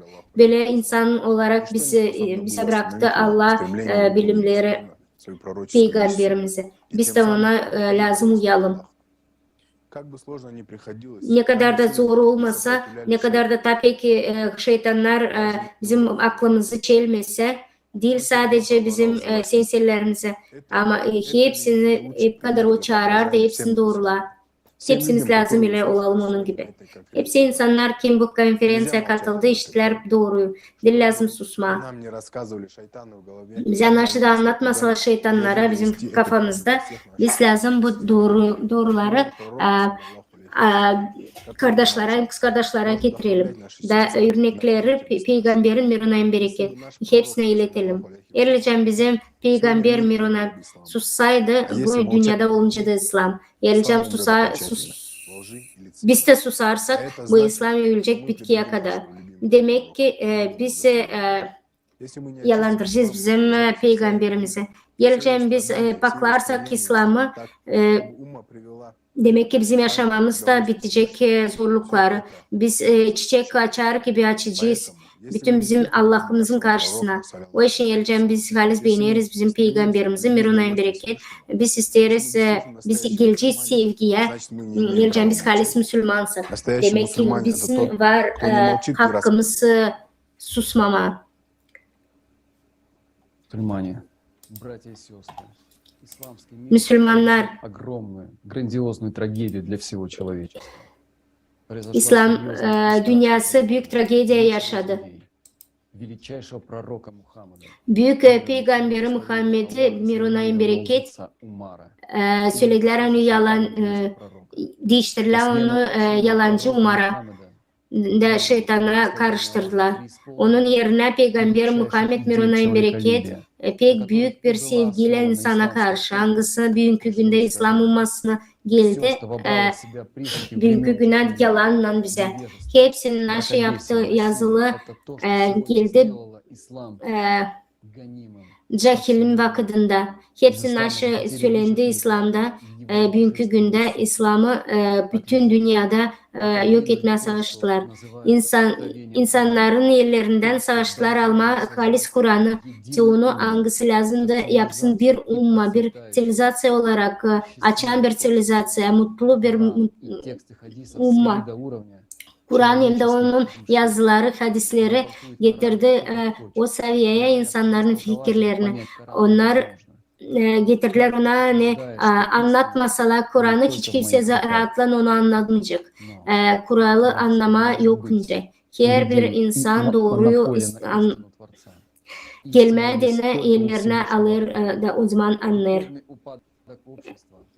Ruhu düşüş toplumumuzda pek kötü. Bu bizim dünyada biz kendimiz buna getirdik. Bizim Peygamberin Mirunay'ın bereketi bilimlerini getirdik. Sebebin kötülerini.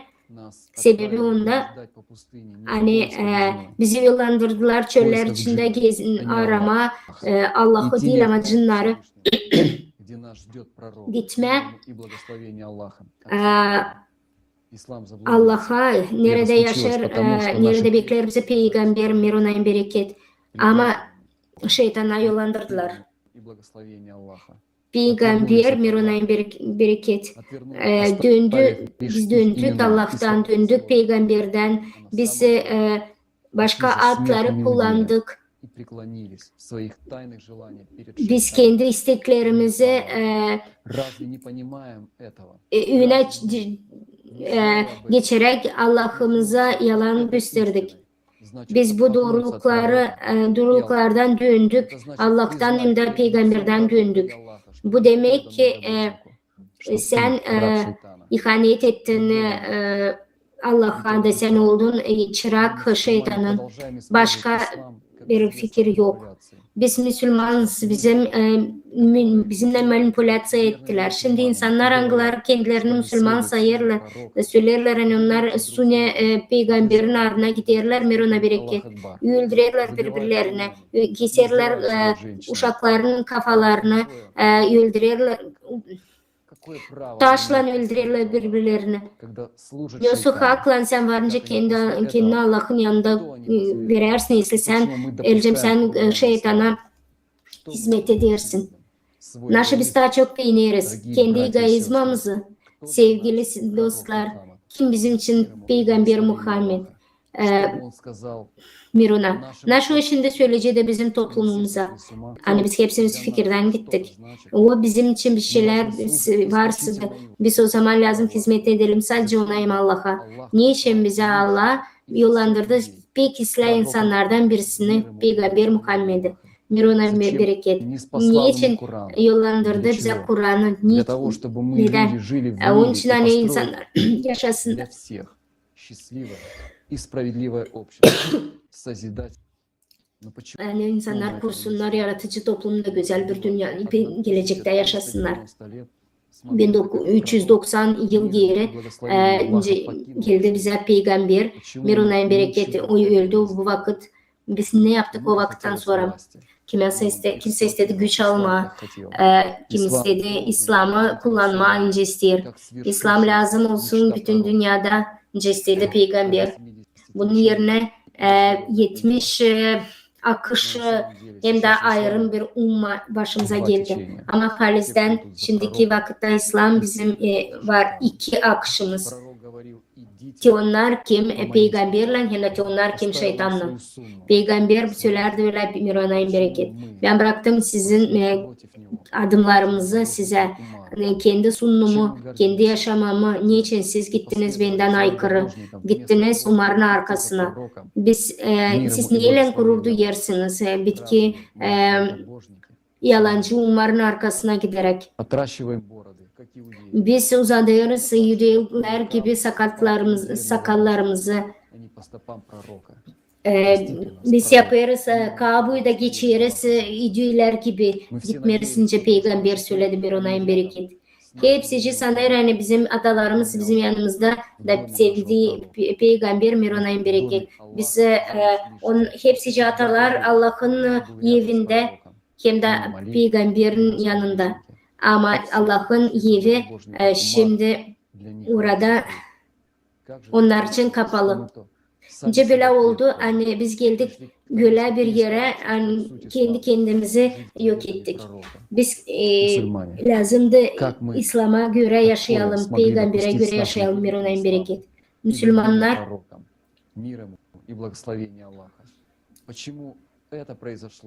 niçin bu işler oldu? Bu bizim insanlığın üfkalı. Her birimizde var bizde iki başlangıç. Birisi doğruluğu, sürat, onur.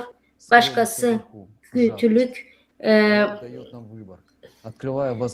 sıkılık hem de günahlık. Allah bize verir seçenek yapma. Hangi yoldan biz gideceğiz? Karan söyler öyle. Teoti, hangisinin göğsünü o açtı da İslam'ı kabul etti. Hangisinin göğsü açık ışıklarla dolu. Onun kalbi nişanlı. Kötülüğünden kimin kalbi kırık hem de çürük. İslam'ın amacı öğretir bize onlara hani biz lazım sevelim Allah'ı. Biz lazım sevgilim hem de saygılın peygambere de davranalım Mirona'nın bereket. Gösterelim bizim ruhumuzu hani biz Halis'den büyük bir çiçek açan başça. Bu bir konferansa, bu açık hem de büyük bir laf etme, bir konuşma insanlarla, Müslümanlarla. Bu teonu anladırız hani naşı söyledi bize Peygamber Mirona'nın bereket. Biz lazım geldi vakit bize yenilenme, Kur'an'ı yeniletme. Şimdi bu bitki vakitlerde açan peygamber dua eder bizim için Allah'ın önünde. O bize verir şans. O bize söyler onu hani o kadar büyük kurbana değiliz ne kadar nasıl görürüz katastrofalardan. Ama bırakalım ki hepsini bırakarsak hepsini de giderse de ki bu yabancıların arkasına biz olacağız ince köpekler. Zira biz yalan ettik bizim Allah'ımıza hem de peygamberimize Miron'a. Ya da biz kaçacağız çıkacağız şeytanın yolundan da bakacağız birbirimizin gözlerimize de doğru söyleyeceğiz. Biz beğeniriz kendi peygamberimiz de yok ondan daha büyük Allah. İslam'ın birlik umması. Biz Müslüman mıyız yoksa biz kavga edeceğiz ufak şeyler için mi? Biz toplanalım Allah'a sevgimizle de kuralım yaratıcı toplumumuzu. Büyük kuralımızı Müslümanların aralarında söyleyen pek büyük bir varlık. Şimdi ailede hiç mutlu değil ana baba açan onun uşakları dostluk içinde değil. Peygamber Muhammed Miron'a bereket bekler açan biz bırakacağız hepsi kavgaları da kendi isteklerimizi da toplanacağız. Olsun Allah'ın izni bizim işlerimizde. Şimdi bizim için geldi öyle vakitler hangisi hiç historiada olmadı. Teote hani kıyamet günü geldi başladı. Hepsi söyler bunu. Pek büyük kıyamet günü o Teoten daha batır bir geldi. Hangisi çıkacak yer altından da başlayacak davranma. Hadislerde yazılı hani o hayvan bitirecek hepsi kavgaları yerde. O çıkacak da yok edecek ortalığı. Bu kadar çok işler söylendi peygamberin adına Miron'a. Teote nasıl oldu bizim gözümüz önümüzde. Bu bir terber geldi artık. Biz görüyoruz hani Allah'ın verdiği anlattığı gibi bunlar dini yalanlar değil. Terber yanımızda. Debatlar gelecek daha yakınlaştıracak bizim kıyamet günümüzü. Naş İslam yapalım. Olalım Müslüman, olalım halis doğru insanlar. Bu konferansıyı anladım başka insanlara bağlanın yaratıcı toplumuna. Eğer siz Müslümansanız da durarsanız bir tarafta başka istemiyorsanız kurma yaratıcı toplumunu iniyorsun sen Müslümansan her bir insan lazım değiştirsin teote doğruları angılarını Muhammed Miron'a bereket verdi Allah'tan. Bakalım fragment. Saygılı Igor Mikhailovич'in adında.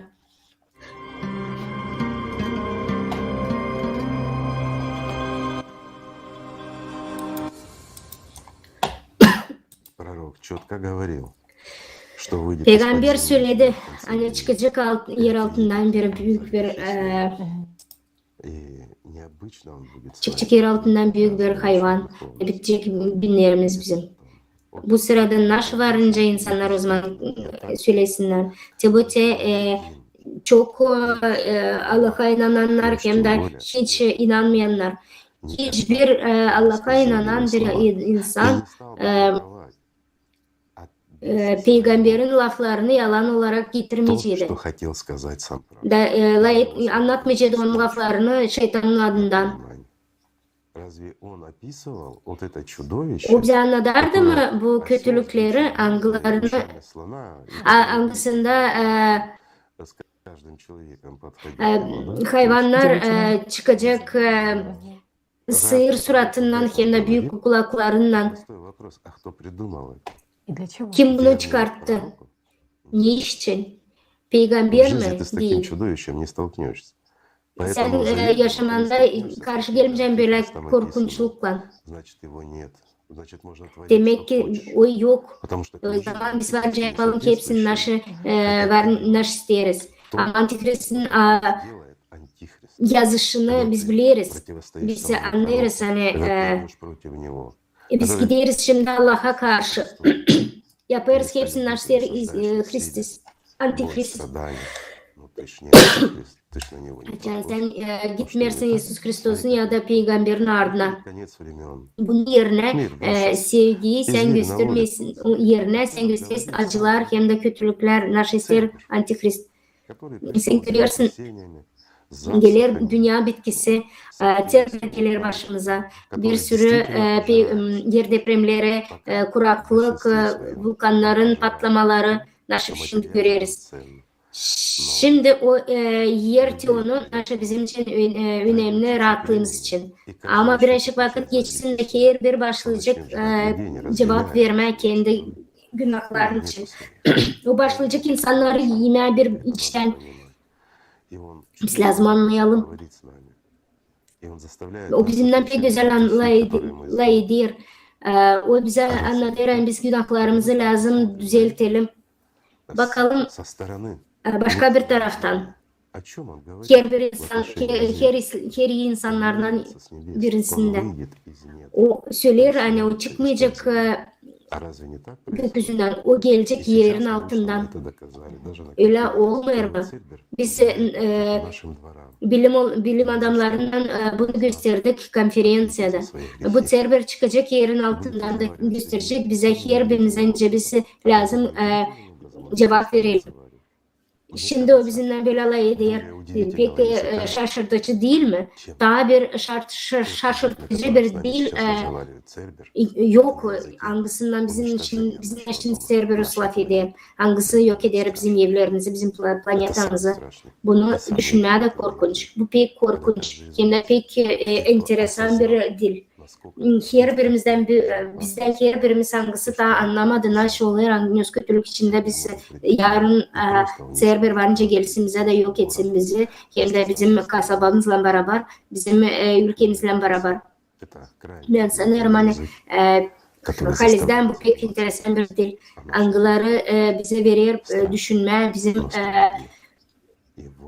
bizim günahlarımızı pek korkunç ama bu doğru. Şimdi fikrimize geçelim hani doğruluk. Hani biz bunu yaptık, bunda kabul ederiz. Açan sen beklersin böyle işleri, sen bırakırsın. Sen görmersin doğruluğu. Sen beklersin halis hayvanı hangisi gelecek seninle etme. De o zaman da olacak bitki vakitler. Ne zaman Cerberus gelecek biz o görünmüyor. O bir hayvan olarak ama bir katastrofaların içinde bir hayvan. Hiç kimseye istemedi peygamberi. Ne iş için? Peygamber bize bıraktı büyük bir fundament. Yani biz yaratıcı toplumu kuralım. Varınca söyleme, ne isterseniz söyleyin. Güzel yaşamak, güzel dünya. Biz birlik umal gibi sevgi hem de saygı içinde bir toplumuz. Biz bunu istemedi mi bizim peygamber Mirona? İstemedim, buna öğretmedim insanları. En önemli de insanları sevme birbirine kardeş olarak. Yani biz yaratıcı toplum. Biz gittik, var insanlar hani işitti peygamberi Mirona. Onlar gittiler ну, скажем так, создают для людей. Gittiler Ali'nin ardından ama gitmediler şeytanın arkasından. Anlarsınız mı? Teoti yumuk insanların arkasından değil. Elçen biz gelseydik bir insanlık olarak Ali'nin ardına biz o zaman başka bir toplum olacaktık ve Cerber bize gelmeyecekti. Bunda bizde pek önemli. Bizim teknika hem de bilim olarak biz geliştik pek çoktan. Pek çoktan biz olduk bir sivilizasyon. Pek çoktan bizim en az birinci seviyeye geldik. Bize bu sıkı dönümleri hiç önemli olmayacaktı. Bu Cerberuslar gelmeyecekti. Поедающий наш дом. Вот в чем смысл. И об этом он говорил. Da bunları hepsini anlattı bize Peygamber. Daha bir soru. Nereden bizim vardınca bilsin Elcam o sıradan bir insan, hangisi o sıradan bir insan doğru işitti, sesledi, Bibli'yi sesledi, okudu. Da bunlardan o topladı bir sürü bilim. Nerede onlar bulardı? Dostlarımız Allah'tan başka olmasaydı o başka bir yerden yoktu ondan anlasın. Nasıl olacak sabah? Sadece Allah ona yardım etti de anlattı. O hepsi yine söyledi. Nasıl olacak İslam'la? İnce yapacak insanlar o kadar kovalar bu yanlış insanları. Gitmeyin onların arkalarına. Onlar yalan söylerdi biz onlara.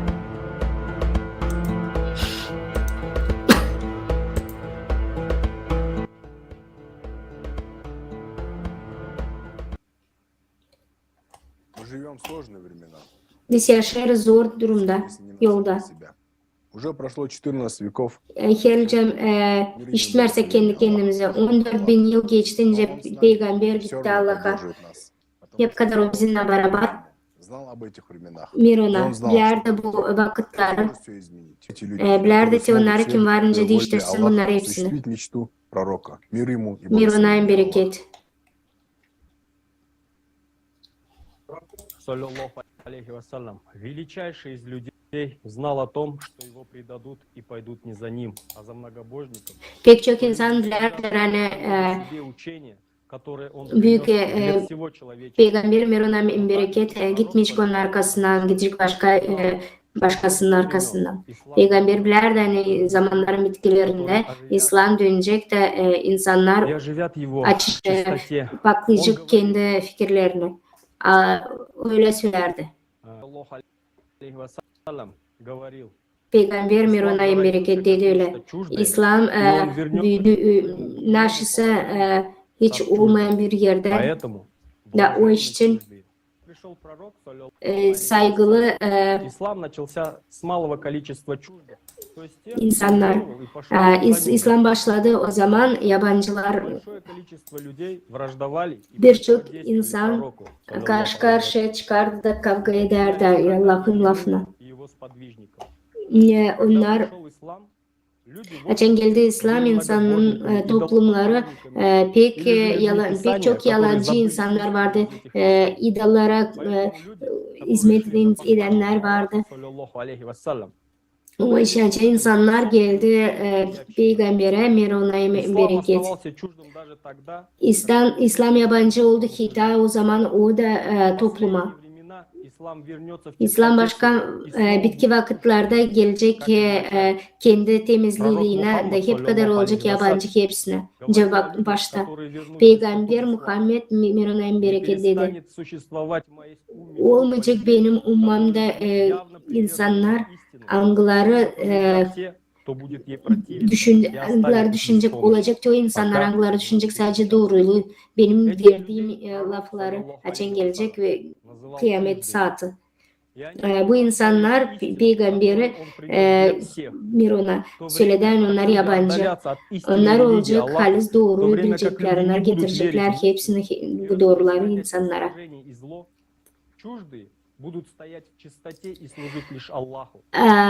Yabancılar paklıkta duracaklar da İslam'a hizmet edecekler. Yabancılar onlar kim? O tüvete grup doğru insanlara, angları hizmet eder Allah'a. Onlar yabancı oldular. Onlar için kim kurdu? Onlar için kim halisi doğruyu bildiğinde Allah'a karşı gitti. Allah'a doğru gitti. Peygamber Mirona'nın bereket döndürecek İslam'ın başına.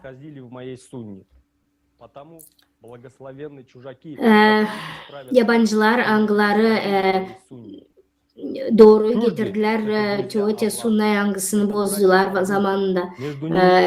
Yabancılar o dostlar Allah'ın o tüvete kardeşler angların ruhları bir. Peygamber öyle söyledi. Allah'ın arasında var öyle insanlar hizmet eden angları позавидует им из-за их Angular için hepsi peygamberler çok görecekler ona. Çoğutu kıyamet gününde. İnsanlar istediler anlamak kim o Allah'ın kim onlar. это люди, Peygamber söyledi öyle. любили друг друга O ради insanlar Аллаха. anguları binerdi birbirlerine Allah'ın Родства и adına. привлечения имущества. Клянусь Değil Аллахом, hani поистине para için, değil hani rahatlık için. чего придерживаются они. Onlarda olmayacak Они не будут korku o бояться, когда günde. будут бояться друг Onlar друга. korkmayacak açan hepsici insanlar korkacaklar. Сказав это, он прочитал аят. Bunu söylerken okudu Kur'an'dan böyle işler. И не будет. Halizden Allah'ın dostları olacak diye onlar kim korkmayacak, И противников у них kim будет üzülmeyecek. союзников. E, Было сказано, что их сила в объединении. Söylenildi hani onların gücü birleşmekte. Единство и братство — это отличительная Halis черта чуждых. birleşmek hem de kardeşlik То, o что другие убили бы. insanların, yabancı Мы insanlarda. сегодня услышали, как только величайший из людей Yabancılar вошел в дом Аллаха, люди сопротивлялись новым порядкам многобожников. onlar tekin geldi Allah'ın evine. Люди İnsanlar полностью отреклись от пути пророка, саллаллаху алейхи ва саллям. gösterdi hani insanlar gitti başka yolla peygamberin ardına gitmedi Mirona'nın bereket. Благодаря чужбе. Bir günde hepsi değişti. Саллаллаху алейхи ва саллям Peygambere говорил. e, Чуждый более sağ ol. преданный пророку, саллаллаху Yabancılar onlar daha da açık yürekli kendi peygamberine Mirona'nın bereket. Hem de Allah'a. Onlar kalbinden onu kabul ettiler ama biz fikrimizle kabul ettik onları. Нам чужды Şimdi lazım показали kalbimizle нам kabul edelim Allah'ımızı hem de Мы peygamberimizi все Mirona. знали и на Biz hepsini протяжении всего bilerdik. времени. Bu vakitte, Сегодня на конференции не озвучено bu ничего нового. konferansiyada Мы знали эти hiçbir факты. şey yeni söylenmedi. Hepsi bu faktları biz bilerdik. Onlar yalan söylerdiler ama peygambere hem de yabancılara göre peygambere Стало на свои места, и вот теперь Mirona'nın bereket Allah'a hepsi oldu lazım olsun. Yabancılar söylerler açık hem de pak doğruları her biri onların getirir Allah'ın sevgisini hem de peygamberin saygısını нарушили то, Mirona. что нам принес Lazım Мухаммад, anlama саллаллаху hani алейхи ва саллям. Müslümanlar И вместо şimdi того, getirir Muhammed'e Mirona'nın против bereket. него и против друг друга, nаш мир стал обреченным.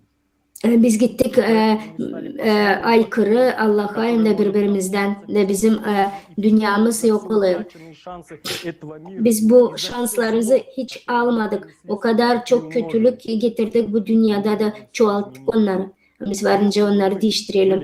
Geleceğim biz gelseydik bitki günlere peygamber Mirvana'yı bereket. Söylemeyecek tane var yabancılar. Onlar İslam'ı çoğaltırlar hem de yaşatırlar. Biz lazım onlara onlarla beraber olalım. Onlar artık var. Peygamberin de istediği olacak Mirvana'nın bereket. Bizden bin yıl var önümüzde. Biz bunu yapmazsak biz çok işler kaybedecek. Bizim sorumluluğumuz bütün insanlar. Bunu söylerdi Peygamber Mirona'nın bereket. Biz bitki insanlar angıları yılk lazım cevap verelim Allah'ın önünde. Hem de Peygamber Mirona'ya bereket inanardı. Hani pek çok kardeş ki angıları gidecek onun arkasından olacak yabancı. Onlar da hani biz birleşip lazım koruyalım bu dünyayı da kuralım yaratıcı toplumu. Bizim elimizde bunlar hepsi. Sadece Allah'a sevgi, bizim birleşmemiz yoksa biz dağıtalım ki onun aşı bizim kalbimizde. Söylenilir hani bunlar kolay olmayacak. Peygamber Mirona'ya bereket. Hep karşı karşıya geldi kötülüklerle. Ama doğruluk doğru yola getirdi insanları. Geleceğim biz bir olarsız. Biz geleceğiz doğru yollara o zaman açın biz seçeceğiz. Allah'ın ardına gitmeme yoksa şeytanın içine mi? Pek büyük mutluluk hani Allah'la beraberız. Ve bizim için lazım anlayalım hani en sevdiğimiz Allah'ın önünde bu yabancılar. Hadi beraber bakalım Peygamberle Allah'la Mironay'ın bereket. Beraber olalım da kuralım bu dünyayı. Sağ olasınız. Bizim konferansiyamız bugünkü günde bu bir büyük adım Müslümanların birleşmesi. Bugünkü günde biz pek çok ayrılıyız da birbirimizi suçluyoruz. Her birisi kim kendini Müslüman olarak inanarsa da o Mironay'ın bereket Peygamberimizi hem de Allah'ımızı seven insan. Kim bizi işidir hem de görür. Paylaşın bu konferansiyayla. Dostlarınızla, sensillerinizle, tanıdıklarınızla her bir Müslüman görsün bütün doğruyu. Paylaşın sosyetlerimizde. 2 milyar Müslüman bir araya gelsin bir ummaya. Biz varınca bütün dünyayı toplayalım. Bütün dünyada İslam olsun. Hangisini pek beğenir Peygamber Mironay'ın bereket. Biz bugün bir insanlık olarak duruyoruz yok oluşunda. Biz varınca bir kalp olarak olalım. Peygamber Mironay'ın bereket. Durun beraber Allah'ın inancına da hiç ayrılmayın. Da gitmeyin onlarla kim ayrılık. Kendi Allah peygamberden Mironay'ın bereket verdi. Her bir Müslümanlara bile bir söyleyiş. Yani hiç de lazım ayrılma. Çünkü niçin biz böyle olduk? Çünkü biz peygamberimizin lafından çıktık. Onlar söylediler hani insanlar ayırdılar kendi ummasını birkaç grupaya. Da her bir gruppanın başında Kur'an'da böyle yazıyor. Yani biz kaybettik bizim dinimizin, bizim insanlığımızı. Ne kadar da bu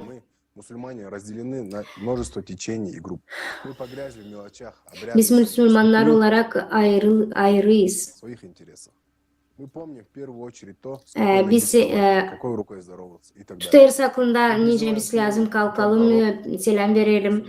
Biz çağırırız Allah'ımızı hem de Peygamberimizi Mironay'ın bereket.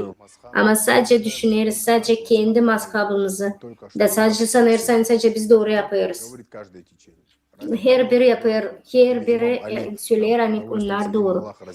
Peygamber Mironay'ın bereket ya da İmam Ali Mironay'ın bereket ayırdı insanları mı? Mahkaba. Peygamber Mirona tabii ki toplardı insanları. Bu formları toplardı da insanın böyle söylerdi. Hiçbiri bizden sokmadı bizi fanatizmaya, asabiye. Hiçbiri cenk etmedi asabi için. Kimse ölmedi fanatizma için bizim için. Açan Peygamber Mironay'ın bereket bu asabiyi söyledi, cevap verdi. Açan insan yardım eder kendi toplumuna. O zaman yapar değil doğru. Var ki onlar kim Müslüman ki var şimdi karayım da beyaz. Kirli rengimiz yok. Biz lazım Peygamber'e dönelim. Peygamber söyledi Mironay'ın bereket. Veririm size Abu Musa hangisi Allah'ı size söyleyecek. Halizden birbirimize siz lazım koruyarsınız hem de kurarsınız toplum. Birbirinizden birlik olarsınız. Ve söyledi hani sizin parmaklarınız yürülü birbirinize. Da biz görüyoruz hani her bir parmağımız bu bizim dinimiz hem de her bir insanımız. Biz lazım toplanalım. Onların gücü daha büyük olacak. Kanların onların bir fikirleri de bir. Peygamber Mironay'ın bereket insanları doğruyu anlattı. молитва или милостыня, садака? Люди ответили, конечно. Он сказал, улаживание взаимоотношений. В прощальной проповеди пророк, мир ему благословение Аллаха, говорит, знайте, что каждый мусульманин – брат мусульманину, и что мусульмане составляют единое братство. Помните, однажды вы предстанете перед Богом и ответите за ваши деяния. Так будьте же осторожны, не сходите с пути благочестия после моего ухода. О люди, не будет после меня пророка или апостола, не возникнет ни одной новой религии. Поэтому внимайте мне, о люди, и вникайте в мои слова, которые я передаю вам. Я оставляю вам две вещи – Коран и мой пример. Если вы последуете им, то никогда не собьетесь. Все те, кто слушает меня, должны передать мои слова другим, а те – следующим. И последние поймут, Hepsi kim beni işidir, lazım benim laflarımızı yollandırsın Вы başkasına. слышали ли мы? Her biri Сейчас lazım наступили işitsin времена, birbirinizi. когда каждый любящий İşittiniz mi siz? благословение Аллаха должен взять на себя ответственность и объединиться в любви к Аллаху. Her bir Müslüman peygamberin miruna bereket lazım alsın sorumluluğu üstüne da sevsin Allah'ı. Благословение Аллаха и спасти мир. Peygamber Muhammed her birimiz için miruna bereket gurur duyacaktı bizimle. Biz lazım değiştirelim bu ummamızı. Мы можем пойти по стопам нашего Biz пророка, varınca Расула gidelim ki bizim Allah'ın adımından. Bize o kadar az vakit kaldı. Yani biz yokunca uşaklarımızı da büyütelim. Biz lazım bir şeyler yapalım. Biz lazım şeytana hizmet edelim. Biz hazırız bizim sevgili peygambere, Mirona girme, peygamberle girme Allah'ın evine. Yoksa bütün bu kirliliği de acıları bırakma. Geldi vakit hepsini bırakma, hepsi kötülükleri, küsleri. Biz değil sadece kendimize, biz bütün bizim atalarımızla varınca kurtaralım. Biz halisi toplanırsak biz kuracağız güzel bir toplum. Arap dilinde cami demek ki toplanma, toplanış, dil o yerler ranglarını kuruyorlar. Bize peygamber öyle öğretti Miruna. Yani yalan Allah'ın yalan lafını getirdiler. Halizden inanç kardeşimiz o kardeşlerin arasını düzeldir. Elcem insanlar ayrılmasına da toplanmaya başlarsalar. Bilirsiniz nasıl uzman olacaktı. Olacaktı o zaman güzel bir büyük bir dünyada dini. Nice ki hepsini ince istedi bitki peygamber Miruna. Allah bize verir bir şans. Allah verir bize, anlatır bize hani yalanları bırakalım bir tarafa. Bakalım doğru birbirimizin gözlerine de görelim hani Allah'tan başka Allah yok. Ya da biz bırakacağız hepsinin var şimdi da bir köpek gibi kaçacağız. Öylece böyleyse de o zaman biz buna aitiz. Şeytan hepsi ister hani yakınlar birbirinden kavga etsinler, yufkalansınlar. Ama bizimle beraber peygamber Miruna'nın bereket biz onunla beraber gideriz. O zaman biz varınca kuralım, yaratıcı toplumu da bütün insanı kurtaralım. Hepsine bize söylediler hani biz lazım birleşelim. Biz lazım üstümüze alalım bütün sorumlulukları. Her bir inanç insanın elinde bütün Müslüman dünyası. Bizim işimiz birleşme. İki büyük religiya bu İslam ve Hristiyanlar. Bugün sanki o iki lager gibi. Onlar aralarında kavga ederler. Ama onlar halizden seviyorlar bir Allah'ı. Hiçbir şey yanlış söylemiyor. Peygamber öyle dedi. Miruna'nın bereket. Halis seven Allah'ı onlar var kardeş. Bizim için pek önemli global krizisi konferansiyasında kim bizim peygamber, kim bize den peygamber. Konstantin'e söz veririz.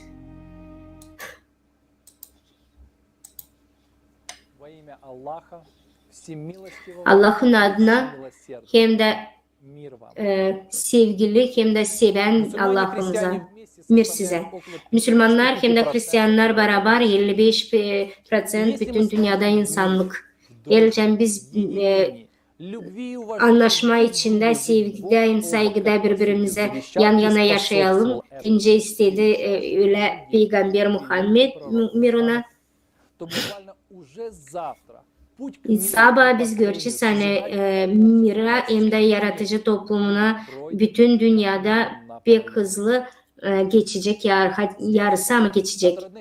Küçükten beri yakınlardan ben çok kere işittim hani Allah bir. Hepsi onun peygamberleri, angları gelirdi, hepsi insanlar demek ki. Peygamber Muhammed bitki peygamber bizim Allah'ımızın her bir inançlı insana lazım bilmer. Teo naşı söyler peygamber bizim Allah'ımız. Açan öğrenirdim ben peygamberin adına naşı söylerdiler hem de naşı söylerdi Hristiyanlar için peygamber. Hem de naşı ben gördüm, anladım, beni içinden duygulandırdı. Ben bir Hristiyan olarak ben anlatacağım size o kadar büyük bir oluş hangisini bıraktı Peygamber Muhammed hepsi Hristiyanların dünyada. Mirona. Var 6 büyük historia dokumentleri, onlar büyük temel peygamberin Hristiyanlara. Bu Manaklara Sinay Dağı'nda sözleşme Muhammed hem de Hristiyanlar Persiya'nın arasında.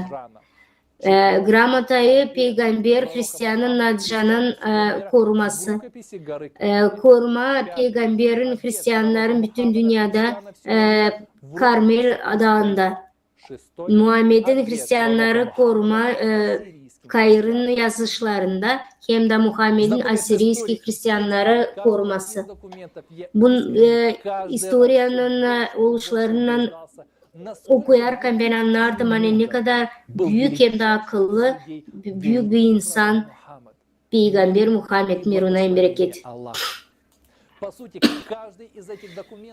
Her bir bu dokument, bu sözleşme dostluk için hem de varlık için, sevgi için Müslümanların Hristiyanların arasında.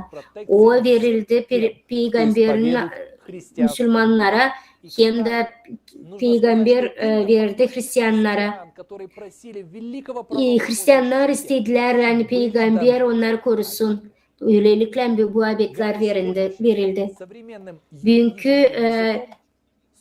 Bugünkü dilde söylerken bu sözleşmelerin vakıdın bitkisi ne zaman kıyamet günü gelecek o zaman da bitecek. Nice insan, Müslümanlar, nice de Hristiyanlar bunu bilirler. Hiç kimse bu ayetleri yokunca değiştirsin. Hani Peygamber Muhammed ne kadar büyük olduğunu miruna bereket. Biz görürsen şimdi onun pek büyük varlığı bir örnek olarak ben size anlatacağım birkaç temeli peygamber. Okuyorum birkaç citatı. Elcem monah ya da bilinç insan arar dil mağaralarda, dağlarda ya da çöllerde ya da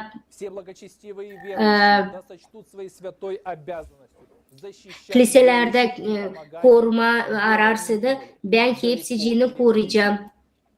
Uzakta da olsa, yakında da olsa. Bütün Hristiyan dünyasında lazım koruma o yerleri nerede onlar dua ederler. Hepsi nerede kalır onların monahları hem de onların inanç adamları. Her yerde mağaralarda, kasabalarda, çöllerde, hem de dağlarda o insanlar angları onlar lazım kendilerini duysunlar koruma altında. batıda hem de doğuşta, hem kurakta hem denizlerde. Müslümanlar ince beni sayırlar. O Hristiyanlar da hep öyle lazım ki kendilerine rahatlık yerinde tutsunlar. Müslümanlar lazım yardım etsinler onlara. Zeracım onlar da benim halkımın payısı. Onların da var kendi sözleri, kendi yardımcıları. Değil lazım karışma onların projelerine, değil lazım karıştırma bilinç adamlarına da vermeme, onlara dua etsinler. Onlar lazım abıçyalarını hem de dinlerine, molitvalarını hem de dualarını yapsınlar, tradisiyalarını. Onların kiliseleri dil lazım yok etme, olduğu gibi bırakma. Onların istemedikten sonra evlerinde dil lazım bırakma. Dediğime, her biri kim benim yazdıklarımı inkar edecek ya da başka türlü yapacak, ben o zaman bileceğim hani o benim sözleşmeme hem de Allah'ın lafından aykırı gider. Bu ayetlerde büyük peygamber Mirona'nın bereket söyledi. Dil lazım Hristiyanları zorla İslam'a getirme. Bırakma ardınyosusa kavgalar dini adına. Söylerdi hani Müslümanlar dil lazım Hristiyanların kızlarını kara alsınlar, elcem ana baba vermersi de izin. Yerlicem istemersiler bu evliliği. Onlar lazım sadece anlaşıp da bu evlilik olsun. Evlilikle Allah söylerdi hani peygamber söylerdi hani karılara lazım saygı duyma. Onun da lazım olsun hakkı. Lazım evlensin ki ondan kimi beğenir hem de ayırır. Geleceğim Hristiyan karısı beğendi Müslüman adamını ona lazım bırakma kalsın Hristiyan da kiliselere gitsin hiç kimse ona varmadan. Kendisi lazım yaşasın o kurallar altında hangisini ona dini kurallar verir. Onun ruhu insanlarla beraber kimden o her biri kim bu sözleşmenin karşısına çıkacak hem de Allah'ın lafını inkar edecekler, yanlış edecekler. Onlar suçlu olacaklar peygamberin hem de Allah'ın yönünde. Böyle insanlar günah yapacak Allah'ın karşısında. Bu sözleşmeye göre Hristiyanlar hak aldılar. Hani Müslümanlarla beraber varınca kullansınlar bu hakları. Ayetlerde peygamberin dediği gibi Hristiyanlar bütün dünyaya öyle söyledi. Hani dil lazım, kavga etme, yok etme ya da görmeme. Zerrecim onlar hepsi Müslümanlarla beraber nice iyilik hem de nice kötülük kader içinde. Lazım söylemen ayetler verildi. Hepsici kendi koşullarını yapsın. Ya Müslümanlar yardım etmez, isterseler yardım Hristiyanlardan, Hristiyanlar da lazım onlara yardımcı olsunlar. Da kendi gücüne göre yardım etsinler. Elce Müslümana lazım yardım, Hristiyanlar lazım versinler 3 günün içinde açsınlar kapılarını herhangi bir Müslümanlar hangisi sokakta kaldı kendi ailesinden hem de hayvanlarla. Nerede onlar gitmeseler onlar lazım buyursunlar onlar misafir olarak. Ama onlar dil lazım çeksinler onlardan kötülükleri. Büyük peygamber öyle söyledi. Yerce Müslümana zor zamanda zor durumuna kalarsa da Hristiyan lazım ona yardımcı olsun. Lazım ona misafirlik yapsın, doyursun. Çoğu vakit ne kadar o misafir olacak onun evinde. Hepsini yapma da koruma onu düşmandan. Dil lazım ya da dil lazım göstermek hem de anlatma düşmanlara hangisini nerede saklandı bir Müslüman insanı. Bunun için büyük peygamber Hristiyanlardan istemiyordan onlar cenge gelsin Müslümanların arasında inanç adına. Ama cengilerse de hepsi yine Hristiyanlar hem de Müslüman dünyası varınca birlik olsunlar. Elcam onlara kötülükler, onların bir düşmanı varsa. Müslümanlar hem Hristiyanlar dostlar bugünkü günde peygamberin adına Müslümanlar hem Hristiyanlar bu büyük bir düşmanın karşısına olur büyük güçte. Büyük konferansda siz öğrendiniz hani klimat terörüsü pek zor durumda bırakacak hem de yok edecek insanlığı. Bu bizim büyük bir düşman da ondan kavga ederek biz lazım omuz omuza gelelim. İki kardeş aile içinde sevgiyle saygıyla lazım peygamberin istediklerini yapalım da bütün Hristiyan hem de İslam dünyayı koruyalım hem de kurtaralım. Hem Hristiyan hem İslam onlar sevgi dini. Bilmiyorum ne kadar sık ya da ne kadar uzun zaman Hristiyanlar bir şeyler söyledi bunun gibi. Ama büyük bir Hristiyan olarak ben biliyorum hani beni tutacak pek çok Hristiyanlar. Ben isterim söylemek hepsi için büyük sağ olasınız. İçten saygı hem de her bir insana söyleme büyük peygamber Muhammed'e büyük sağ olasın söyleme. Büyük sağ ol hem de büyük sevgi, saygı bu örnek için sağlıklı hem de saygılı lazım bilme, lazım yıldan bilme Allah'ı. Allah bizim için bir. İnce de biz onu söylemersek adını. Bitkiden isterim hepsine Müslümanların, bütün Müslüman adına istem söyleme. Teote dilde hangisini ettim Peygamber Muhammed. Sevgili dostlar, kardeşler, Müslümanlar, Allah size versin iyilik de sizin kalplerinizi çoğalsın büyük okyanus sevgisinden. Bir size hem de hadi birleşelim.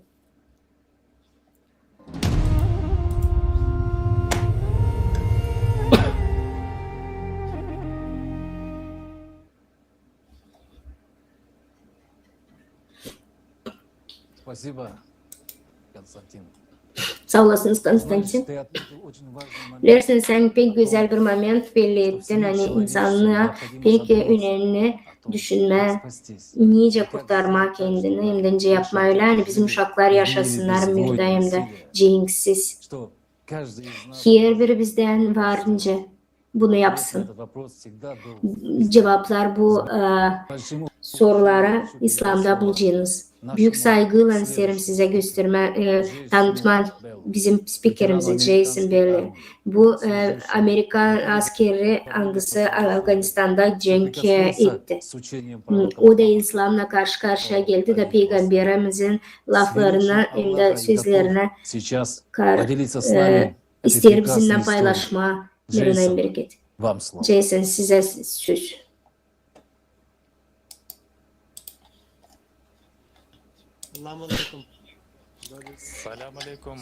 Hepsine büyük selam sevgili dostlar. Yaşamak o kadar büyük bir yolculuk. Bugün ben isterim sizinle paylaşma bir story hangisini sanırım hani kim var insanlar beni anlayacak. 2011. yılda açan ben Afganistan'a gittim cenge. Sufi ile karşı karşıya gelince beni bütünler değiştirdi. Hepsinden ben uzmanlardım. O hani bana pek isterdi onun yanında olma. Ona sağ ol hani benim büyük Vakıdımı ben bırakardım kültürü hem de historiyi Afganistan'ı öğrenme. Nice onlar Müslüman oldular da ya da Budistler mi Zaratuştran'ın arkasından gitti. Ben gördüm birçok kişi başka bir taraftan bu dostluğa rağmen. İçimde bir sürü soru vardı. Açan ben lay ederdim çeviricilerle. Hepsi tutuklu insanlar, kötü insanlar. Hepsi yine bu sorulara karşı imam tutuklaları. Ben başladım araştırma bunların biyografiyalarını. Sufiyle karşı karşıya gelin de ya da halis imamla sen anlarsın o kişiyi de duyarsın da o sizi değiştiriyor. Hepsi civarında duysun kim Allah'ın ardına gider. Ben anladım hani ben içimde İslam'ı kabul ettim. Böylelikle. Ama dışarıdan ben şahatla karıştırdım kendimi.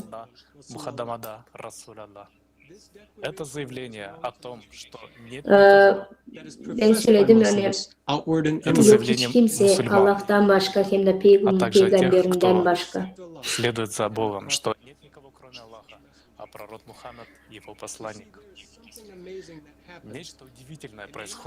Pek güzel işler olur açan sen bunları laf edersin söylersin. Açan koşullar toplanır da sen halizden ararsan. Niçin sen buradasın? Hem de neyse insanın misyası. Açan ben doğdum. Demek ki ben doğdum öyle doğmak için değil. Onlar büyük işler. Onlar büyük adımlar senin içinde. Da insanın sevinci doldurur içini. Da o öğrensin de anlasın daha çok işler. Yıllar geçti de ben anladım hiçbir şeycik ben bilmiyorum. Müslümanlar için. Naşı o yaşama doğru yaşamakla. Birçok insanlar için pek kolay bu yalanların içinde karışma. Bizim fikrimize bize zor gelir anlama bunu açan insan istemiyor bırakma. Vakit giderdi. Ben bıraktım bu duyguyu kaybettim kendimi de bir sürü soru kafamda geldi. Kim o Peygamber Muhammed Mirona bereket? Kim o Allah? Niçin dine birbirine pek benzeyince biz doğruyu hem de yalanı varınca ayıralım? Bu araştırmalarda ben anladım hani bizim Peygamber Mirona bereket pek büyük bir adamdı. Da onun kurbanı Allah'a hiç onun benzeri yok. Ben anlarım hani birçok insan sanırlar bilirler onu ama bir boy varınca söylesinler hiçbir şey bilmiyorlar. Peygamber için Mirona bereket. İsterim sizinle daha bir istoriya paylaşma. Orada anladılar nasıl o Müslüman. Bir kere cenkten gelince Peygamber söyledi. Biz bıraktık küçük cihat da geldik büyük cihada. Nasıl bir büyük cihat sordu ona insanlar. O cihat hangisinden insan kendi kendinden götürüyor. Peygamber Mirona bereket. İnanardan ki her bir insan kavga ederse kendi kendinden, kendi ruhundan her bir insanı öyle ürederdi. Benim Allah'ıma bana 9 temel verildi. O bana söyledi açık olma. Nice açık öyle de kapalı. Olma doğruluk. Olmama prost etmek hepsini kim sana yaptı. Prostluk vermek ona kim senden aldı. Tutma ondan vakit ne zaman hangisi koptu senden. Dua etme de geçme bütün bu dersleri. Bunlar kitaptan. Biz biliriz hani bu sevgi Allah'a hem de Peygamber'e Mirona hem de insanlara. Ben bilirim hani biz içimizdeki isteklerimizi lazım çoğaltalım, lazım geliştirelim. Var başka da tarafın ne demek Müslüman? Bu bizim ummamız. Bugün bizim ummayı çok laf ettik. Onun üstünde büyük sorumluluk değil sadece dini ama doğruluklar bütün dünyada. Hani olsun İslam'ın büyüklüğü hem de yeniliği de ama doğruluk o zaman gösterecek insanlığın halisliğini. Bu bizim sorumluluğumuz. Ve biz cevap vereceğiz bunun için başkasının önünde. Bizim borcumuz yaratıcı toplumu kurma. Hepsi olsun bir. O zaman bizim toplumumuz olacak bir hem de iyilik içinde. Daha bir şey isterim size okumanızı isterim çevirme.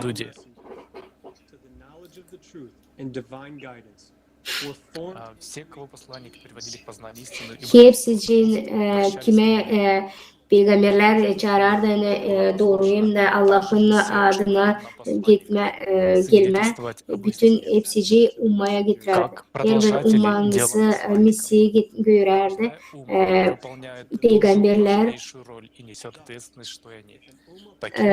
Peygamberler söylerdi ölen her bir umma büyük rol yapar da sorumluluk alır. Böylelikle çoğu umma borcunu verir doğruluğa. İnsanlar da inanır da o zaman bu insanlar pek büyük iyiliğe getirecek kendini. Ama çoğu umma istemiyor sesleme de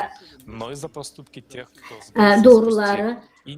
O zaman umma cevap verecek değil sadece kendi yaptıklarını ama onların adına da kim bu yaptıkları da çoğalttı. Böylelikle dostlar yaşamak hem de logika aklımız ne kadar önemli bizim için elimizde hem de bizim sorumluluğumuz.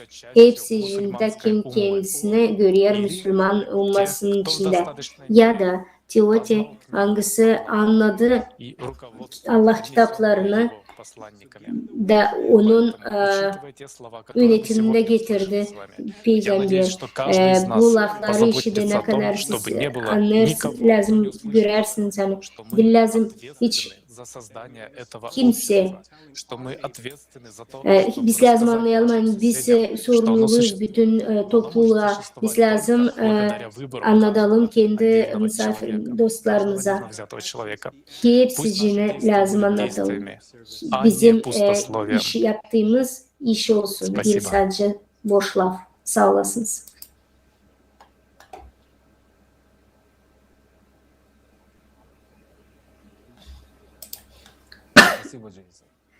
Sağ olasınız Jason. Bizim peygamber bir mironayım bereket bir sürü temel doğruluğu varlık hem de kardeşlik İslam dünyasına getirdi. O kendi örneğiyle gösterdi nasıl lazım olsun onlar. Şimdiki vakitte dediği gibi lazım kurma yaratıcı toplumu. Spiker bize anlattı niçin biz söyleriz yaratıcı toplumun adına. Almira size siz. Niçin biz ederiz yaratıcı toplumun adına mı? Çünkü yaratıcı toplumu kurulu doğrulukta hangisinin peygamber istedi bizim için. Biz lazım koyalım her birin yaşamasını. Biz lazım görelim nice peygamber her bir insanı koruyardı, inkarları, adamları.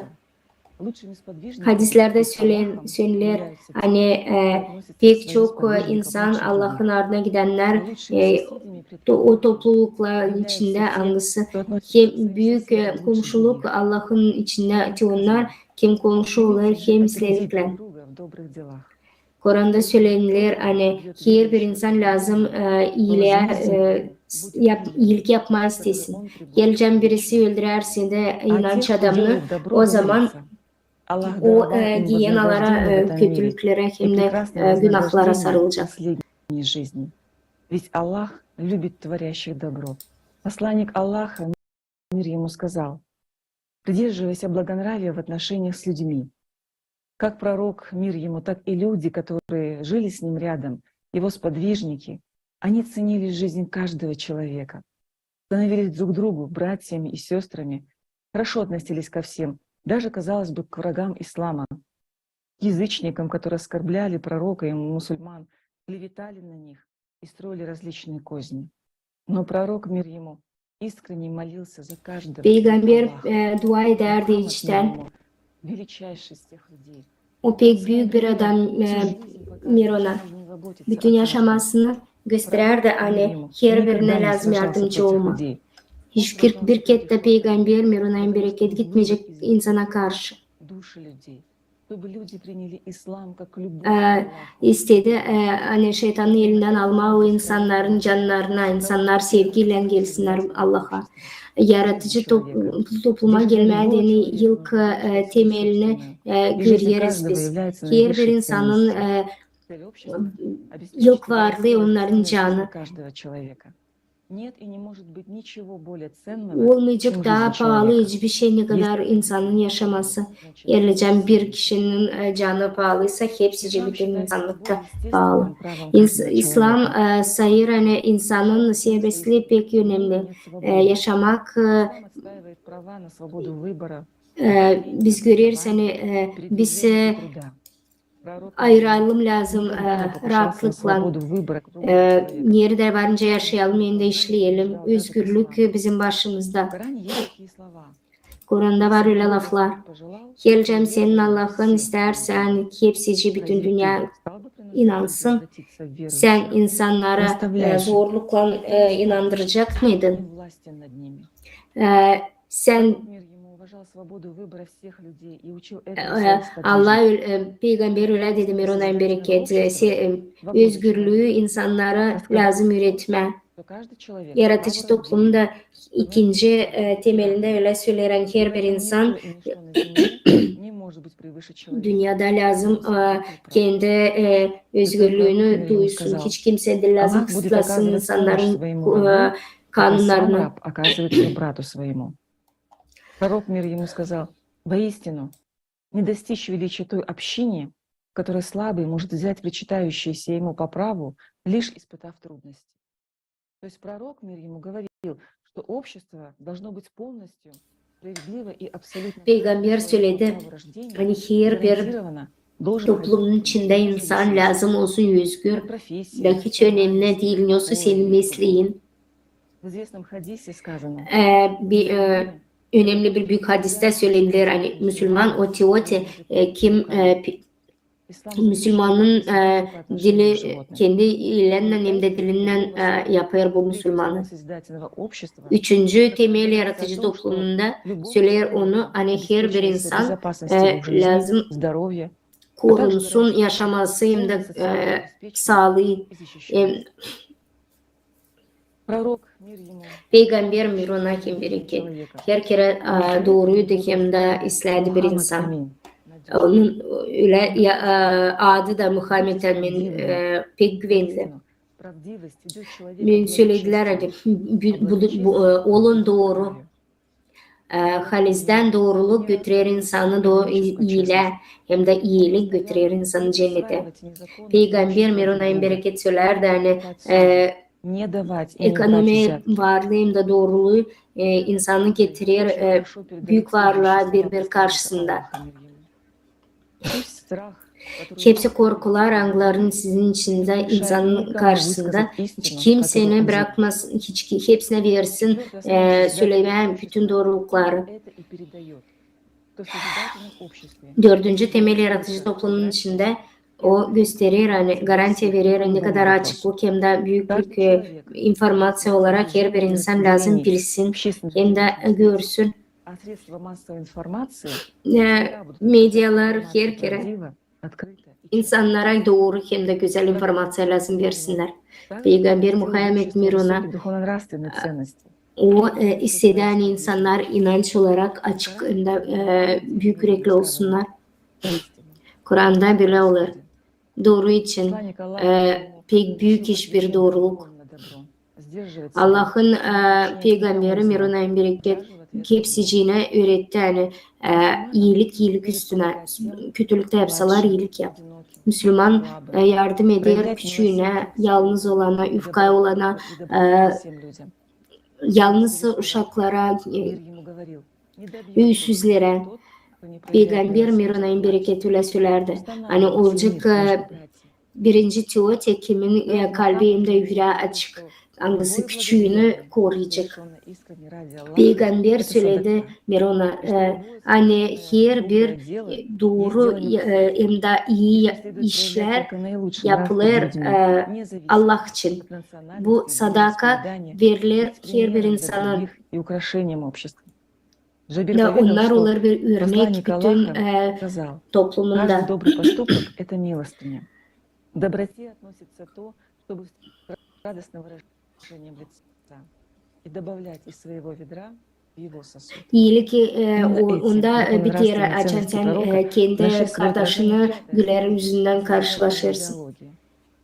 Согласно ей, в обществе популяризируются лучшие человеческие качества. Toplumun içinde biz görürüz hani insanın karakter olarak pek büyük iyilik hem de dostluk var.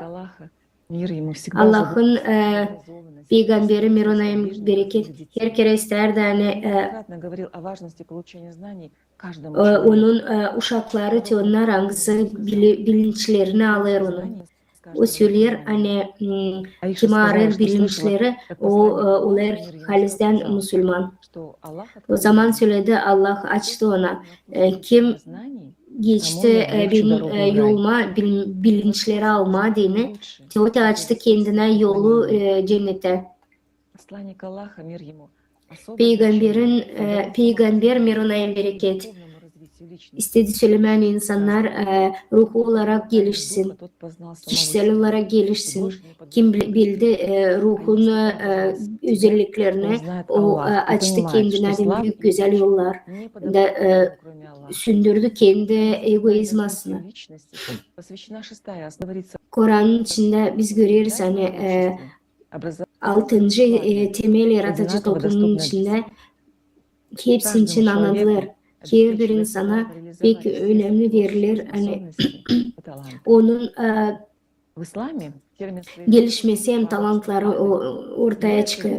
İslam'da termin doğruluk, Arap'ta al olur hani bir büyük başlık al adl, o doğru bir adam. 99 ad Allah'ın. Allah'ın Kur'an'da öyle dedi hani Allah pek büyük. O doğrulukları ister hem de güzellikleri. Açan siz laf söylersiniz küçük uşak adına. Biz görürüz hani bütün dünya dolar iyilikle.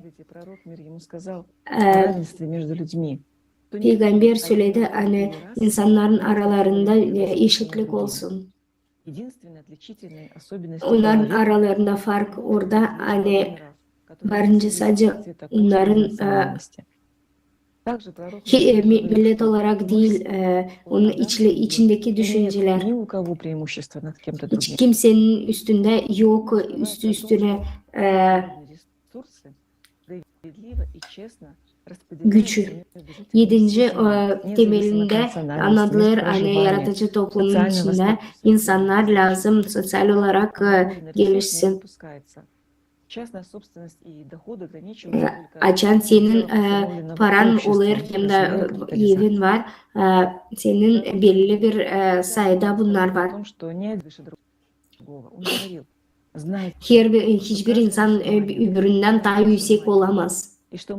Öyle söylerdi. Bilirsiniz mi? Her bir Müslüman kardeş Müslümanla. Müslümanların aralarında kardeşlik var. Hiç kimse vermeyecek gücü başka insanın üstüne yapma. Peygamber Miranay'ın bereket dedi hani kuralım öyle bir toplum nerede güç olmayacak halifatın. Halifat Umar kurdu. O tsar olarak değildi. Öyle söylerdi. Ben tsar değil, ben sadece bir karın oğluyum.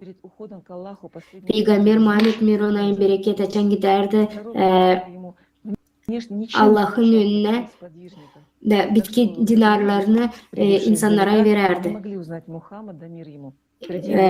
Peygamberi hiç kimse tanıyamazdı. Sorardılar. Kim sizin aranızda Muhammed? Muhammed'in karakterine Mirona'nın bereket,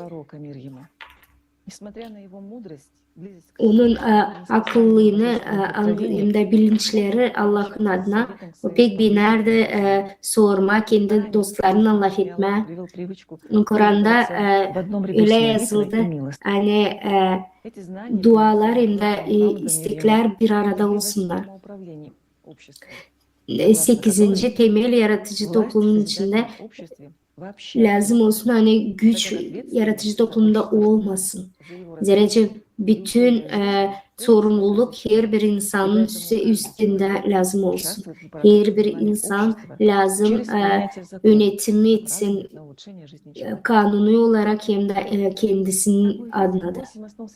Biz görüyoruz 8 temel yaratıcı toplumun içinde bu teori naşı gösterdi bize Peygamber Mirona. Allah'ın yollandırdığı Peygamber Mirona yerde büyük bir fundament yaratıcı toplum kurma denildiğinin sözleşmesinde 1400 yıl geri Müslümanlar vardınca kursunlar bu sevgi hem de kardeşlik içinde bir toplum. Elce bunlar gitse de Allah'ın hem de Peygamber'in ardına. Onlar binlerce yıl vardınca yaşasınlar yaratıcı toplumun içinde. Yaratıcı toplumu sadece büyük bir köprü, hani geçmek halis büyük bir topluma. Nerede varınca insanlar korkmadan varlık içinde yaşasınlar. Olacak insanlar, hepsi insanlar kendi sevgisini Allah'a gösterecek. Her bir insan yaşayacak, hani Allah'ın rahatlığı olsun, sevgisi olsun. Yaratıcı toplum istemiyor hani liderler bir olsun, dini liderler de olsun, alsın büyük paralar hem de güç.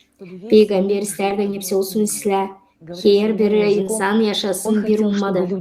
O söylerde öyle ister insanlar yaşasınlar yaratır.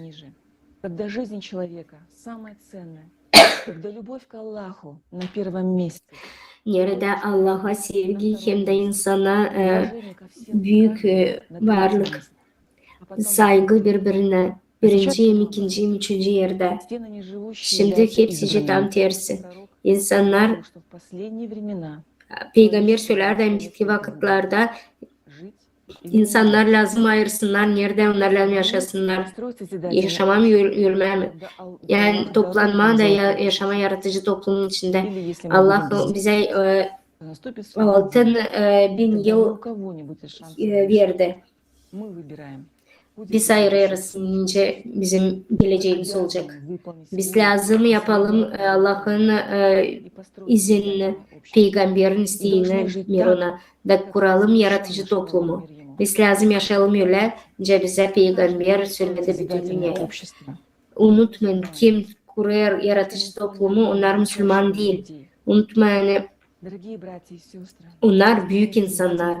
Yaratıcı toplum toplamak için hem kurmak için her bir ummanın Müslümanın borcudur.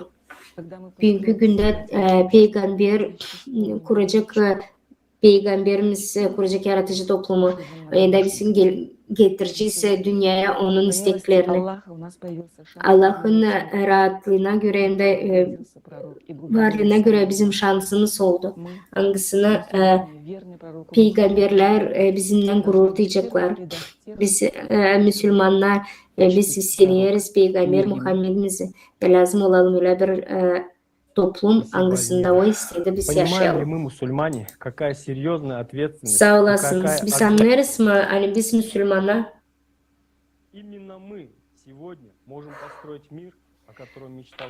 Biz bugünkü günde lazım kuralım teote dünyayı hangisini isterdi peygamber Mirona'nın bereket. Teo fundament hangisini bizim sevgimiz hem de büyük peygamber Mirona 1400 yılı geri sevgiyle Allah'ın adına bıraktı bitki vakitlara bizim için. Ta o zaman bilir de naşı bizi bekler. O hepsini korudu. Kim şimdi bulunur. O verdi bize çıkış yolu. Biz onu şimdi adını koyduk yaratıcı toplumu. Hangisi peygamberin isteklerini götürüyor bir ona bereket. Hem de Allah'ın izniyle. Büyük adam dünyanın en büyüğü. Biz lazım onun güvenini açalım. Bakalım saygılı Igor Mikhailovic'in передачасından bir fragment.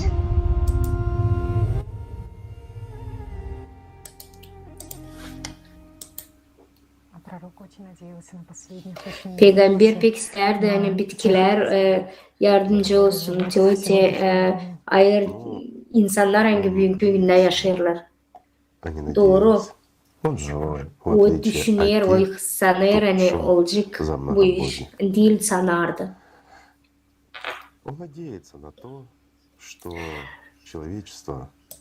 O büyük günde anlar hani insan belki kabul edecek İslam'ı. Naş hani varınca toplansın, umutlanır hani var halis hangisi toplanacak. Igor Mikhailovich büyük pozisyada bir informasiyalarınca varınca anlama. Hani Mehdi İsus Antikrist'i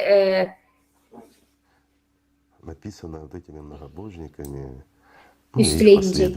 Öyle bir anlayış hangisi yazılı insanlarla. Onların dediği gibi öyle lazım olsun. Açan gelecek Mahdi da olacak kapalı. Gelecek Antikrist. Da burada gelecek İsus Hristos. Hangisi Antikrist'in üstüne olacak da verecek Mahdi'ye söz. Hani o çıksın ortaya. Bak şimdi. Fikirler, resimler ama insanlar da hep beklerler da inanırlar. İnsanlar beklerler. Nice lazım olsun. Çünkü bu lazım, bu yok. Ama halis nice lazım olsun. Bunu da anladardı Peygamber Mirona. Hani Mahdi gelecek, açan insanlar değiştirecekler dünyayı.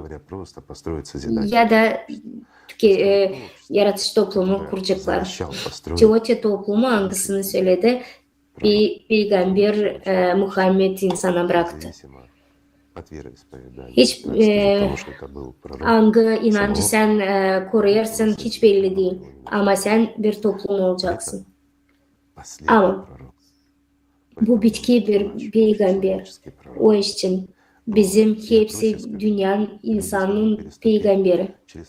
Ben istem söyleme öyle hani insanlar kendi üstünden, kendi egoizmasından, kendi yalanlarından üstlensin.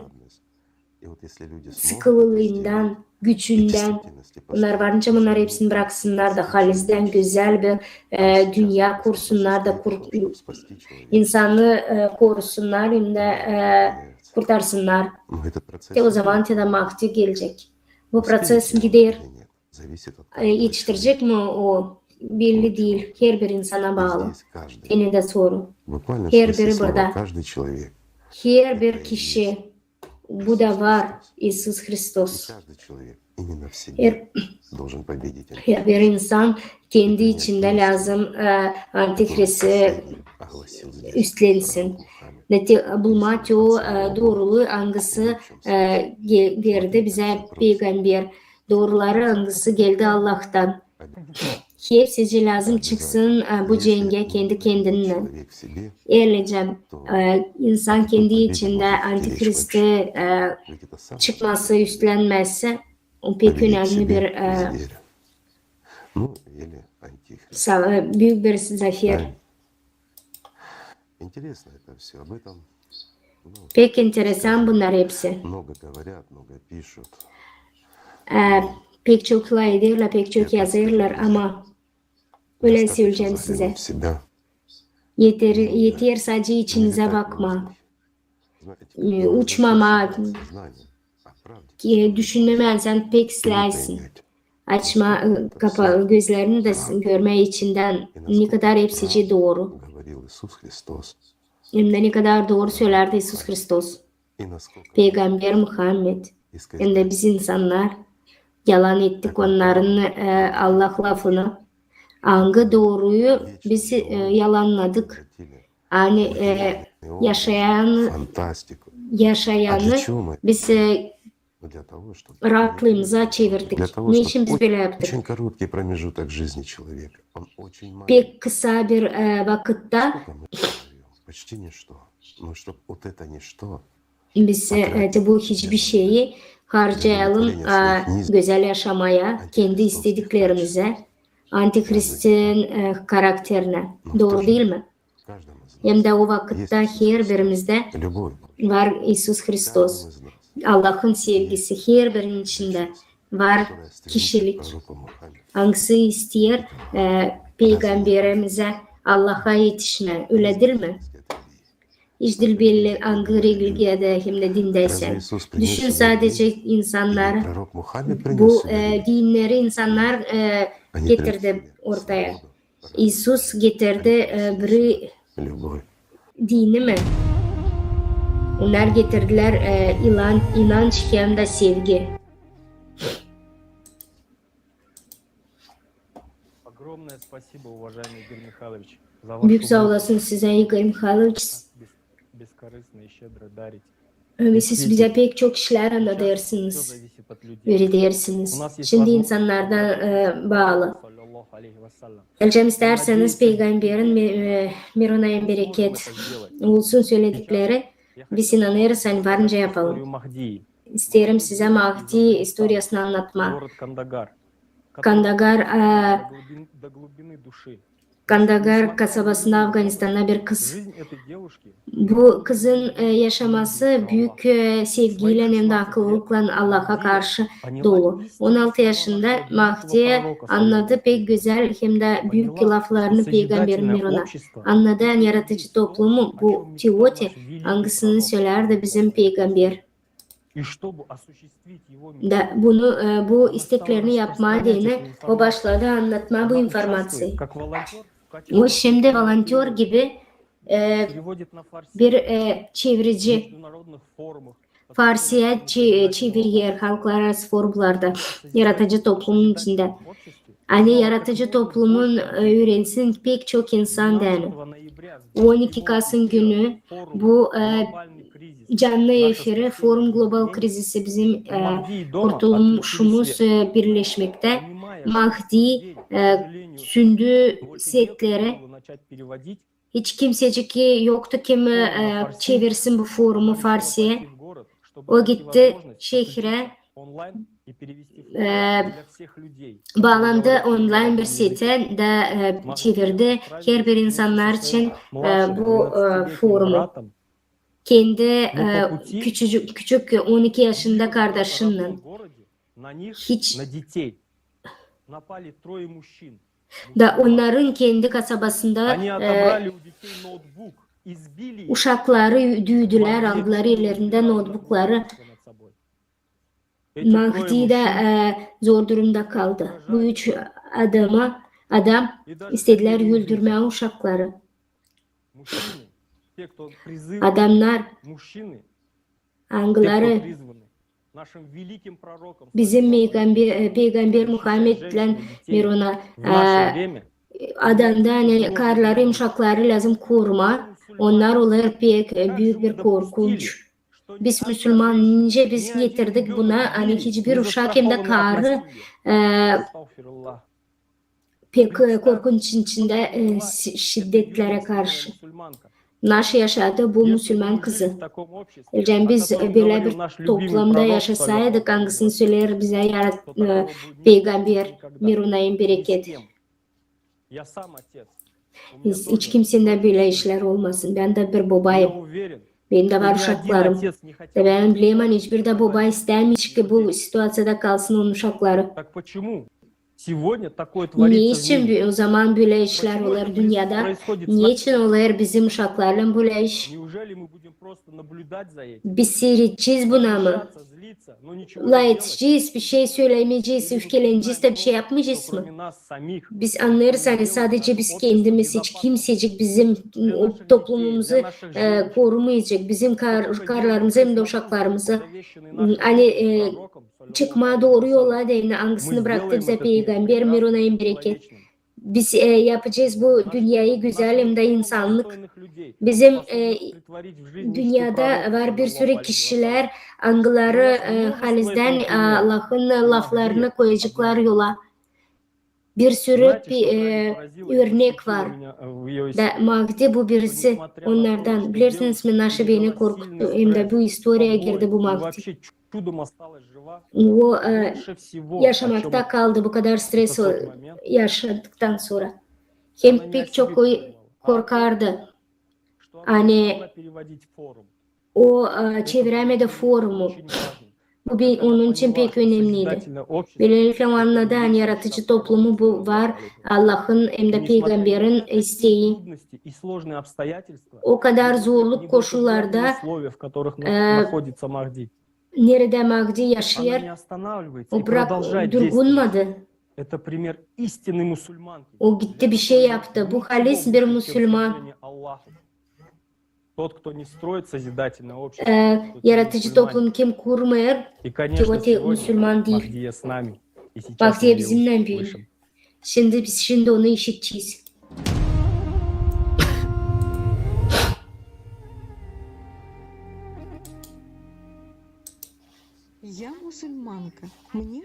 Ben bir Müslümanım. Ben 16 yaşındayım. Ben çok işler işittim Muhammed'in adına, Miron'a. O bir Allah'ın yollandırdığı insanlara, hem Müslümanlara hem bütün dünyaya bir kişi. O öğretmen, sevgi öğretmeni hem saygı öğretmeni. O bize öğreter denince daha doğru olma hem de daha saygılı olma bütün dünyada. O her kere öğreter bizi her bir işe nice insanları, karları saygı tutturma, nice uşaklar için hem de ne kadar önemli eğitim alma. Hepsi karlar, kızlar hem de adamlar lazım da öğrensinler hem de hakları olsun. O pek büyük bir adamdı, hangisini öğrenerdi pek çok işlere. O halis adamdı. Halis bir kahraman. O pek çok işler bilerdi. O yaratıcı bir kişiydi. O sevgisini her yere bir virüs gibi yayardı her yerde bir dünyada. Şimdi biz biliriz hani sorarsak her bir insana kim bu peygamber? Muhammed Mirona bereket. O size söyleyecek hani peygamber Muhammed Mirona pek büyük bir adamdı. Da o öğretmen, sevgi öğretmeni. Hiç bunlara bakmadan ben isterim hani Krishna hiç Hinduist değildi. Muhammed Müslüman değildi. İsa değildi. Hristiyan. De hepsici insanlar. Hepsici onlar sevgi öğretmenleri. Onlar pek islahediler hem de saygılı insanlardılar. Onlar her kere söylerdiler. İlkten lazım olmak kişi. Hiç önemli. İslam misin sen Müslümansın. İlkten ol İslam bir insan. O zaman sen olacaksın pek İslam bir Müslüman, Hristiyan, Yahudi ya da Hindus. O iş için biz biliriz de anlarız. Hani o pek başka bir insandı. O pek bambaşka, pozitif her yerde. Hem de sorular, öğrenme sorularda. Bilirsiniz mi hani Afganistan'da kızlar dil lazım okula gitsinler, izin vermirler ya da şeyler başka yapma. Zercim baş insanlar söylerler hani onlar kız karı, onların hiç hakları yok. Ama Peygamber Muhammed bu ideaları bambaşkaydı. O her kere bizi çağırırdı hani okuyalım, öğrenelim. Kur'an'da var pek büyük bir şiir var. Hangisinde anladılar. Hani Kur'an ne demek oluyor okuma hem de öğrenme. Pek önemli İslam ülkelerinde hani çoğu insanlar hani istemiyor insanlar öğrensinler. Hepsi söylerler hani kızlar hiç hakkı yok. Ama Peygamber Muhammed Mirona'nın bereket bambaşkaydı.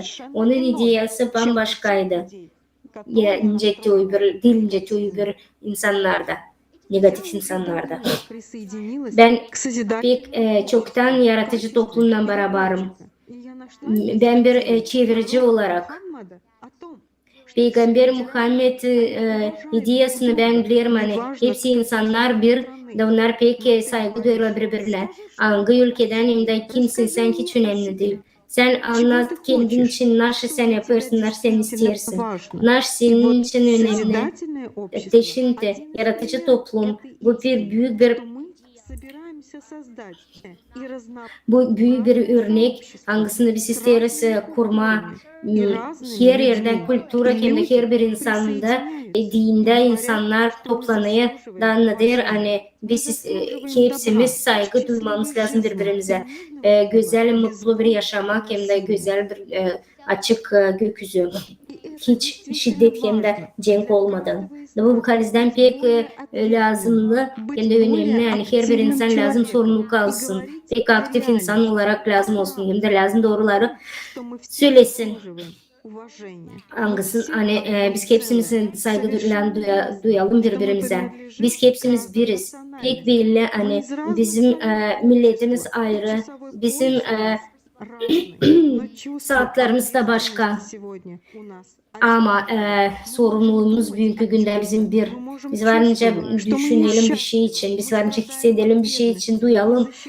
Bizde varlık mı var ya da bizde yok, biz yoksuzuz. Ama biz bunları hepsini duyarız da biz lazım hepsi doğrulukları söyleyelim de daha da çok yaratıcı olalım. Çünkü hiçbir şeycik yapmazsak yarınki günü biz değiştiremeyeceğiz. Yarınki günde olacak hep ölence şimdi. Olacağız ağaç. Biz olacağız daha kötü hem de mutsuz. Geldi vakit daha efektif olma hem de pek önemli bu koşullarda. Hani her gün biz hepsimiz toplanırsak da başlarsak bir şey yapma. Çünkü pek çok işler söylendi. Pek çok insanlar diyecekler ama ben değişeceğim, ben daha çok işler yapacağım. Ama onlar hiçbir şey yapmıyorlar çünkü onlar anlamıyor. Onlar görmediler nasıl olur, nasıl değişiklikler olur. Bugünkü günde lazım söyleme, doğru hem de bir şey yapma. O için bugün ben pek istiyorum. Yani hepsi Müslümanlar görecek bu forumu. Da başlayacaklar daha ilgiyle bakma buna. Ben isterim ki hepsi insan, değil sadece Müslüman. Çünkü hepsimiz biz biriz. Hepsimiz biz sorumlu bu dünyanın önünde. Ben pek isterim cevap almak her birimizden. Bir kere biz hepsimiz olacağız mutlu. Yaşayacağız. Dünyada nerede yok cenkler. Biz olacak pek mutlu bir toplum. Geldi vakit anlatmak hepsi doğrulukları. Bakın bu konferansı kullanın bu imkanında göreceğiniz daha çok Muhammed için anlayacağız bir ona.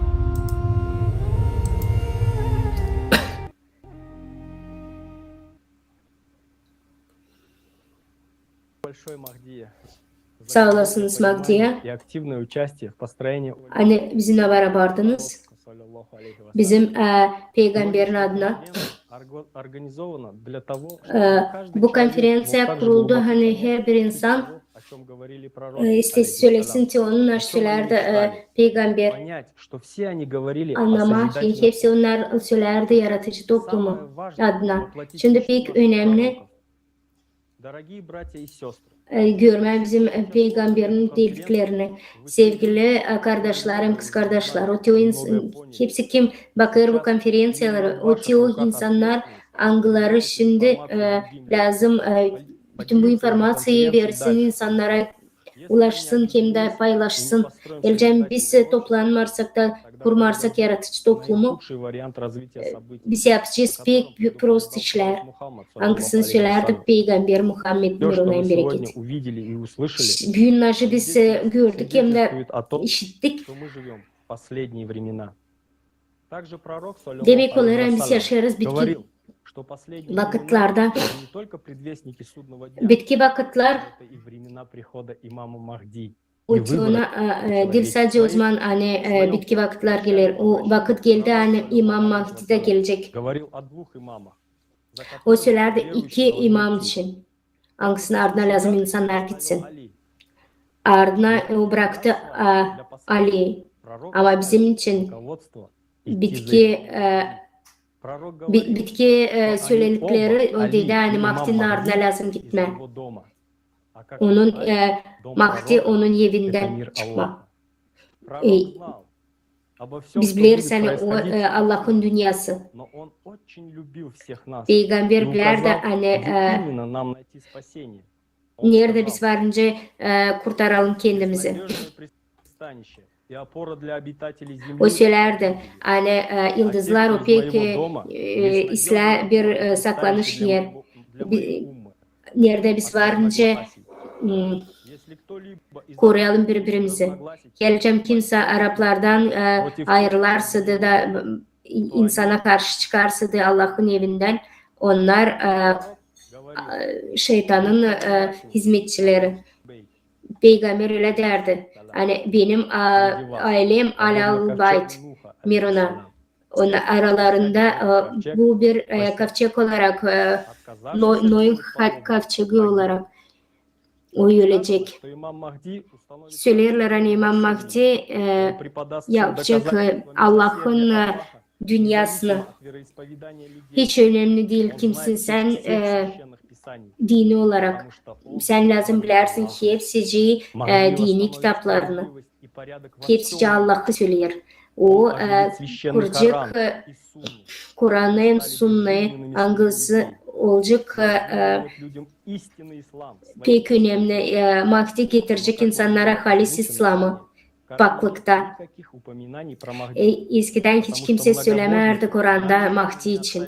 Çünkü bilerek onlar söylemediler onun için hiçbir şey. Şimdi pek çok Müslümanlar istemirler işitmeden Mahdi gelecek. Onun için hiçbir şey Kur'an'da söylenmiyor yani. Hadislerde şeytan çırakları kötüleştirdiler informasiya hadi için. Onlar istemediler doğruluğu görmeyen yerde doğru yanında yanlış. Böylelikle Mahdi birkaç hadisin içinde yazılır yani. O sanki gelecek peygamberin uşağı gibi. Ama peygamber ölen bize dedi Mironay'ın bereket. O olacak Araplardan mı? Söylemedi. Peygamber Mironay'ın bereket söyledi böyle. Allah yollandıracak adamı kendi evinden. O isterse bereket söyleme. Benim evimden. O demek olur hani Allah'ın dünyasından. Ama kötü insanlar değiştirirler sadece peygamberin laflarını. Ama anlayışı ki bu Mahdi'nin niçin öbürü gelecek. Söylenirdi hani Mahdi değiştirecek ki dünyayı. Bu kötülükü verdince getirsin Umar'a hem de onun adamlarına. Sadece Mahdi gösterecek insanlara güzel İslam'ı değil ki onun aşı Umar yaptı. Yalan içinde, manipülasyon içinde. Böyle bir dünyada biz yaşarız. Bu doğru. Bu pek yabancı gelir doğruluk ondan. Nerede var şeytan lafları. O için hani kendi yalanlarını hem de kötülüklerini açığa çıkarma. Onlar söylerler hani Mahdi gelecek. O için hani çeketme büyük cengi. Onlar söylerler hani İmam Mahdi o pek seven. İster söylemeyen hepsi insanlar için gelecek de o pek sever birisi.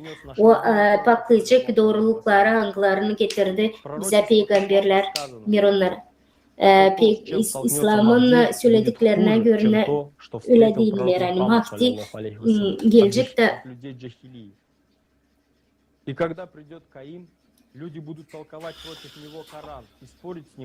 açan gelecek Kaim insanlar kavga edecekler Kur'an için Kur'an için kavga edecekler hangisini Umar yalan yerine yazdı. Şimdi biz görüyoruz yani biz pek kötü bir durumdayız ne kadar Peygamber Muhammed'in de. Şimdi bütün umma için pek önemli yanlış yapmama. Bu bizim için pek bir doğru ayrım. Biz lazım Mahdi imamın ardına gidelim. İmam Mahdi bu bir güneş hangisi çıktı insanın üzerine. Açır yolu diyor kim Allah'a gidiyor.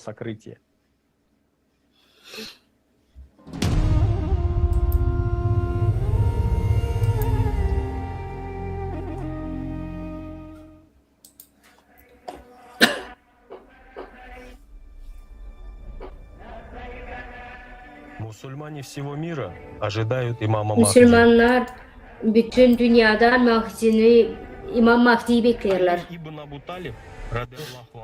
Ali İbn Abu Talib söylüyor hani Peygamber'in dediği gibi İlerleyeceğim bitki vakitlara da kalsaydı bir gün Allah yollandırıcı bir kişiyi benim evimden hangisi bütün dünyayı doğruluğa kasarcık öyle nice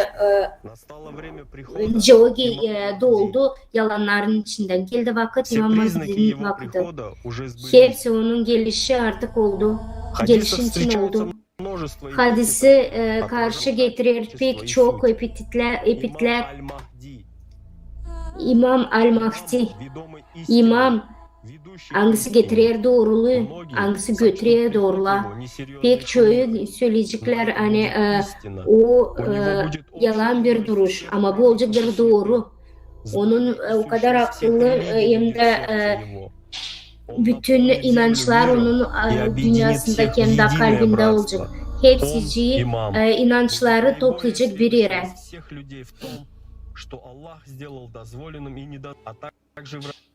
İmam olacak ki orada öyle ince Allah yaptı ona ince var ince olsun hem de ince yok ince olsun. Böylelikle o istemiyor hiçbir insan yanına ama hepsi insanlar ister o yanında olsun. Zaman vakti. İman zaman o teote hangisi karar verecek. O var mı insanın da vakitleri? Onun adı imam bitki vakitleri. Peygamberimiz Mirolayim bereket söylerdi hani bitki vakitler, Mahdi vakitleri. Kalmayacak hiçbir şey Kur'an'dan. Onun üstünden gari. İslam'dan da bir şey kalmayacak sadece onun adını kalacak. Onlar da kendisine söyleyecekler hani onlar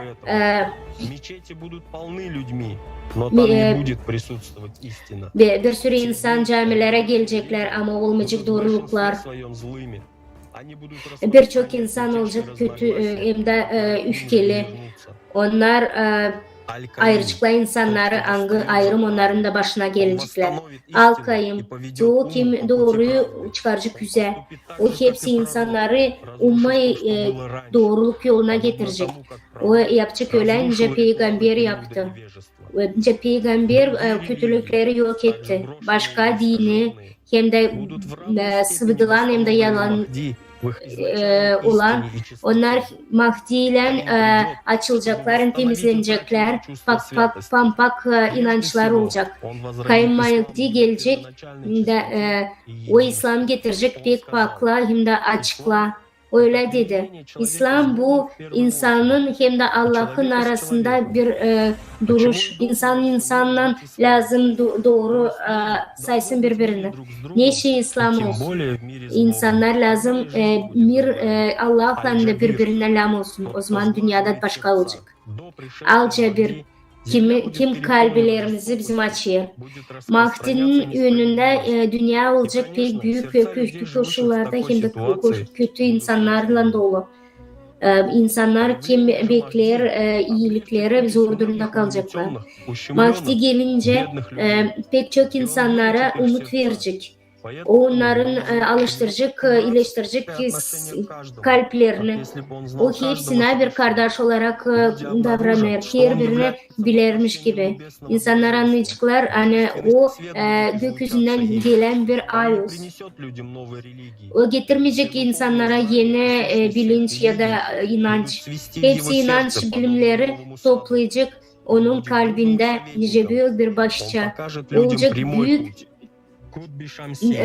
bu büyük bir yardımcı da insanlara yol açacak. Böylelikle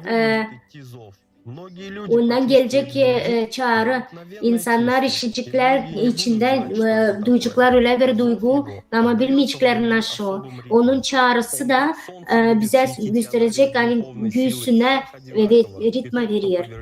Güneş gibi biz görüyoruz hani onlar kim güneşe geçir, onlar ısınacak onun sıcaklığında, sevgiyle hem de güzellikle.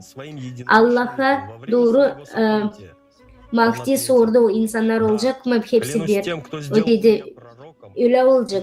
De kim beni peygamber yaptı? Onlar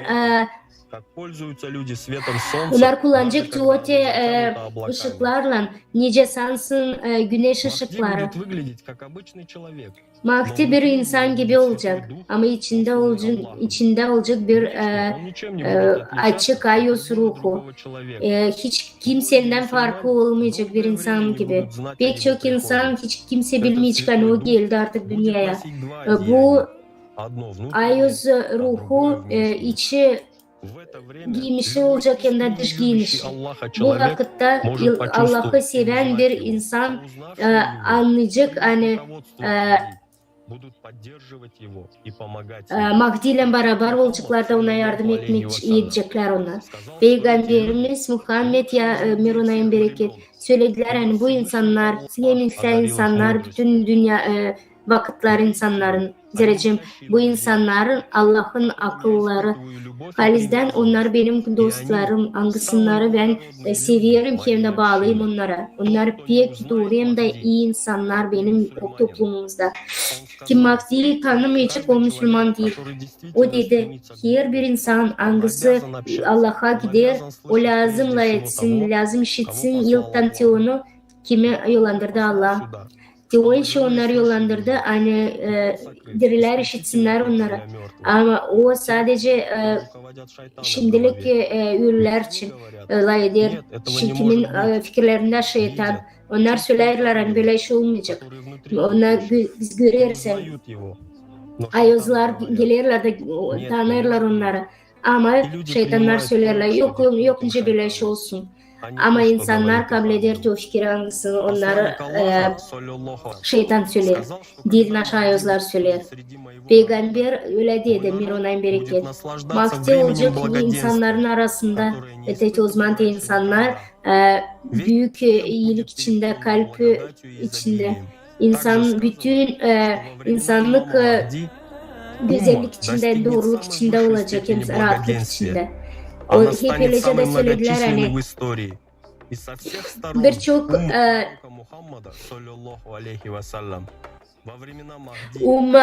peygamber umması yetişecek teori seviyelere, yüksek noktalara bu olacak o zaman açan peygamber yollandıracak Mahdi'yi dünyaya. Bütün dünya olacak büyük varlıkta. Hepsi isteyecekler de onlara hepsine verilecek. Zenginlik o kadar güzel yerleştirilecek her bir insanın eline. Hani hiçbirisi de insan daha çok istemeyecek. Böyle bir dünya, böyle bir yaşamak biz lazım kazanalım. Biz lazım ki sevgili bir peygamberimiz böyle dedi Mirona. İnsanlar lazım yapsınlar öyle koşullar nerede lazım varınca gelsin Mahdi. İmam Mahdi gelecek öyle vakitte ne zaman insanlar kuracak bu toprağı. Açan biz paklanacağız. Açan biz iyilik içinde kalacağız.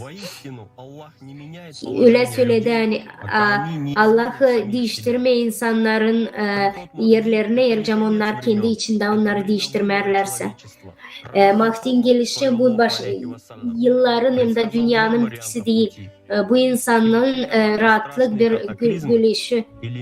Biz görüyoruz yani klimat ya da büyük kataklizmalar bütün dünyayı değiştirecekler güzellikle. Hepsi insanların içinde bitiyor. Bizim sevgimiz kalbimizde olsun Mahdi'ye karşı. Yok vakit kavga etme. Biz lazım yapalım ki onu maşallah bize verdi. Bizim sorumluluğumuz Müslüman olarak birlik olmada kurma yaratıcı toplumu. Angısını pek isterdi büyük bir insan, angısı imam bütün epokada varınca göstersin kendini. Ve sadece o zaman ummada düşecek yere büyük bir iyilik binlerce yıla. Peygamberin yollandırdığı kişi Mirunay'ın bereketi dedi öyle. Cennet ona dene kim onu karşılayacak. Cennet ona dene kim onu beğenir. Cennet ona dene kim ona inanır. Öyle dedi. Hadi dostlar, şeytanın üstlenelim. Hadi kuralım güzel bir dünya. Başlayalım ondan. Naşı bize söyledi peygamberler. Hepsimizi sevelim birbirimizi. Dedi o zaman bizde olacak şans. Şans yaşama. Verin şans Mahdi gelsin.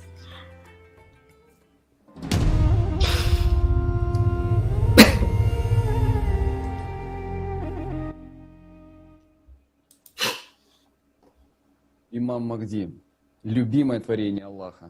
İmam Mahdi, Внешне Allah'ın büyük yarattığı и iş. внешне ничем не отличается от других людей. Hani olacak insan gibi. Ama onun farkı olacak onda. Hani onun içinde olacak pek çok sevgi. O büyük sevgiyle hem de sevinçle Allah'ın anlatacak. Peygamberler için anlatacak. Mirunay'ın bereket. Anlatacak gibi büyük insanlar için. Hangisi pak hem de güzel. İmam Mahdi hepsine iyiliklerle hem de sevgiyle davranacak. Büyük ruhu bir gücü var onda. Hangisi içinden çıkar halis hem de güzel bir Müslüman. Teoti halis Müslümanlara den Mahdi yardım edecek. Öyle denilir. Peki mutlu olacak o insanlar açan kayyum gelecek de dostluğu gösterecek. Onlar bizden, biz de onlardan. Onlar pek beğenir, bizince biz yönetiriz. Onlar bizimle pek rahat. Söylenir öyle yani Mahdi pek beğenir Allah'ı, Allah da pek beğenir onu. O teoti insanlar angıları inanmıyor, onların yönünde de pek sevgiyle karşılarında çıkacak. Abu Talib de pek sever Allah'ı. Anladar da ne kadar akıllı hem de ne kadar güçlü İmam Mahdi. Onlar söylediler hani grupa insanları Allah'ın yanına gelecekler insanlar kılıçlarla. Onların bakışları bir anda açılacak. Onların kulakları da açılacak. Onlar hepsi doğruları görecekler. Hepsi inançlı insanlar katılacaklar Mahdi'ye. Hangısını getirecek? Pek büyük güç, sevgi. İslam'da söylenir böyle. Yani kayyumun vakitlerinde Allah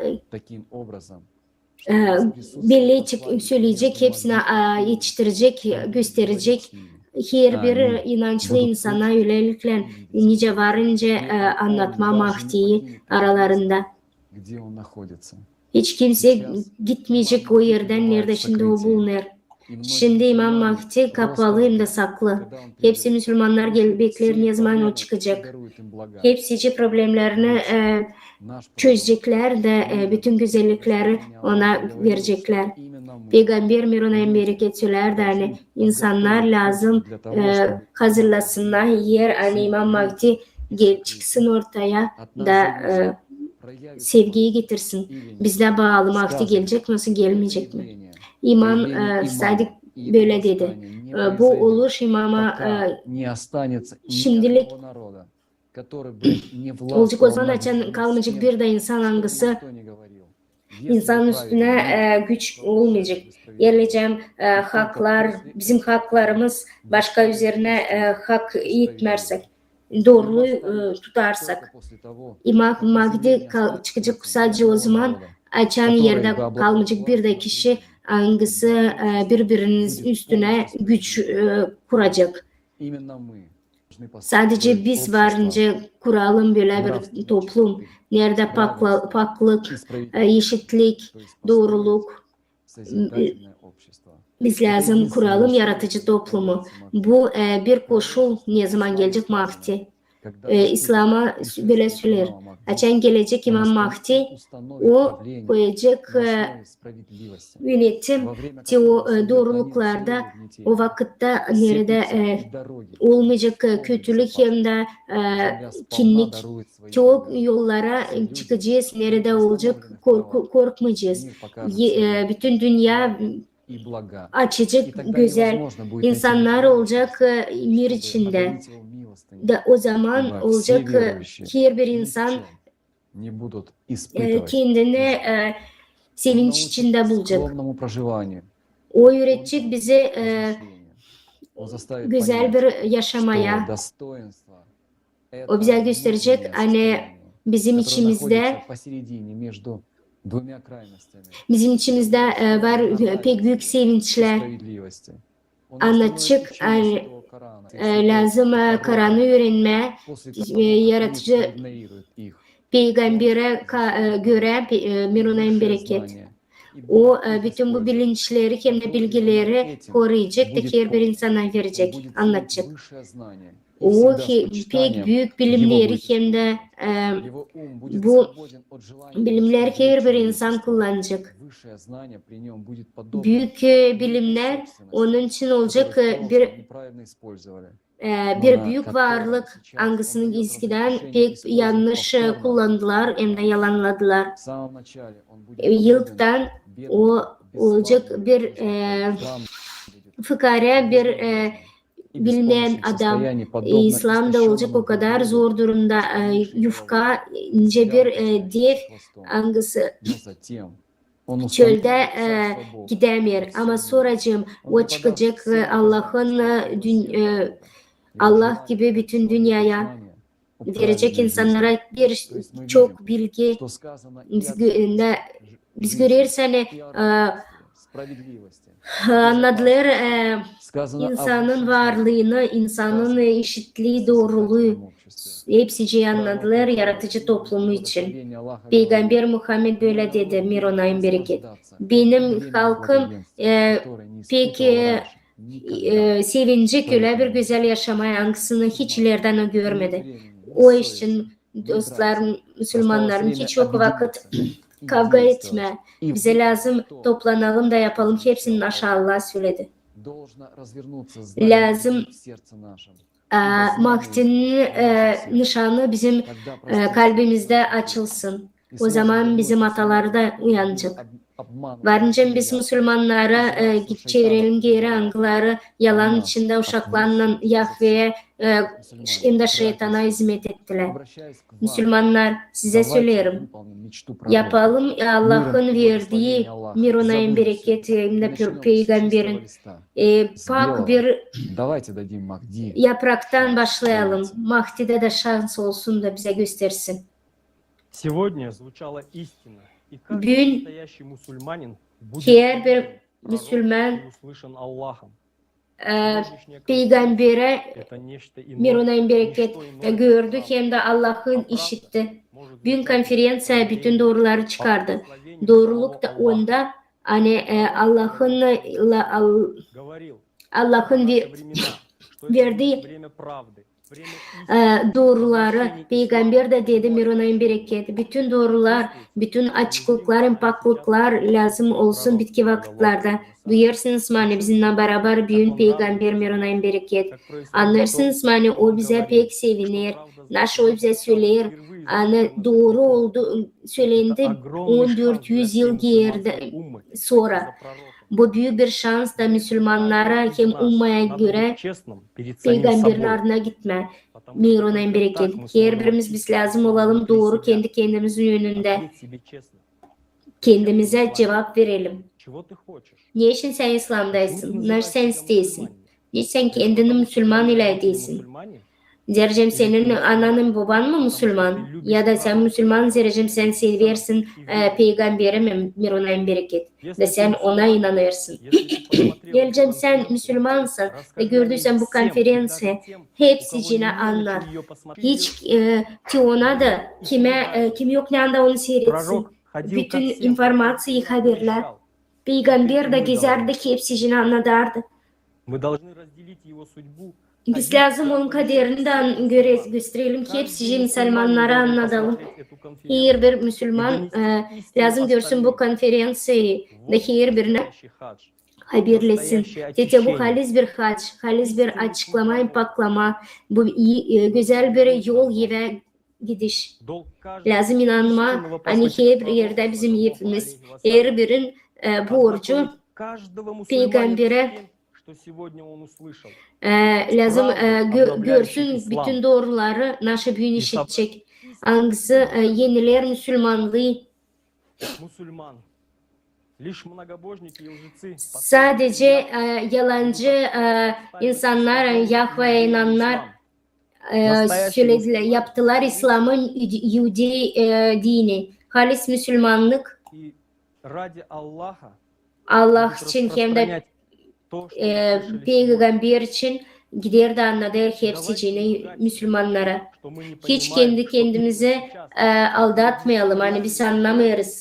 Hani büyük günde bütün insanlığı ölümü geliyor. Biz diyorlar ki kim lazım ayırsın.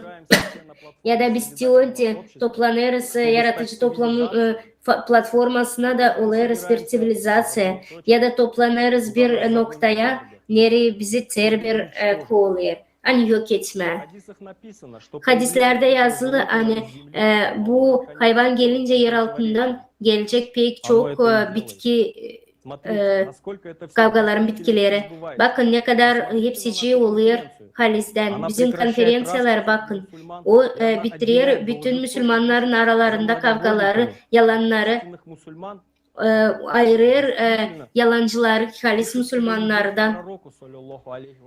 Lazım sevgiyle hem de saygıyla Peygamber'e Mirunayim bereketim Allah'a davranma. Geldi vakit anyan da biz lazım olalım birlik. Bu pek büyük bir bu pek büyük sorumluluk her bir Müslüman için. Biz ambitsiyalarımızı hem de kötülüklerimizi ayrılmamızı lazım bırakalım bir tarafa da peygamber gibi Mirunayim bereket toplayalım ummamızı. Lazım ayrılalım İslam'ı nerede şeytan umar getirdi bizim insana peygamberler karıştırdı. Her bir Müslüman duyar hem de anlar. Her bir anlayan hem de dua eden peygamber Allah'ın anlayan bunlar görüyor. Bizi ayırdı şeytan. Bu umar adamların yüzünden. Bizim vaktimizde biz lazım bu ortalığı değiştirelim de hepsini yerine getirelim. Halisden Müslüman 13 May Kederlez günü 23. yılda biz hepsimiz karşılaşacağız konferansiyada nerede lazım gelsin her bir Müslüman. O zaman biz bütün büyük duaları Allah'a getireceğiz. Diyorlar kim dua edecek bütün dünyayla o zaman biz bakacağız kendi birliğimize. O zaman biz getireceğiz lafları peygamberin Mirunayim bereket yerine. Arap dilinde cami bu bir ev değil. Bu bir toplum nerede Müslümanlar toplanır, paklanır da toplanır. Biz lazım ki hepsimiz tertiplenelim de paklanalım. Biz inanırız hani bizim atalarımız da peygamberin yanında. Ama teori evde sadece onlar kim halisden peygamberi tuttu da inandı. Ama hepsi gitti kim Umar ardına onlar ayrıldı. Ama birleşip de biz lazım değil sadece kendimizi kurtaralım ama hepsi sensellerimizi, kendi atalarımızı, bütün insanlığı, bütün dünyayı. Biz hepsimiz lazım toplanalım. Bir duada hani bize Allah işitsin da gurur duysun bizimle. Daha bir kere doğruluğumuzu peygamberin doğruluğunu söylemeye isterim. Mirunayım bereket. Açan o vakitler, bitki vakitlerde İslam paklanacak da doğacak yeniden. Peygamber bilir hani bizi işittik onu da onun isteklerini yaptık. Müslüman bilerken doğruyu lazım bu informasyonu paylaşsın. Yapsın öyle hani Müslümanlar bütün dünyada toplansınlar bu konferansiya 13 Hıdrellez ayında 2022 3. yılda. Bu olacak pek büyük bir umma birleşimi. Teote kim kalacak başka bir yerde gelmeyecek. Ummanın dışında kalacak, şeytandan kalacak. Peygamber verdi bize büyük bir şans. Çağırdı bizi birleşme de kurma güzel bir büyük umma. Yeni bir dünya hangisini o bize verdi. Her bir halis Müslüman hangisi sever Allah'ı, kim inanır peygambere lazım bize de göstersin. Lazım kimden bu konferansiyı seslesin de görsün. Hiç kimsecik ona yanlış etmez. Kendisi için lazım karar versin. Kim o? O Müslüman mı yoksa sadece o inanır Allah'a mı? Bir Allah'a mı yoksa peygambere mi? Yoksa o kalır şeytanın çırağı mı? Bu da onun ayrımı. Allah verdi hepsimize